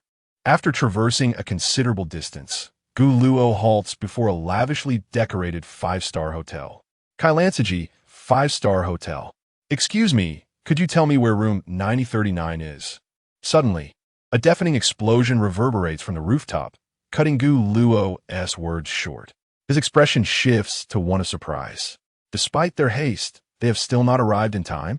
Both of their brows furrow as they pivot and sprint towards the exit of the hotel. "Damn it, Chao Yuan. Fulit Gao Yuan. Idiotic Gao Yuan." Bai Li Peng Pan, clad only in a towel, finds himself plummeting rapidly. Beside him, Chao Yuan, holding a sword, remains calm, his eyes barely opening as he murmurs towards the rooftop. "I never expected there to be a rat after all. Are you out of your mind? After getting out of the car, they've been avoiding me like the plague, and yet you stick to me like a stubborn adhesive. Don't you realize how many people wish to take my life right now?" Shortly before this, Li Pang Pang had made a beeline for Songnan's finest 5-star hotel upon disembarking, with the bodyguard still some time away. While indulging in a luxurious bath, he emerged to find Chao Yuan and a rat, accompanied by a young girl's scream, just as a missile obliterated their location.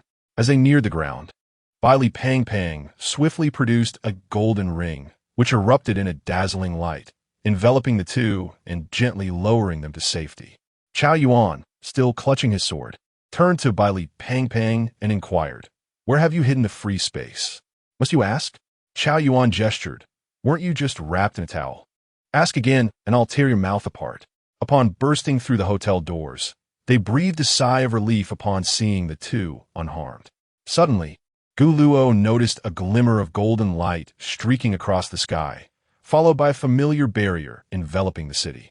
"That is, the unbounded domain," Lin Xie exclaimed.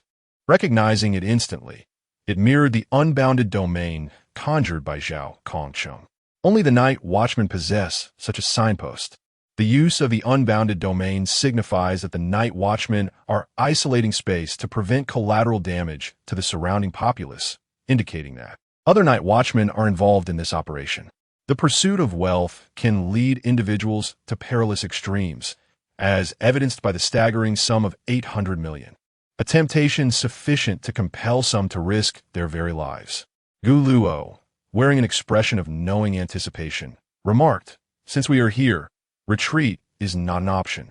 As he spoke, he pulled the hood of his sweatshirt down to obscure his face completely and gestured towards a rooftop, indicating, "There's another one who enjoys ambushes." 7 knights do not hold back. Lin Xie followed Gu Luo's direction with his gaze, sensing a presence, and nodded in acknowledgement before swiftly departing. A smile crept upon Gu Luo's lips as he gazed into the distant shadows, murmuring, "Prepare yourselves. I am coming, and I hope you all can prolong your existence a bit longer." In the unbound realm, Chao Yuan furrowed his brow, an ominous premonition brewing within him. On the dimly lit street, where the lamplight could not reach, shadows loomed. Chow Yuan's gaze landed on a towering figure approaching them. On the opposite side of the street, a man burdened with 3 blades stood, his eyes glinting with a cold, mocking light. 2 of them? This could prove troublesome, Chow Yuan thought, laying his knife upon the ground as he scrutinized the advancing silhouettes. No, there's another one outside, extending the unbound realm. I never imagined my life would attract such attention. Even the night watchers have arrived. Bai Li, plump and observant, scoffed at a figure in the distance. Since the moment we were confined to the fasting house, we ceased to be night watchers, declared the nearest burly man. That is precisely your own doing. Had you not committed any offenses, you would not have been imprisoned, Chow Yuan replied, his expression devoid of emotion. You seek death. The burly man, incensed by the words, lunged at Chow Yuan with a powerful punch before the ban on the Forbidden Ruins had even been lifted. Despite his imposing stature, his movements were surprisingly agile. Chow Yuan scarcely had time to react before the massive fist was upon him. He instinctively recoiled while reaching for the knife on the ground. A heart-wrenching scream pierced the air. Before Chow Yuan could grasp the hilt, the man before him had collapsed to his knees, shrieking in agony as blood gushed from his right hand, where a perfectly smooth gash had severed his wrist. The wound still glimmered with a fading golden light. A teasing voice echoed from a distance. I didn't quite catch that. Who seeks death? The man with 3 blades, noticing his companion suddenly kneeling, hastened his pace, his gaze searching for the source of the voice. There, leaning against a wall, stood a figure approximately 6 feet tall, obscured by a hat and sunglasses, concealing his face. Gu Luo slowly raised his head, directing his gaze towards the 2 men. With a deliberate gesture, he snapped his fingers, declaring, "The realm of deception." An invisible domain unfurled, causing the kneeling man to clutch his right hand desperately. He glared at Gu Luo with fierce eyes, unleashing an enraged roar as his body began to shrink rapidly. Ultimately, he was reduced to a mere 1 meter in height, frail and diminutive, resembling a gnome. Oh, Conan? Bali mocked derisively. This is the sequence 214 of the Forbidden Ruins body reconstruction, which enables one to reorganize their own muscles. Despite resembling a diminutive figure, his speed and strength have reached a remarkably terrifying level. The emaciated man chose to disregard Chow Yuan this time, instead charging towards Gu Luo. His skeletal limbs propelled him off the ground with tremendous force, leaving a dent in the earth while moving at an imperceptible speed. Gu Luo remained stationary, extending his hands in a gesture of prayer as if performing a kneading motion. In an instant, the man's fist was a mere 10 millimeters from Gu Luo's face, yet he could move no further. A cacophony of cracking bones echoed from his body, contorted in excruciating agony, but no sound escaped his lips.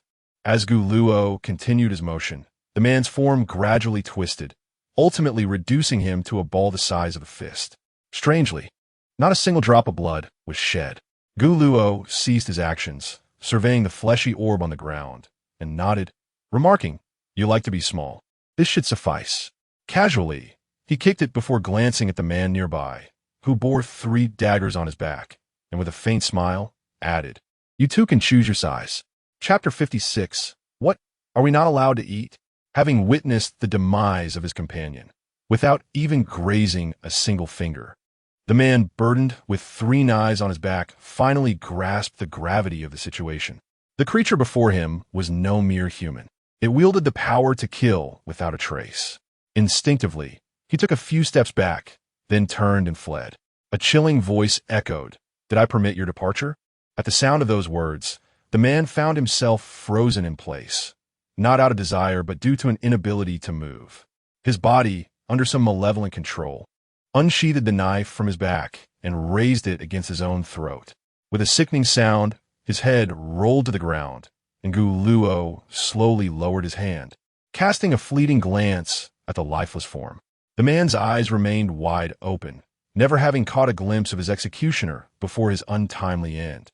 After concluding this grim task, Gu Luo turned and walked towards Bai Li Pang Pang, who, grasping his weapon, observed the approaching figure.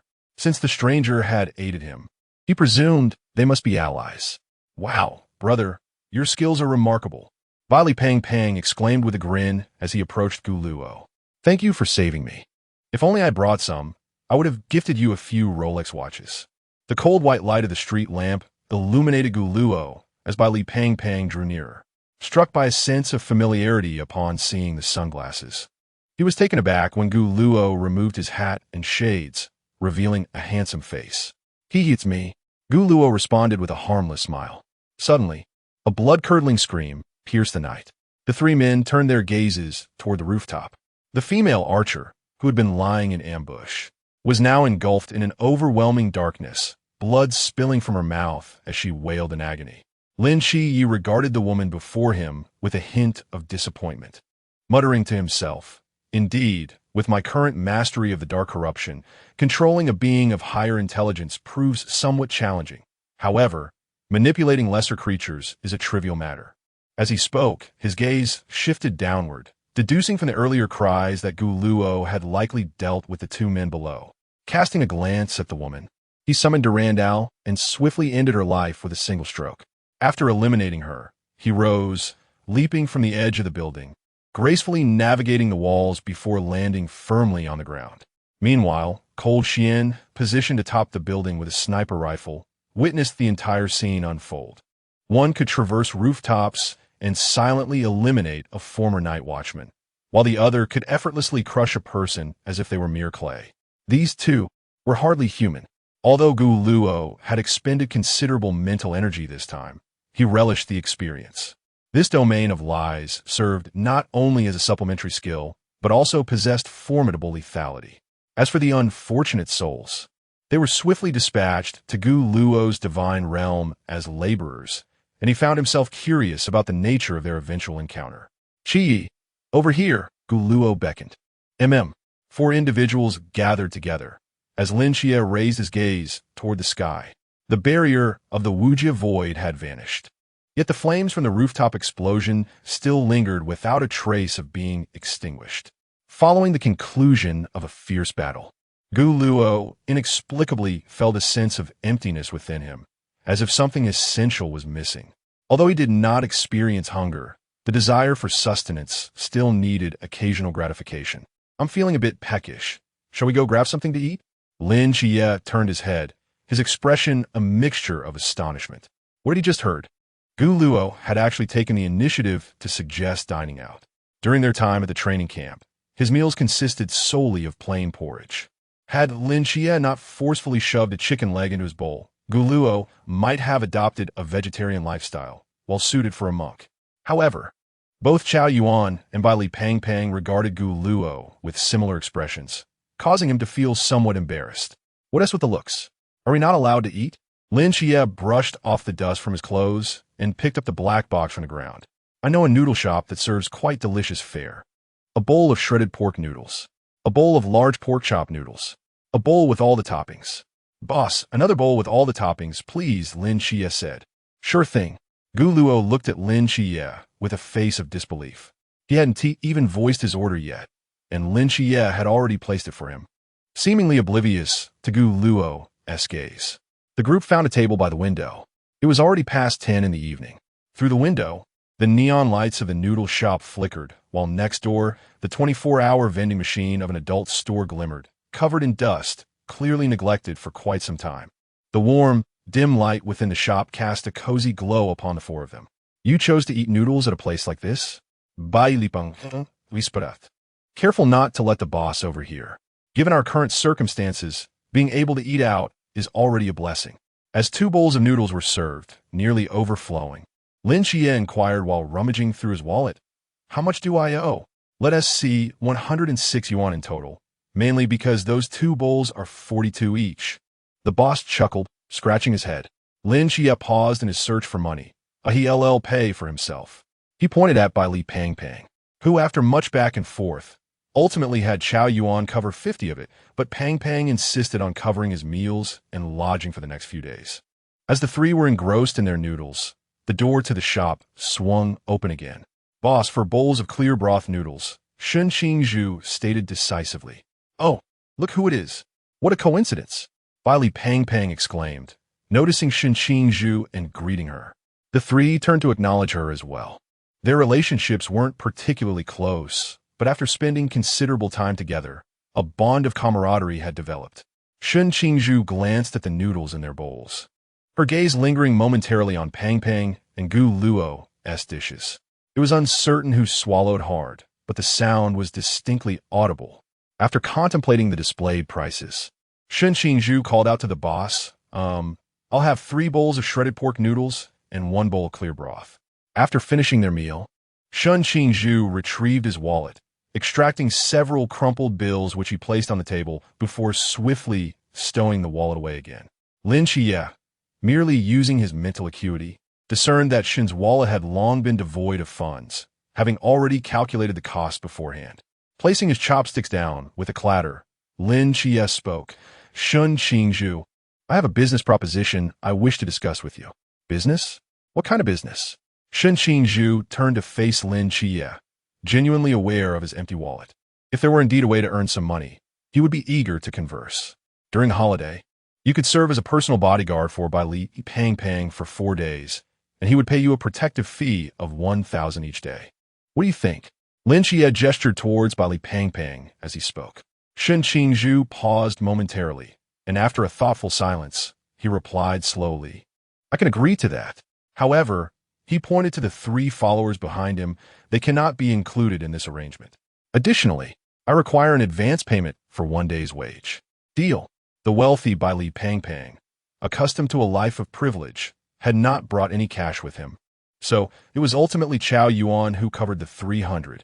Once Shun Qingzhu received the money, he promptly treated his few subordinates to a portion of steak and eggs, before handing the remainder to Deng Wei after offering a few instructions, then hurried off. Let us go, Shun Qingzhu said. Upon exiting the noodle shop, Gu Luo suddenly fell silent and began walking in the opposite direction. Hey, Luo brother, where are you going? The others halted in their tracks.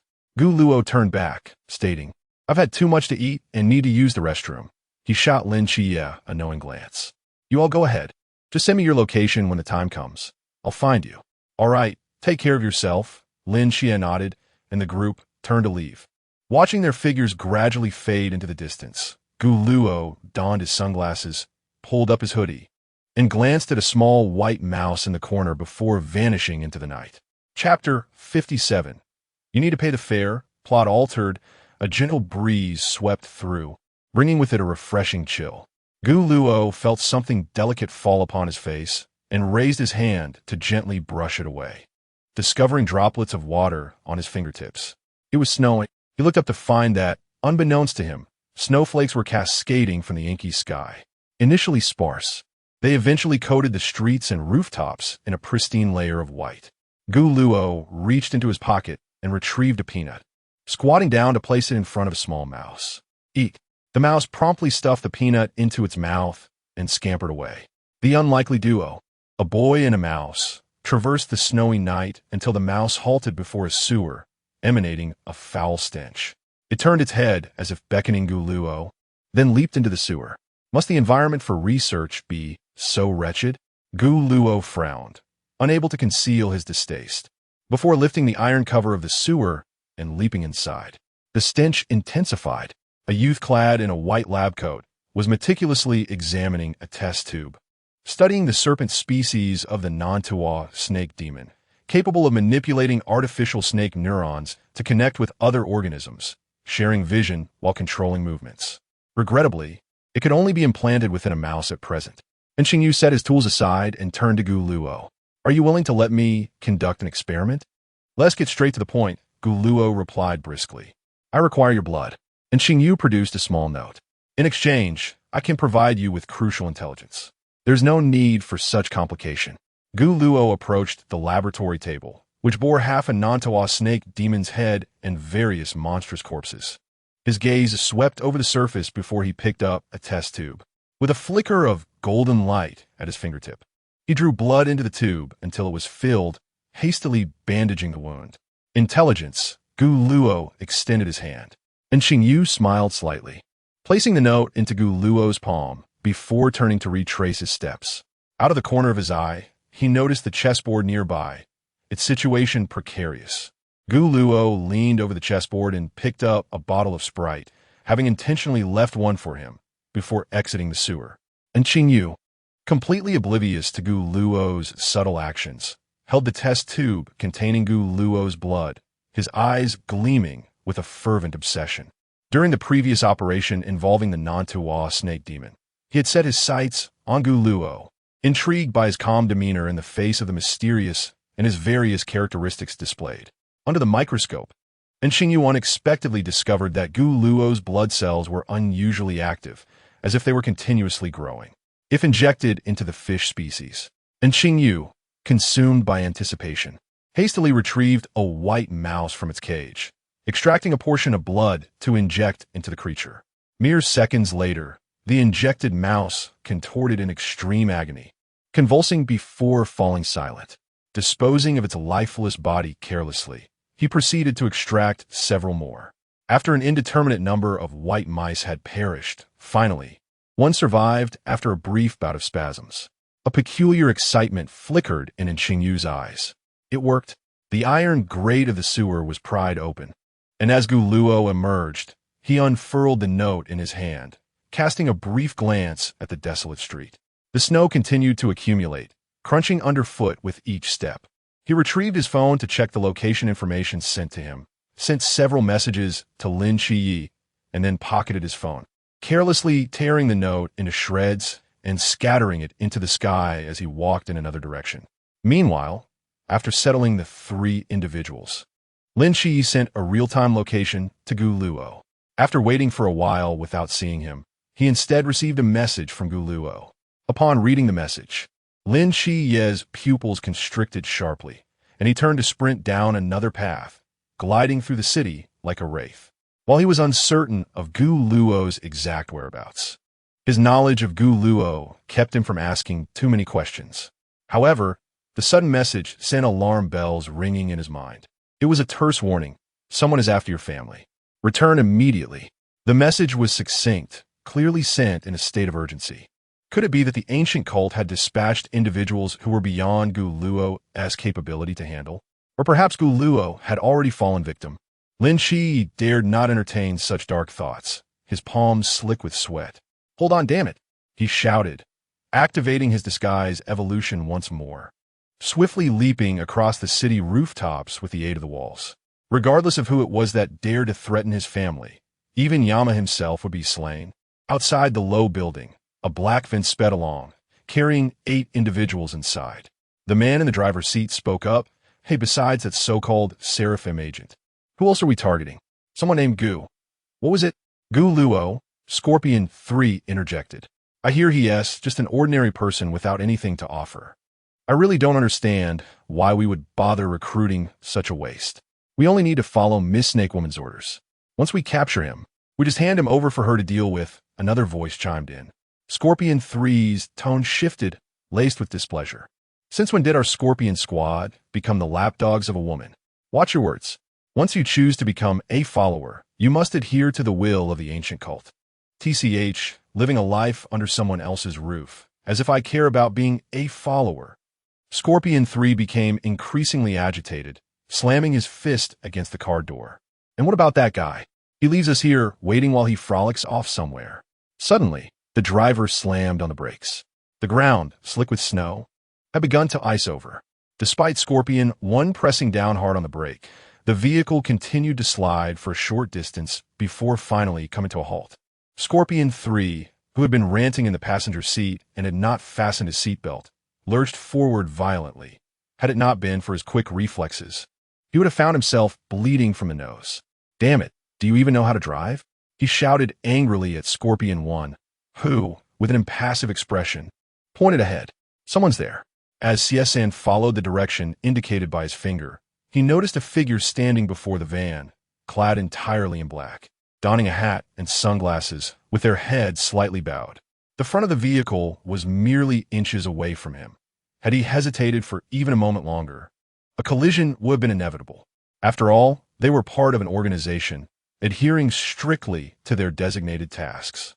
Damn it, Siesan cursed as he forcefully kicked open the car door and approached the figure. Shouldn't you just go die somewhere else? Mid-curse, a sudden gurgling in his throat revealed an unstoppable flow of blood, Glancing down, he discovered that his chest had been hollowed out by a hand. Xie collapsed onto the ground. Gu Luo slowly removed his sunglasses. The brilliance in his eyes dimmed, and he raised his head to address the remaining 7 individuals inside the vehicle, saying with a measured tone, "You are required to pay a toll. Simply leave your lives behind." Chapter 58, The Indifferent Deity, Happy New Year. The foremost driver, Scorpion 1, was the first to sense the impending danger. His years of combat experience honed his agility, enabling him to kick open the car door and leap out at once. Drawing his submachine gun, he was yet unable to raise it to aim before a flash of golden light appeared, and a gaping wound opened in his throat, causing him to collapse to the ground. The remaining few, witnessing the successive deaths of their companions, exhibited a semblance of intelligence, choosing to unite in their assault, hoping to overpower the lone Gu Luo with sheer numbers. As figures wielding blades surged from all directions, Gu Luo could only shake his head in resignation. "I apologize, but I have more pressing matters to attend to. I cannot indulge in your game." Emerging behind him were several magical weapons, and, as he turned, he gently waved his hand. The sound of steel piercing flesh echoed from behind, accompanied by anguished screams. Recently, he had been feeling somewhat drained, and he sensed that his mental strength was dwindling. Should he confront Lu Liang unarmed, he could not guarantee absolute victory. Although his body had undergone enhancements, his opponent was, after all, from the Chuan realm. Contemplating this, Gu Luo abruptly halted his steps and retreated to the side of the car. Recalling that Scorpion 1 possessed a forbidden item known as the boiling blood, classified as Sequence 209. Crouching beside Scorpion 1's lifeless body, he rummaged for a while until he finally extracted a folding knife hidden within the shoe, its blade glinting ominously. The reason it was named boiling blood was that this short blade absorbed the blood of nearby deceased beings over a brief period, turning its surface a deep crimson. Scorpion 1 had intended to use this forbidden item to absorb the blood of his fallen comrades to enhance himself, yet he ultimately became part of the sacrificial offering. Gu Luo toyed with the knife in his palm, recalling that in the original narrative, to activate this forbidden item, one would need to kiss it. However, the thought of retrieving it from Scorpion 1's shoe left him feeling repulsed. How peculiar for someone to hide a weapon in their shoe, he mused with a grimace, before ultimately pocketing it. The snow continued to fall, his fingertips tinged with a faint red from the cold.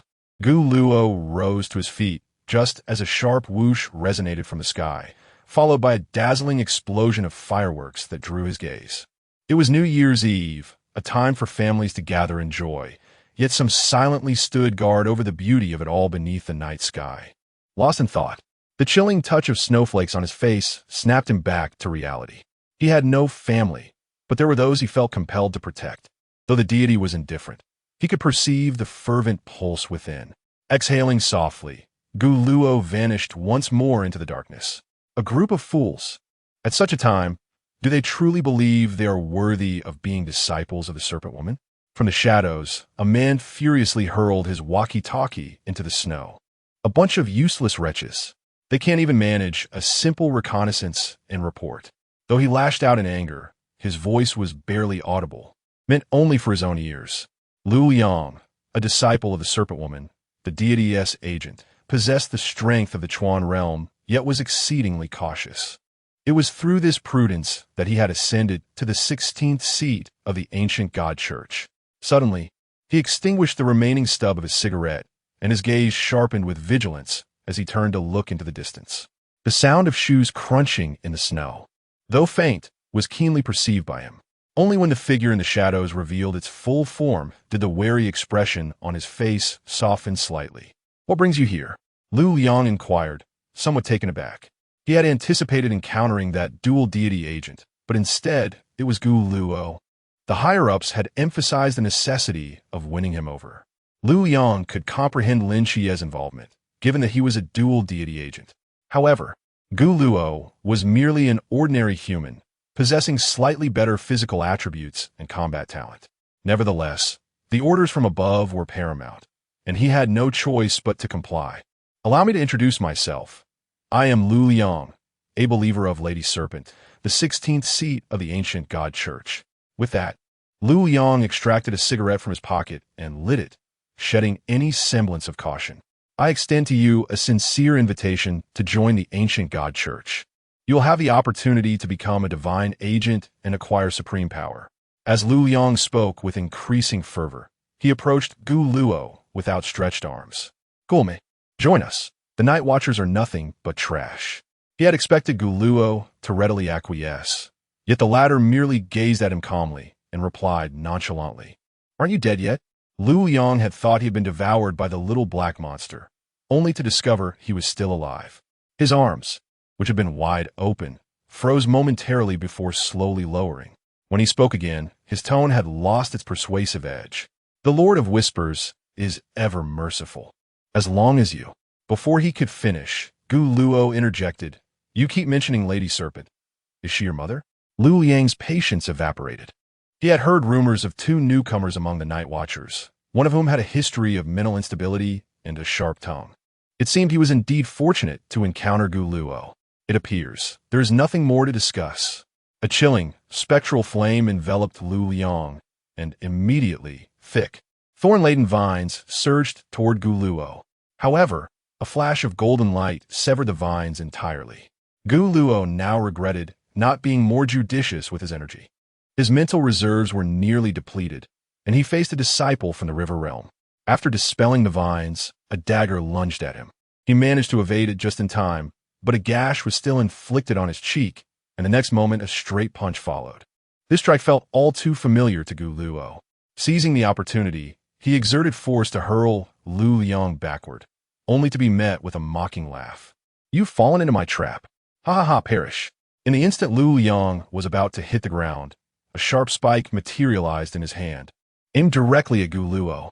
He had never intended to recruit Gu Luo into the ancient God Church. To him, Gu Luo was merely as worthless as the Scorpion team. Even if he killed him, he would have justifiable grounds, and the higher-ups would not hold him accountable. As the piercing strike was about to make contact, Gu Luo's figure abruptly vanished from sight. In that fleeting moment, he had narrowly evaded the blow using the realm of lies. He coughed up a mouthful of blood, his vision blurring.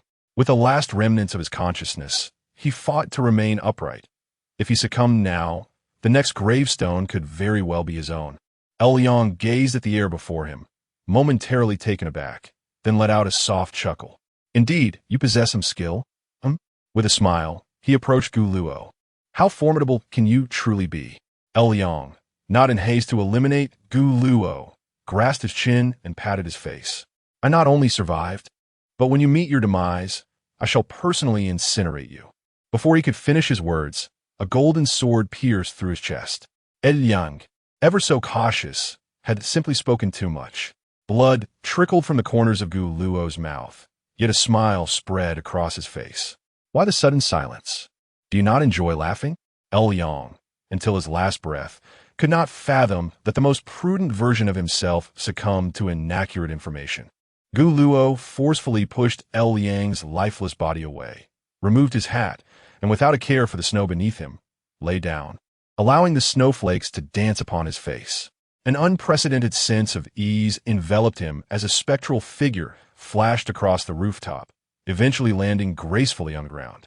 Lin Xie surveyed the blood-stained snow below with an anxious gaze, scanning the surroundings.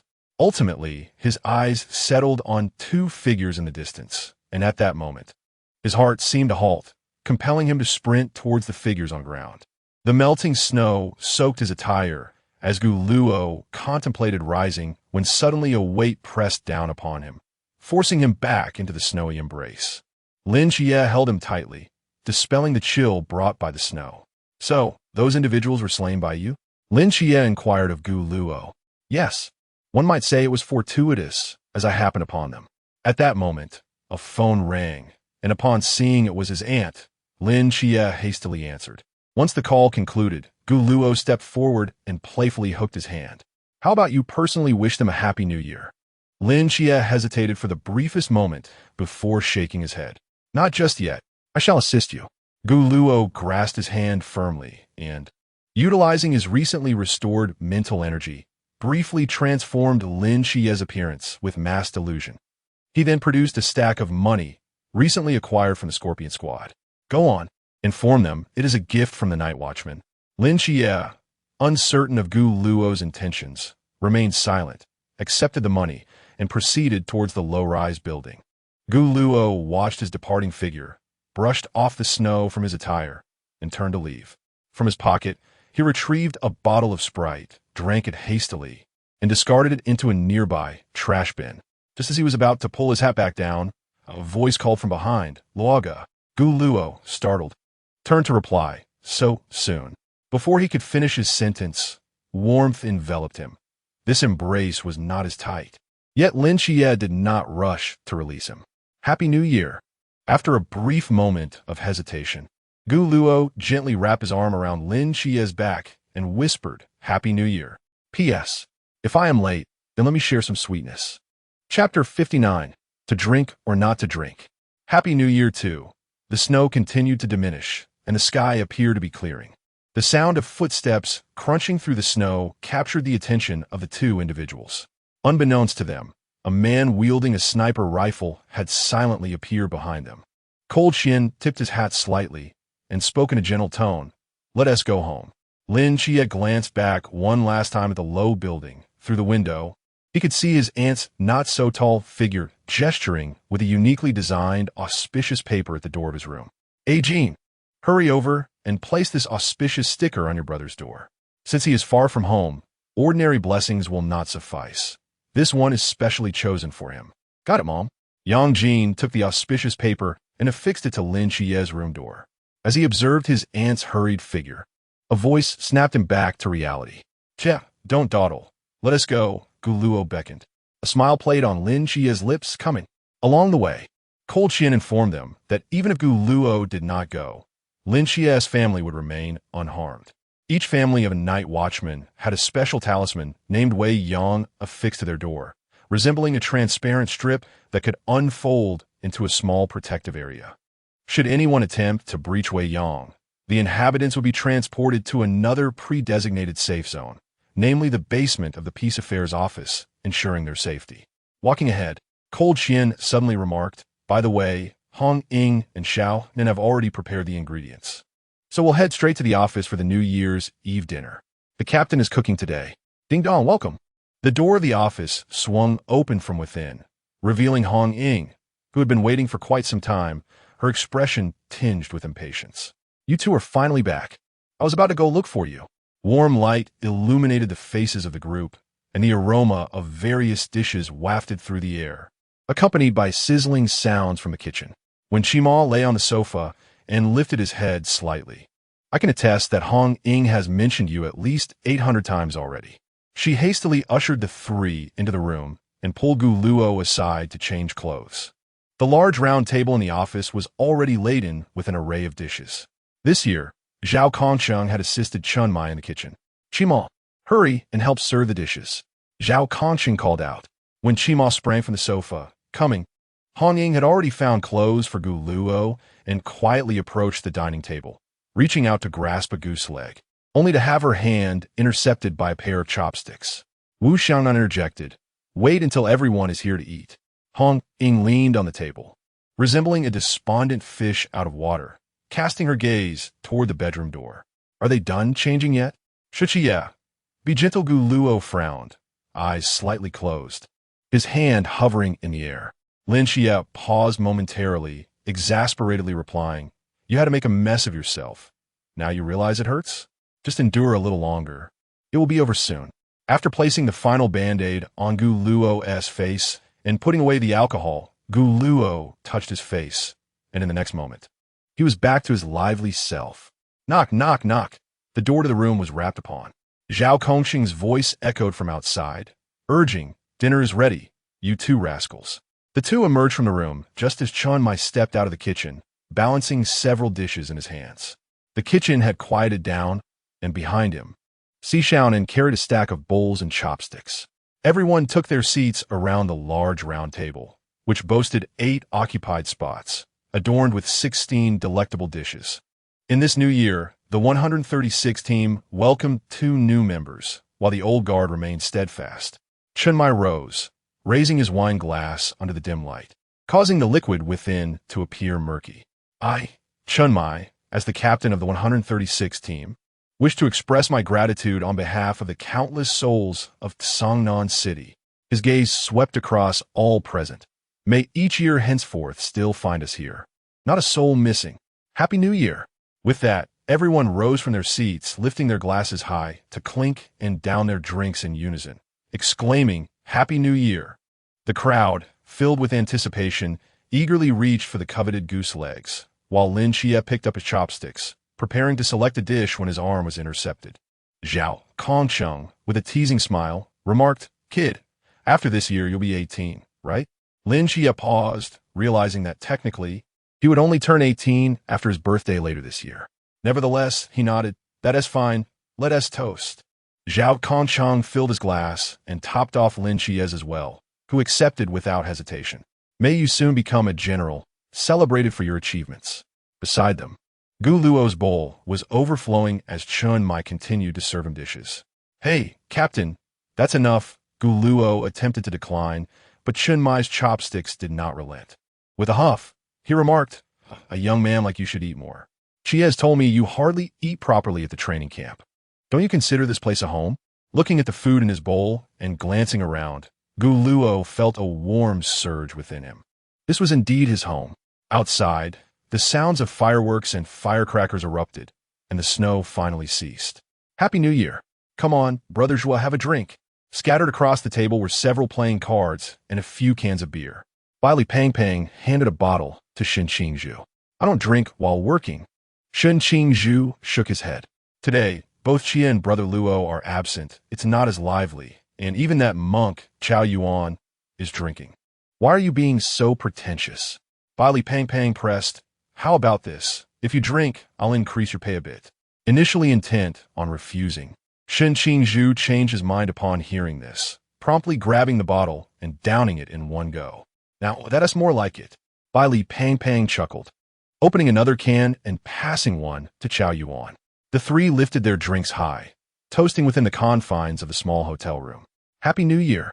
As the night wore on, only remnants of food remained on the dining table, and the floor was scattered with various empty beer cans. Not many were still coherent, while others lounged in various positions, lost in the revelry of the evening. Hey, little Luo, have another drink, Hong Ying exclaimed, clutching a bottle of liquor, leaning over the table with a goofy grin while mumbling incoherently. On the sofa, Wen Qima and Wu Xiaonan occupied either side, nearly drooling. Initially, it was only Chun Mai who relentlessly poured drinks down Gu Luo's throat, but soon Hong Ying joined the fray. In the end, none of them managed to intoxicate Gu Luo. To him, the liquor was akin to water, as the alcohol was almost instantly diluted upon consumption. Aside from a slight distension in his stomach, his face remained devoid of any color. Lin Xie, seated nearby, had long buried his head on the table, unable to lift it. Zhao Kongsheng leaned back in his chair, snoring thunderously, while Si Xiaonan retreated to the underground bedroom. As Chen Mai tidied up, he spoke to Gu Luo. You should help Chie back to his room.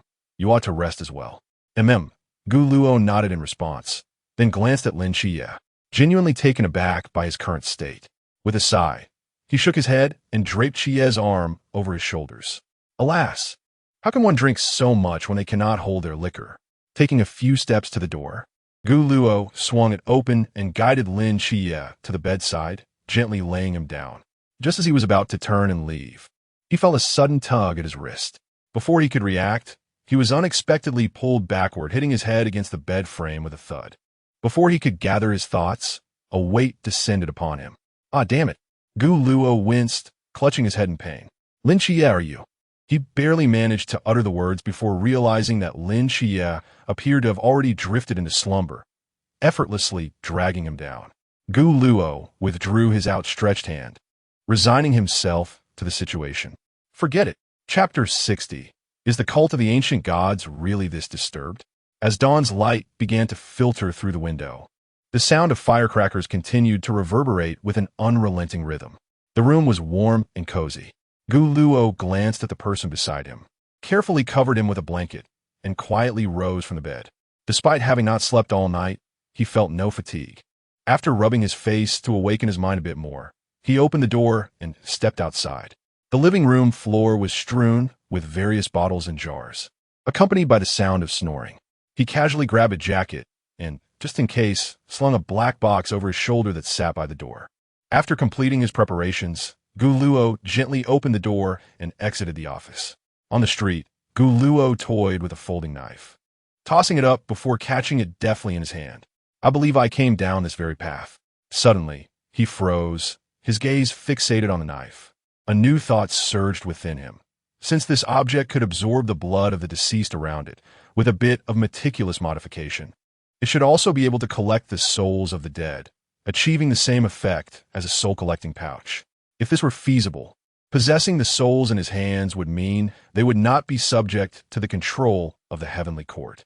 As he pondered this, a flicker of flame shot towards him. In the moment of imminent collision, Guluo slowly raised his head.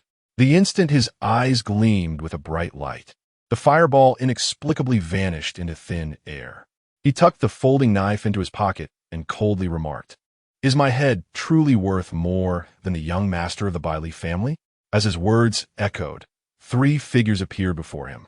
The man at the forefront took a few steps forward and declared, "Your life may not be worth much, but you must die." However, his tone lacked conviction. Their initial mission had only been to target the young master of the Bailey family. Yet, having heard rumors of several formidable friends surrounding Bailey Tu-Ming, they hesitated to engage directly, never anticipating they would encounter a solitary figure. Their one stroke of cunning was to choose a sneak attack on Guluo rather than confronting him openly. But their greatest folly lay in believing they could overpower him with sheer numbers. The assailants exchanged no further words. One on the right shimmered with cold light, and in the next instant, he appeared at Guluo's side, thrusting a straight blade towards his neck. Just as victory seemed within reach, Guluo's body unexpectedly flew back uncontrollably, crashing into the wall, which buckled inward slightly. He tossed the black box into the air behind him, drew the blade, and with a swift kick to the blade's tip, it arced gracefully through the air.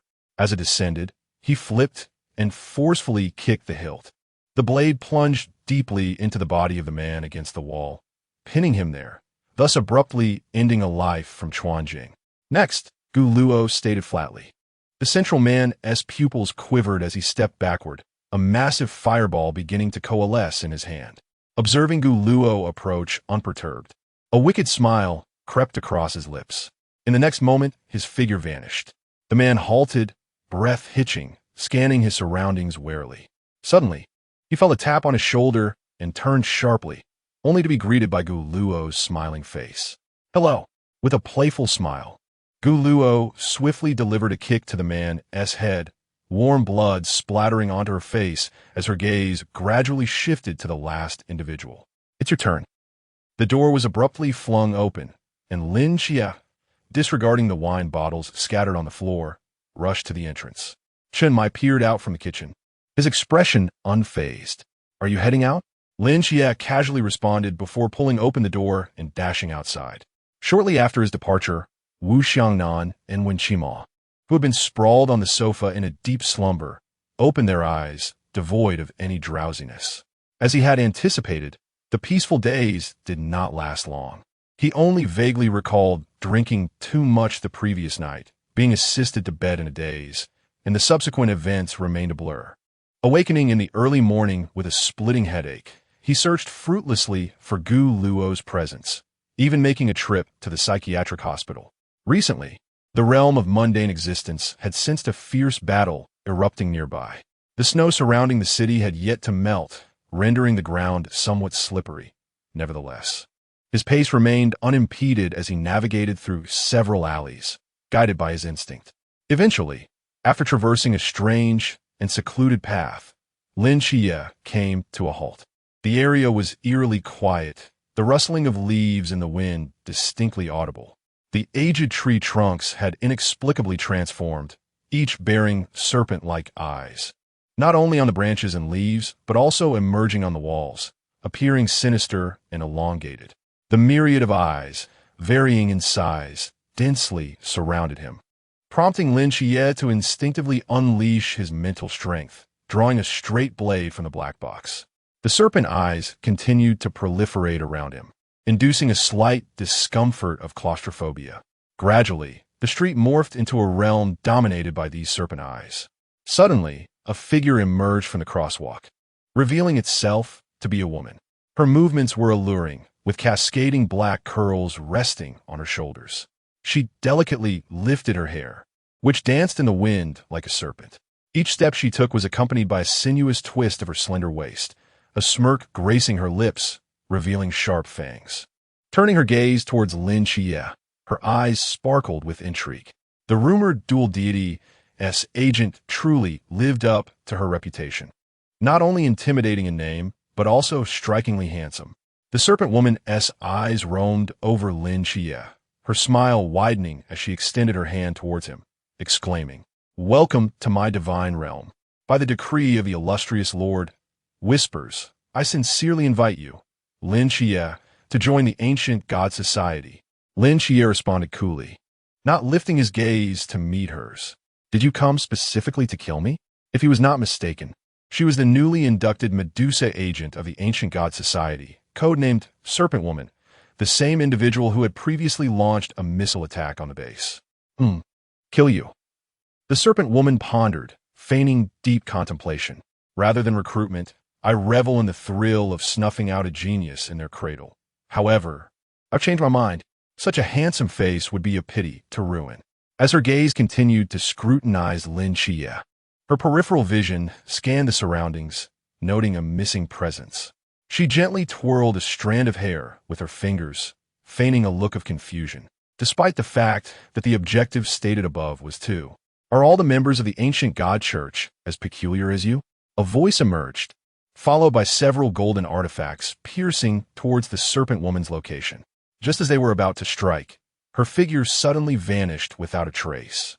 In his hand, Gu Luo wielded the starry blade, his face marked by dried blood. With a subtle flick of his fingers, those artifacts disappeared. "At last, you have arrived." When the serpent woman gazed at Gu Luo, her eyes shimmered with a crimson hue, her hands caressing her cheeks, imbued with an unusual flush. "I desire both of you. Come, shatter me." Chapter 61. The mischievous serpent on the ground. A snake's eyes gleamed with an unusual light. In the blink of an eye, the silhouette of the serpent woman appeared beside Gu Luo, a chilling sensation creeping along his neck. Gu Luo, hissing softly, the serpent's crimson tongue delicately caressed Gu Luo's cheek. Such tender skin must be delectable. The serpent woman's neck twisted slowly to an unnatural angle, her eyes shimmering with a green glow. With a swift flash of golden light, a handful of her hair was severed. Strangely, the severed strands writhed upon hitting the ground, soon transforming into black snakes that dissipated into a cloud of darkness. The serpent woman vanished once more, reappearing several dozen meters away, her severed hair gradually regrowing. The playful smile that once adorned her face turned icy. "You are far from obedient. If you were truly sincere, you would allow me to sever your head." With a slight twist of his wrist, Gu Luo hurled his straight blade, his figure flickering as he followed through with a powerful punch. The serpent woman vanished again, leaving a dent in the stone steps. Lin Xie gasped, urging, "Behind you." In the next instant, the serpent woman seized Gu Luo's shoulder, twisting his body towards her, her eyes radiating green light. "Quick, look into my eyes now." Gu Luo shut his eyes tightly and swiftly produced a pair of black sunglasses, forcefully placing them on the serpent woman's face. "I think these suit you better." The serpent woman let out a shriek, nearly suffering a backlash from her own domain. She yanked the sunglasses off her face and crushed them underfoot. By the time she regained her composure, Gu Luo had already vanished. Gu Luo understood that it was unrealistic to suppress a divine domain with his current abilities. He turned to Lin Xie and said, "This area is her divine domain. Her teleportation can only be activated through the snake's eyes on the ground. Pay attention to any changes in them." "Understood," Lin Xie replied. In the next moment, an overwhelming darkness radiated from him, enveloping the surroundings. 3 formidable auras erupted simultaneously from his being. Having previously struggled to comprehend the serpent woman's domain, he had hesitated to strike. However, Based on the intensity of her mental energy, he discerned that she was at a similar level as himself. And now, understanding the principle of her teleportation significantly reduced her threat. Furthermore, given her current realm, her divine domain could only wield a certain degree of power. With a flash of white light, Durandal manifested in Lin Chie's right hand, while he gripped the starfall blade in his left. His left eye blazed with fiery intensity, while his right remained as dark as ink. In an instant, the serpent woman's mental energy was forcefully suppressed. She let out a fierce roar, her visage contorting into a grotesque expression, her hair transforming into a mass of black pythons launching towards him. Yet, with her clumsy combat skills, even touching Lin Chie proved to be a challenge. As the second slash of the blade passed, a multitude of serpent hair fell away, while the serpent woman's figure appeared atop a tree, her sinuous waist coiling around the trunk, a blade without a hilt materializing in her grasp. The next moment, her body propelled forward like an arrow released from a bow, aiming directly at Lin Chie. Focused and ready, Lin Chie gathered his mental energy, his eyes shining brighter, preparing to counter this assault when suddenly a white figure shot in from the side. A diminutive figure darted towards the serpent woman, and when its tiny foot struck her face, she was unexpectedly propelled backward. The little mouse squeaked a few times before scurrying away. Lin Chie's form flickered as he wielded his blade, imbued with absolute power, thrusting the Durandal directly towards the serpent woman. At the moment of contact, she attempted to defend herself with her scales, but in the next instant, they were shattered, and she was pierced through, falling silent shortly thereafter. Beside him, Gu Luo observed the serpent woman's demise and shifted his gaze to a concealed corner not far away. After the small white mouse ran over, a figure cloaked in black knelt down, cupping the mouse in their palm before gradually vanishing. Gu Luo withdrew his gaze and slowly closed his eyes, momentarily emptying his mind. Patient Gu Luo. Treatment progress 25. In these recent battles, Gu Luo had surprisingly felt the treatment progress accelerate rapidly. It was only a mere 5 away from unlocking the next divine attribute. He had been vigilantly observing Lin Chie's actions, ensuring he could rescue him in the direst moment. In the original narrative, Lin Chie's strength had not sufficed to defeat the serpent woman, yet now, this threat had been eradicated. Everything seemed to unfold too smoothly. Just as Gu Luo exhaled in relief, his pupils suddenly constricted, and he shouted to Lin Chie, "Get away from there." The domain of lies unfolded, and Gu Luo instantly appeared beside Lin Chie, grasping his wrist as he flickered and vanished from their previous position. At the very moment they departed, a long spear, enveloped in a powerful whirlwind, materialized where they had just stood. The whirlwind stirred up dust, and as it settled, a man emerged. Effortlessly, he pulled the spear from the ground, glanced at the serpent woman's corpse not far away, and his expression grew cold. Nonetheless, he spoke with courteous formality. "Greetings. I am Han Xiaoyan, the 13th seat of the followers." Another follower. As Lin Chie regarded the man before him, an ominous premonition surged within him. Compared to the previous adversaries, this individual might have already reached the oceanic realm. He had not anticipated that a brief holiday could yield such formidable catches. Having dispatched follower, 16th seat El Liang, and the newly joined divine agent, the serpent woman, the losses inflicted upon the ancient god church were indeed severe, justifying their dispatch of a powerful being from the oceanic realm, a desperate effort to claim a piece of flesh. The man elegantly wielded the spear, directing his gaze towards them. "Regrettably, I am not here to recruit you," he declared. As he swung the spear, a formidable whirlwind erupted around him. "I have come to kill you." Gu Luo understood that engaging with a being of such caliber was a perilous endeavor. The likely outcome would be his mental exhaustion. He could not abandon Lin Chie, for when survival became paramount, releasing his consciousness would be the only option, a choice fraught with folly. Just as he intended to flee with Lin Chie, an unexpected change occurred. The sky was suddenly enveloped by a crimson barrier, the surrounding space rippling briefly before settling back into tranquility as if nothing had transpired. Han Xiaoyan's expression unmistakably revealed a hint of unusual emotion as he furrowed his brow and gazed at the sky, murmuring, "Night Watchman, would ye come?" At that very moment, 6 figures cloaked in crimson appeared behind him, treading upon the untouched snow that blanketed the desolate street. A gentle breeze swept through, displacing the hood of the foremost individual. Chunmai, who slowly lifted his head, his gaze fixed intently on Han Xiaoyan, with his hand resting upon the hilt of his blade at his waist. He spoke in a chilling tone. "The entire team 136 is present. Who seeks death?" Chapter 62. A great calamity. Is it a great calamity? I shall strike you with a single slap. Shen Qingzhu pointed at the 4 individuals leading the way.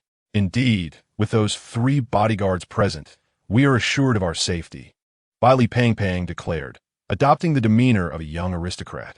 But rest assured, your wages will not be diminished. Suddenly, the 4 guardians ahead adopted a vigilant stance, scanning their surroundings. "Young master, we have enemies, be cautious," they warned.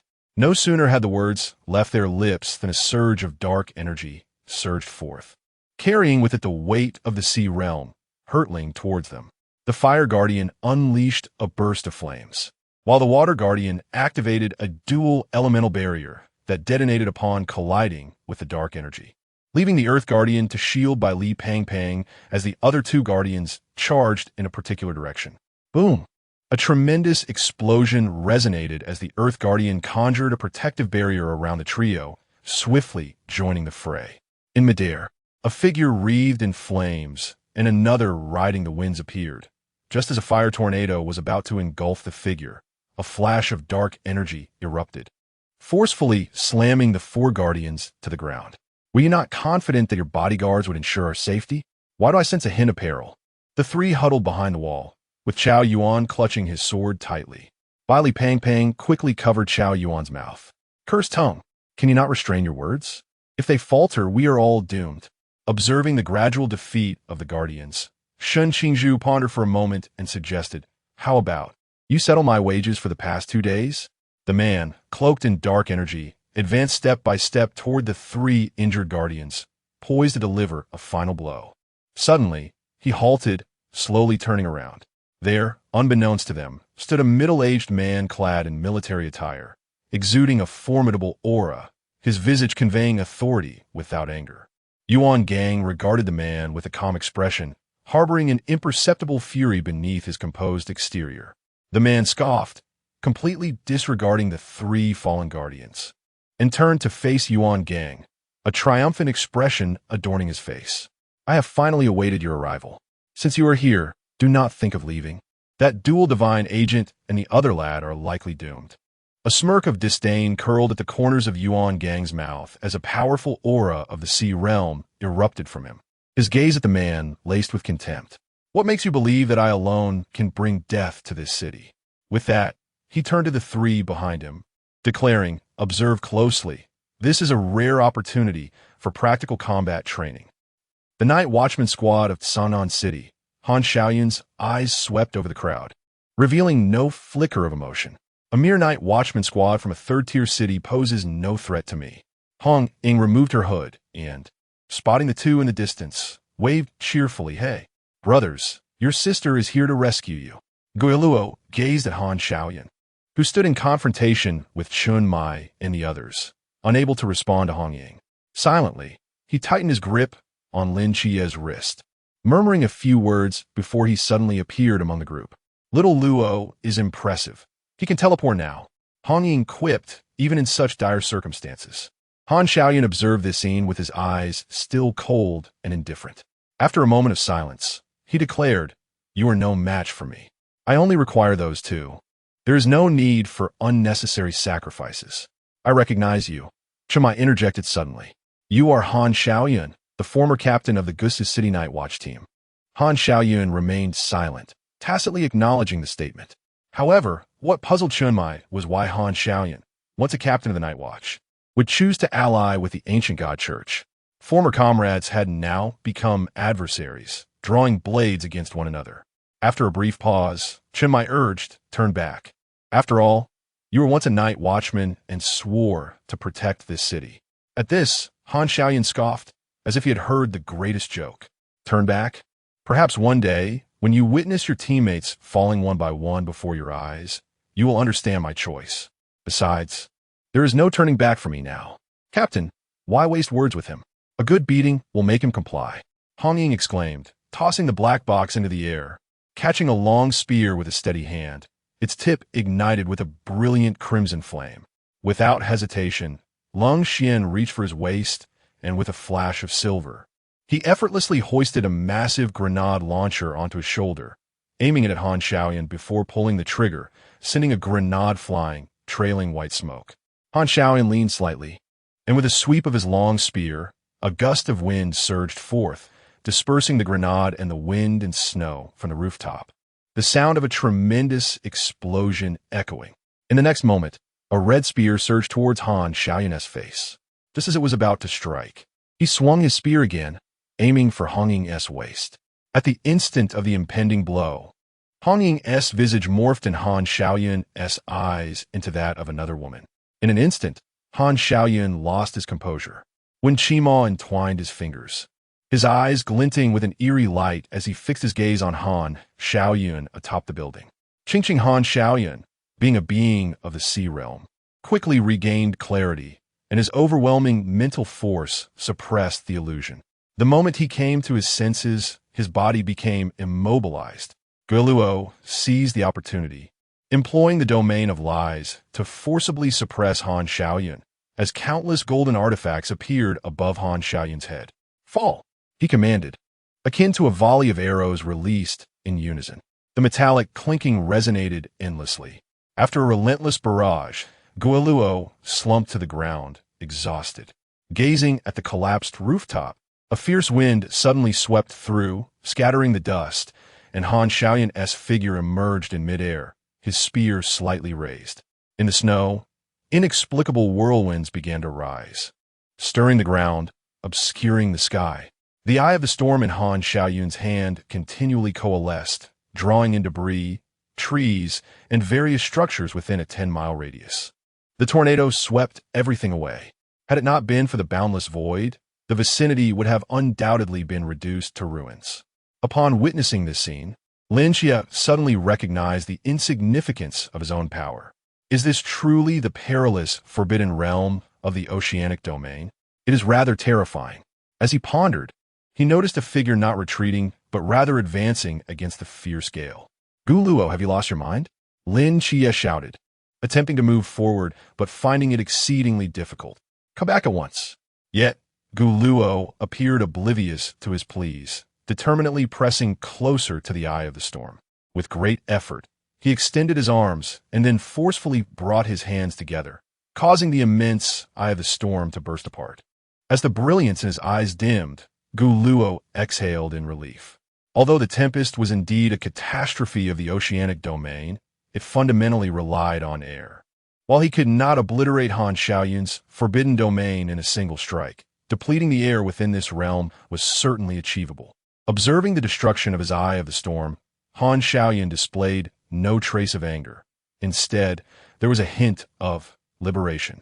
Chapter 63. A Second Chance in Midair. Han Xiaoyan's gaze fell upon the solitary Luo, who was slumped on the ground, his expression inscrutable, leaving no one aware of his thoughts. On the ground, Chun Mai's hands remained tightly grasping the hilt of his blade, his joints paling slightly from exertion. Why? Chun Mai asked Han Xiaoyan in a low voice, his eyes reflecting the weight of the question. Han Xiaoyan was somewhat taken aback, not expecting him to pose this question once more. If it were you, on a day when your comrades were nailed to a cross, would you fight to the death alongside them, or would you sacrifice your dignity to save them all? What would your choice be? Chun Mai furrowed his brow, aware of the ruthless tactics employed by the ancient god sect.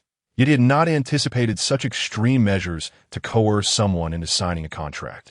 I can never return to who I was. Whether I was a night watchman or the captain of the Suzhou team, I now bear a single identity. Believer seat 13, Han Xiaoyan. As he spoke, an overwhelming aura of the sea erupted around him once more.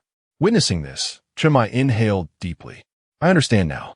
I shall show no mercy towards believers. With that, he unsheathed his twin blades, a faint glimmer igniting in his eyes as the skies darkened. The black forbidden domain unfurled. revealing a blood-red palace that flickered into view behind him, crowned with an ancient and enigmatic plaque, the Hall of Yama. This was Chun Mai's forbidden domain, classified as Sequence 037, Black Wuchang, akin to Black King Annihilation, both belonging to the divine tier of forbidden domains.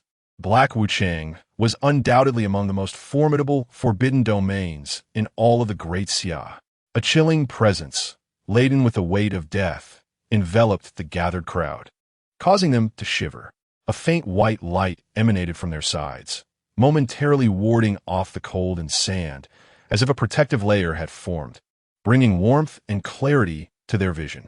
Si Xiaonan's forbidden domain, Wu Yuan Sha, could attach itself to the surface of the skin, isolating the body from external influences and possessing a certain capacity to heal injuries. Though lacking any offensive capability, it was undoubtedly a powerful auxiliary skill. Under the protection of Wu Yuan Sha, the individuals finally discerned the two figures suspended in midair. With twin blades in hand, Chun Mai charged towards Han Xiaoyan, his eyes flashing with intensity, his form almost ghostly.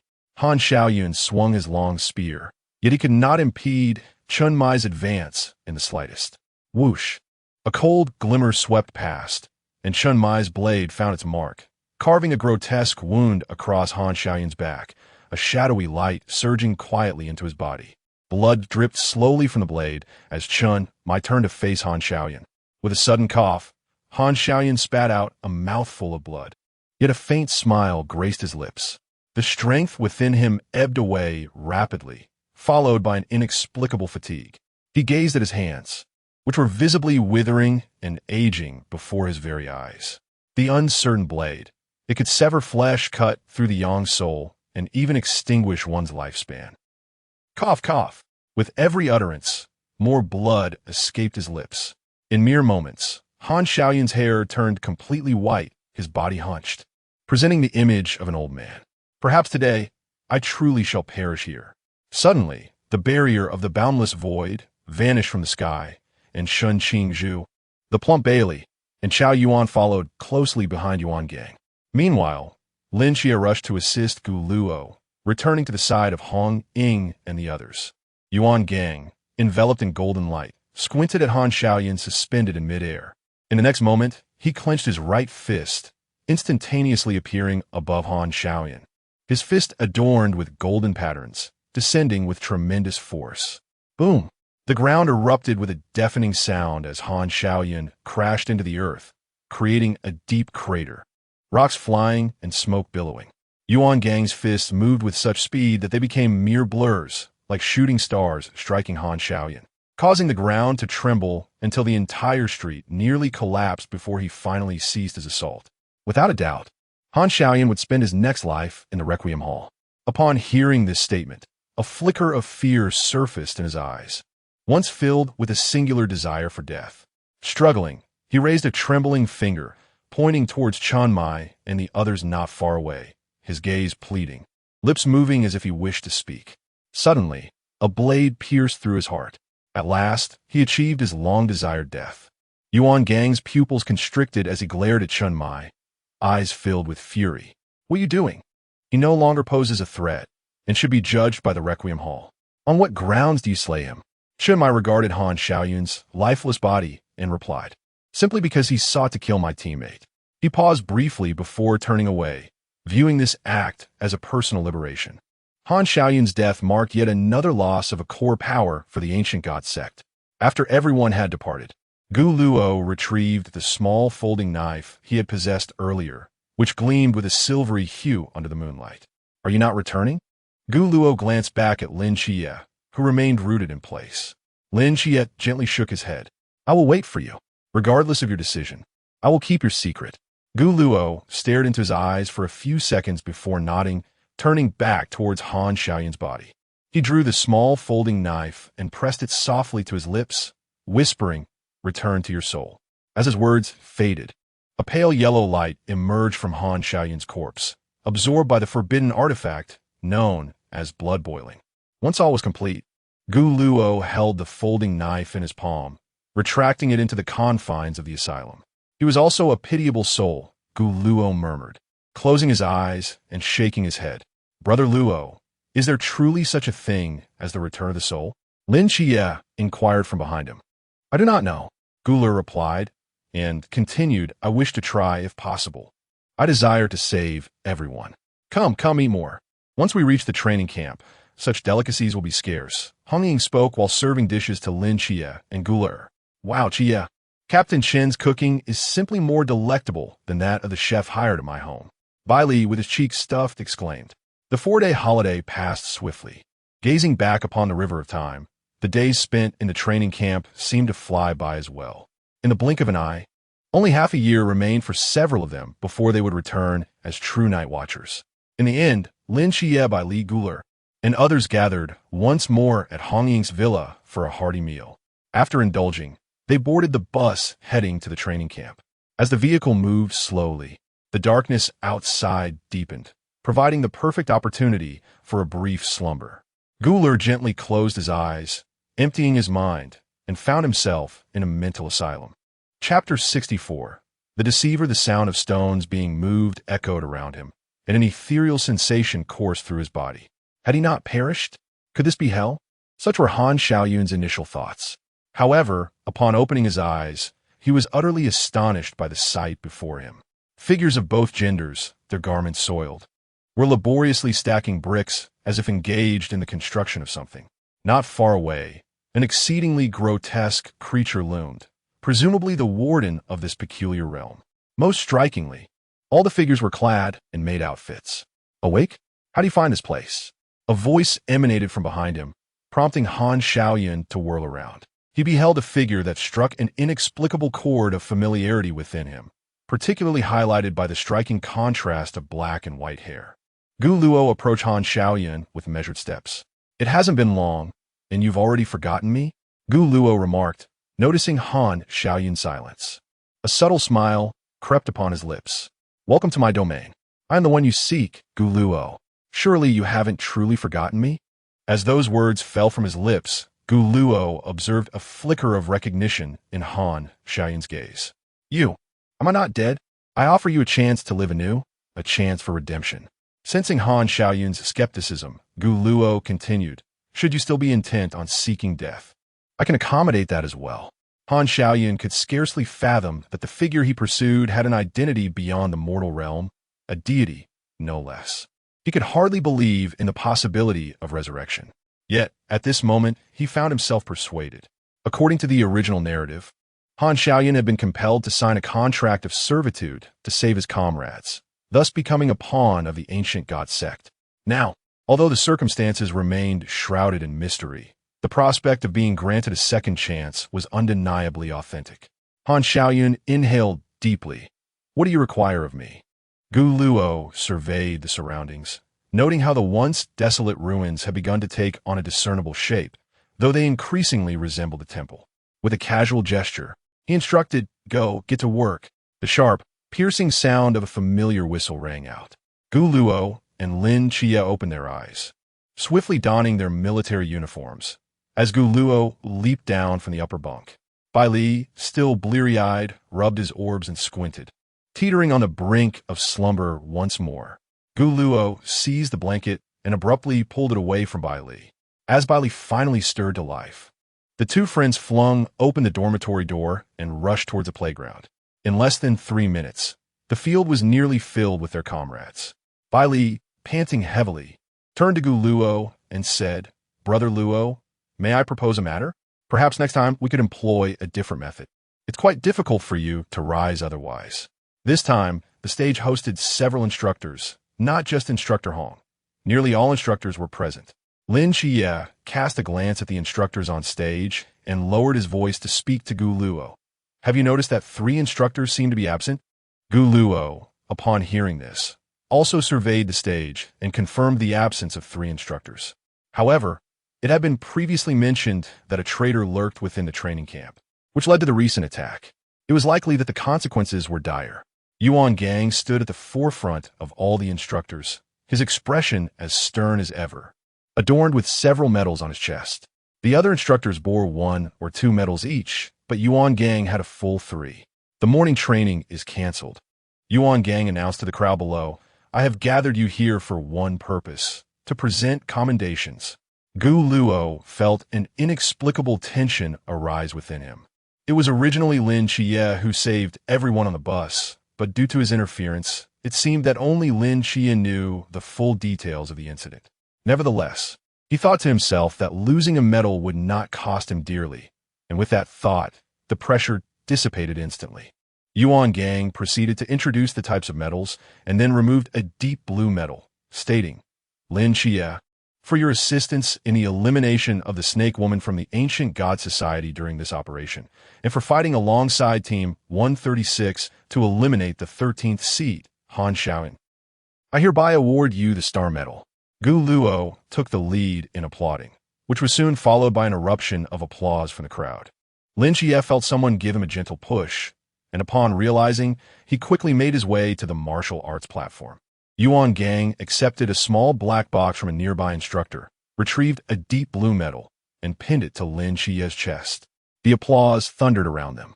Suddenly, Yuan Gang spoke again. Next, the second recipient, Gu Luo, for your equal merit in this operation, I present you with a commendation. Gu Luo faltered momentarily in his applause, then amidst the clapping, walked onto the martial arts platform. The awarding ceremony concluded swiftly, and the new recruits began to disperse, with Gu Luo and Lin Xie preparing to leave. However, Yuan Gang suddenly halted Gu Luo. Instructor Yuan, is there something else? Gu Luo inquired, attempting to appear composed. With only the two of them remaining on stage, Yuan Gang gently patted Gu Luo on the shoulder. I just wanted to have a word with you. Nothing to worry about, he said, his demeanor relaxing slightly. Xie mentioned that you took action to protect the new recruits on the bus. As he spoke, he produced a red medal and pinned it to Gu Luo's chest. Everyone has their little secrets. After saying this, Yuan Gang patted Gu Luo's shoulder once more and turned to leave. Gu Luo stood there for a while until Lin Xie approached him and called out, Luo Gu. Lin Xie noticed Gu Luo's somewhat unnatural expression and glanced toward the direction from which Yuan Gang had departed. What did he say? Gu Luo inhaled deeply and exhaled slowly. It's nothing, let us go eat. Gu Luo discreetly removed the red medal from his chest. He had distinctly sensed a glimmer of scrutiny in Yuan Gang's gaze. Since returning home to savor the cuisine prepared by Chen Mai, the meals at the training camp cafeteria now appeared utterly insipid. Gu Luo lifted a bowl of white porridge, sipping it slowly bite by bite. After the conclusion of physical training, the latter half of the year's training program began to diversify, encompassing tactical guidance and practical exercises, along with theoretical discussions on the usage and explanation of the Forbidden Realm. The following day, at the sound of the whistle, everyone swiftly arose and donned their attire, arriving at the training ground 3 minutes later. On the demonstration platform, an instructor elucidated the process of utilizing the Forbidden Realm and the precautions to be taken. After outlining the training objectives, the instructor opened 2 boxes behind him and retrieved a silver wristwatch. This device, known as the ACE, is affectionately referred to as the acrobatic detonator. Once worn, it emits a non-lethal mental current for the next 24 hours, compelling you to perform astonishing feats. Your task is to maintain a balance between your mental strength and the current, which fluctuates unpredictably, and even during meals, sleep, or bathroom breaks, it must not be removed. Listening to the instructor's discourse from the audience, Gu Luo felt a twinge of confusion, pondering the effects of wearing the device when he himself lacked the Forbidden Realm. His gaze turned towards Lin Xie beside him, thoughts swirling. Surely, chaos could not ensue. Chapter 65. The unyielding fate of Lin Xie at the command of the instructor. The new recruits lined up to receive their wristwatches. One by one, the recruits ascended the stage, curiosity gleaming in their eyes as several attempted to don the devices. Hey, wait until I finish speaking before you put them on, Instructor Hong called out. Just as he finished, a few eager hands had already secured the watches around their wrists. Chao Yuan was among them. With a click, the watch clasped onto his wrist, and a surge of electricity coursed through him, prompting a startled reaction. In a swift motion, he executed a perfect backflip. Bai Li, chubby and exuberant, raised a thumb in admiration as he approached Chao Yuan, exclaiming, Wow, Chao, you are truly a hidden talent. Incredible. Did you just pull off a murder? However, before he could finish, Chao Yuan retaliated with a swift kick aimed at Bai Li, clearly exerting considerable force. I didn't mean to. I felt like my body was out of control. Chao Yuan apologized, only to follow up with a punch. On the training ground, the new recruits, invigorated by the wristwatches, unleashed their latent power, showcasing their talents. Some leapt 3 meters into the air, landing with a resounding slap. Shadows flitted across the horizontal bars, only to vault to the parallel bars, performing a 360-degree spin mid-air, accompanied by the occasional whoop of excitement. The once orderly training ground transformed into a chaotic scene reminiscent of a mythical mountain. Lin Xie observed the lively group on the bars, his gaze lingering on the watch in his hand, a flicker of hesitation crossing his features. This is a necessary experience for you all. Attempt to harness your spiritual energy to control the current, the instructor stated, moving beside Lin Xie and handing a watch to Gu Luo. Don't need to wear one too? Gu Luo queried, gesturing towards his face as he accepted the watch.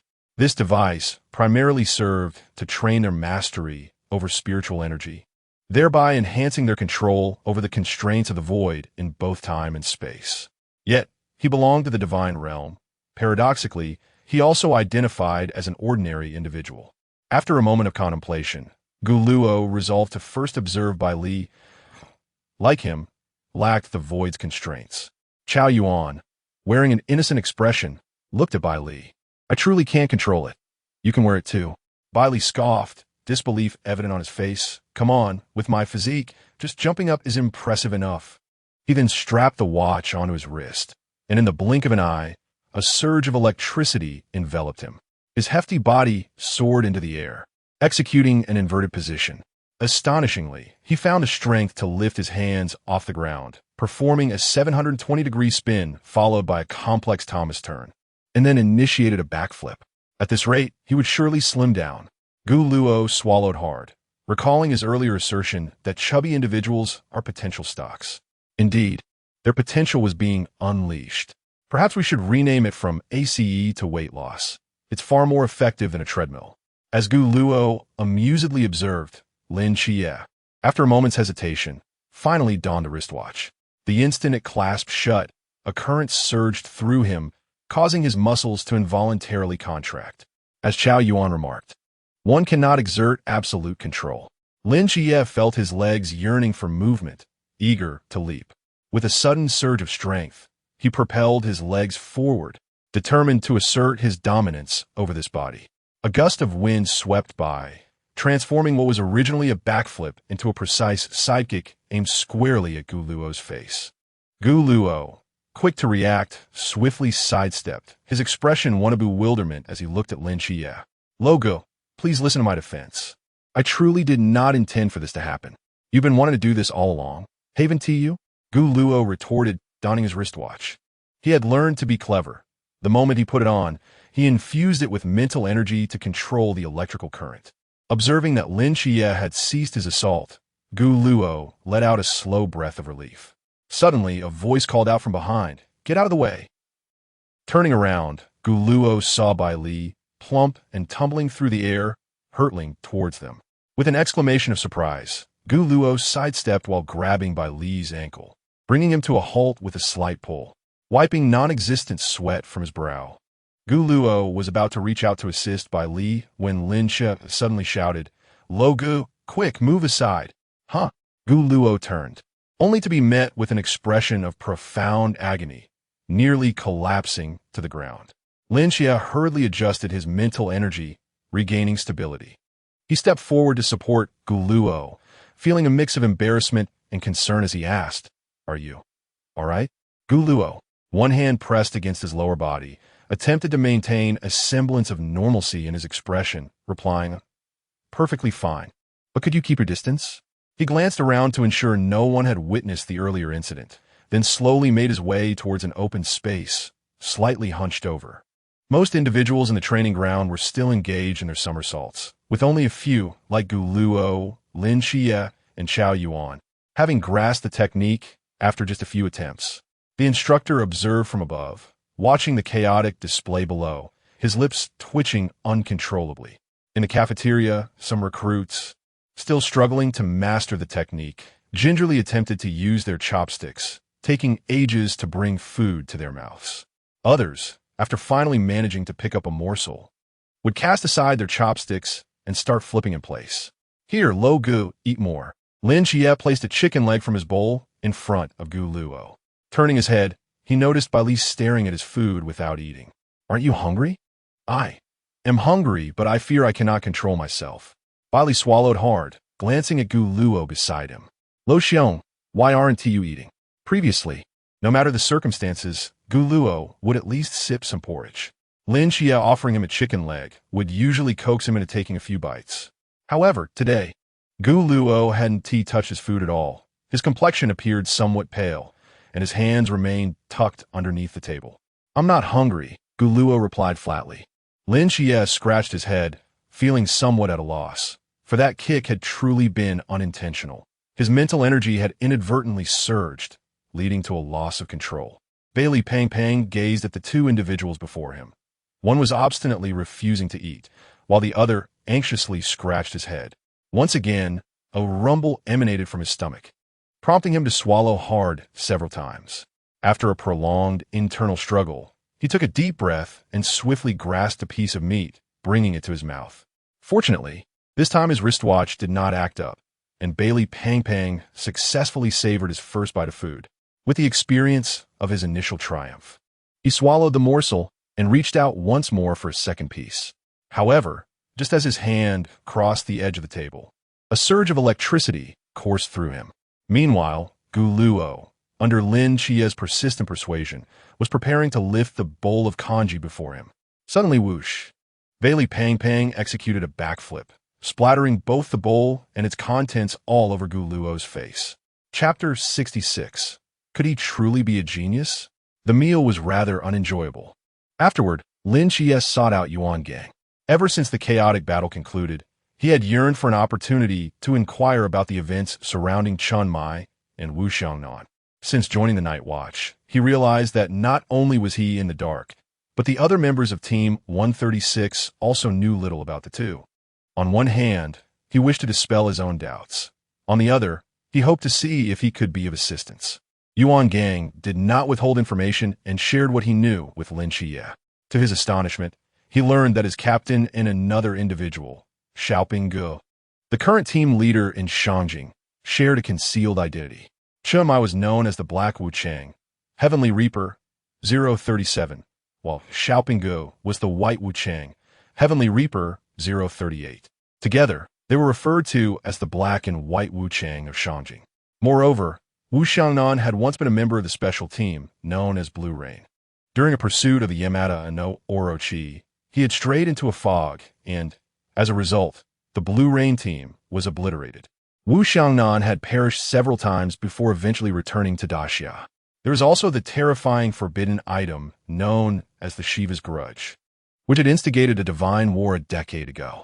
Lin Xie astutely noted the mention of 10 years, recalling that on a particular night a decade ago, he had been blinded by a seraph. He speculated that there must be a connection between the two events. However, when he sought to delve deeper, Yuan Gang had no further information to provide. In the free training grounds, after more than 2 months of acclimatization, the recruits had grown accustomed to their wrist devices, no longer succumbing to erratic backflips triggered by sudden currents. Nonetheless, during that period of torment, Bai Li Pang had noticeably slimmed down. However, it appeared that the devices were particularly prone to malfunction during sleep. Even Lin Xie was not immune, occasionally kicking the bedboard above him in the middle of the night.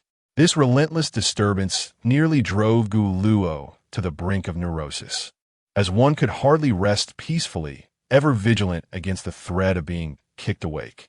Ultimately, Lin Xie proposed a temporary exchange of sleeping arrangements, thus becoming the recipient of the kicks. Through the training sessions, Bai Li Pang discovered his exceptional talent for shooting, consistently achieving perfect scores. Perhaps this was merely a manifestation of innate ability. With a smug expression, he set down his weapon and took several hearty swigs of water. 10 rings, 9 rings. 9 rings. Chao Yuan exhaled deeply, shaking his head as he removed his ear protection. Bailey Pang Pang patted Chow Yuan on the shoulder. Don't be disheartened. There are others who perform even worse. At that moment, 3 gunshots rang out. Notifications of 3 misses followed. Bailey Pang Pang pointed at Lin Xie. Feeling a bit better now? Lin Xie scratched his head in frustration. He had managed to hit the target at the office. Yet here he was back to square one. If Cold Xian were to learn of this. Shaking his head, he dismissed the thought and turned to look at Gu Luo. Bang, bang, bang. 10 rings. 10 rings. 10 rings. Gillock calmly removed his earmuffs and took a couple of sips from the bottle of mineral water on the table. Lin Xie stared for a few seconds, and honestly, there was something undeniably charming about this guy when he was serious. Wow, Brother Luo is impressive. Bailey Pang Pang, lounging in his chair with his legs crossed, gave Gillock a thumbs up. Gillock turned to Bailey Pang Pang and chuckled lightly before walking over to Lin Xie. Take this gun. I'll teach you, he said, placing the firearm firmly in Lin Xie's hands. As he began to explain patiently, he rested a hand on Lin Xie's shoulder and guided his wrist, instructing him to focus on the target ahead. As he spoke, Lin Xie relaxed his body and took a deep breath, a glimmer of golden light appearing in his eyes. In that moment, he suddenly became aware of how close Gillock was standing to him.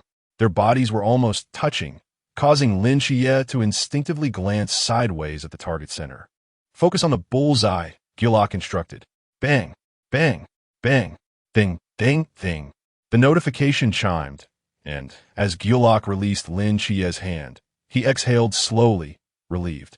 This was undoubtedly the most accurate shot he had ever made. Now you give it a try. Following Gillock's earlier instructions, Lin Xie adjusted his stance. However, as he aimed at the distant bullseye, it felt as though it was moving. Rubbing his eyes gently, he reassured himself that he was indeed aiming at the target. He then quickly pulled the trigger 3 times. Bang, bang, bang. After 3 gunshots, the bullets veered off course. Despite just being taught, he had already forgotten the instructions. He could already imagine Bailey Pang Pang teasing him later. At the moment when the bullets were about to miss the target, a flash of white light flickered in Gillock's eyes as he softly uttered a single word, center. In the next instant, the bullets, which should have gone astray, subtly altered their trajectory and struck the bull's eye perfectly. 10, 10, 10. Hearing the announcement, Bailey Pang Pang leaped from his chair. Having witnessed Lin Xie's shooting performance from start to finish, he had practiced for months to reach this level, while Lin Xie had merely received guidance and effortlessly matched his skill. Could it be that he was truly a genius? Well done, little brother Xie. I knew you could do it, Gillock said, patting Lin Xie's shoulder with a smile. Just then, they heard a familiar voice calling from a distance. Looking over, they saw Instructor Hong waving at them, prompting them to hurry over. Upon noticing Gillock accompanying Lin Xie, Instructor Hong glanced at him and said with a sigh, Lin Xie, do you realize what you've done? Lin Xie was taken aback and replied with confusion. Huh? What did I do? Instructor Hong sighed again, exasperated. What kind of absurd question did you pose to Instructor Gu? It drove him to the brink of madness, and now he is in a psychiatric hospital. What? Because of me, Instructor Gu ended up in a mental hospital? Lin Xie, somewhat incredulous, pointed at himself. Instructor Hong nodded, his demeanor somewhat entranced. However, after 2 months of treatment, he had made significant progress and could tentatively resume a semblance of normal life. After speaking, Lin Xie exhaled in relief. Yet, Instructor Hong immediately added, so, if you encounter him in the next couple of days, absolutely, unequivocally, do not mention the veracity of the world, nor allow him to see you, understood? Lin Xie nodded in acknowledgement, and a satisfied expression crossed Instructor Hong's face as he turned to Gu Luo, saying, for the next few days, keep a close watch on him, and ensure Instructor Gu is not subjected to any further distress. No problem, Gu Luo readily replied. Instructor Hong waved his hand at the two, stating, all right then, there is nothing else, continue with your training. As soon as Instructor Hong departed, the two returned to the shooting range and promptly summoned Chow Yuan and Bailey Pang Pang. I have a favor to ask of you. If you see Instructor Gu in the next few days, please inform me at once.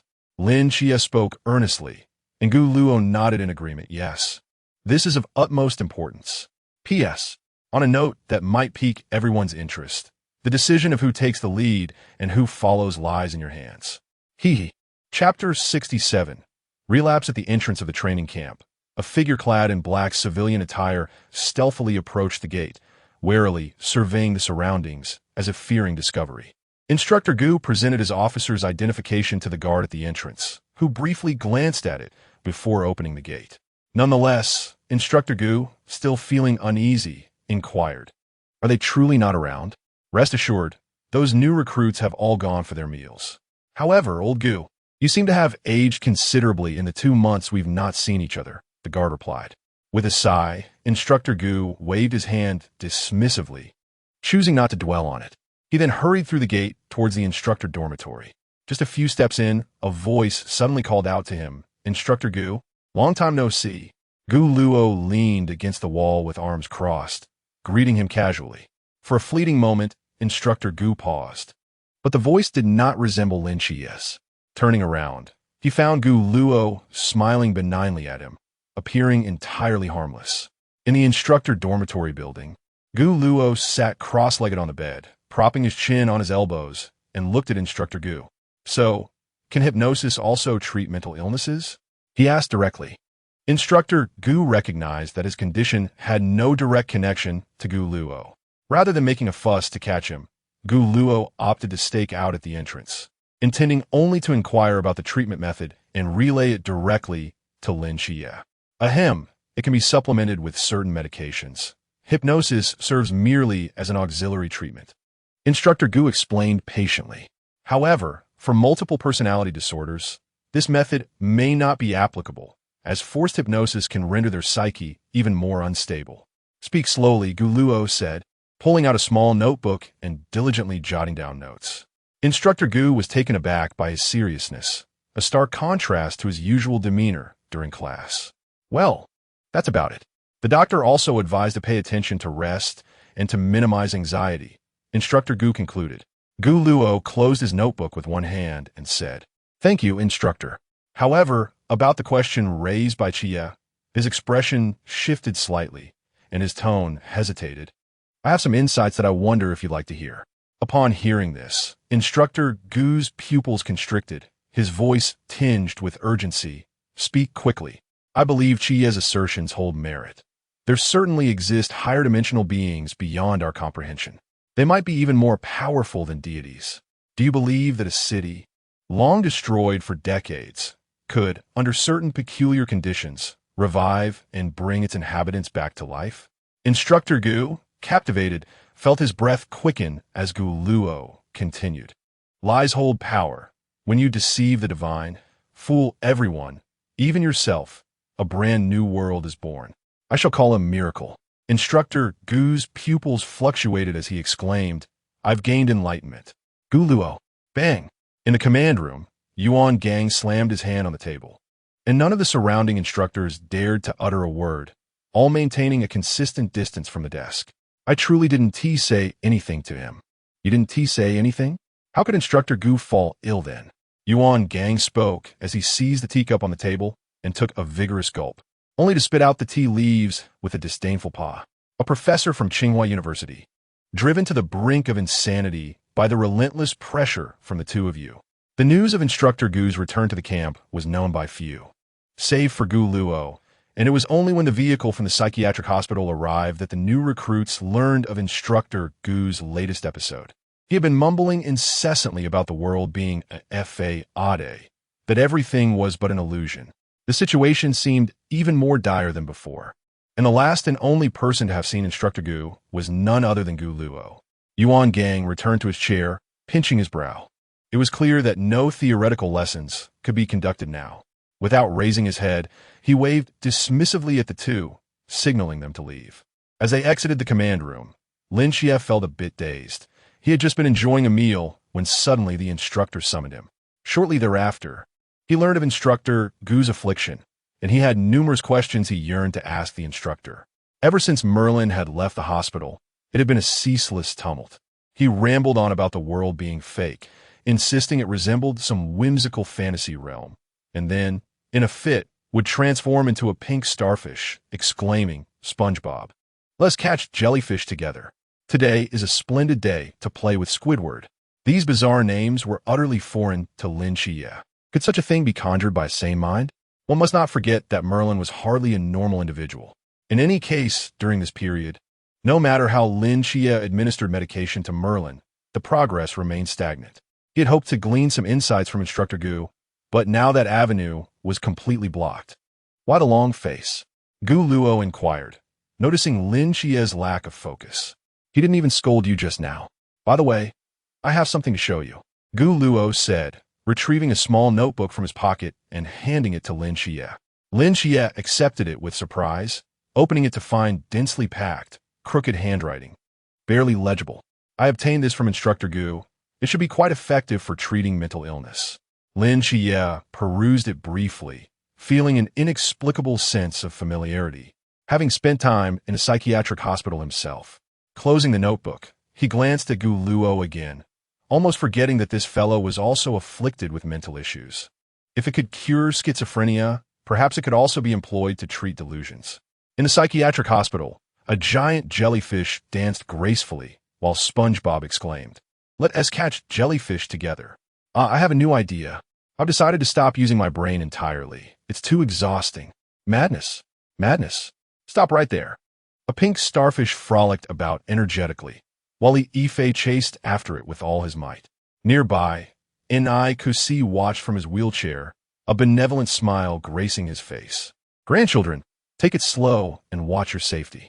Lin Xie observed the chaos in the courtyard, the starfish darting about, the ever-enthusiastic Ni Kusi, and the exhaustedly Ife, and felt that the situation was even worse than he had imagined. A starfish swiftly darted past the two individuals, while Ife, clutching a divine tranquilizer, pursued it fervently. However, Gu Luo intercepted him, demanding, "Give it to me." With a decisive motion, Gu Luo snatched the tranquilizer from Li Yifei's grasp. Slightly bending forward and squinting, he mimicked the action of throwing a dart. Whoosh! Gu Luo flung the tranquilizer, and it struck the pink starfish with unerring accuracy. Before long, Merlin reverted to his original form. Seizing the opportunity, Lin Xie hastily transported Merlin to a folding bed in the activity room. Surprisingly, the method employed to treat human mental disorders proved remarkably effective, and Lin Xie successfully extracted Merlin's first divine essence. The summoning magic, divine tranquilizer, seemed to exert only a fleeting suppression of Merlin's frenzied state. Lin Xie resolved to explore the remaining treatment methods. His gaze swept across the notes, landing on the last two words, hypnosis. Upon hearing this, Gu Luo hastened forward to intervene. No. Alas, he was a moment too late. Lin Xie appeared to whisper something to Merlin, and in the next instant, Merlin's body contracted, transforming into a perfectly square yellow sponge. Patrick Star, let us embark on a quest to capture jellyfish together. Chapter 68. Is this place really Chuanjing? As dawn broke and the first light of day began to filter into the room, Lin Xie and Gu Luo were roused from their slumber by their internal clocks, well before the sun had fully risen. Sensing something amiss, Lin Xie glanced at the clock and noted that it was already 5:30. Ordinarily, the instructor would have blown the whistle at 5, yet today an unusual silence enveloped the surroundings. There had been no announcement of a holiday either.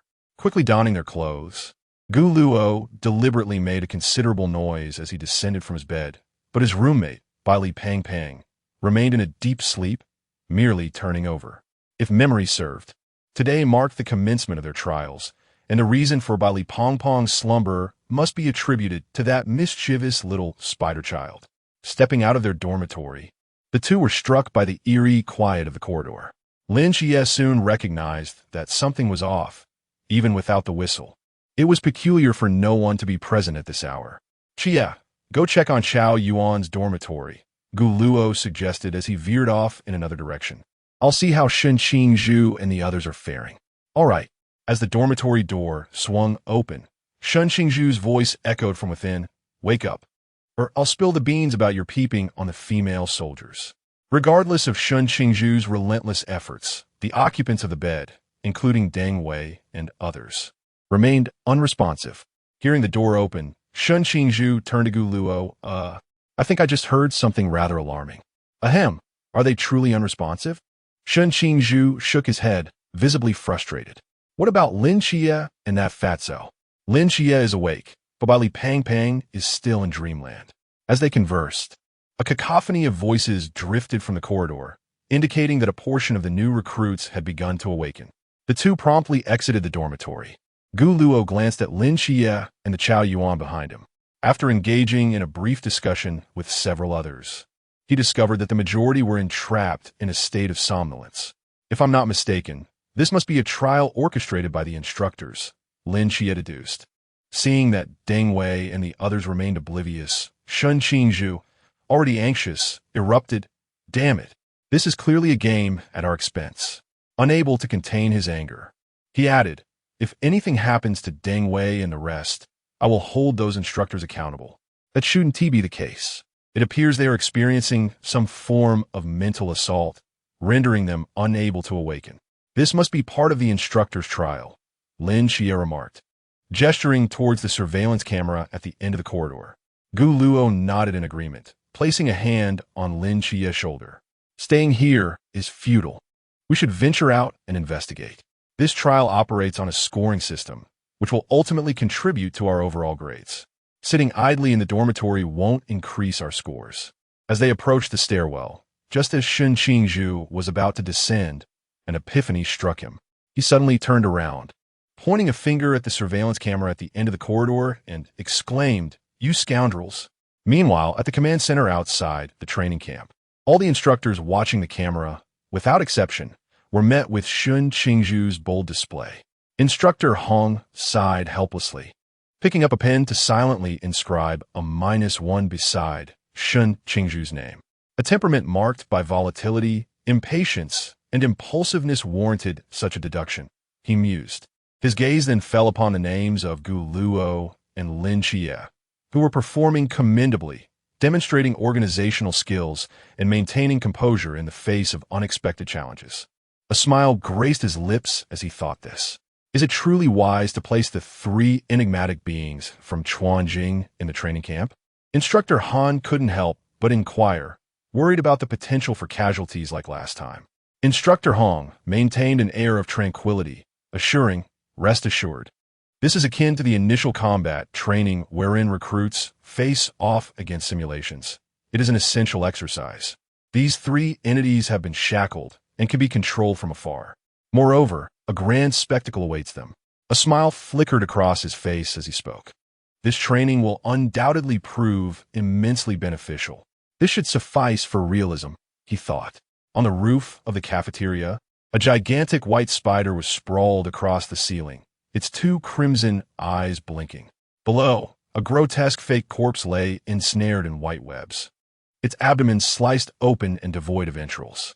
The spiderling gazed for a while, then, feeling uneasy, extruded additional strands of webbing. Satisfied with its handiwork, it nodded, assuring itself that all was foolproof, before settling down to rest. ZZZ. The group explored the entirety of the training camp, finding not a single instructor. Even the cleaning staff and the cafeteria's elder, Grandpa Sun, had vanished. This only served to reinforce Lin Xie's suspicions. Suddenly, a blood-curdling scream pierced the air, drawing their attention. The sound appeared to emanate from the cafeteria. Lin Xie furrowed his brow. "Let us go. Someone else in the cafeteria." He first scanned the area with his psychic energy, his expression growing graver. With a swift push, he opened the door, revealing a scene that left everyone present gasping in horror. The entire cafeteria was draped in white webs, and amidst the grotesque strands lay a bloodied figure, brutally disemboweled, its death a harrowing sight. Wanli, someone recognized the victim and exclaimed, their terror palpable, spreading like wildfire through every fiber of their being. Wasn't this just a drill? People are dead. Where have all the instructors gone? Panic and fear began to ripple through the crowd, but soon they regained their composure, having never experienced actual combat.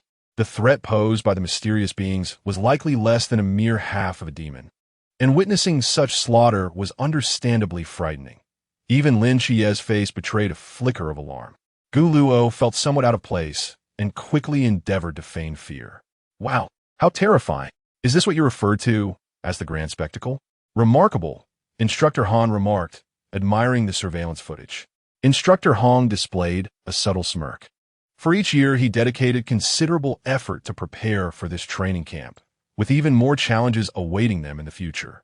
In the dining hall, Lin Chia cautiously entered, utilizing mortal realm to sense his surroundings, as most opted to remain outside. The webs were densely woven, yet after extensive training, navigating through them was relatively effortless for Lin Chia.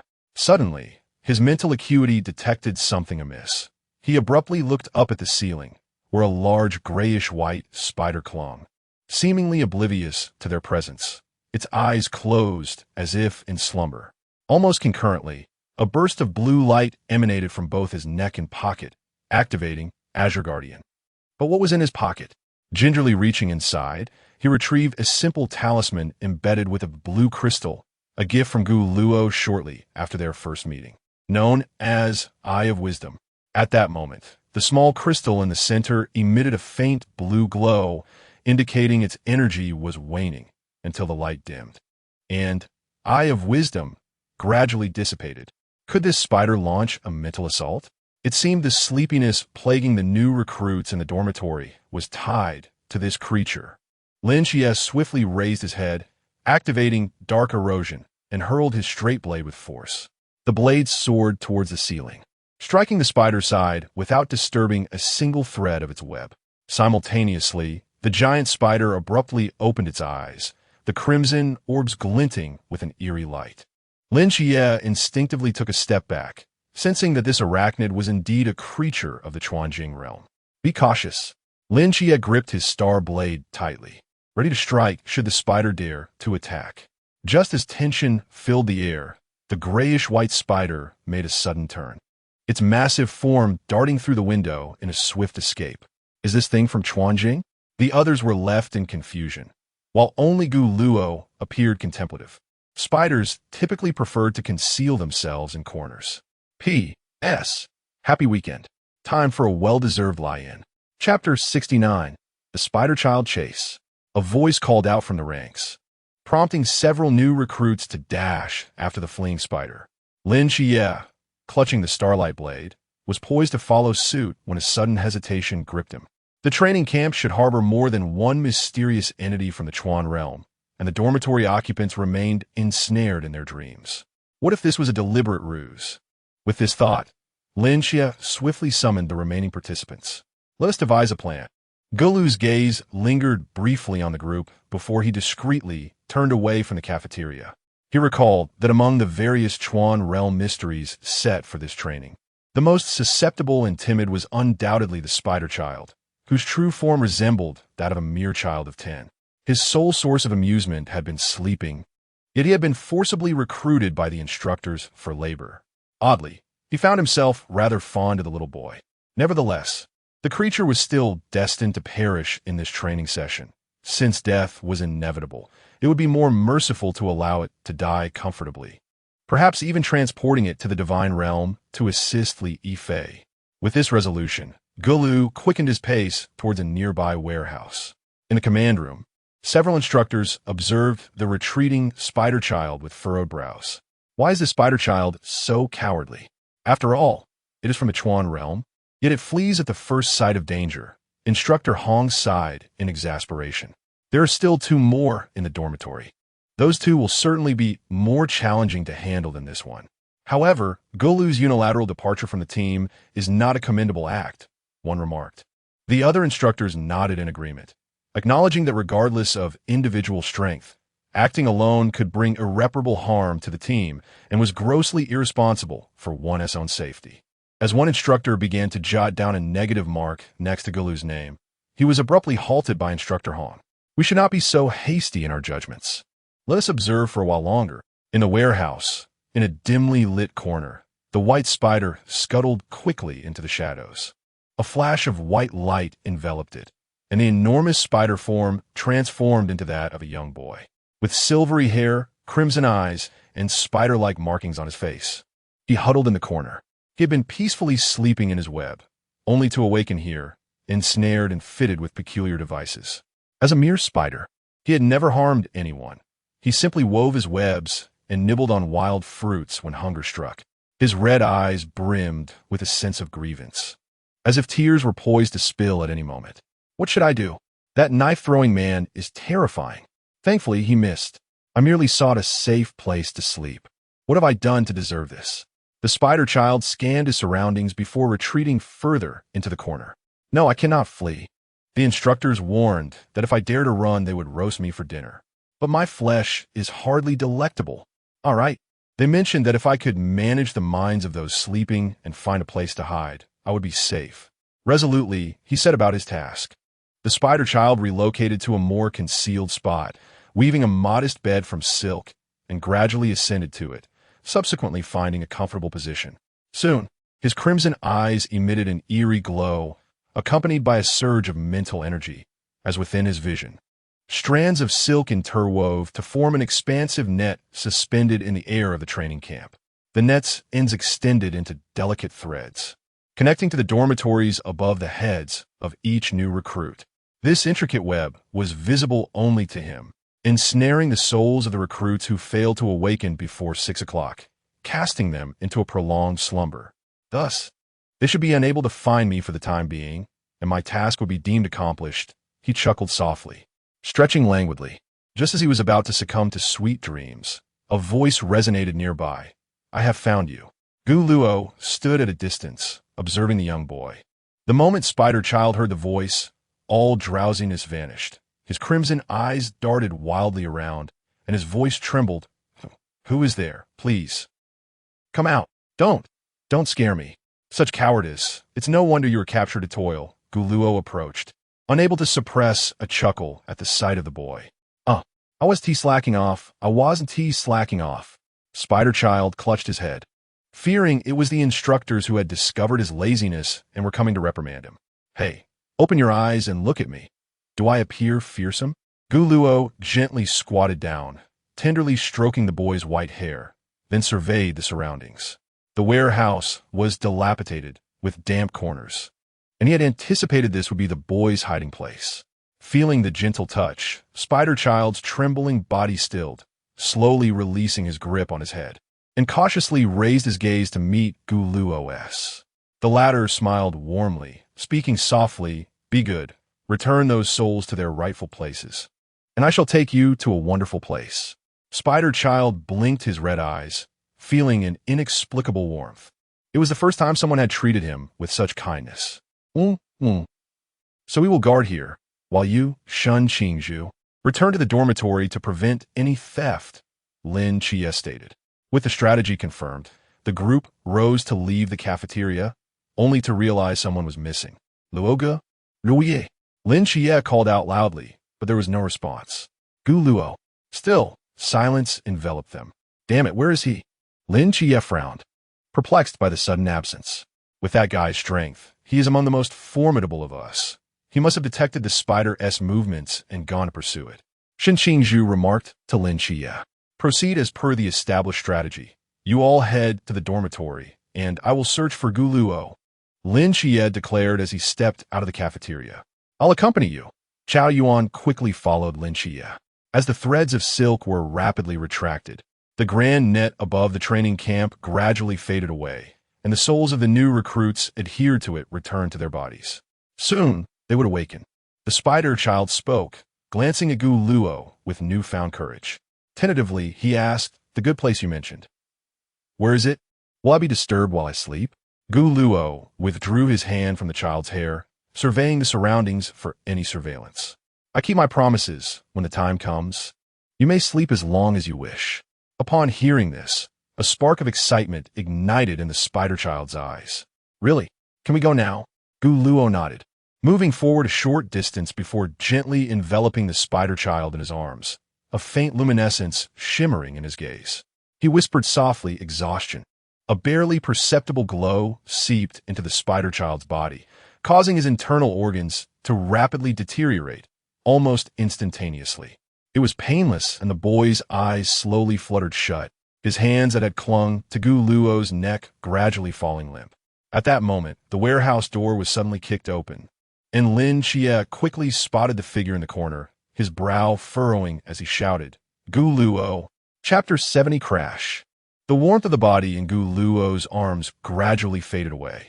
Gently, he laid Zhu Tong on the ground, in a flash of white light. Zhu Tong transformed back into a spider. Gu Luo heard a voice calling from behind and was momentarily stunned. As he stood and turned around, he recognized the newcomer, Qi.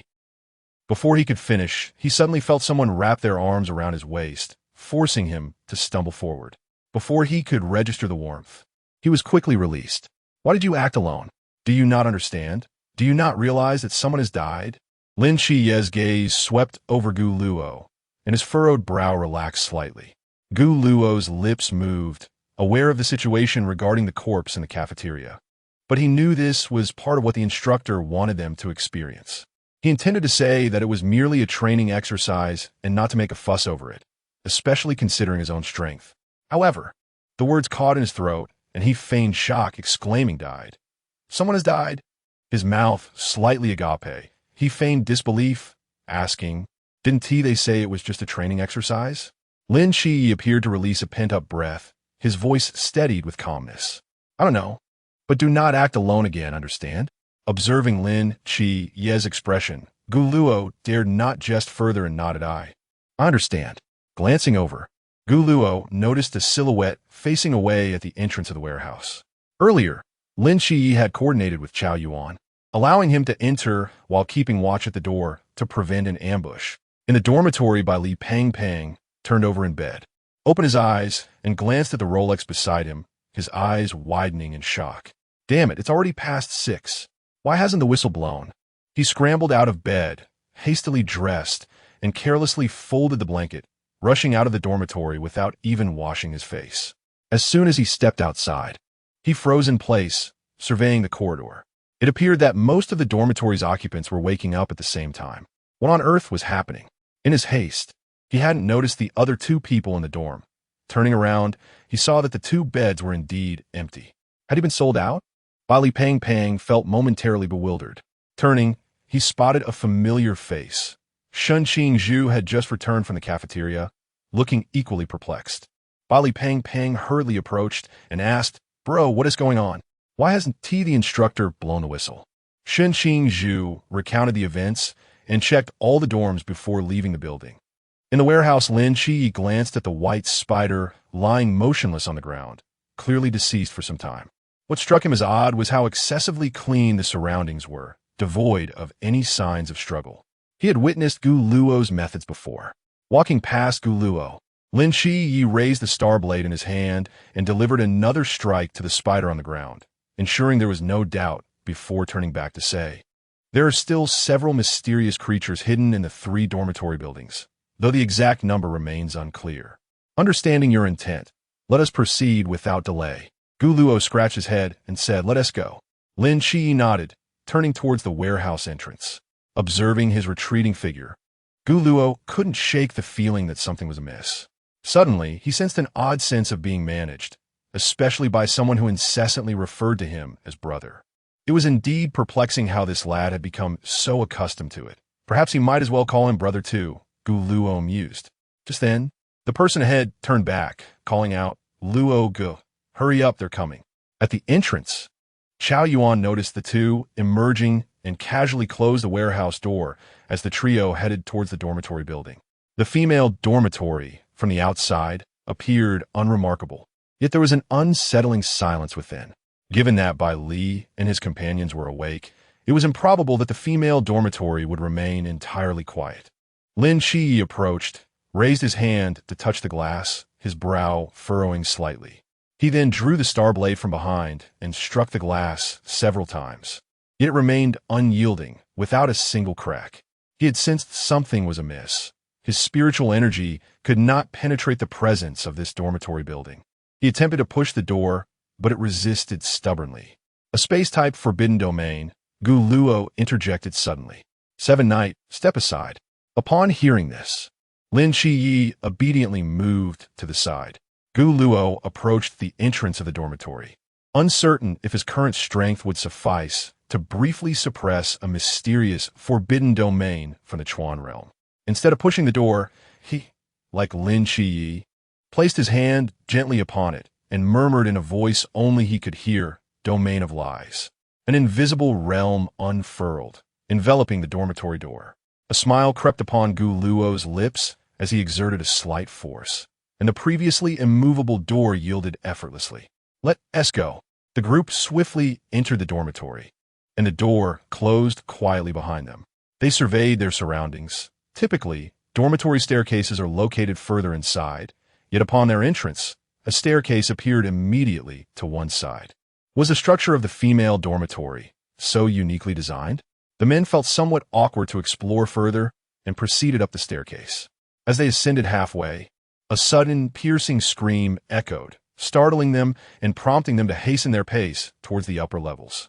Upon reaching the first landing, their steps faltered as they beheld a most peculiar sight. You all see that?" Lin Shi turned slightly to provide a better view. Regardless of how distinct the male and female dormitories might be, the staircase should remain consistent, merely ascending step by step. The transition from the first to the second floor, and then to the third. Yet, before them stood not the second staircase, but an open dormitory door. Inside, the table was neatly arranged with the personal belongings of female residents, suggesting it was a double room. Half-used skincare products and neatly folded garments exuded a faint fragrance. However, the junction of the dormitory walls displayed two distinct tiles, as if intentionally severed and forcefully joined together, creating a jarring dissonance. Gullo first surveyed the surrounding structure, then approached a wall, gently caressing its surface. After seemingly confirming something, he clenched his fist.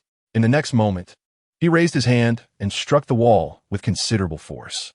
With a thunderous sound accompanied by falling debris, a staircase leading upwards revealed itself to the onlookers. Gullo shook his fist, indicating the presence of a mysterious force capable of distorting space. These walls could indeed be breached, but care must be taken not to damage the supporting points. He gestured to the people behind him, urging them to move swiftly before the space could be altered. The group promptly stepped through the newly created opening. Just as everyone had crossed the threshold, a rumbling sound echoed once more.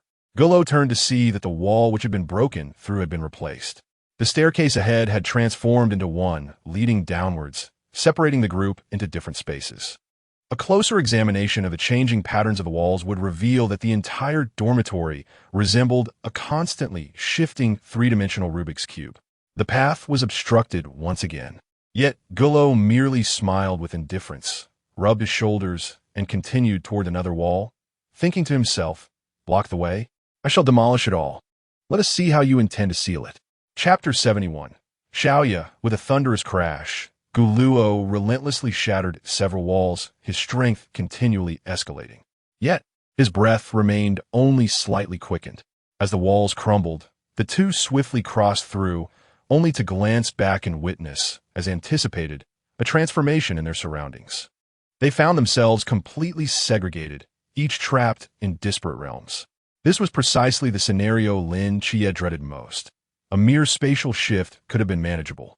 However, the anguished cries that had echoed moments ago suggested a far more sinister reality. Just as Gu Luo was poised to deliver another crushing blow, Lin Chia suddenly stepped forward to halt him, promptly extending his mental prowess to assess the terrain around them. Gu Luo, momentarily bewildered by this intervention, felt Lin Chia's grip on his hand.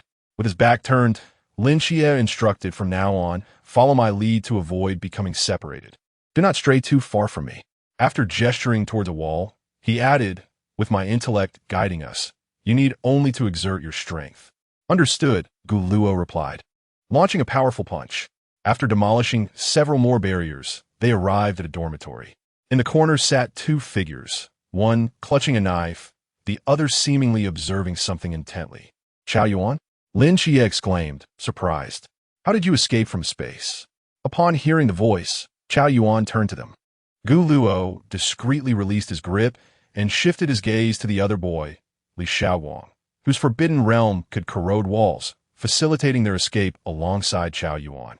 After a brief exchange, they formed a group and ventured towards the dormitory exit. As they stepped through the doorway, all abruptly halted, for in the narrow corridor lay the still form of a woman, bisected at the waist. Time seemed to reverse. Outside the dormitory, The jarring sound of metal scraping against the floor pierced the air, causing several girls to gasp and cover their mouths in horror. In that moment, the surrounding space warped. The dormitory that had been to one side of the corridor now stood at its far end, appearing to be the only room altered. The corridor itself remained unchanged, yet the scraping grew louder, echoing from the shadows, drawing closer. The dormitory door swung open, casting an eerie blue light across the hallway. A figure emerged, advancing directly towards the girls' dormitory.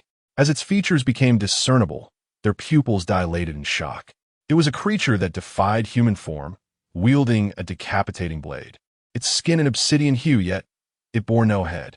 One girl whispered with utmost urgency, "Wait until it reaches the doorway, and then we strike together. If we remain silent, we should be able to deliver a fatal blow." Another girl, her eyes betraying her fear, trembled as she responded, "All right, Xiaoya, we will follow your lead." Despite their hushed tones, the headless figure sensed their presence, quickening its pace. The two young women rose slowly, their grip tightening around the star blade as they removed their shoes to minimize any sound. They approached the dormitory door, the distance shrinking with each passing moment. The girl named Xiaoya exchanged a nod with her companion, who reciprocated the gesture. Time ticked away, and when they were nearly a meter away from the headless man, the two women sprang into action, their blades slicing through the air towards him. Just as they were about to strike, the headless figure detected a faint sound and swung his weapon violently, not at them, but towards the ground, creating a thunderous noise. The star blade lodged against him, refusing to penetrate further. Xiaoya's pupils constricted. Their attempt had failed. The two tightened their grip on the blades to avoid dropping them and making more noise, then turned to flee. The headless man pivoted, pursuing the other girl, while Xiaoya had already gained some distance. Turning back, she witnessed the headless man raising his executioner-esque sword, poised to strike her companion. Logically, the girl could have escaped, yet as a sentinel, she could not bear to stand idly by while her ally faced death. With a fierce resolve, she raised the star blade and struck the ground, producing a sharp sound. Discarding the blade, she sprinted down the adjacent corridor, but barely a few steps in, a bloodied great blade swept by, cleaving her in two. "It's one of ours," Li Xiaowang rasped, referring to Xiaoya. "One of my comrades wanted to chase after her, and now." He fell silent, bowing his head. Gu Luo cast a glance at the lifeless body on the ground, contemplating the authenticity of the scene. Though he remarked, "She has only just died. Undoubtedly, there is a second mysterious entity at play." At that moment, Lin Chia suddenly gestured for silence. "Shoo, do you hear that sound?" The hissing grew louder, and Lin Chia's expression turned grave. "He is coming." As his words lingered in the air, the dragging sound quickened, approaching them. Li Xiaowang, having underestimated the threat, was the first to fall beneath the headless man's blade, inadvertently providing Lin Chia with insight into the nature of the corpse. Just as the headless man prepared to swing his weapon once more, the clash of steel rang out. An ebony blade enveloped in black flames met the massive executioner-esque sword. The deranged Xiao Yuan, wreathed in dark fire, cackled maniacally. With his laughter, the headless man's power surged once again, and it became evident that Xiao Yuan was at a disadvantage in this confrontation. As the battle unfolded, the surrounding walls began to shift irregularly, effectively isolating Yi Luo and creating a private space for Xiao Yuan and the headless man. In this precarious situation, Xiao Yuan could likely hold on for a while longer. If only he could locate and neutralize the magical cube in the center of the dormitory, the headless man would no longer pose such a formidable challenge. Truly, the mysteries of the Chuanjing were well known, emphasizing the importance of teamwork. Gu Luo's eyes sparkled with a familiar white light. "Chia, help me pinpoint the general location of that curse cube. If the dormitory is akin to a constantly shifting n-dimensional cube, we merely need to deal with the one manipulating it, and that person resides at the center of the dormitory. As long as the distance is sufficient, one can easily manipulate this span, ensuring a rapid and decisive encounter with the Rubik's Cube within an exceedingly brief moment, ultimately shattering it with a single strike." Lin Xie unleashed his formidable mental prowess, swiftly discerning an object of distinctly seed-like shape within the center of the dormitory building. Among them, a silver three-layered Rubik's Cube was slowly rotating, emanating an enigmatic glow. To the north, having spoken, Guluo extended his hand to caress the wall, and in the next instant, he vanished into its structure, racing towards the cube. This distance was precisely at the periphery of Guluo's current mental field. The cube seemed to sense his approach, accelerating its rotation. However, within the realm of lying, Guluo had entirely rendered this space ethereal. When he was within 10 meters of it, numerous golden artifacts materialized around Guluo. Shatter for me. As his mental energy neared depletion, every second was of the essence. In the final moment before the conclusion of the lying domain, the artifacts surged forth, violently piercing the cube, accompanied by a crisp sound. The fragments of the cube scattered across the ground. Chapter 72. Do you like him? A familiar sense of emptiness engulfed me, quickly followed by an overwhelming fatigue that had become all too familiar. I had experienced this sensation more than once, yet no one could ever truly acclimate to it. With a deep breath, I exhaled, shaking my head to dispel the fog that clouded my mind, and glanced at the lifeless fragments of the magic cube strewn across the floor. The ground trembled slightly, and the space began to shift once more. Guluo. Guluo. Lin Xie's voice echoed from the corridor, deliberately lowered. Not long ago, Lin Xie had witnessed Guluo plunge headlong into the wall, disappearing from sight, followed by the tremors that reverberated through the ground. Once the dormitory had restored itself, his immediate instinct was to search for Guluo. But the memory of that headless figure, wielding sound as its weapon, compelled him to whisper as he searched each dormitory room. In here, Guluo called out, raising his voice slightly. The headless figure was likely still entangled with Chao Yuan, the sound suggesting it was not on this floor. Suddenly, hurried footsteps echoed outside, and Lin Xie's silhouette swiftly appeared at the door, glancing at Guluo leaning against the bed and the debris on the floor. Unsurprisingly, it was the magic cube from Chuanjing. Such enigmatic corpses were rare, especially one akin to forbidden objects, making it a prime candidate for magical materials. Lin Xie helped Guluo to his feet and discreetly tucked the corpse into his pocket. Let's go deal with that hulking creature. Molly, Gao Duan, Xie Luo brother. Bai Li Pongpong's voice resonated throughout the corridor. No matter how urgent his tone, he could only search through the chaotic dormitory room by room.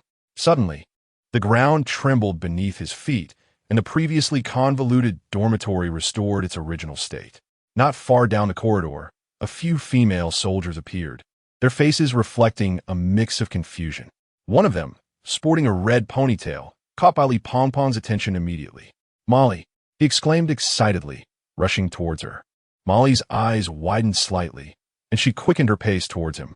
As she approached, Bai Li Pang beamed, "Mo." Before he could finish, a pair of hands covered his mouth firmly. Molly swiftly gestured for silence, and the surroundings felt eerily quiet. Furrowing her brow, Molly seemed to be listening intently, and after a moment, she sighed in relief upon hearing the distant sounds of battle below. Yelling like that, are you trying to get yourself killed? With that, she turned and walked away, leaving Bai Li Pang momentarily bewildered, yet he quickly followed suit. The female soldiers exchanged glances, communicating silently, yet effectively, leaving Bai Li Pang astonished. Suddenly, an invisible thread connected him to their conversation. What is happening with the sounds of battle? Did the sound hunter not attract attention with his voice? Uncertain, yet remaining cautious, it appeared that the magic cube had already been dealt with, and all they needed to do was unite to confront the sound hunter. It is imperative to eliminate him, to avenge Xiaoya. Bai Li Pang, bewildered, suddenly found himself able to hear their conversation, and he ventured to inquire. What are you discussing? Why can't I comprehend it? He. The deranged Chao Yuan was driven into the wall by a blade, his flames flickering as if they might extinguish, yet he continued to snarl maniacally, inexhaustibly supplying energy to the hunter of sounds. The hunter approached the beleaguered Chao Yuan, who was nearly devoid of resistance, while the hunter remained in peak condition, with only Chao Yuan capable of prolonging the struggle for so long. Just as he raised his blade to deliver the final blow, An overwhelming darkness engulfed the surroundings, and a straight blade silently lunged towards the headless man. The blade penetrated deeply. Had Chao Yuan been more compliant, this strike would have sufficed to end the headless man. Lin Xie's figure flickered as he swiftly drew the straight blade and thrust it fiercely into the headless man's chest. This time, however, the opponent was prepared, and utilizing his disguise evolution, he managed to inflict a severe injury. With Chao Yuan momentarily subdued, a group of individuals appeared at the stairway. Li Pang instinctively shouted, "Chia, be careful." At this, Emoli sharply glared and quickly covered Li Pang's mouth. The previously sluggish, headless man suddenly surged with energy, turning abruptly to strike at Lin Xie. But alas, his movements were too swift. With a missed strike, Lin Xie seized the opportunity. His eyes gleamed with golden light as he delivered a powerful slash, cleaving the headless man's body in twain. Strangely, the smooth edge of the blade did not disperse the white glow. Instead, it gradually incinerated the headless man's dark form. Lin Xie was taken aback, not anticipating that Durandal possessed the ability to dispel malevolent spirits. Regrettably, he had intended to take the headless man's remains with him. Meanwhile, Chao Yuan had been securely bound by Gu Luo using the scroll of sealing. This time, Chao Yuan was considerably more compliant, avoiding further beatings. In the command room, excellent, this one is also commendable. Instructor Hong held a scoring sheet, with each name accompanied by a corresponding score. They had witnessed the entire battle in the dormitory, and the recruits had performed better than those in previous years. "Hey Hong, what about Gu Luo?" Instructor Han pointed to Gu Luo's name on the scoring sheet. "Isn't he deserving of a perfect score?" In response, Instructor Hong shook his head, stating, "Teamwork always surpasses individual prowess. He was still too reckless." "And what of Lin Xie?" "Ah well." A smile crept onto Instructor Hong's lips. "To take away the remains of the demon, one must pay a price. Within the confines of the mental asylum, where is this? What about that big brother?" Zhu Tong gazed at the peculiar surroundings and the eccentrically dressed individuals, wondering if this was indeed the good place Gu Luo had mentioned. As he scanned the area, a gentle tap on his head startled him, causing Zhu Tong to turn around. "You haven't forgotten me, have you?" Gu Luo chuckled softly. Crouching down, Zhu Tong instinctively took a few steps back, gazing intently at the figure before him. He felt a faint sense of familiarity, yet he distinctly remembered that this person had black hair, while the individual in front of him sported a peculiar half-black, half-white hairstyle. "Are you that, big brother?" Gulu reached out and grasped Zhudong's little hand, saying, "Just call me Brother Luo." As Gulu's words fell, the surrounding environment began to transform. The desolate land morphed into a verdant meadow, illuminated by sunlight and adorned with a fountain. Lin Xie had also arrived at the psychiatric hospital, yet he had not yet encountered Gulu. First, he paid a visit to Nike's, and then proceeded to a patient room. Center, the chaotic cube. Lin Xie observed the cube closely. Since it was a living entity, it should possess a coherent language function. "Dead, or another one, the core of the cube exclaimed. Lin Xie was taken aback, surprised that it could indeed speak. With this, Li Yifei now had an assistant for chores, dishwashing, and entertainment facilities, all in abundance. After properly accommodating the cube, he surveyed the psychiatric hospital once more, but still found no trace of Galu. Just as Lin Xie intended to withdraw his consciousness to search for him in reality, he overheard a few exchanges nearby. "From now on, I shall call you Azan." "Oh, he. Lin Xie ventured into the backyard and discovered Galu embracing a small boy who seemed quite fond of Galu, particularly fascinated by his tuft of white hair, occasionally reaching out to touch it. Galu noticed Lin Xie and remarked, "Xie, this is the new caregiver I found for you, named Azhan." Upon hearing this, Azhan turned to Lin Xie, his eyes reflecting a hint of fear. He vividly recalled that it was this person who had hurled a knife at him. Instinctively, he nestled closer into Gulu's embrace. Lin Xie, clad in a white coat, completely disregarded Azhan's reaction and directly addressed Gulu. "It seems you are quite fond of him? P.S. The drawbacks of lacking an outline have become evident. Without daily classes, I am barred from returning to the dormitory, which is indeed a transgression of the school in disarray." The recent drop in temperature calls for attention to warmth. Chapter 73. The Weaver of Dreams, Iju, did not possess the malevolence typically associated with the enigmatic. Besides, given his timid nature, it was hardly plausible. Gu Luo glanced at the trembling figure of Iju nestled in his arms and couldn't help but smile, gently placing him upon the ground.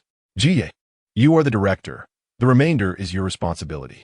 With that, Gu Luo rose and sauntered towards the corridor. Left behind, the spider child stared wide-eyed at the departing silhouette. Brother. He attempted to chase after him, but was swiftly obstructed by Lin Chi-yi, clad in a white lab coat. No matter which direction he took, Lin Chi-yi mirrored his movements. Lowering his gaze to scrutinize the spider child's face, Lin Chi-yi remarked, "Still calling him brother? Do you think he's a spider like you?" The spider child felt a shiver run down his spine under Lin Chi-yi's gaze, retreating slightly while muttering, You are the pig." As he stepped back, Lin Chi-yi crouched down, gently tapping the spider child's head, stating, "Do not always call him brother. He might be far older than you." With that, he produced a contract. Gu Luo entered the infirmary, hastily shutting the door behind him. Following this training session, he had fortuitously compensated for the previous 3 deficit in treatment progress, successfully reaching 30. The cold, mechanical voice of the system echoed once more, and the enormous wheel materialized before him. Ding! The pointer gradually came to a halt. Unlocking divine attribute. Weaver of illusions, initial insight, attribute description, in dreams, the illusory and the tangible blur. Can you discern the truth? Gaze into the depths of your fears, for therein lies the sins you have committed. A familiar sensation surged within him, shedding yet another layer of restraint. Yet, this divine form felt little change. Ultimately, it was the human body that reaped the benefits. Each extraction accompanied a fortification of his corporeal form. Gu Luo speculated that once the treatment progress reached a pivotal point, when the human body was sufficiently strengthened, he could attempt to anchor his divine essence within the corporeal world. Theoretically, it was akin to the process involving Nyx, but manifesting directly in the external realm could invite untold chaos. Moreover, such an existence could not endure for long. However, there lingered a concern that Gu Luo had long contemplated yet hesitated to enact. If the human form were to perish, would his consciousness dissipate alongside it? After all, at that juncture, his consciousness would no longer be under the jurisdiction of the mental institution, and thus, self-preservation would be of no concern. In truth, this was merely a case of unnecessary worry. With his own strength and Lin Chi ever by his side, such apprehensions were entirely negligible. Presently, he was far more intrigued by the newly acquired divine attribute. Dreams, he murmured to himself. This attribute, at first glance, appeared devoid of lethality, entirely a mental assault. Yet, upon reflection, physical suffering was but a fleeting shadow, while psychological trauma could utterly shatter a person. One could descend into complete madness, rendered a shell of their former self. The trial had concluded, and the new recruits could finally look forward to a brief day of revelry. This exercise had not only honed their bravery, but also fostered camaraderie among them. Once the tension subsides, time seems to accelerate as if drawn by an invisible progress bar. Glancing back, one realizes that an entire year has passed in the blink of an eye, and looking ahead, graduation looms near. It is once again the sweltering month of August. Lin Xie and a few others sit beneath the shade of a tree, gazing at the training grounds, where memories of the past vividly resurface, stirring a complex array of emotions. Lin Xie squints, savoring the pleasantness of the moment, when suddenly he feels something is amiss. Sitting up straight, he inquires, "Where is Gu Luo?" "Brother Luo, I just saw him a moment ago." Baili Pang Pang Stiflas Ayon. Blinking his eyes open before letting them close again. Suddenly, a chill sweeps across his belly, prompting him to sit upright. A bottle of icy water, condensation glistening, has slightly dampened his short shirt. Gu Luo, distributing the cold water among his companions, stealthily approaches Lin Xie from behind, the last remnants of coolness in his hand, and playfully places it on Lin Xie's neck. "Isn't that refreshing, my dear seventh knight? Haha, this fellow seems to have transformed. Without a day of mischief, he feels unrecognizable.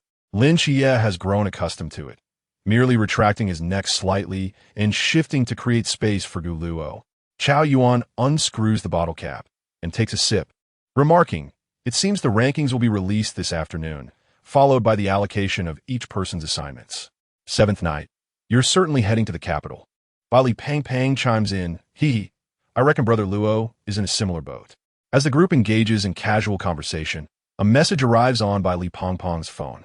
He promptly opens it, exclaiming, "Oh no, the rankings and total scores are out.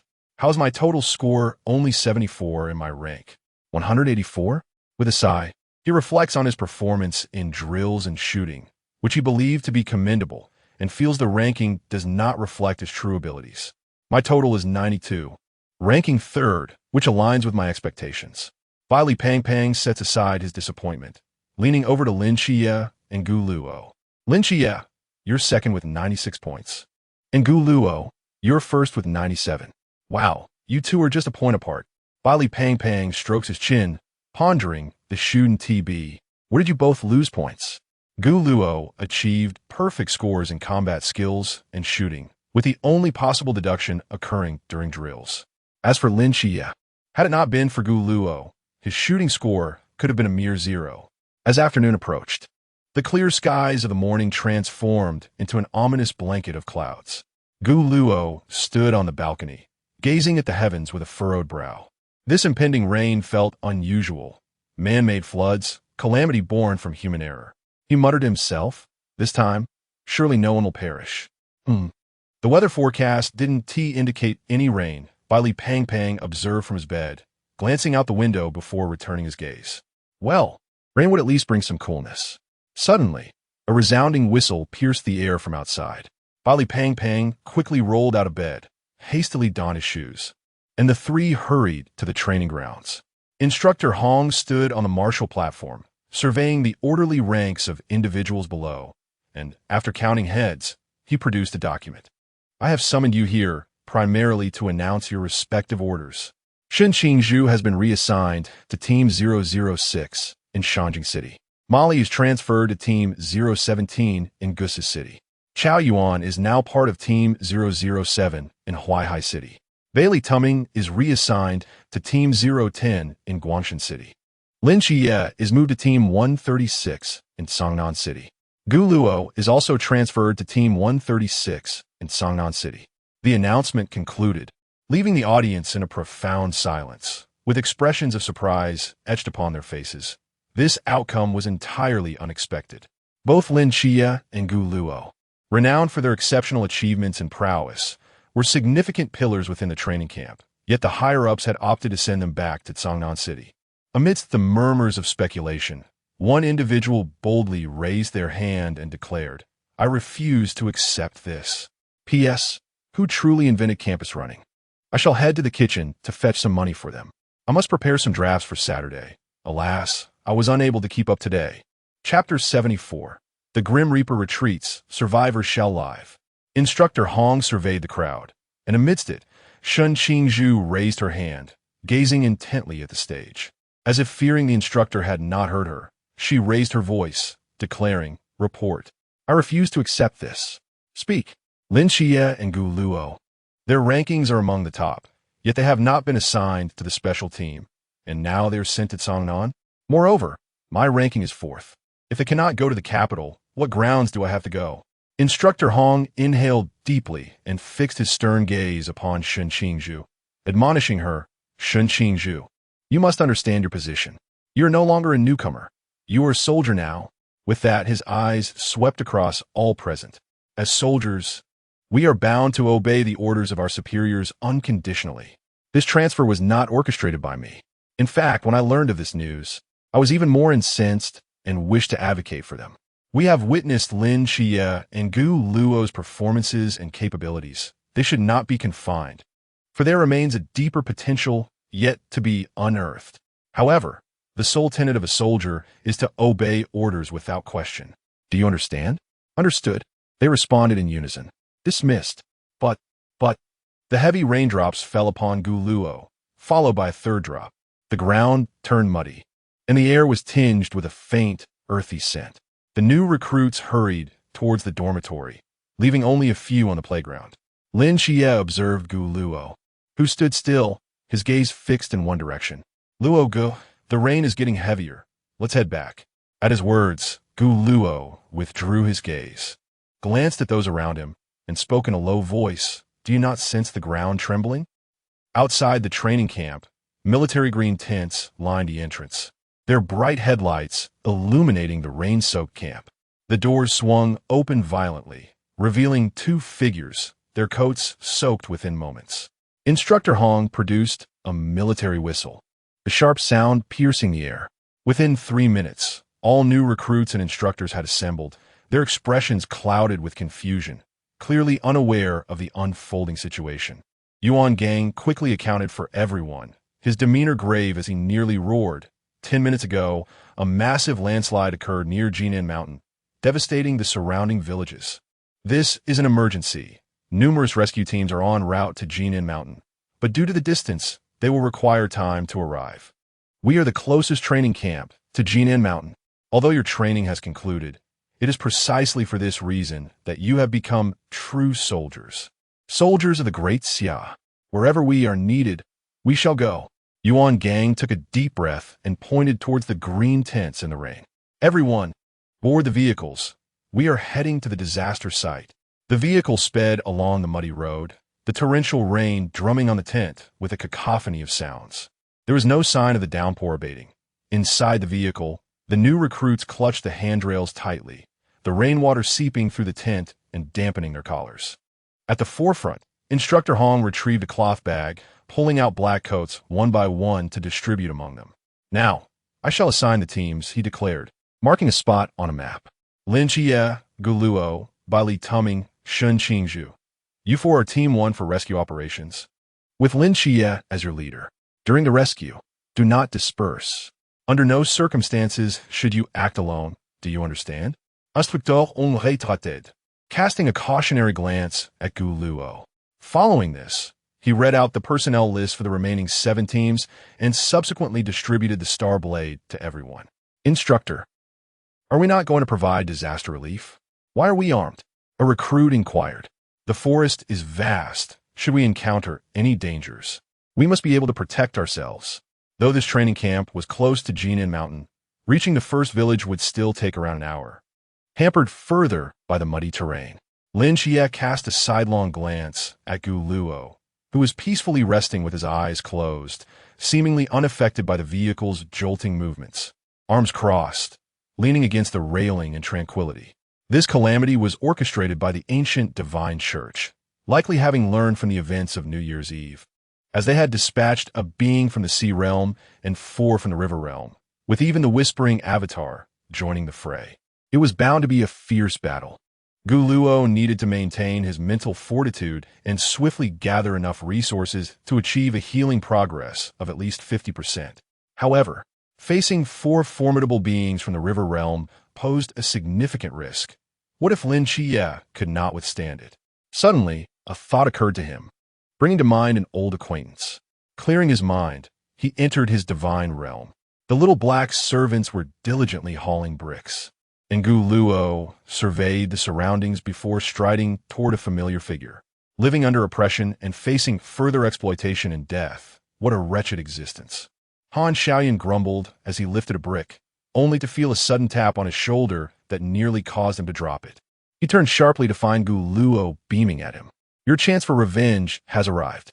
Without giving him a moment to respond, Gu Luo grasped Han Xiaoyan's hand. Using Mask of the Facade, Gu Luo shaped Han Xiaoyan's physical form. After completing this task, he returned his consciousness to reality. In a dazed state, he felt a warm sensation on his forehead. Upon opening his eyes, he realized he had unknowingly leaned against Lin Xie's shoulder. Gu Luo pretended to cough a few times and quickly straightened up. A jarring screech of brakes resounded, causing many unsteady recruits to tumble to the ground, followed by a string of curses from the driver. What happened? Instructeur Hong chuted. Damn it, we're blocked ahead by rocks. Instructor Hong bent over the railing as he approached the passenger seat.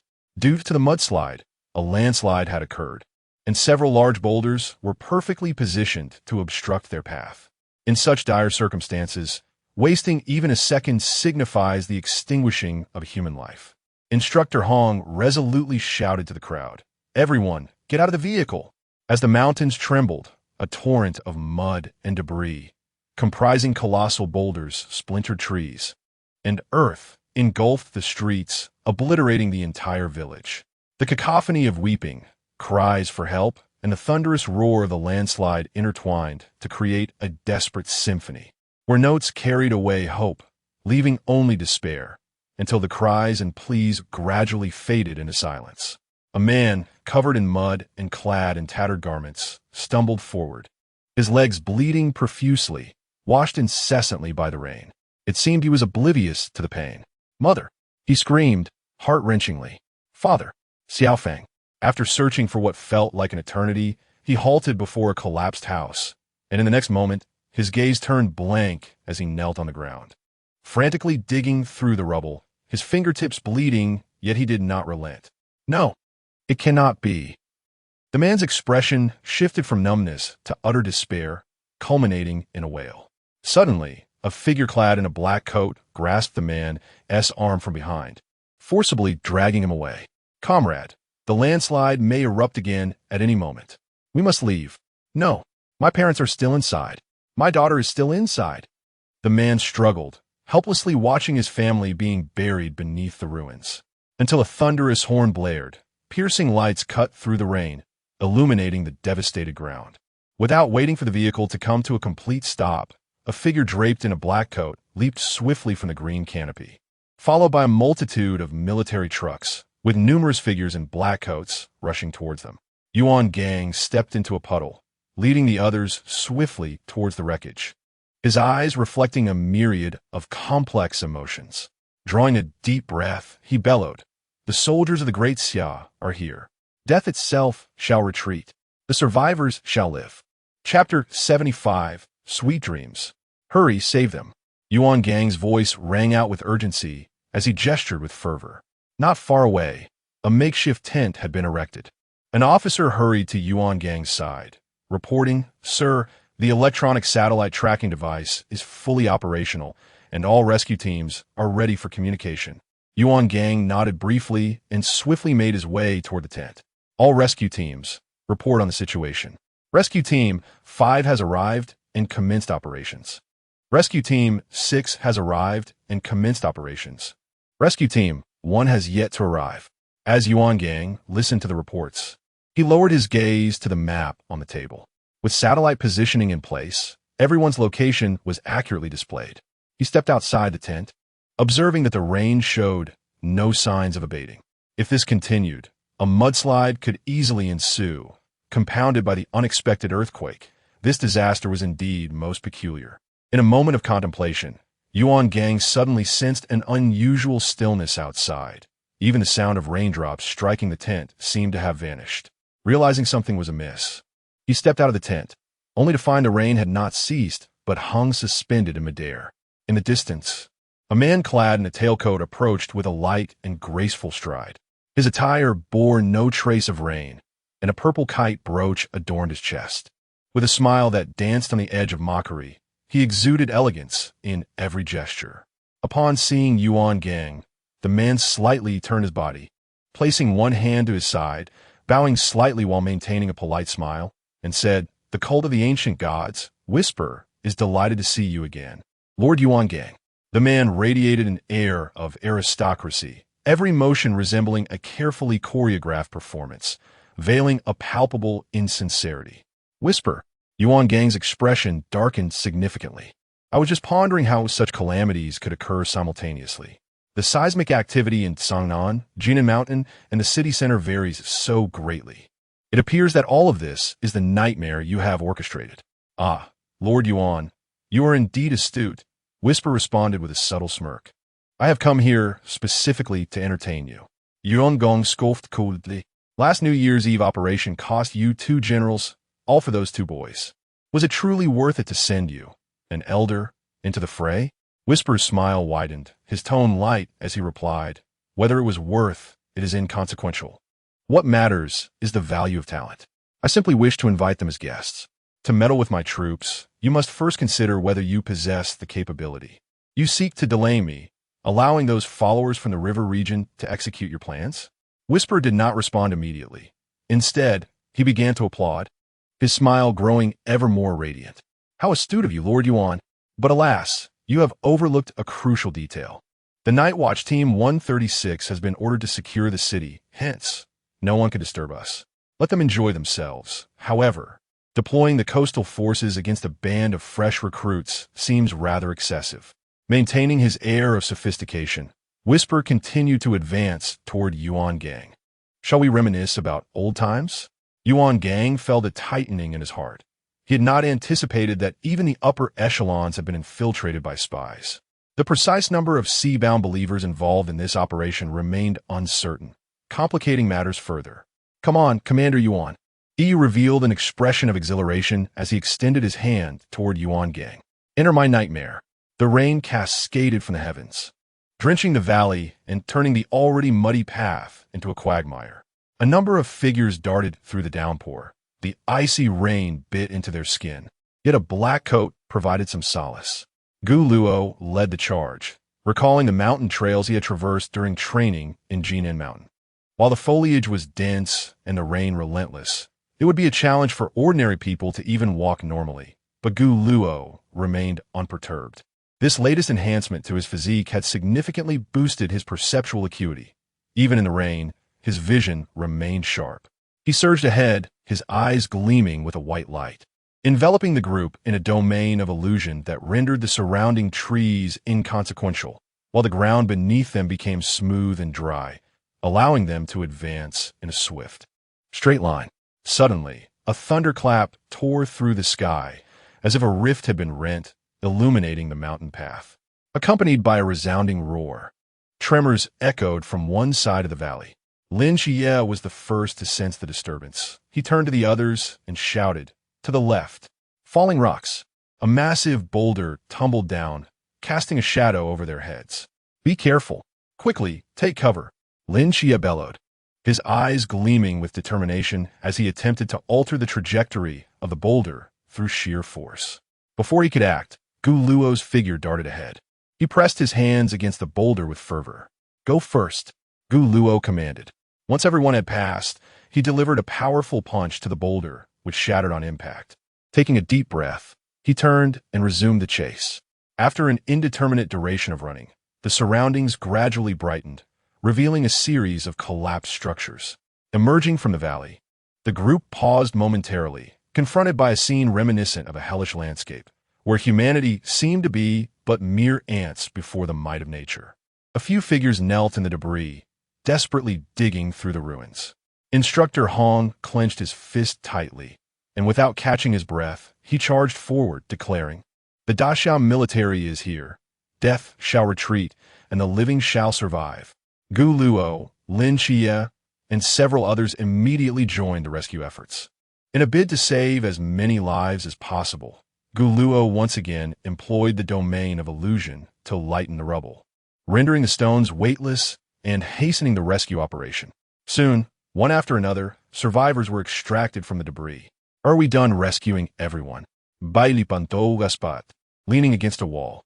"All survivors have been rescued," came the reply. Upon hearing this, Baili Pantou slid down the wall in relief. That S good leaning against the wall were several figures, all young faces, with an average age barely over 20. After 9 hours without a drop of water and enduring hunger and cold, they were utterly exhausted. A few leaned against the wall, already asleep. Molly gazed up at the sky, somewhat entranced, her thoughts drifting to Baili Pantou's heroic actions. "This young master seems rather handsome." Suddenly, I felt a head collide against my shoulder. Instinctively, I attempted to evade it, but upon seeing the utterly fatigued visage of Bai Li, I found myself returning to my original position. This time, I shall allow him to be. Lin Xie observed the ever-still Gu Luo, who appeared to be equally exhausted. Yet, Gu Luo carried on as if unperturbed.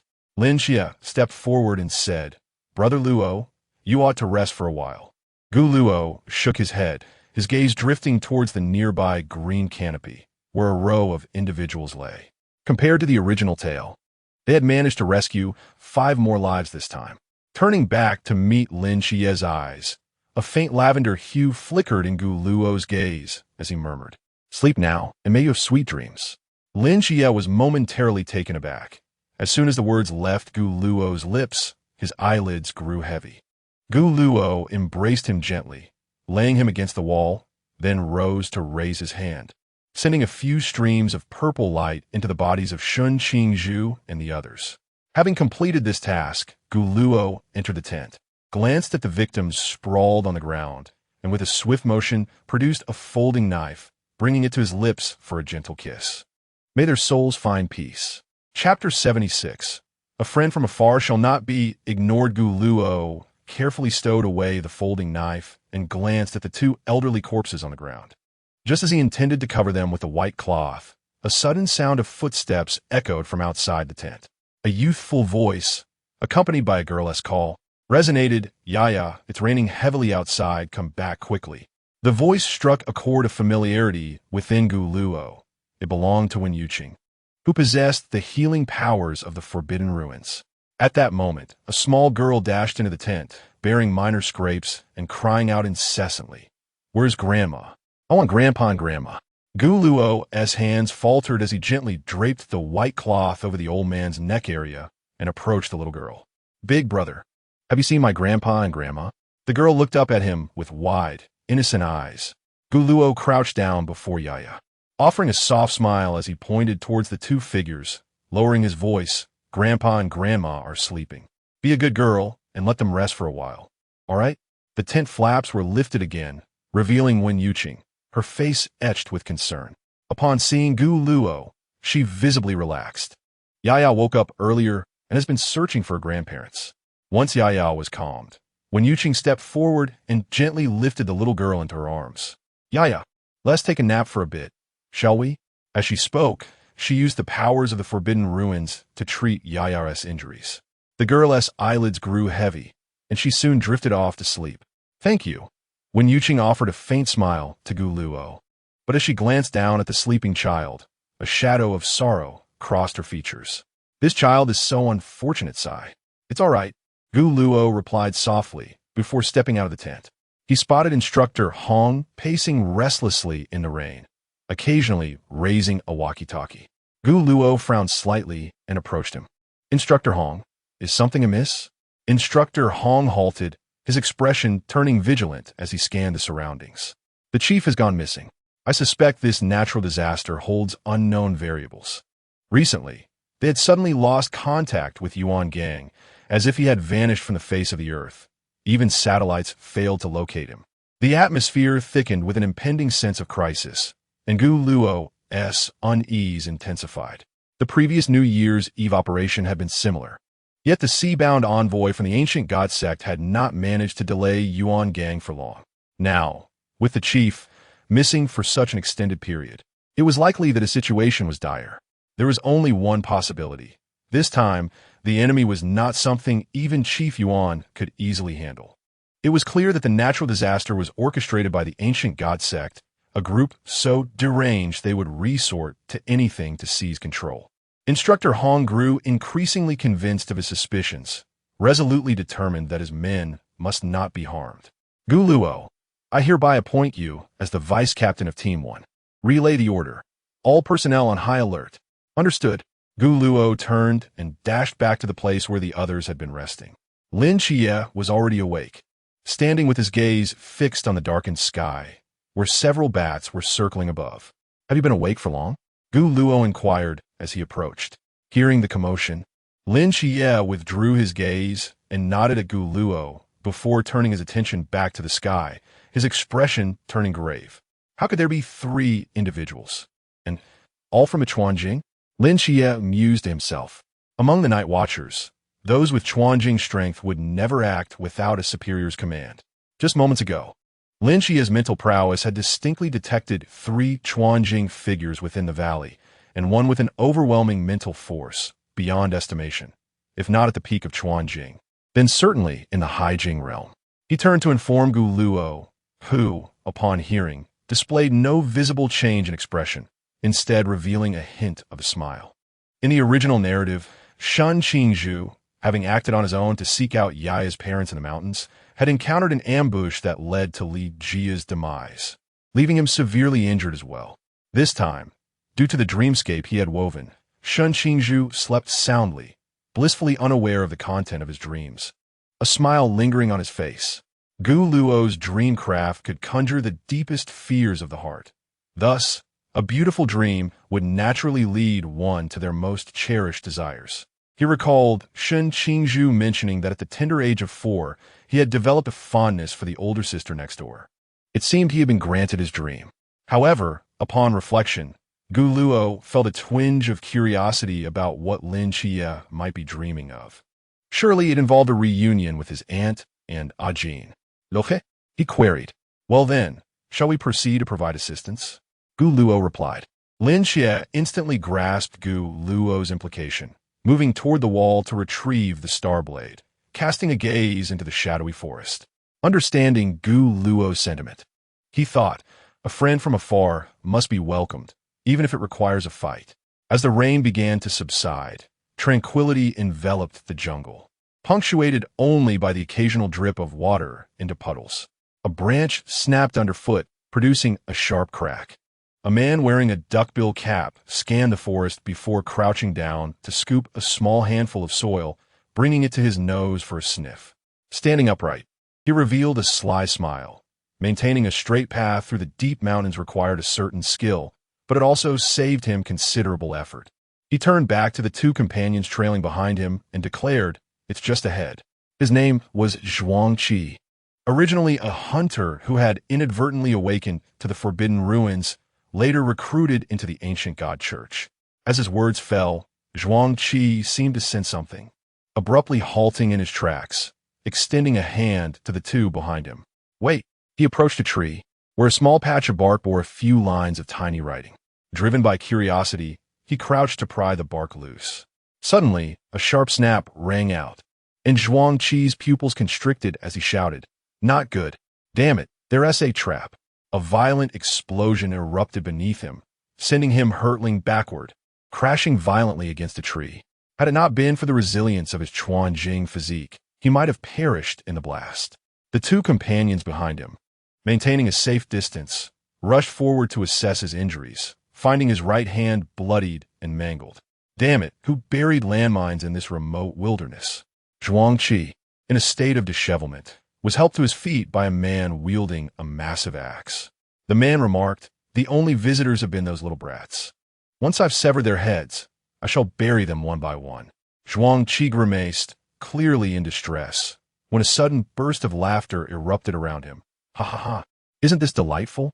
Following the ambush and subsequent mockery, Zhuang Qi's forehead throbbed with veins bulging as he surveyed his surroundings, ultimately fixating on a stone.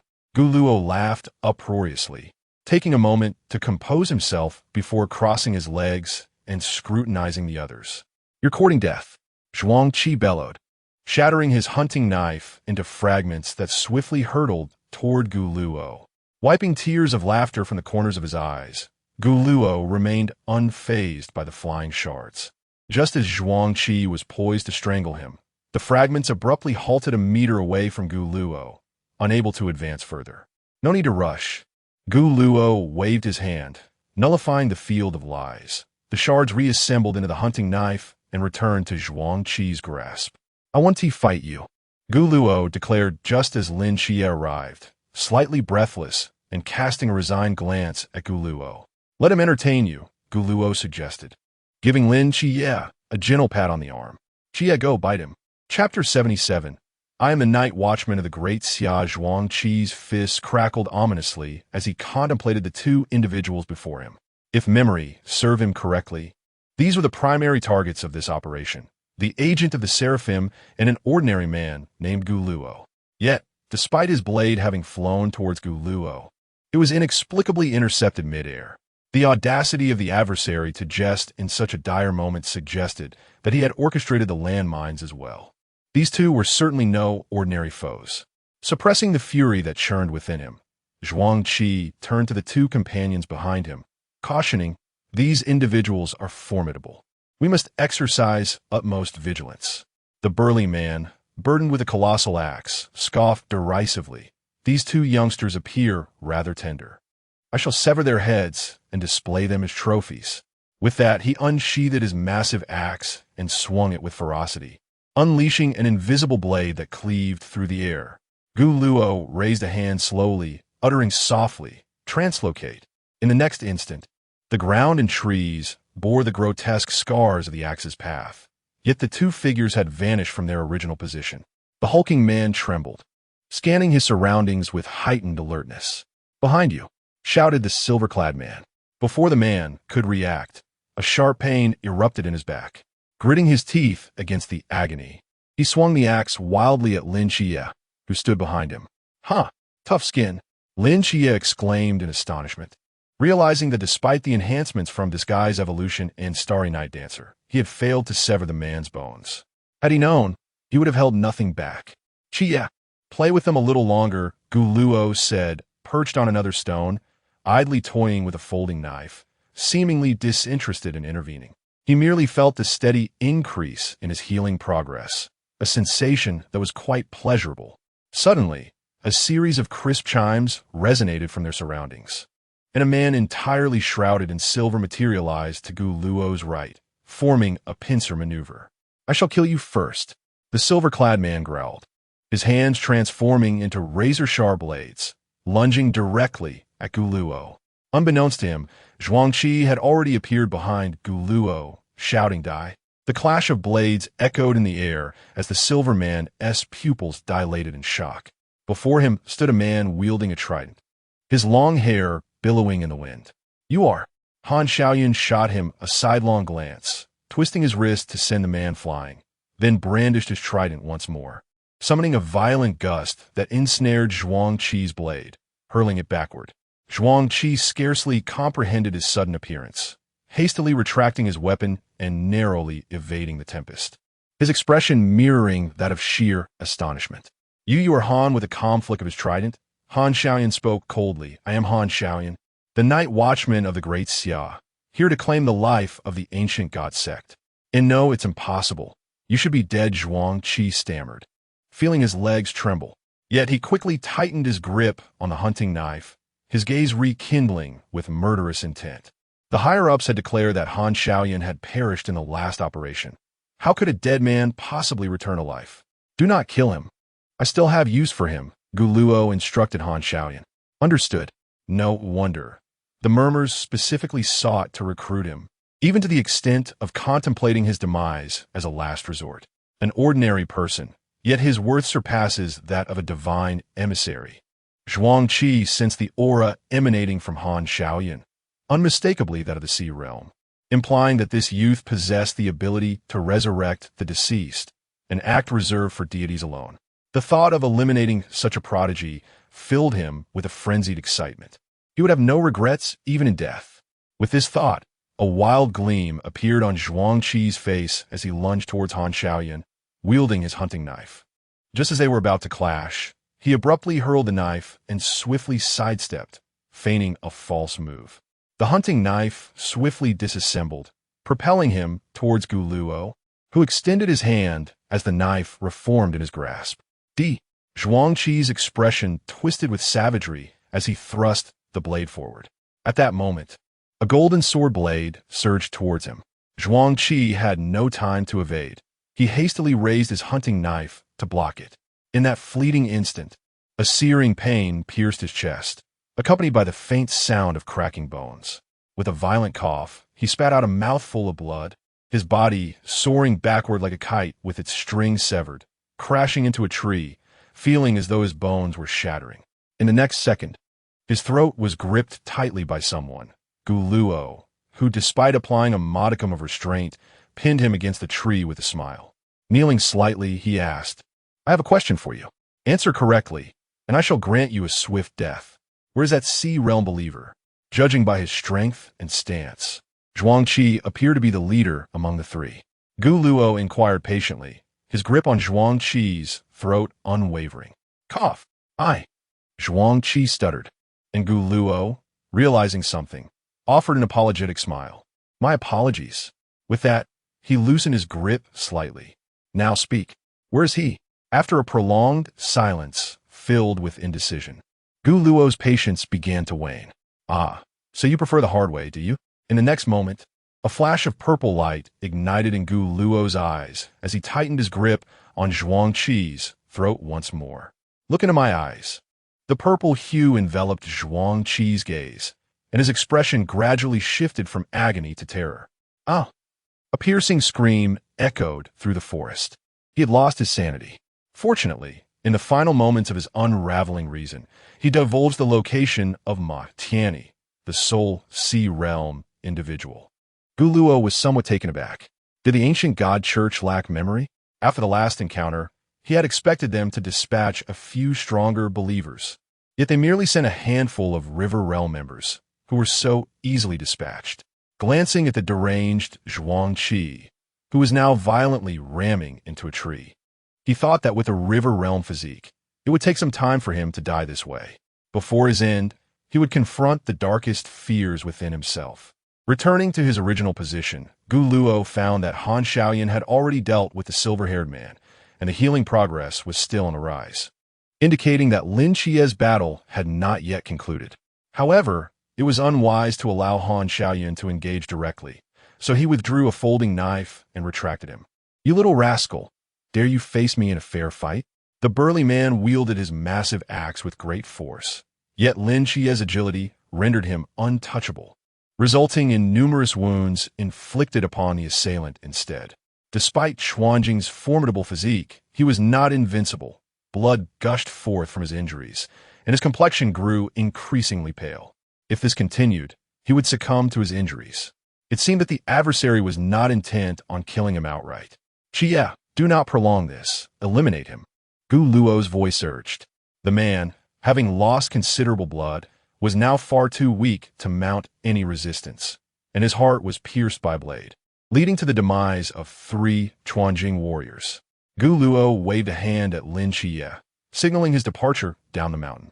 Lin Chia nodded, hastened over, and gently tapped Gu Luo on the back of his head, recalling the earlier admonition. "Chia, bite him. Why do you hold such a grudge?" Gu Luo pouted as the two descended the mountain together.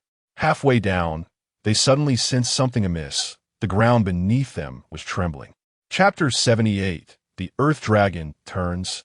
Mountains and rivers tremble. The tremors intensified, causing the distant peaks to visibly tilt, while colossal stones cascaded down the slopes. Rivers, trees, and the entire world seemed to reverse. Truly, the Earth Dragon could provoke such upheaval with a mere shift of its form. Gu Luo unconsciously slowed his pace, captivated by the rare spectacle. "Stop staring, run!" Lin Chia urgently grasped Gu Luo's wrist, propelling them swiftly downhill. At the tents below, Instructor Hong observed the collapsing mountains and fractured earth with uncertainty. Surely, this cannot be an earthquake. Suddenly, Shen Qingzhu rushed in, panic etched on her face. Lin Chia and Gu Luo are missing. What? Hong Hao turned and dashed toward the tents, the crowd in disarray, clutching the walls to maintain their balance. Hong Hao shouted, "Everyone, protect yourselves," with a thunderous roar. A sensation of weightlessness enveloped them. Before anyone could react, darkness descended. Hot air brushed against their skin, soon replaced by a refreshing chill. Brother Shun, I don't want to die yet. Silence, hold on to me. Hey, you fatso, you're not holding on." In the pitch-black void, their senses vanished, their bodies plummeting rapidly, screams echoing around them. A flash of golden light enveloped them in warmth. Bailey Pang Pang swiftly produced a golden ring, shielding everyone within its embrace. The sensation of falling ceased, and they landed solidly on the ground, protected by the radiant barrier. Ugh! Shen Qingzhu supported his waist, standing upright. The surroundings were impenetrably dark, the air thick with a faint earthy scent. He snapped his fingers, using the flickering flames to discern their location. "Are we underground?" "Moo moo." With Lin Chie's words, a burst of light appeared, revealing a tiny mummy at his shoulder. Its bandages unfurled rapidly, enveloping the two tightly. The sensation of falling returned, occasionally colliding with rock walls, their bodies bouncing like elastic bandages. After about 10 seconds, the plummet ceased, and they emerged unscathed.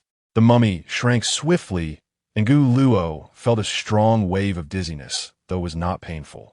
He sensed something soft beneath him. Opening his eyes, he rubbed his head and surveyed the surroundings, eventually glancing down. Goodness, Lin Xie, why are you lying on the ground? Get up. Lin Xie rose, immediately extending his mental energy to keenly perceive their environment. A cavern underground? He frowned. Could this not be an earthquake? This underground hides an infernal vein earth dragon. Our battle, combined with the mudslide, must have disturbed it, provoking the dragon's upheaval, Gu Luo explained. Lin Xie found this hard to believe. An earth dragon beneath Jinan Mountain? Or were they no longer beneath Jinan Mountain at all? He had extended his mental prowess to its maximum range, remaining unaffected even in this pitch-black environment. As for Gu Luo, he was even less concerned. Gu Luo turned to Lin Xie, whose face was etched with tension. Xie, what are you searching for? Shoo. Lin Xie quickly gestured for silence, whispering, there are people nearby. Boom! A thunderous explosion reverberated, shaking the surroundings once more. Debris and dust cascaded onto the two of them. Lin Xie grasped the air, summoning Durandal into his hand, his gaze fixed intently on the source of the explosion. Voices emerged from the chaos. Cough, cough. Bro, are you trying to blow up the entire mountain? Damn it, I just lost control of my power. The familiar voices belonged to Shun Qingzhu and Bai Li Pangpang. The earlier explosion had resulted from Shun Qingzhu's attempt to create a spark for illumination, which had spiraled out of control. Upon hearing their voices, Lin Xie's heart surged with joy. He never anticipated that they would meet under such circumstances.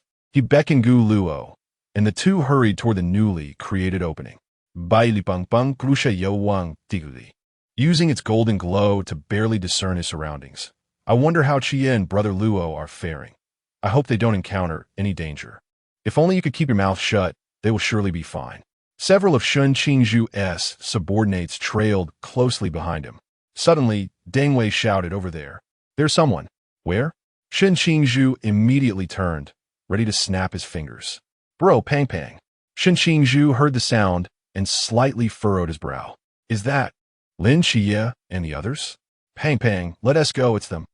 In the depths of the underground cavern, this particular cave was unlike any other, appearing as if it had been hollowed out to form a cocoon-like structure. Magma bubbled continuously, and a colossal dragon, its body flowing with molten rock, lay in repose within. White steam billowed from its nostrils, swirling in the air. In an instant, as if sensing something, its crimson eyes slowly opened, fixating angrily on the front. The surrounding magma began to churn violently, stirred by its wrath. Before it stood a man, half of his body scorched, yet he stared unflinchingly at the creature.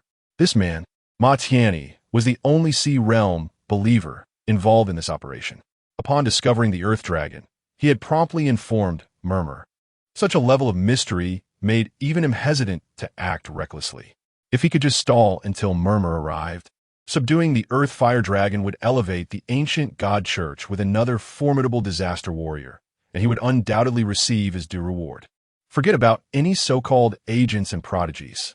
The value of this fire vein Earth Dragon far surpassed that of any divine agent. First, he would tame the dragon before dealing with those two. Roar. In dragonkind, direct eye contact signifies provocation. The fire vein Earth Dragon was thoroughly enraged. With its roar, several thick columns of magma shot toward Ma Tianyi, suspended in midair. Ma Tianyi moved with remarkable speed, yet he could not evade his fate.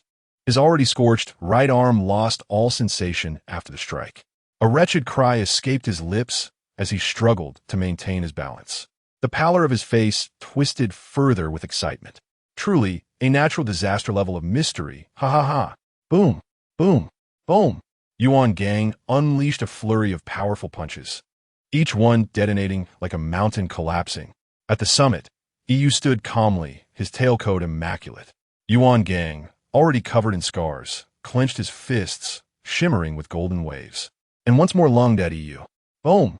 In an instant, the mountain was reduced to rubble. EU remained unscathed in midair. Looking down upon Yuan Gang with disdain, Commander Yuan, you have grown old. What do you possess to triumph over me in my nightmare? As he spoke, he glanced towards a distant mountain, a slight smirk gracing his lips. Let us play until this day ends. No sooner had the words left his mouth than he sped towards another mountain, shattering the surroundings as he went. Yuan Gang fell heavily outside the tent. The instructors outside gasped in astonishment. Commander! Chapter 79. Gu Luo. I do not wish to be a pervert beneath the cave. With Lin Shiyi and Gu Luo leading the way, they learned from Shun Qingzhu that the people above were largely unscathed. According to the original narrative, Ma Tian, he must have already summoned EU, preparing to subdue the infernal pulse earth dragon. Thus, was there truly a dragon hidden beneath this mountain? Bali Pang, fearful that Gu Luo was merely toying with him, could not help but inquire. Indeed, Instructor Hong should be there. We must hurry. We cannot let Instructor Hong come to harm. Gu Luo scanned the chaotic cave entrances and patted Lin Qiyi, saying, Brother Qiyi, I must trouble you to lead the way. At that moment, a small black bat appeared seemingly from nowhere, circling in the air before landing before Lin Qiyi. Shun Qingzhu and Bai Li Pang observed as the two engaged in some form of conversation. After a brief interlude, Lin Qiyi turned and said, Follow me. Meanwhile, Ma Tian, he was desperately dodging the fire pillars. Some time had elapsed since he sent the message. You should have arrived by now. The longer he delayed, the less certain he was of his endurance. Clutching his charred right arm, the wound was a patch of blackened flesh, the unbearable pain gnawing at him. After a moment of turmoil, he flew toward an open space.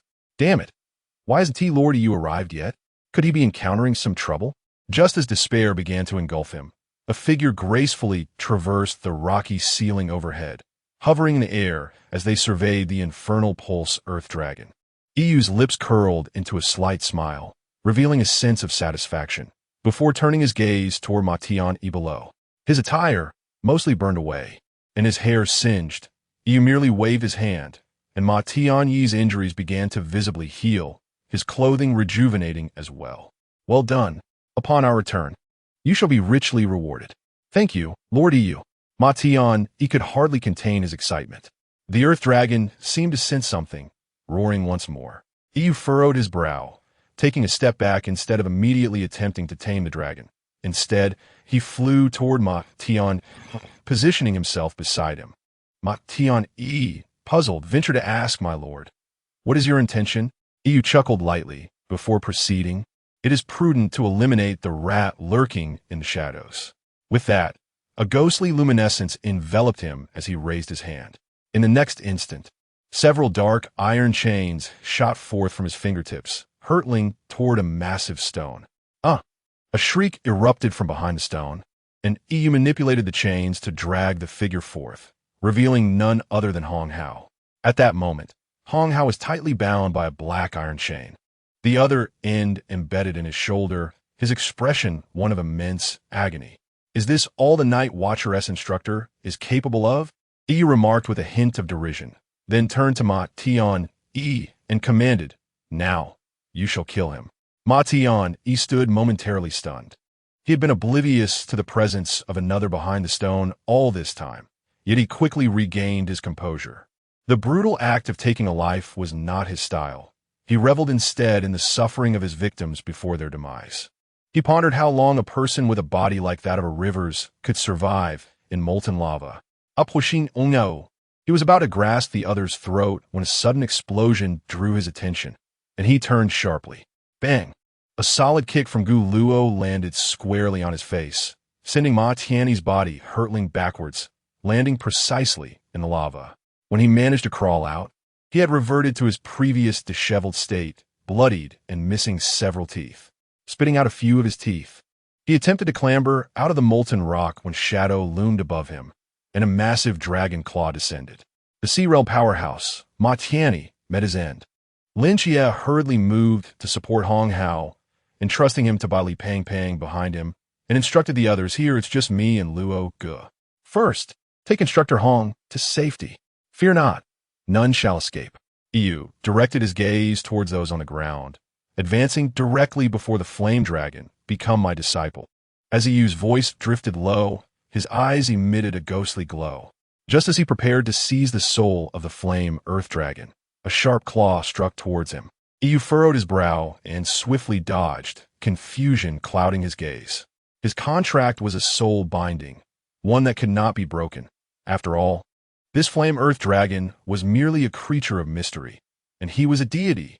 He suddenly noticed that the dragon's crimson eyes had been replaced by a shade of purple, and before he could contemplate further, several massive fireballs hurtled towards him. As he evaded, he inadvertently caught sight of Gu Luo on the ground, his pupils also tinged with purple. So this was the truth. I shall bind you. After dodging a series of fireballs, Yu unleashed black chains from his fingers, firmly ensnaring the flame earth dragon. Roar! The tremendous roar reverberated against the surrounding rock walls, causing the purple hue in Gu Luo's gaze to fade as he gasped for breath, relieved to have successfully interrupted Yu. To his surprise, the overwhelming sensation of exertion did not return. He simply felt fatigued, requiring only a brief respite to regain his strength. In the original tale, it was Lin Xie who had allowed Nikes to possess him, leading to the slaying of the flame earth dragon, albeit at the cost of some backlash to his body. Now, if he could first eliminate Yu and subsequently tame the flame earth dragon, he could conquer it. As the weariness gradually dissipated, Gu Luo lifted his gaze, only to find that Yu had vanished, and the flame earth dragon was ensnared by enormous iron chains. In the next moment, countless chains surged from all directions, binding his limbs tightly, constricting relentlessly. Yu's figure reappeared before him, a cryptic smile gracing his lips. I suddenly find myself reluctant to kill you. Yu scrutinized the young man before him, lifting his chin with a hand. Release him. With those words, darkness enveloped the surroundings, and Lin Xie, like a wraith, swiftly approached Yu from behind, his twin blades poised for a decisive strike. The murmurs of the enigmatic figure stirred as several iron chains surged forth, even swifter than Lin Xie, sending him sprawling to the ground. Do not fret, your turn will come soon, the figure remarked, casting a fleeting glance at the fallen Lin Xie before turning towards Gu Luo. Without the forbidden ruins, you still exhibit such prowess. How about becoming my acolyte? I shall bestow upon you unparalleled authority. The figure's demeanor softened, as if gazing upon a rare treasure. The chains binding Gu Luo slackened considerably. Gu Luo, though reluctant to remain passive, found his current strength insufficient to resist one who had already transcended the realms of the immeasurable. Though merely a projection, it wholly retained the might of its true form. Turning his head slightly, Gu Luo replied, No, I do not wish to become a monster, rather than inciting anger. This retort drew the figure closer, its mesmerizing eyes locking onto Gu Luo's. Fear not, it matters not. I shall delve into the depths of your soul, and then you shall willingly embrace your role as my devotee. Do not worry, it will not hurt at all. With that, the figure's eyes shimmered with an otherworldly light as it penetrated the very essence of Gu Luo's soul. Chapter 80. Welcome to my divine ruins. Before him lay a scene that left Yu momentarily stunned. An indescribable odor assaulted his senses, compelling him to instinctively cover his nose. Whose soul could possibly be a barren wasteland? How could a soul exude such a putrid stench? The ground was cracked, and the surroundings devoid of life. For reasons unknown, Yu felt a sense of unease, a disorienting sensation that caused a dull ache in his head. This place was unsuitable for lingering. Yet, driven by the desire to uncover the secrets surrounding Gu Luo, he persevered, venturing deeper. How intriguing, so incredibly intriguing. A glimmer of excitement illuminated Yu's face as he quickened his pace. Time passed, and before him emerged a building, starkly contrasting with its desolate surroundings. As he approached, he discerned it was a temple. It appeared nearly complete, yet typically, a temple serves to honor something. Strangely, this one was empty inside, though faint voices of conversation drifted from within. Don't! Airplane, I'm leaving, haha. Could there truly be living beings in this cursed place? Yu's instincts urged him to flee, yet he resolutely stepped inside the temple. Old man, play your card. Two elderly gentlemen were engrossed in a game of cards, while a towering figure adorned with paper notes and dressed in a maid's outfit stood nearby. What is this madness? Yu felt his worldview teetering on the brink of collapse. Having encountered numerous souls, this was by far the most bizarre. The surreal environment and imagery were overwhelming. He took a step back, instinctively turning to leave. But the sight before him became forever etched in his memory. The once empty space was now filled with peculiar figures, both male and female, all uniformly clad in maid attire, gazing intently at him. "Hello." A voice from behind sent chills down Iyu's spine, and he whipped around to find a youth with slitted eyes smiling at him. That face was familiar. Just recently, it had playfully tilted his chin, promising to explore his soul. Despite the hair being a different color, he quickly recognized Guluo. Iyu, the orchestrator of nightmares, now found himself in what he perceived to be the most terrifying nightmare of all. Are you even human?" Guluo made no move, yet his aura remained unabated as he replied with a smile. "Haven't we just met? Look at your terrified expression." He spread his arms wide, welcomingly. "Welcome to my divine ruins, or, as I prefer to call it, my divine kingdom. So, have you decided how you wish to die?" Guluo understood that Iyu was merely a soul at present. Killing him outright would certainly result in significant backlash to his true self. However, if he could drive his soul to madness, God, deity, as the murmurs of delirium escaped his lips, a stutter accompanied them. Cold sweat had already drenched his back, leaving little room for elegance, for his very life was at stake. What is that cave?" he stammered. "It is me," replied Gu Luoyun, calm and unruffled. Originally, Iyu held an absolute advantage. He could have forcibly controlled Gu Luo's soul to forge a pact before dealing with Lin Xie and ultimately subduing the Earth Vein Fire Dragon. However, his curiosity about Gu Luo's little secret led him astray. Now that he had uncovered the secret, he felt compelled to ensure that the person remained. "No, it's impossible. You are human. No, you are a deity." Iyu's mind began to unravel, and he suddenly knelt before Gu Luo, his eyes bloodshot. With such fragile psychology, one must wonder how the followers of the ancient god had survived until now. Gu Luo shook his head in resignation, crouching down as he once did for himself, grasping Iyu's hair firmly. "I can be a god, or I can be a human, or you may refer to me as a false god." Upon uttering these words, a burst of purple radiance erupted from Gu Luo's eyes. Freed from the constraints of mental power, he was free to act as he wished. Under the relentless psychological torment, Iyu's final mental defenses crumbled entirely. His gaze shifted from terror to a clear, yet foolish daze. I'm flying. Gu Luo released his grip on Iyu's hair, watching him tumble down the stairs, utterly lost in this desolate expanse. Turning to face the temple behind him, he noted, "Temple construction progress, 80. Since the moment he had cast that group of laborers into the temple, Gu Luo had scarcely paid attention to its construction. Initially, it was merely to give the Nantua serpent demon and the ghost-faced king something to do. Now, he regarded it as a sanctuary for souls. Anyone he wished to save would have their essence gathered here. While he could not claim the conditions were splendid, at least they had sufficient food and clothing. Among them were the late grandparents of Yaya, with the foreman, the ghost-faced king, occupied with one task, to amuse the elderly, occasionally rotating duties with Han Xiaoyan. The temple space was vast, and Gu Luo was untroubled by concerns of overcrowding.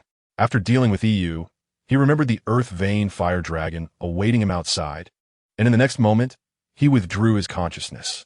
Gu Luo's awareness returned to his corporeal form.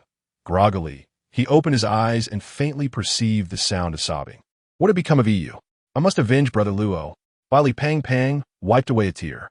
His neck still felt damp, and a glance downward revealed Lin Xie burying his head against him, the faint sobs emanating from Lin Xie signifying his tears.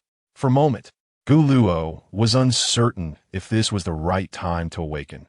Was this the moment for mourning, or should he prepare a gravestone? Though reluctant to disrupt the ambience, Gu Luo struggled slightly and murmured, "Hey, I say," sensing movement from the person in his embrace. Lin Xie lifted his head, hastily wiping his face, while Li Pang reacted with alarm. Is he back from the dead?" Gu Luo replied, "Can you wish for something better?" Through their brief exchange, Gu Luo learned from Lin Xie that not long ago, Iyu had suddenly transformed into a beam of light and surged directly into his mind. Afterward, I lost consciousness. Initially, I could still breathe, but eventually, even that ceased. Officer Hong's assistant, by Li Pang Pang, had specifically instructed Shun Qing Zhu to bring Hong Hao back while he hurried back himself. Gu Luo gradually grasped the implication. It meant that when he retracted his consciousness to the mental hospital, his physical self would enter a state of apparent death. What about the flame pulse earth dragon? Gu Luo inquired. It remains there, was the reply. Gu Luo straightened, addressing the two. Let's go and tame it. As he moved forward, Lin Qi halted him, grasping his arm earnestly. The 3 laws. Stop, I know. Gu Luo recited them from memory. Ever since he learned of the impending death, he had become particularly cautious of his life, no longer daring to act recklessly as he once did. The ground in the magma region radiated intense heat, causing his feet to feel warm upon contact. Gu Luo surveyed the massive creature before him. With a low growl, the earth pulse flame dragon seemed to harbor little malice towards him, merely emitting a rumbling sound without any intent to attack. Submit to me, Gu Luo uttered softly, his eyes shimmering with a violet light as he unleashed his mental energy, weaving new perceptions within the dragon's understanding. Approximately 10 minutes later, the purple glow faded from his eyes. Transform into a human form. Your current shape cannot be accommodated here. In the distance, Li Pang Pang and Lin Qi watched in astonishment as Gu Luo communicated with the dragon. Most astonishingly, the earth dragon seemed to comprehend his words. A blinding white light erupted from its colossal body, gradually diminishing until it transformed into a human shape, its scales modestly concealing its intimate areas, resembling an elegant attire crafted from dragon scales. The lines of its body were fluid and graceful. It stepped forward, bowing respectfully before Gu Luo, addressing him as master. After the radiant light subsided, Lin Qi and Li Pang Pang cautiously peeked from behind the stone. Upon seeing the figure before Gu Luo, Lin Qi gasped in surprise. Wait, how is a woman? Chapter 81. Thus, it is quite pleasing 7 nights. I am merely borrowing your caretaker. You would mine, would you? In the depths of his mind, Gu Luo mused as he gazed upon the woman before him. Her crimson hair cascaded down to her knees, and atop her forehead rested a pair of dragon horns, their roots a deep black that gradually faded into red at the tips.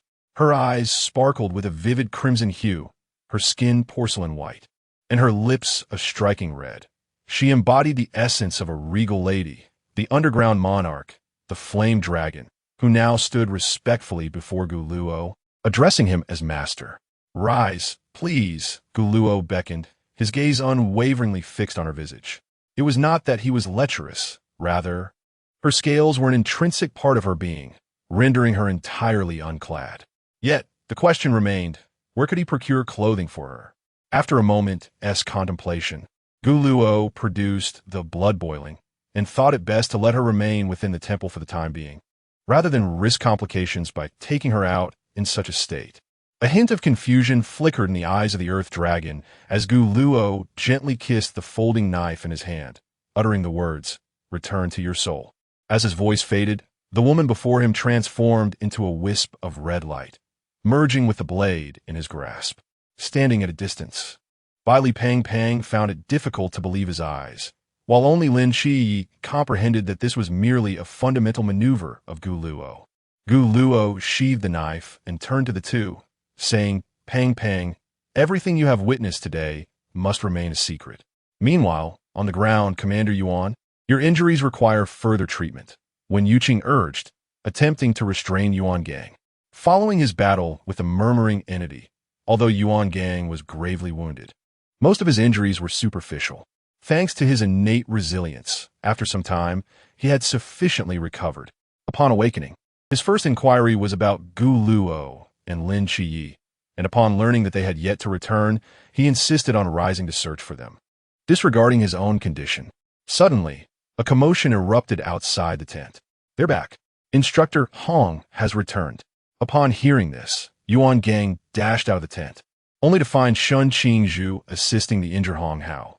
A sense of foreboding washed over him as he rushed forward, demanding, "Where are the others?" Hong Hao was supported by several medics into the tent, and Shen Qingzhu recounted the events that transpired underground in detail to Yuan Gang, who immediately ordered a search for the others. Just then, a clamor arose once more. Gu Luo, Lin Shiyi, and Bai Li Pang Pang emerged unscathed, which was undoubtedly the most favorable outcome. However, upon receiving the news of Yu's demise, Yuan Gang's expression revealed no joy. Yu was a deity of the ancient divine sect, a being who had traversed the realm of the immeasurable. Even as a mere avatar, her strength was formidable. Yuan Gang instinctively shifted his gaze to the distance, resting upon the jovial figure of Gu Luo. An intuition struck him. This youth's innocence was but a fade. He had deceived them all. With the rescue mission concluded and on the return journey, the group leaned against the vehicle's railing. The journey was long, and they could finally afford themselves a moment of rest. Gu Luo allowed his nerves to fully unwind, the vehicle moving at a leisurely pace, with someone leaning against his shoulder. This time, he was genuinely fatigued. The morning sun cascaded over his face, and the corners of his mouth gently curved upwards. This time, he successfully disrupted the plan of delirious murmurs, having tamed a land dragon, and most importantly, he had saved everyone. Upon returning to the training camp, the group nearly exhausted their last reserves of energy as they raced back to the dormitory, collapsing onto their beds in a deep slumber. Gu Luo also lay on his bed, gradually closing his eyes and returning to his divine realm. In this desolate expanse, a woman curiously surveyed her surroundings, her tail swaying gently behind her. Suddenly, her pupils widened in surprise, and she turned to face the person behind her, approaching him. Master, as the distance between them diminished, Gu Luo instinctively took a few steps back, his gaze uncertain of where to settle.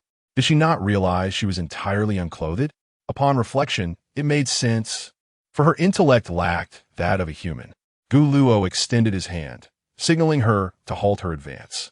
Then, as if conjured from thin air, a loose women's coat materialized in his grasp, which he promptly offered to her. Here, put this on first. The land dragon stood frozen for a few seconds, before awkwardly donning the coat after much hesitation. Gu Luo felt a twinge of exasperation as he stepped forward to help her adjust it, contemplating whether to send her to Lin Xie as a caretaker, for that lad might appreciate such a mature figure. Lost in thought, Gu Luo suddenly inquired, "Do you have a name?" The land dragon blinked her red eyes in confusion and shook her head, replying no. After pondering for a moment, Gu Luo decided to adhere to the original narrative. He raised his gaze to the land dragon and declared, "From now on, you shall be called Hong Yen. Do you understand?" Hong Yen, she repeated softly twice before looking up at Gu Luo with excitement. Her reaction suggested she was quite pleased with the name. A slight smile graced Gu Luo's lips. He truly felt reluctant to assign this alluring woman to menial labor. Nevertheless, he resolved to let that young man benefit from her presence. With a grand gesture, the desolation faded away, and sunlight bathed Hong Yen's face. Perhaps having spent too long underground, she hesitated, feeling somewhat disoriented in the external environment, cautiously hiding behind Gu Luo while scanning her surroundings with vigilance. "Do not be afraid," Gu Luo reassured her, gently stroking her head. Under his soothing touch, Hong Yen slowly peered out, a blend of fear and curiosity etched upon her face. The vegetables cultivated by Li Yifei in the yard caught Hong Yan's attention. She approached, sniffed them, and seized a handful, swallowing it without even chewing. At that moment, a figure clad in a white lab coat approached. Quite fortuitously, as Gu Luo had been searching for someone, he waved to Lin Xie, calling out, "Xie, come and welcome the newcomer." Lin Xie followed Gu Luo's gesture, observing that Li Yifei's meticulously tended garden had been utterly ravaged, with several pits dug into the lawn. One could only wonder how Li Yifei would react upon seeing the scene. Just a bit mischievous. Gu Luo chuckled awkwardly, scratching his head. "Well, I must take my leave now." With that, Gu Luo's consciousness departed from the asylum. Lin Xie gazed at the disarray surrounding him, a faint twitch at the corner of his mouth. Well, it hardly mattered, as it wasn't his responsibility to clean up. He approached the radiant figure frolicking upon the grass, as a system panel materialized before him. Subsequently, he conjured a contract with pen and paper seemingly from thin air, presenting it to her. Sign here. In the late hours of the night, 5 young men encircled a barbecue grill on the balcony, envisioning their futures. Bailey Pang Pang swallowed the morsel in his mouth, reaching for another skewer, and mumbled indistinctly, "Chia, what plans do you and Brother Luo have? How about we form a special team of 5? With your combined abilities, one of you could surely lead." Bailey Pang Pang grew increasingly animated, nudging Shin Qingzhu with his elbow. "What do you think, Brother Zhu?" Shin Qingzhu hesitated slightly, tilting his head aside. I'm fine with anything. It's not that simple." Chao Yuan rolled his eyes, clearly skeptical that mere words could bring such aspirations to fruition. Lin Xie stared blankly at the crackling campfire, reminiscing about past training days and shared experiences, a gentle smile gracing his lips. "I hope that day will come." As he spoke, his gaze inadvertently drifted towards Gu Luo, who was seated cross-legged, absent-mindedly twirling a skewer of meat while resting his chin in his hand. The impending departure loomed large, indicating that the divine battle was not far off. Yet, the healing progress lingered below 40%, leaving uncertainty about whether he could attain that divine essence. If he couldn't elevate the healing progress to 50% before the divine confrontation, how would he face Loki? His thoughts spiraled into confusion. The skewer in his hand long since lost its warmth. A pair of hands waved in front of him, startling Gu Luo back to reality. "What are you thinking about?" Lin Xie inquired, reaching to take the now-cold skewer from Gu Luo's grasp, subsequently placing a freshly grilled one into his hands. Gu Luo turned to Lin Xie, managing a dry smile before glancing at the steaming skewer. "It's nothing." In that fleeting moment, he felt that perhaps this was quite pleasant after all. Chapter 82. We're the first, we're the last. The dormitory regained its former tranquility. Not only they, but in unseen corners, a bonfire was lit. Tomorrow, they would truly depart from the gates of the training camp, rightfully becoming qualified night watchmen. In the command center, Hong Hao peered through his binoculars, his gaze sweeping over every corner where the tribes gathered. He turned to Yuan Gang, about to utter a word, but paused as he heard Yuan's light chuckle. "These little rascals remind me of my younger days. Let them be this time." With that, he turned and strode towards the command room. Noticing this, Hong Hao kept his binoculars raised, a slight smile gracing his lips as he quietly observed those figures, as if he could see his own reflection among them. As dawn broke, the playground was devoid of the sharp whistle that typically signaled the start of the day. Yet the inhabitants of the dormitory arose earlier than ever. Bai Li, the plump one, stood before the mirror, adjusting his appearance. He donned his hat and glanced at his Rolex on the bed before turning to the other two. "The ceremony begins in half an hour. Let's head down now." "All right," they replied in unison. Upon stepping outside the dormitory, they discovered that nearly half the new recruits had already gathered on the field, excitement evident on every face. As time approached, the instructors ascended the platform, their expressions solemn and grave. The once exuberant crowd fell instantly silent. This was the most glorious and significant moment of their year at the training camp. Yuan Gang surveyed the throng below before gesturing behind him. Suddenly, footsteps echoed as several instructors approached, carrying a black box. Upon opening it, the crowd beheld the contents, several Starfire medals. Yuan Gang received the box and spoke with calm authority. "Before the oath begins, there is one more matter to address. Your performance during this rescue operation was exceptional. In the face of great disaster, you have truly exemplified the glory of our Daxia soldiers and night watchmen. You are indisputable heroes, and thus, we shall award each new recruit involved in the rescue operation a Starfire medal." As the medals were distributed, the eyes of the recruits sparkled with astonishment. Emotions surged among them, igniting conversations as the crimson medals shimmered brilliantly under the sun's rays. Gu Luo gazed at the medal in his hand, his thoughts racing. According to the original plot, to resurrect B-Clan, the tavern owner would sacrifice 5 fortunate souls. The night watchman could not stand idly by. Lin Xie was one of those responsible for this case. After returning, a few days of peace would be a luxury, as a divine battle loomed ahead. Gu Luo wished to facilitate a final meeting between Lin Xie and his family. Concurrently, to expedite his healing progress to 50, he planned to disappear for a while. Suddenly, he felt a gentle touch on his fingertips, instinctively flinching.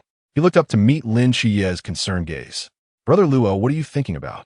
As per usual, Gu Luo would never be so taciturn. Yet upon returning from the disaster relief mission, Lin Xie sensed that he seemed utterly possessed, lost in thought throughout the day. It's nothing." Gu Luo shook his head and replied dismissively.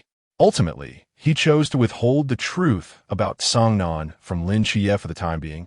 Yet some truths, once they exist, are destined to be revealed. Suddenly, Gu Luo looked up at Lin Xie and asked unexpectedly, "Xie, do you hate me?" Lin Xie was taken aback, doubting his own hearing. What did you say?" "Just answer whether you do or not," Gu Luo insisted. His gaze fixed intently on Lin Xie's eyes. Lin Xie had never seen Gu Luo like this, startled and stammering, and "No, I won't." Upon hearing this, Gu Luo exhaled, turned his head, and spoke in a low voice. "All right." On stage, after all the medals had been distributed, it was time to hand out the exclusive weapons for each night watchman, the standard trio, the star blade, cloak, and emblem. The instructor checked the list and called out names one by one. Those called ascended the stage to collect their gear. Lin Xie, Gu Luo, by Li Tu-ming. When Gu Luo heard his name, he stepped onto the stage to receive his equipment. First, he donned the dark crimson cloak, then examined the star blade in his hand, noting the two characters Gu Luo engraved on the hilt. The emblem, marked with the insignia of the ghostly deity, also bore his name along with a few lines of text. "If the dark night descends, I shall stand before millions, brandishing my blade against the abyss, blood staining the heavens." Once everyone had received their gear, Yuan Gang on the stage slowly began to speak. "The star blade, cloak, and emblem are the standard equipment for our night watchmen, and surely you are familiar with them. However, few know their true significance. First, the blade, the star blade, will accompany you forever. Its material is known only to its forger. Importantly, it will never shatter, impervious to both heat and frost, causing no damage or even trace. From the moment it was forged, its shape was eternally fixed, including your names, which were inscribed during the forging process. Is your blade. As for the cloak, despite its seemingly delicate appearance, it is crafted from nanotechnology materials, designed to shield you from all external environmental influences during battle. Whether in scorching heat or extreme cold, it is far more versatile than protective gear. However, it is somewhat prone to damage, and when that happens, you may request for it to be sent back to headquarters, where someone will assist you in its repair. It is your shield against all dangers." With that, Yuan Gang paused, reaching into his pocket to produce an emblem. As for the emblem, it serves but one purpose: mutual destruction. It can momentarily unleash all of a person's potential. Those without a forbidden domain can gain one, while those with it can elevate their realm. It grants you a chance, a desperate gamble to uphold your dignity and save your comrades. It is the defense of your dignity in death, and also a matter of faith. Yuan Gang paused, inhaled deeply, and remarked, "However, I hope none of you ever have to use it. The dagger of attack, the shield of protection, and the most dignified death are the final gifts bestowed upon them by their instructors. 3 pieces of equipment, neither more nor less, sufficient to shoulder the continuity and prosperity of a nation." With his right hand clenched into a fist, he held the emblem close to his heart, while his left hand rested upon the hilt of the sword at his waist. A strong wind swept through, causing the red flag on the platform to billow wildly. While below, they stood tall like pines, the dark red cloaks and red flags rustling in the breeze. "The oath-taking ceremony begins." Yuan Gang's resounding voice echoed across the training grounds, every face adorned with solemnity. "I, Yuan Gang, pledge my oath beneath the red flag of the Great Xia." At this moment, everyone moved in unison, gripping the emblem in their right hands, forming fists upon their chests, adorned with medals, and wielding swords at their waists. Their voices booming. "I, Makaoli. I, Bai Li Tu-ming. I, Li Liang. I, Deng Wei. I, Shun Qingzhu. I, Chao Yuan. I, Lin Qiyi. I, Gu Luo." In this instant, all bore expressions of gravity, their eyes shimmering with fervor and resolve, facing the red flag, their voices deafening, taking an oath beneath the red flag of the great Xia. If the dark night should fall, if the dark night should fall, I shall stand before countless souls. I shall stand before countless souls, with my sword drawn towards the abyss, with my sword drawn towards the abyss, stained with blood upon the sky, stained with blood upon the sky. The metamorphosis of the emerging butterfly shall ultimately become a beacon of new hope. Such is life, and so is growth. P.S. The training camp has reached a significant juncture. The divine battle is approaching, and I fear I may not do it justice in writing. Gu Luo and Lin Qiyi are also approaching a climax. I too am nearing completion, soon to reach 200,000 words. Wishing all of you prosperity and abundance. I recognize that some recent plotlines may not have met expectations. I will strive to improve. I truly do not wish to conclude this swiftly, for there are still many threads left untied. See, enough of this negativity. I wish all of you delightful meals, overflowing wallets. Enjoy each day. Chapter 83. Welcome home one by one. Familiar figures emerge from the dormitory, dragging their suitcases and exchanging their final farewells. Take care. You too. Let us keep in touch. Qi, you must bring Brother Luo to Guangzhou and Shenzhen for a visit. I'll ensure everything is perfectly arranged. Sure, no problem. Lin Qi called out to the distant Bai Li, a smile gracing his lips. Those familiar silhouettes continued to pass through the door, scattering in various directions until only two figures remained, waiting. Lin Qi glanced at the time and turned to his companion, Gu Luo, saying, Brother Luo, the captain should be arriving soon. Let us head out. The sound of rolling suitcases echoed through the dormitory, and as they stepped outside, the soft golden sunlight illuminated their faces, prompting Gu Luo to squint slightly and instinctively raise a hand to shield his eyes. Once the haze dissipated, he could see that the training camp had lost its usual clamor, replaced by an unnameable melancholy. Noticing Gu Luo's pause, Lin Qiyi teased lightly. Are you reluctant to leave? Not at all. It's just that it's been a long time since it's been this quiet, Gu Luo replied, retracting his gaze. Let us go. They hurried past the cafeteria and training grounds, soon arriving at the familiar iron gate, where they suddenly noticed a figure waiting. Instructor Hong? Lin Qiyi exclaimed, somewhat surprised. It appeared that the instructor had been aware of their presence for some time and spoke calmly. The commander asked me to see you off. Specifically to send us off? Gu Luo inquired. It's for everyone, but you two are the last to leave. Hong Hao replied with a hint of awkwardness. All right, that's rather anticlimactic. Gu Luo decided to remain silent. As they stepped through the gate, it was once again Hong Hao who welcomed them, and now, as they departed, it was still him. The rookie had transformed into a competent night watchman, completing the cycle.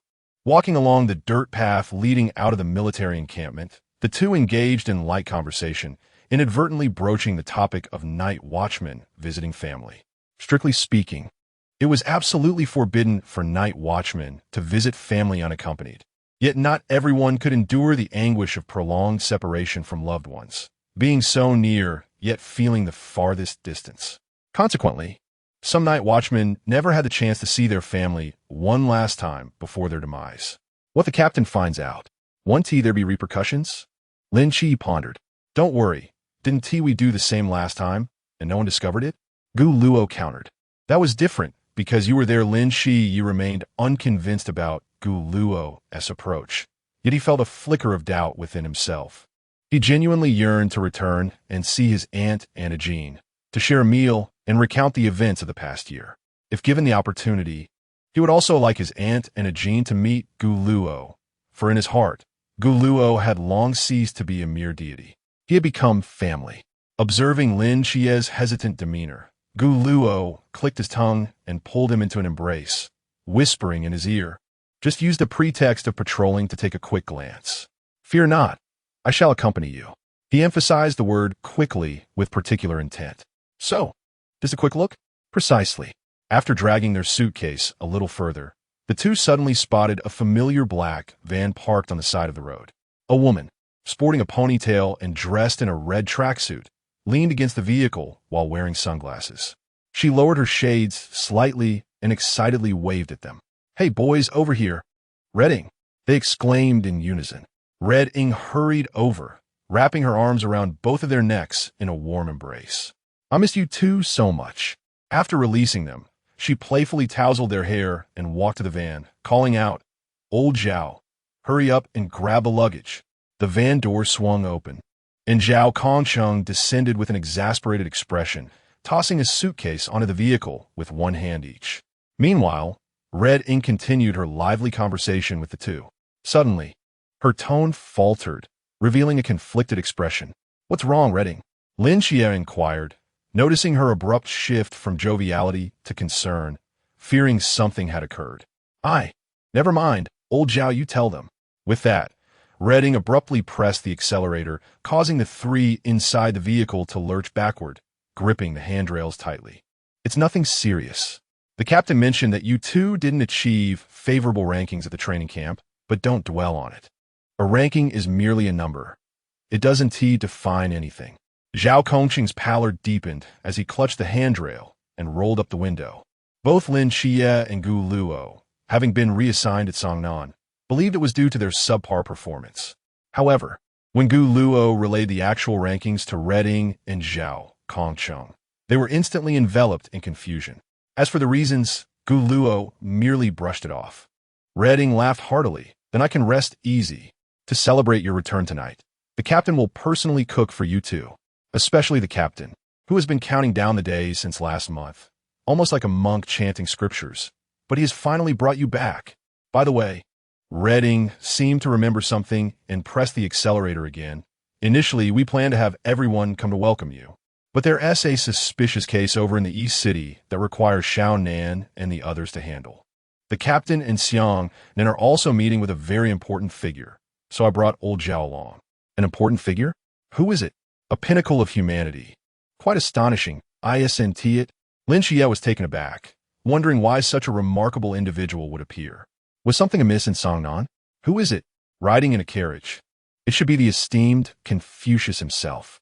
Beside Lin Xie, Gu Luo gripped the handrail tightly, puzzled, as the Earth Vein Dragon was not dead, was it? Or was it due to the emergence of the murmurs? Swoosh! The black van, having executed a flawless drift, came to a smooth halt. The door was forcefully kicked open, and Zhao Kongcheng quickly covered his mouth as he dashed towards an open space. Hong Ying flung the door wide, leaping out and calling out as she sprinted towards the entrance of the Peace Affairs office. "Captain, we are back." "Ding dong. Welcome." The door was drawn open from within, revealing Wu Xiangnan at the threshold. Hong Ying pushed him aside with urgency. "Get out of the way, Xiang dog." "Captain, let me see what delicious treats you've prepared." "Heh." Wu Xiangnan glanced back at Hong Ying, shaking his head with a sigh. It was only then that he noticed Lin Xie and Gu Luo standing at the entrance. Aside from the busy Chan Mai in the kitchen, the other team members were already seated at the dining table. Turning back to the two, a smile crept onto his lips. "Welcome home." Gu Luo and Lin Xie immediately straightened their postures, standing at attention to render a crisp salute, their voices resonating. "Night Watcher Team 136, Lin Xie. Night Watcher Team 136. Gu Luo, reporting for duty." Chapter 84. The meeting as the group exchanged knowing glances, their smiles broadened. Suddenly, two hands clasped onto the shoulders of the two individuals from behind. "Hey, what are you still doing out here?" Zhao Kongcheng remarked, gently ushering them indoors. Wu Xiangnan stepped aside to create a path and turned to call out toward the kitchen. "Captain, we have new arrivals reporting in. Aren't you going to come out and greet them?" The clamor of cooking in the kitchen gradually subsided, and Chun Mai emerged wearing an apron. A smile graced his lips as he chided. "All right, our team 136 has no need for such formalities. Have a seat. We're just waiting for the last dish." Gullo and Lin Xie acknowledged him and settled into their seats. A few minutes later, Chun Mai placed a platter of roasted duck on the table. Red Ying's eyes sparkled as she leaned over the table, her fingers darting toward the duck like a tiny figure in a rush. With lightning speed, she snatched a leg and took a bite, glancing at Wu Xiangnan while mumbling, "So, after all your fussing this afternoon, what did the master want with you? Why did it take so long? Could it be something significant?" At Red Ying's words, the majority of the diners paused in their actions, their gazes instinctively shifting toward Wu Xiangnan. That was the pinnacle of humanity. Only 5 existed in the entirety of the Great Xia. If it were not for a pressing matter, they would never have made an appearance. Yet today, Master Chen had personally come to Sangnan. Could something truly momentous have transpired? Under their scrutinizing gazes, Wu Xiangnan shook his head in resignation and replied, "It was nothing much, just a work report and some inquiries about Jin Nanshan." For the remainder of the time, he just kept us engaged in tea. Red Ying expressed her disbelief and pursued further inquiries. But Wu Xiangnan genuinely had no additional information. In the final 10 minutes, he had been dismissed, leaving him oblivious to the subsequent conversations. And Chen Mai showed no inclination to enlighten him, making it awkward to ask. However, Golo was aware that the Master's visit was twofold. One was to address the grievances of Shiva, and the other was to discuss the dual divine agent, Lin Xie. 10 years prior, Gaia had utilized the grievances of Shiva to obliterate Sangnan. Presently, Sangnan's existence was sustained solely by the miracle of Lin Xie's mortal realm. But that could only last for a decade. Once the time elapsed and the miracle dissipated, Sangnan would inevitably face its doom. At that time, Yang Jian would preserve the souls of all individuals in a soul pouch until the day of resurrection. Chen Mai was among those unable to evade that cataclysm. Revived by the mortal realm with memories intact, he had been tasked with safeguarding the grievances of Shiva. Golo could not guarantee the preservation of every soul within the temple, but accommodating Chen Mai posed no issue. By the way, I heard there has been a mysterious case in the city. What is the story? Lin Xie suddenly inquired. Yes. Wu Xiangnan nodded and continued. This morning, a report came in about a corpse discovered in a tavern, nailed to the wall, with all 10 fingers severed. Moreover, this marks the 4th victim this month. Upon hearing this, Gu Luo abruptly paused his chewing, inwardly cursing the difficulty of leading a peaceful life. After swallowing the morsel in his mouth, he discreetly tugged at Lin Xie's hand beneath the table. The latter swiftly comprehended his intent, placing his chopsticks down as they both rose, declaring, "Captain, we are both full. Let us take a stroll and patrol a bit." Chen Mai glanced up at the duo, nodding in acknowledgement. Be cautious on the way. Having left the dining table, they returned to their room to change into fresh attire before hastily stepping out. On the streets, perhaps due to the recent dissemination of news regarding a murderer, the evening was eerily deserted. Even the once bustling noodle shop had shut its doors, hanging a sign that proclaimed a temporary closure. If we were caught, would our superiors punish us? Lin Xie inquired with a hint of concern, though his pace towards the old city steadily quickened. He pondered what his aunt might be doing at that moment, perhaps washing clothes, cooking in the kitchen, while Ajin diligently completed homework in the living room, and Xiaohei lay obediently at his feet. There was no fear in patrolling. It was our duty. After all, if we do not see them now, we might never see them again. This was the only thing Gu Luo could do at present. After traversing a dim alley, the uneven rooftops of buildings came into view. Lin Xie glanced up at the windows, casting a warm yellow glow, momentarily immobilized. There, a short woman was bent over, mopping the floor, while wisps of smoke curled from the chimney, dissipating into the night air. Arriving at the familiar door, Lin Xie hesitated, raising his hand before letting it drop, his heart racing uncontrollably. Last time, under the guise of a night watchman distributing benefits and shrouded in a disguise, his aunt had failed to recognize him. He had merely thrust money into her hand and fled. After gathering his thoughts for a moment and casting a glance at the now absent Gu Luo, he finally raised his hand and gently knocked on the wooden door. Soon, a woman's voice inquired, "Who is it?" As footsteps approached, Lin Xie's anxiety grew, failing to notice that Gu Luo had already vanished from sight. With a creak, the door opened, revealing his aunt holding a basket of vegetables. "Who?" she began, but the words fell silent as the vegetables slipped from her grasp, her eyes widening in disbelief at the sight before her. Lin Xie had rehearsed his words countless times, yet they remained unspoken. His heart ached, and when he finally spoke, his voice was thick with emotion. "Aunt, it's me." Above, a woman's eyes glimmered with an eerie light as she fixated on the figures below. A man's voice crackled through her earpiece. "Remember, Just hold them off temporarily, and the mission will be deemed complete. The woman dismissed the warning with a disdainful smirk, her voice dripping with seduction. Rest assured, all men are cut from the same cloth. Just watch. With that, she switched off the earpiece, her brows furrowing slightly. What does this brat intend to do? As her gaze followed, the figure on the ground abruptly halted at a manhole cover. He surveyed his surroundings briefly before lifting the cover and unhesitatingly leaping inside. The sound of squeaking echoed through the sewer as a swarm of rats scattered into the darkness, leaving behind a solitary white rat, its crimson eyes fixated on Gu Luo, standing upright like a human. The rat emitted a couple of squeaks, then turned and scurried deeper into the abyss, with Gu Luo trailing closely behind. The foul odor gradually dissipated, replaced by a more pungent scent of formaldehyde, prompting Gu Luo to instinctively cover her nose as she pressed onward. Upon rounding a corner, she arrived at an underground cavern. This space resembled an entirely different realm, filled with specimens and laboratory tables, one of which displayed a half-embalmed lizard corpse. A figure cloaked in a black hood stood with its back to Gu Luo. To her surprise, it was you who came to find me. The person turned around, dramatically yanking off the hood, revealing a face streaked with blood and a slight smirk at the corner of their mouth. Long time no see, Gu Luo. Chapter 85. Homeless, the delicate face, stained with blood, was instantly recognized by Gu Luo as that of Xingyu, the elusive corpse thief that Team 136 had been unable to apprehend. For years, he had concealed himself within the sewers, dissecting enigmatic cadavers in pursuit of what he deemed the truth. After a brief exchange of glances, Gu Luo spoke calmly. Aren't you afraid of me? And Xingyu turned and placed the scalpel back on the lab table, then strolled towards a stone table in the corner. He bent down and retrieved 2 cans of Sprite from beneath the table, remarking leisurely, Why should I fear? I'm rather pleased.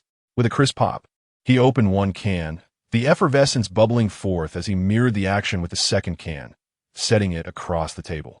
He turned back to Gu Luo, maintaining an amiable smile. Please have a seat. Gu Luo, eschewing any pretense, settled onto a stone beside the table. He took a hefty swig from his can of Sprite before placing it back down. Tell me, if I were to expose your theft of those mysterious corpses, would you find yourself in a monastery or behind bars? His tone bore no discernible emotion, only a stark threat. You would not dare. And Xingyu replied with unwavering certainty. We mutually benefit from this arrangement. Is that not advantageous? Seemingly having guessed correctly, Gu Luo fell into silence, pondering for a moment. Noticing this, and Xingyu smiled slightly and retrieved a test tube from his black robe, continuing, Did you know? Initially, I believed your physique merely unusual, until I attempted to analyze your blood. That formidable vitality.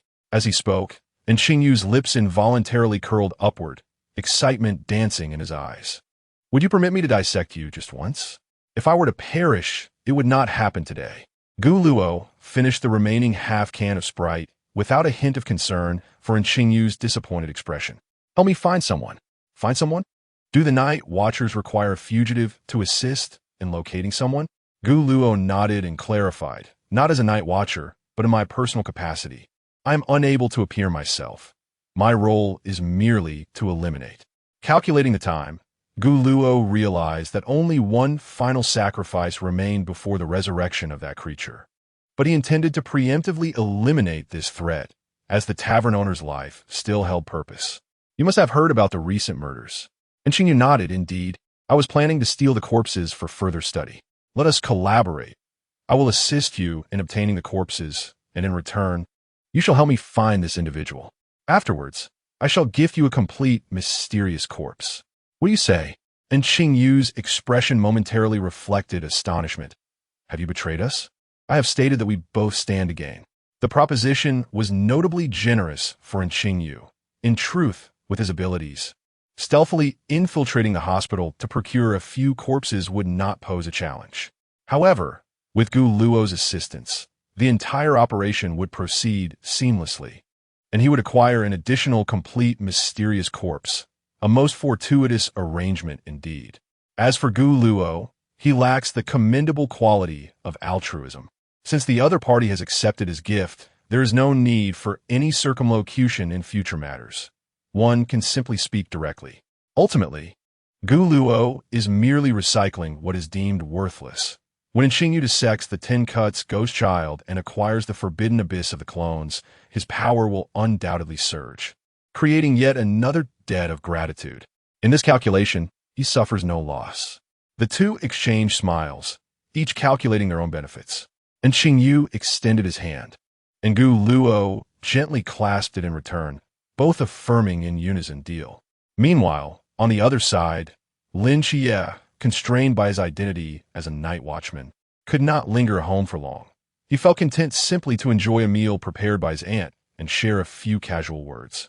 Stepping outside, he called into the shadows, "Brother Luo." No response came, causing Lin Xie to furrow his brow. They had agreed to wait for him. Could it be that Gu Luo had returned alone? Contemplating this, Lin Xie instinctively quickened his pace, turning into a narrow alley as he hurried towards the Peace Affairs office. Inside the Peace Affairs office, Chun Mai and the others sat in the living room. A young man clad in a black coat slowly spoke. "This case is peculiar, both in its method and its target. May we visit the crime scene?" "Yes," Wen Shima nodded, replying, "The incident occurred at that tavern. But two individuals have yet to return." No sooner had Wen Shima finished speaking than the office door was flung open. "Welcome." Lin Xie gasped for breath, and everyone turned to look. "Xie, have you been pursued?" Han Ying promptly rose to greet him. Lin Xie steadied himself against the doorframe, gesturing to her before stepping inside. Lung Xian immediately sensed something was amiss and inquired, "Where's Gu Luo?" Lin Xie did not conceal anything and recounted the events in full. Upon hearing this, everyone's gaze converged upon Chen Mai. With his capabilities, he would not encounter any issues. For now, they must resolve the murder case. Lin Xie was taken aback. He had expected Chen Mai to reprimand him, yet he said nothing regarding the family visit and appeared entirely unfazed by Gu Luo's disappearance. Seeing Chen Mai's demeanor, the others felt it inappropriate to voice further concerns. The murderer of the ongoing case was still at large, and delaying further could lead to more casualties. They had faith in Gu Luo's strength. His actions surely bore their own reasoning. "By the way, Xie, allow me to introduce you," Wen Shima said, gesturing to the young man beside him. "This is Xiao He, a specialist handling this mysterious case. You two should become acquainted, as you will be collaborating frequently." "Hello, Brother Lin." Xiao He smiled, rising to extend his hand. Lin Xie, coming back to his senses, hurriedly shook it. "Oh, hello." They briefly discussed the details of the incident, ultimately agreeing to meet the following day to investigate the crime scene. "So, when do you plan to take action?" "Tomorrow." And Xingyu said, producing a forged document with a flick of her hand. "You only need to assist me from the outside. This is no longer necessary. You may dispose of it." "What? Do you have any idea how much effort I expended to acquire this document?" Gulu shrugged, rising to his feet. "If you are reluctant to part with it, you may keep it as a memento." Noticing him stand, and Xingyu could no longer remain seated. "Are you leaving? Or should I stay here and sleep?" At her words, the corners of Xingyu's mouth twitched slightly. He gestured, and a completely white mouse scurried from the shadows, leaping onto his shoulder. "Take it with you. It knows the whereabouts of the person you seek. Furthermore, could you spare me another vial of blood? I wish to experience it myself." Gula paused, turning to face and Xingyu. "This isn't some hormone." He then procured a test tube, filled it with his own blood, and handed it to her. Afterward, he accepted the small white mouse, turned, waved goodbye, and exited the sewer. A gust of evening wind enveloped him, causing Gulu to hunch his shoulders. Having lingered underground for too long, he was now permeated with the foul odor of the sewers, which intensified with the breeze. He yearned for a shower and a change of clothes, but even finding a place to stay posed a challenge. Momentarily, he felt akin to a vagabond, aimlessly wandering the streets for half a day. Suddenly, a beam of light caught his eye. He looked up to see the sign of the Dream Butterfly Inn. Its glowing pink letters beckoned to him. Gulu scratched his nose. It wasn't an unviable option. At least he would have a place to stay. P.S. Recently, an inexplicable drop in temperature has left me vulnerable to a cold, my throat ablaze. I shall remedy this with a bucket of pickled vegetables, reminding it who truly reigns over this body. Everyone Please take care to keep warm. Please take care to keep warm. Please take care to keep warm. Important matters are worth repeating thrice. Chapter 86. A Life for Sale Greetings. A room with a vibrant king-size bed. The receptionist glanced up at Guluo and replied with a smile. Certainly, sir. Please hold on a moment. Shortly thereafter, she produced a key, beaming as she handed it to Guluo, casually inquiring, "Are you alone, sir?" "Yes," Guluo responded without lifting his gaze, taking the key and turning to ascend the stairs. The receptionist felt quite displeased by Guluo's indifferent demeanor. She had intended to promote some services, but was denied the opportunity to engage in conversation. What a waste of a pretty face. He might as well be gay, she thought, rolling her eyes. Meanwhile, Guluo reached the corridor, observing the small sequence of numbers on the key, 3906. This must be the right room. He lifted his gaze to match the room number, inserted the key into the lock, and entered without hesitation. An intimate ambience enveloped him as he stepped inside, revealing an enormous round bed at the center. A casual glance at the various toys adorning the dresser caught his attention, and muffled sounds from the neighboring room caused his ears to involuntarily flush with a hint of crimson. After all, he was still an innocent divine being. Had the nearby inns not closed for the night, he would never have found himself in such a hotel. He could only imagine the receptionist's expression moments ago. Forget it. Forget it. Guluo shook his head, casting aside those chaotic thoughts, and proceeded directly towards the bathroom. On the street, a lavishly adorned woman stood at the roadside. Keep a close watch on the target, and do not act rashly. The sounds of raucous laughter and the clinking of glasses faintly echoed through her earpiece, contrasting sharply with the man's overly calm demeanor. Jiang Imo, you are excessively cautious. The devotees are always lurking in the shadows. My illusions have never failed, Jiang Zi replied in a nonchalant tone, glancing up at the neon sign glowing in pink, scoffing lightly. Young, yet quite the player. With that, she switched off her earpiece, producing a pipe and striding towards the hotel. Gently inhaling, she exhaled a plume of lavender-hued smoke, which dissipated through the crack of the door, causing the receptionist to slump over the desk in slumber. The two were siblings, discovered by the ancient god church after an unexpected awakening of their forbidden realms. However, neither of their realms was suited for direct combat, and they had remained trapped in the pool of realms. Thus, they were considered the lowest tier within the ancient god church. Recently, they received a task to assassinate individuals named Lin Xie and Guluo, with the promise of generous rewards from EU upon successful completion. Jiang Zi's forbidden realm resembled an illusion. Merely making eye contact with her or inhaling her lavender mist would render one's consciousness under her control. The drawback, however, was that the mist dissipated into the air, making enclosed spaces more conducive for her abilities. She glanced at the slumbering receptionist, discreetly retrieving a form from beneath her arm, and headed upstairs. Meanwhile, within the room, Guluo had conjured a new outfit, discarding the previous one without a second thought. Reclining upon the soft bed, I gazed at the ceiling, lost in contemplation, when soon the rhythmic sound of breathing filled the air.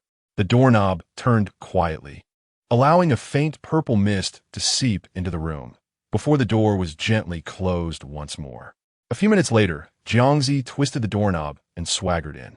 Upon discerning the identity of the individual before her, she paused slightly, taken aback to find a pretty boy.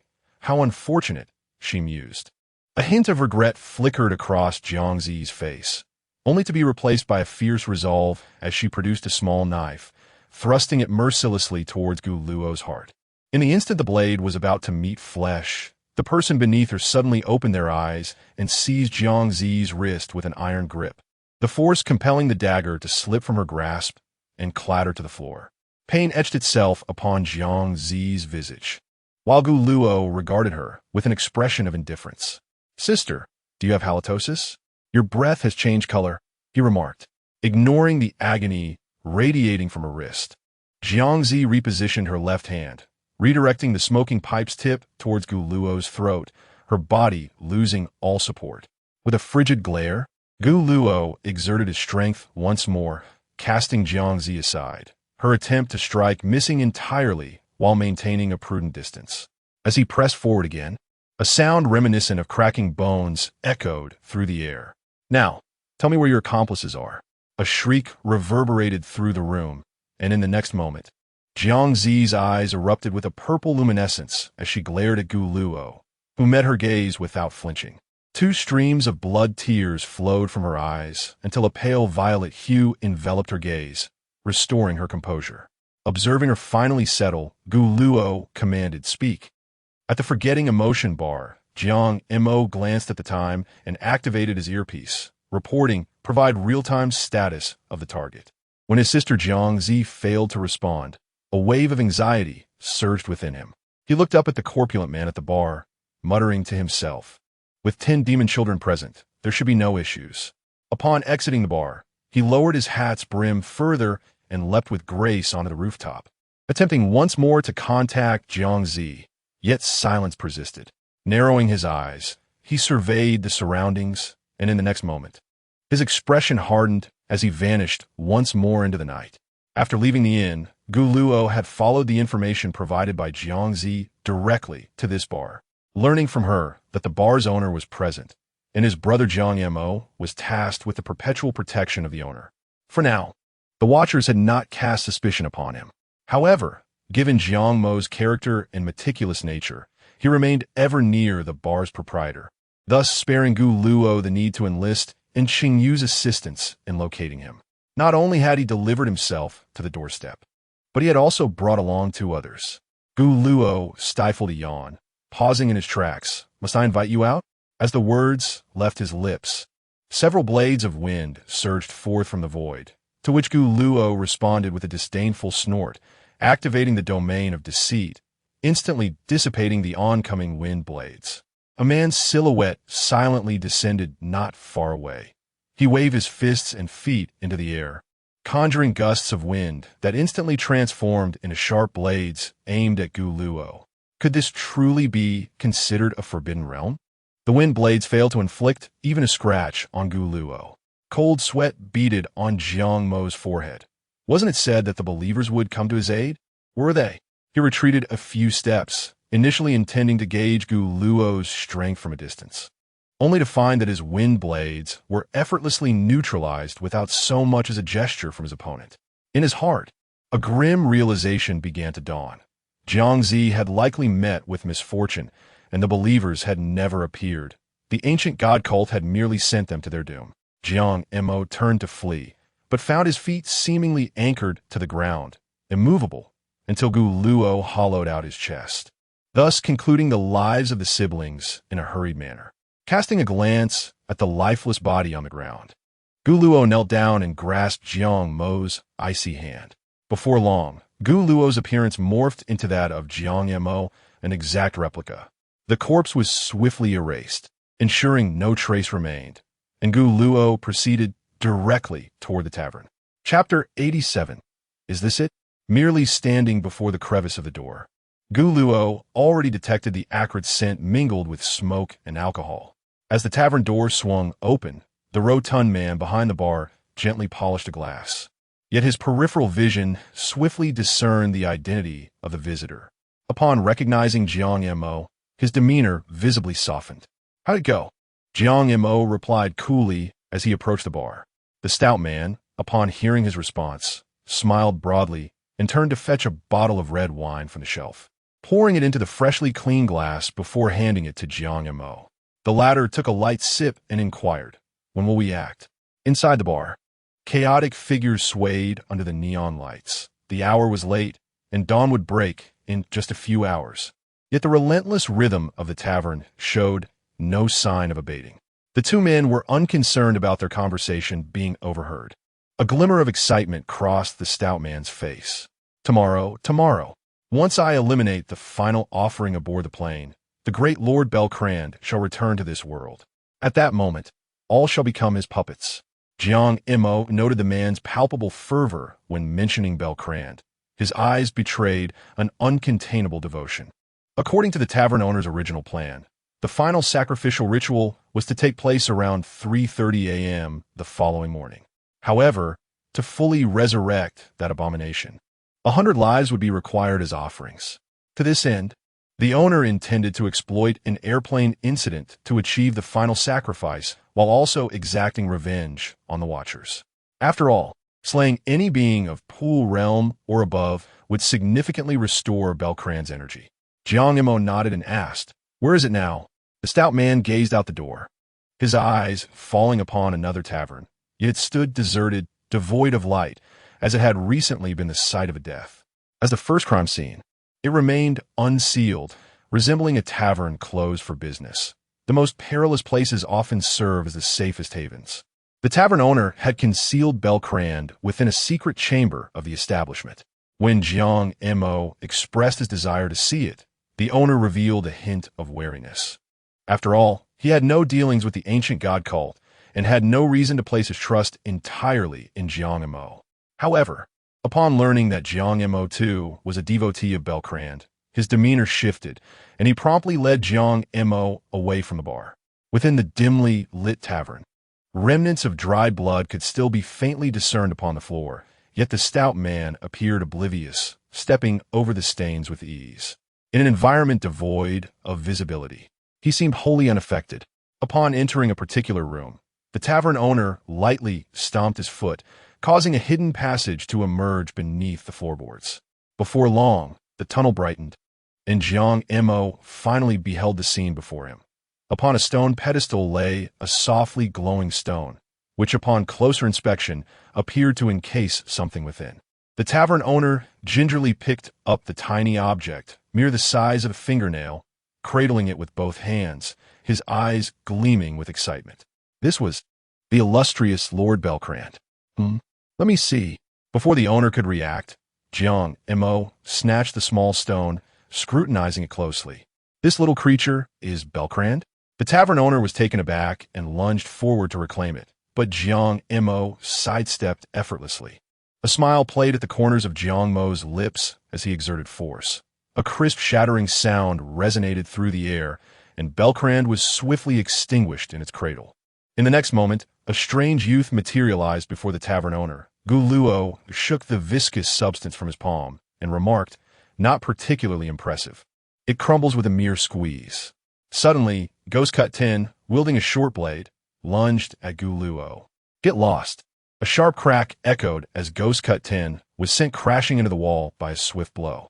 Witnessing this, the tavern owner extended his hand towards Guluo, several transparent threads shooting forth from his fingertips, soft yet as lethal as steel, glimmering with a cold light.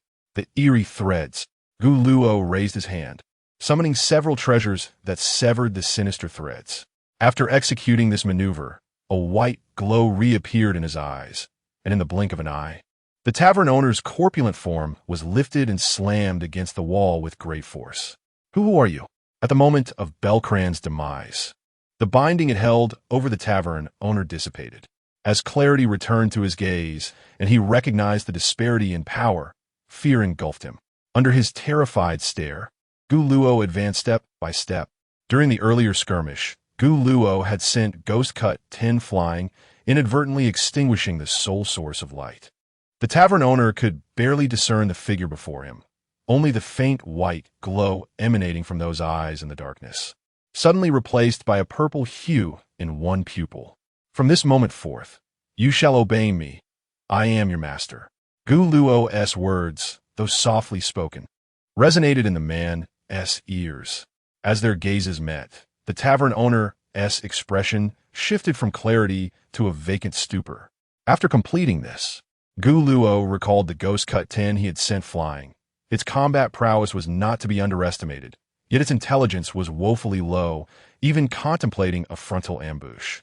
It lay quietly, and, after delivering a couple of kicks, Guluo mused, "Is it dead? Not only is its intellect lacking, but its vitality is also feeble. I had only used full force in that slap."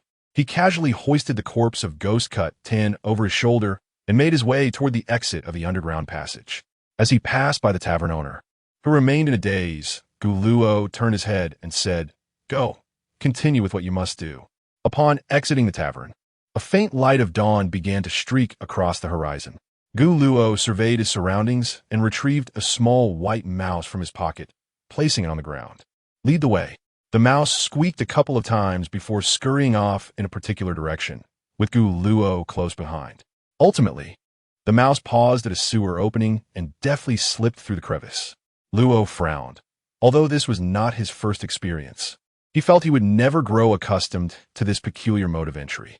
Once inside the sewer, he found himself somewhat curious about how Qingyu would react if she knew that she had unwittingly presented him with this unexpected gift.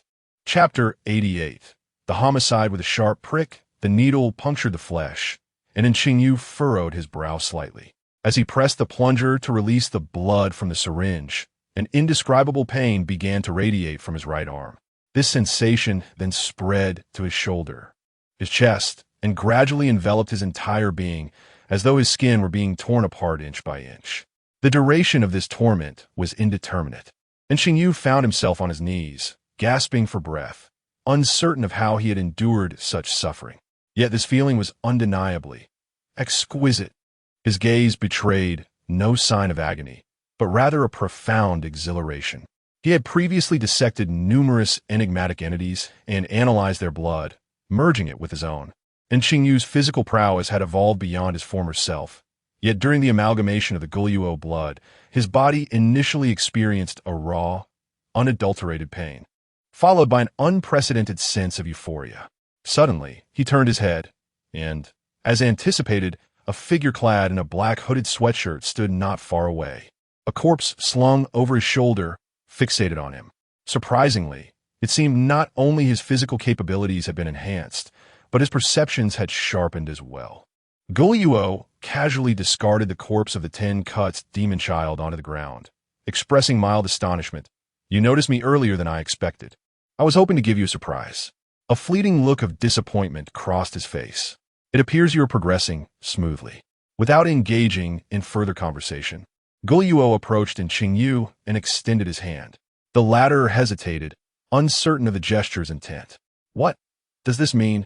"Your reward," Guluo replied matter-of-factly. "Do we not agree that you would provide me with something? Yet I have not stolen the corpse, nor have I utilized it," Guluo continued, producing a small white mouse and placing it on the ground. "Thus, you must find an alternative way to repay me." It was unreasonable. Yet Qingyu found himself at a loss for a rebuttal, regretting his decision to collaborate with Guluo. However, he possessed nothing of substantial value, leaving him in a quandary. Seemingly reading his thoughts, Guluo reiterated, "Extend your hand." Without further inquiry, Qingyu complied. The next moment, warmth surged through his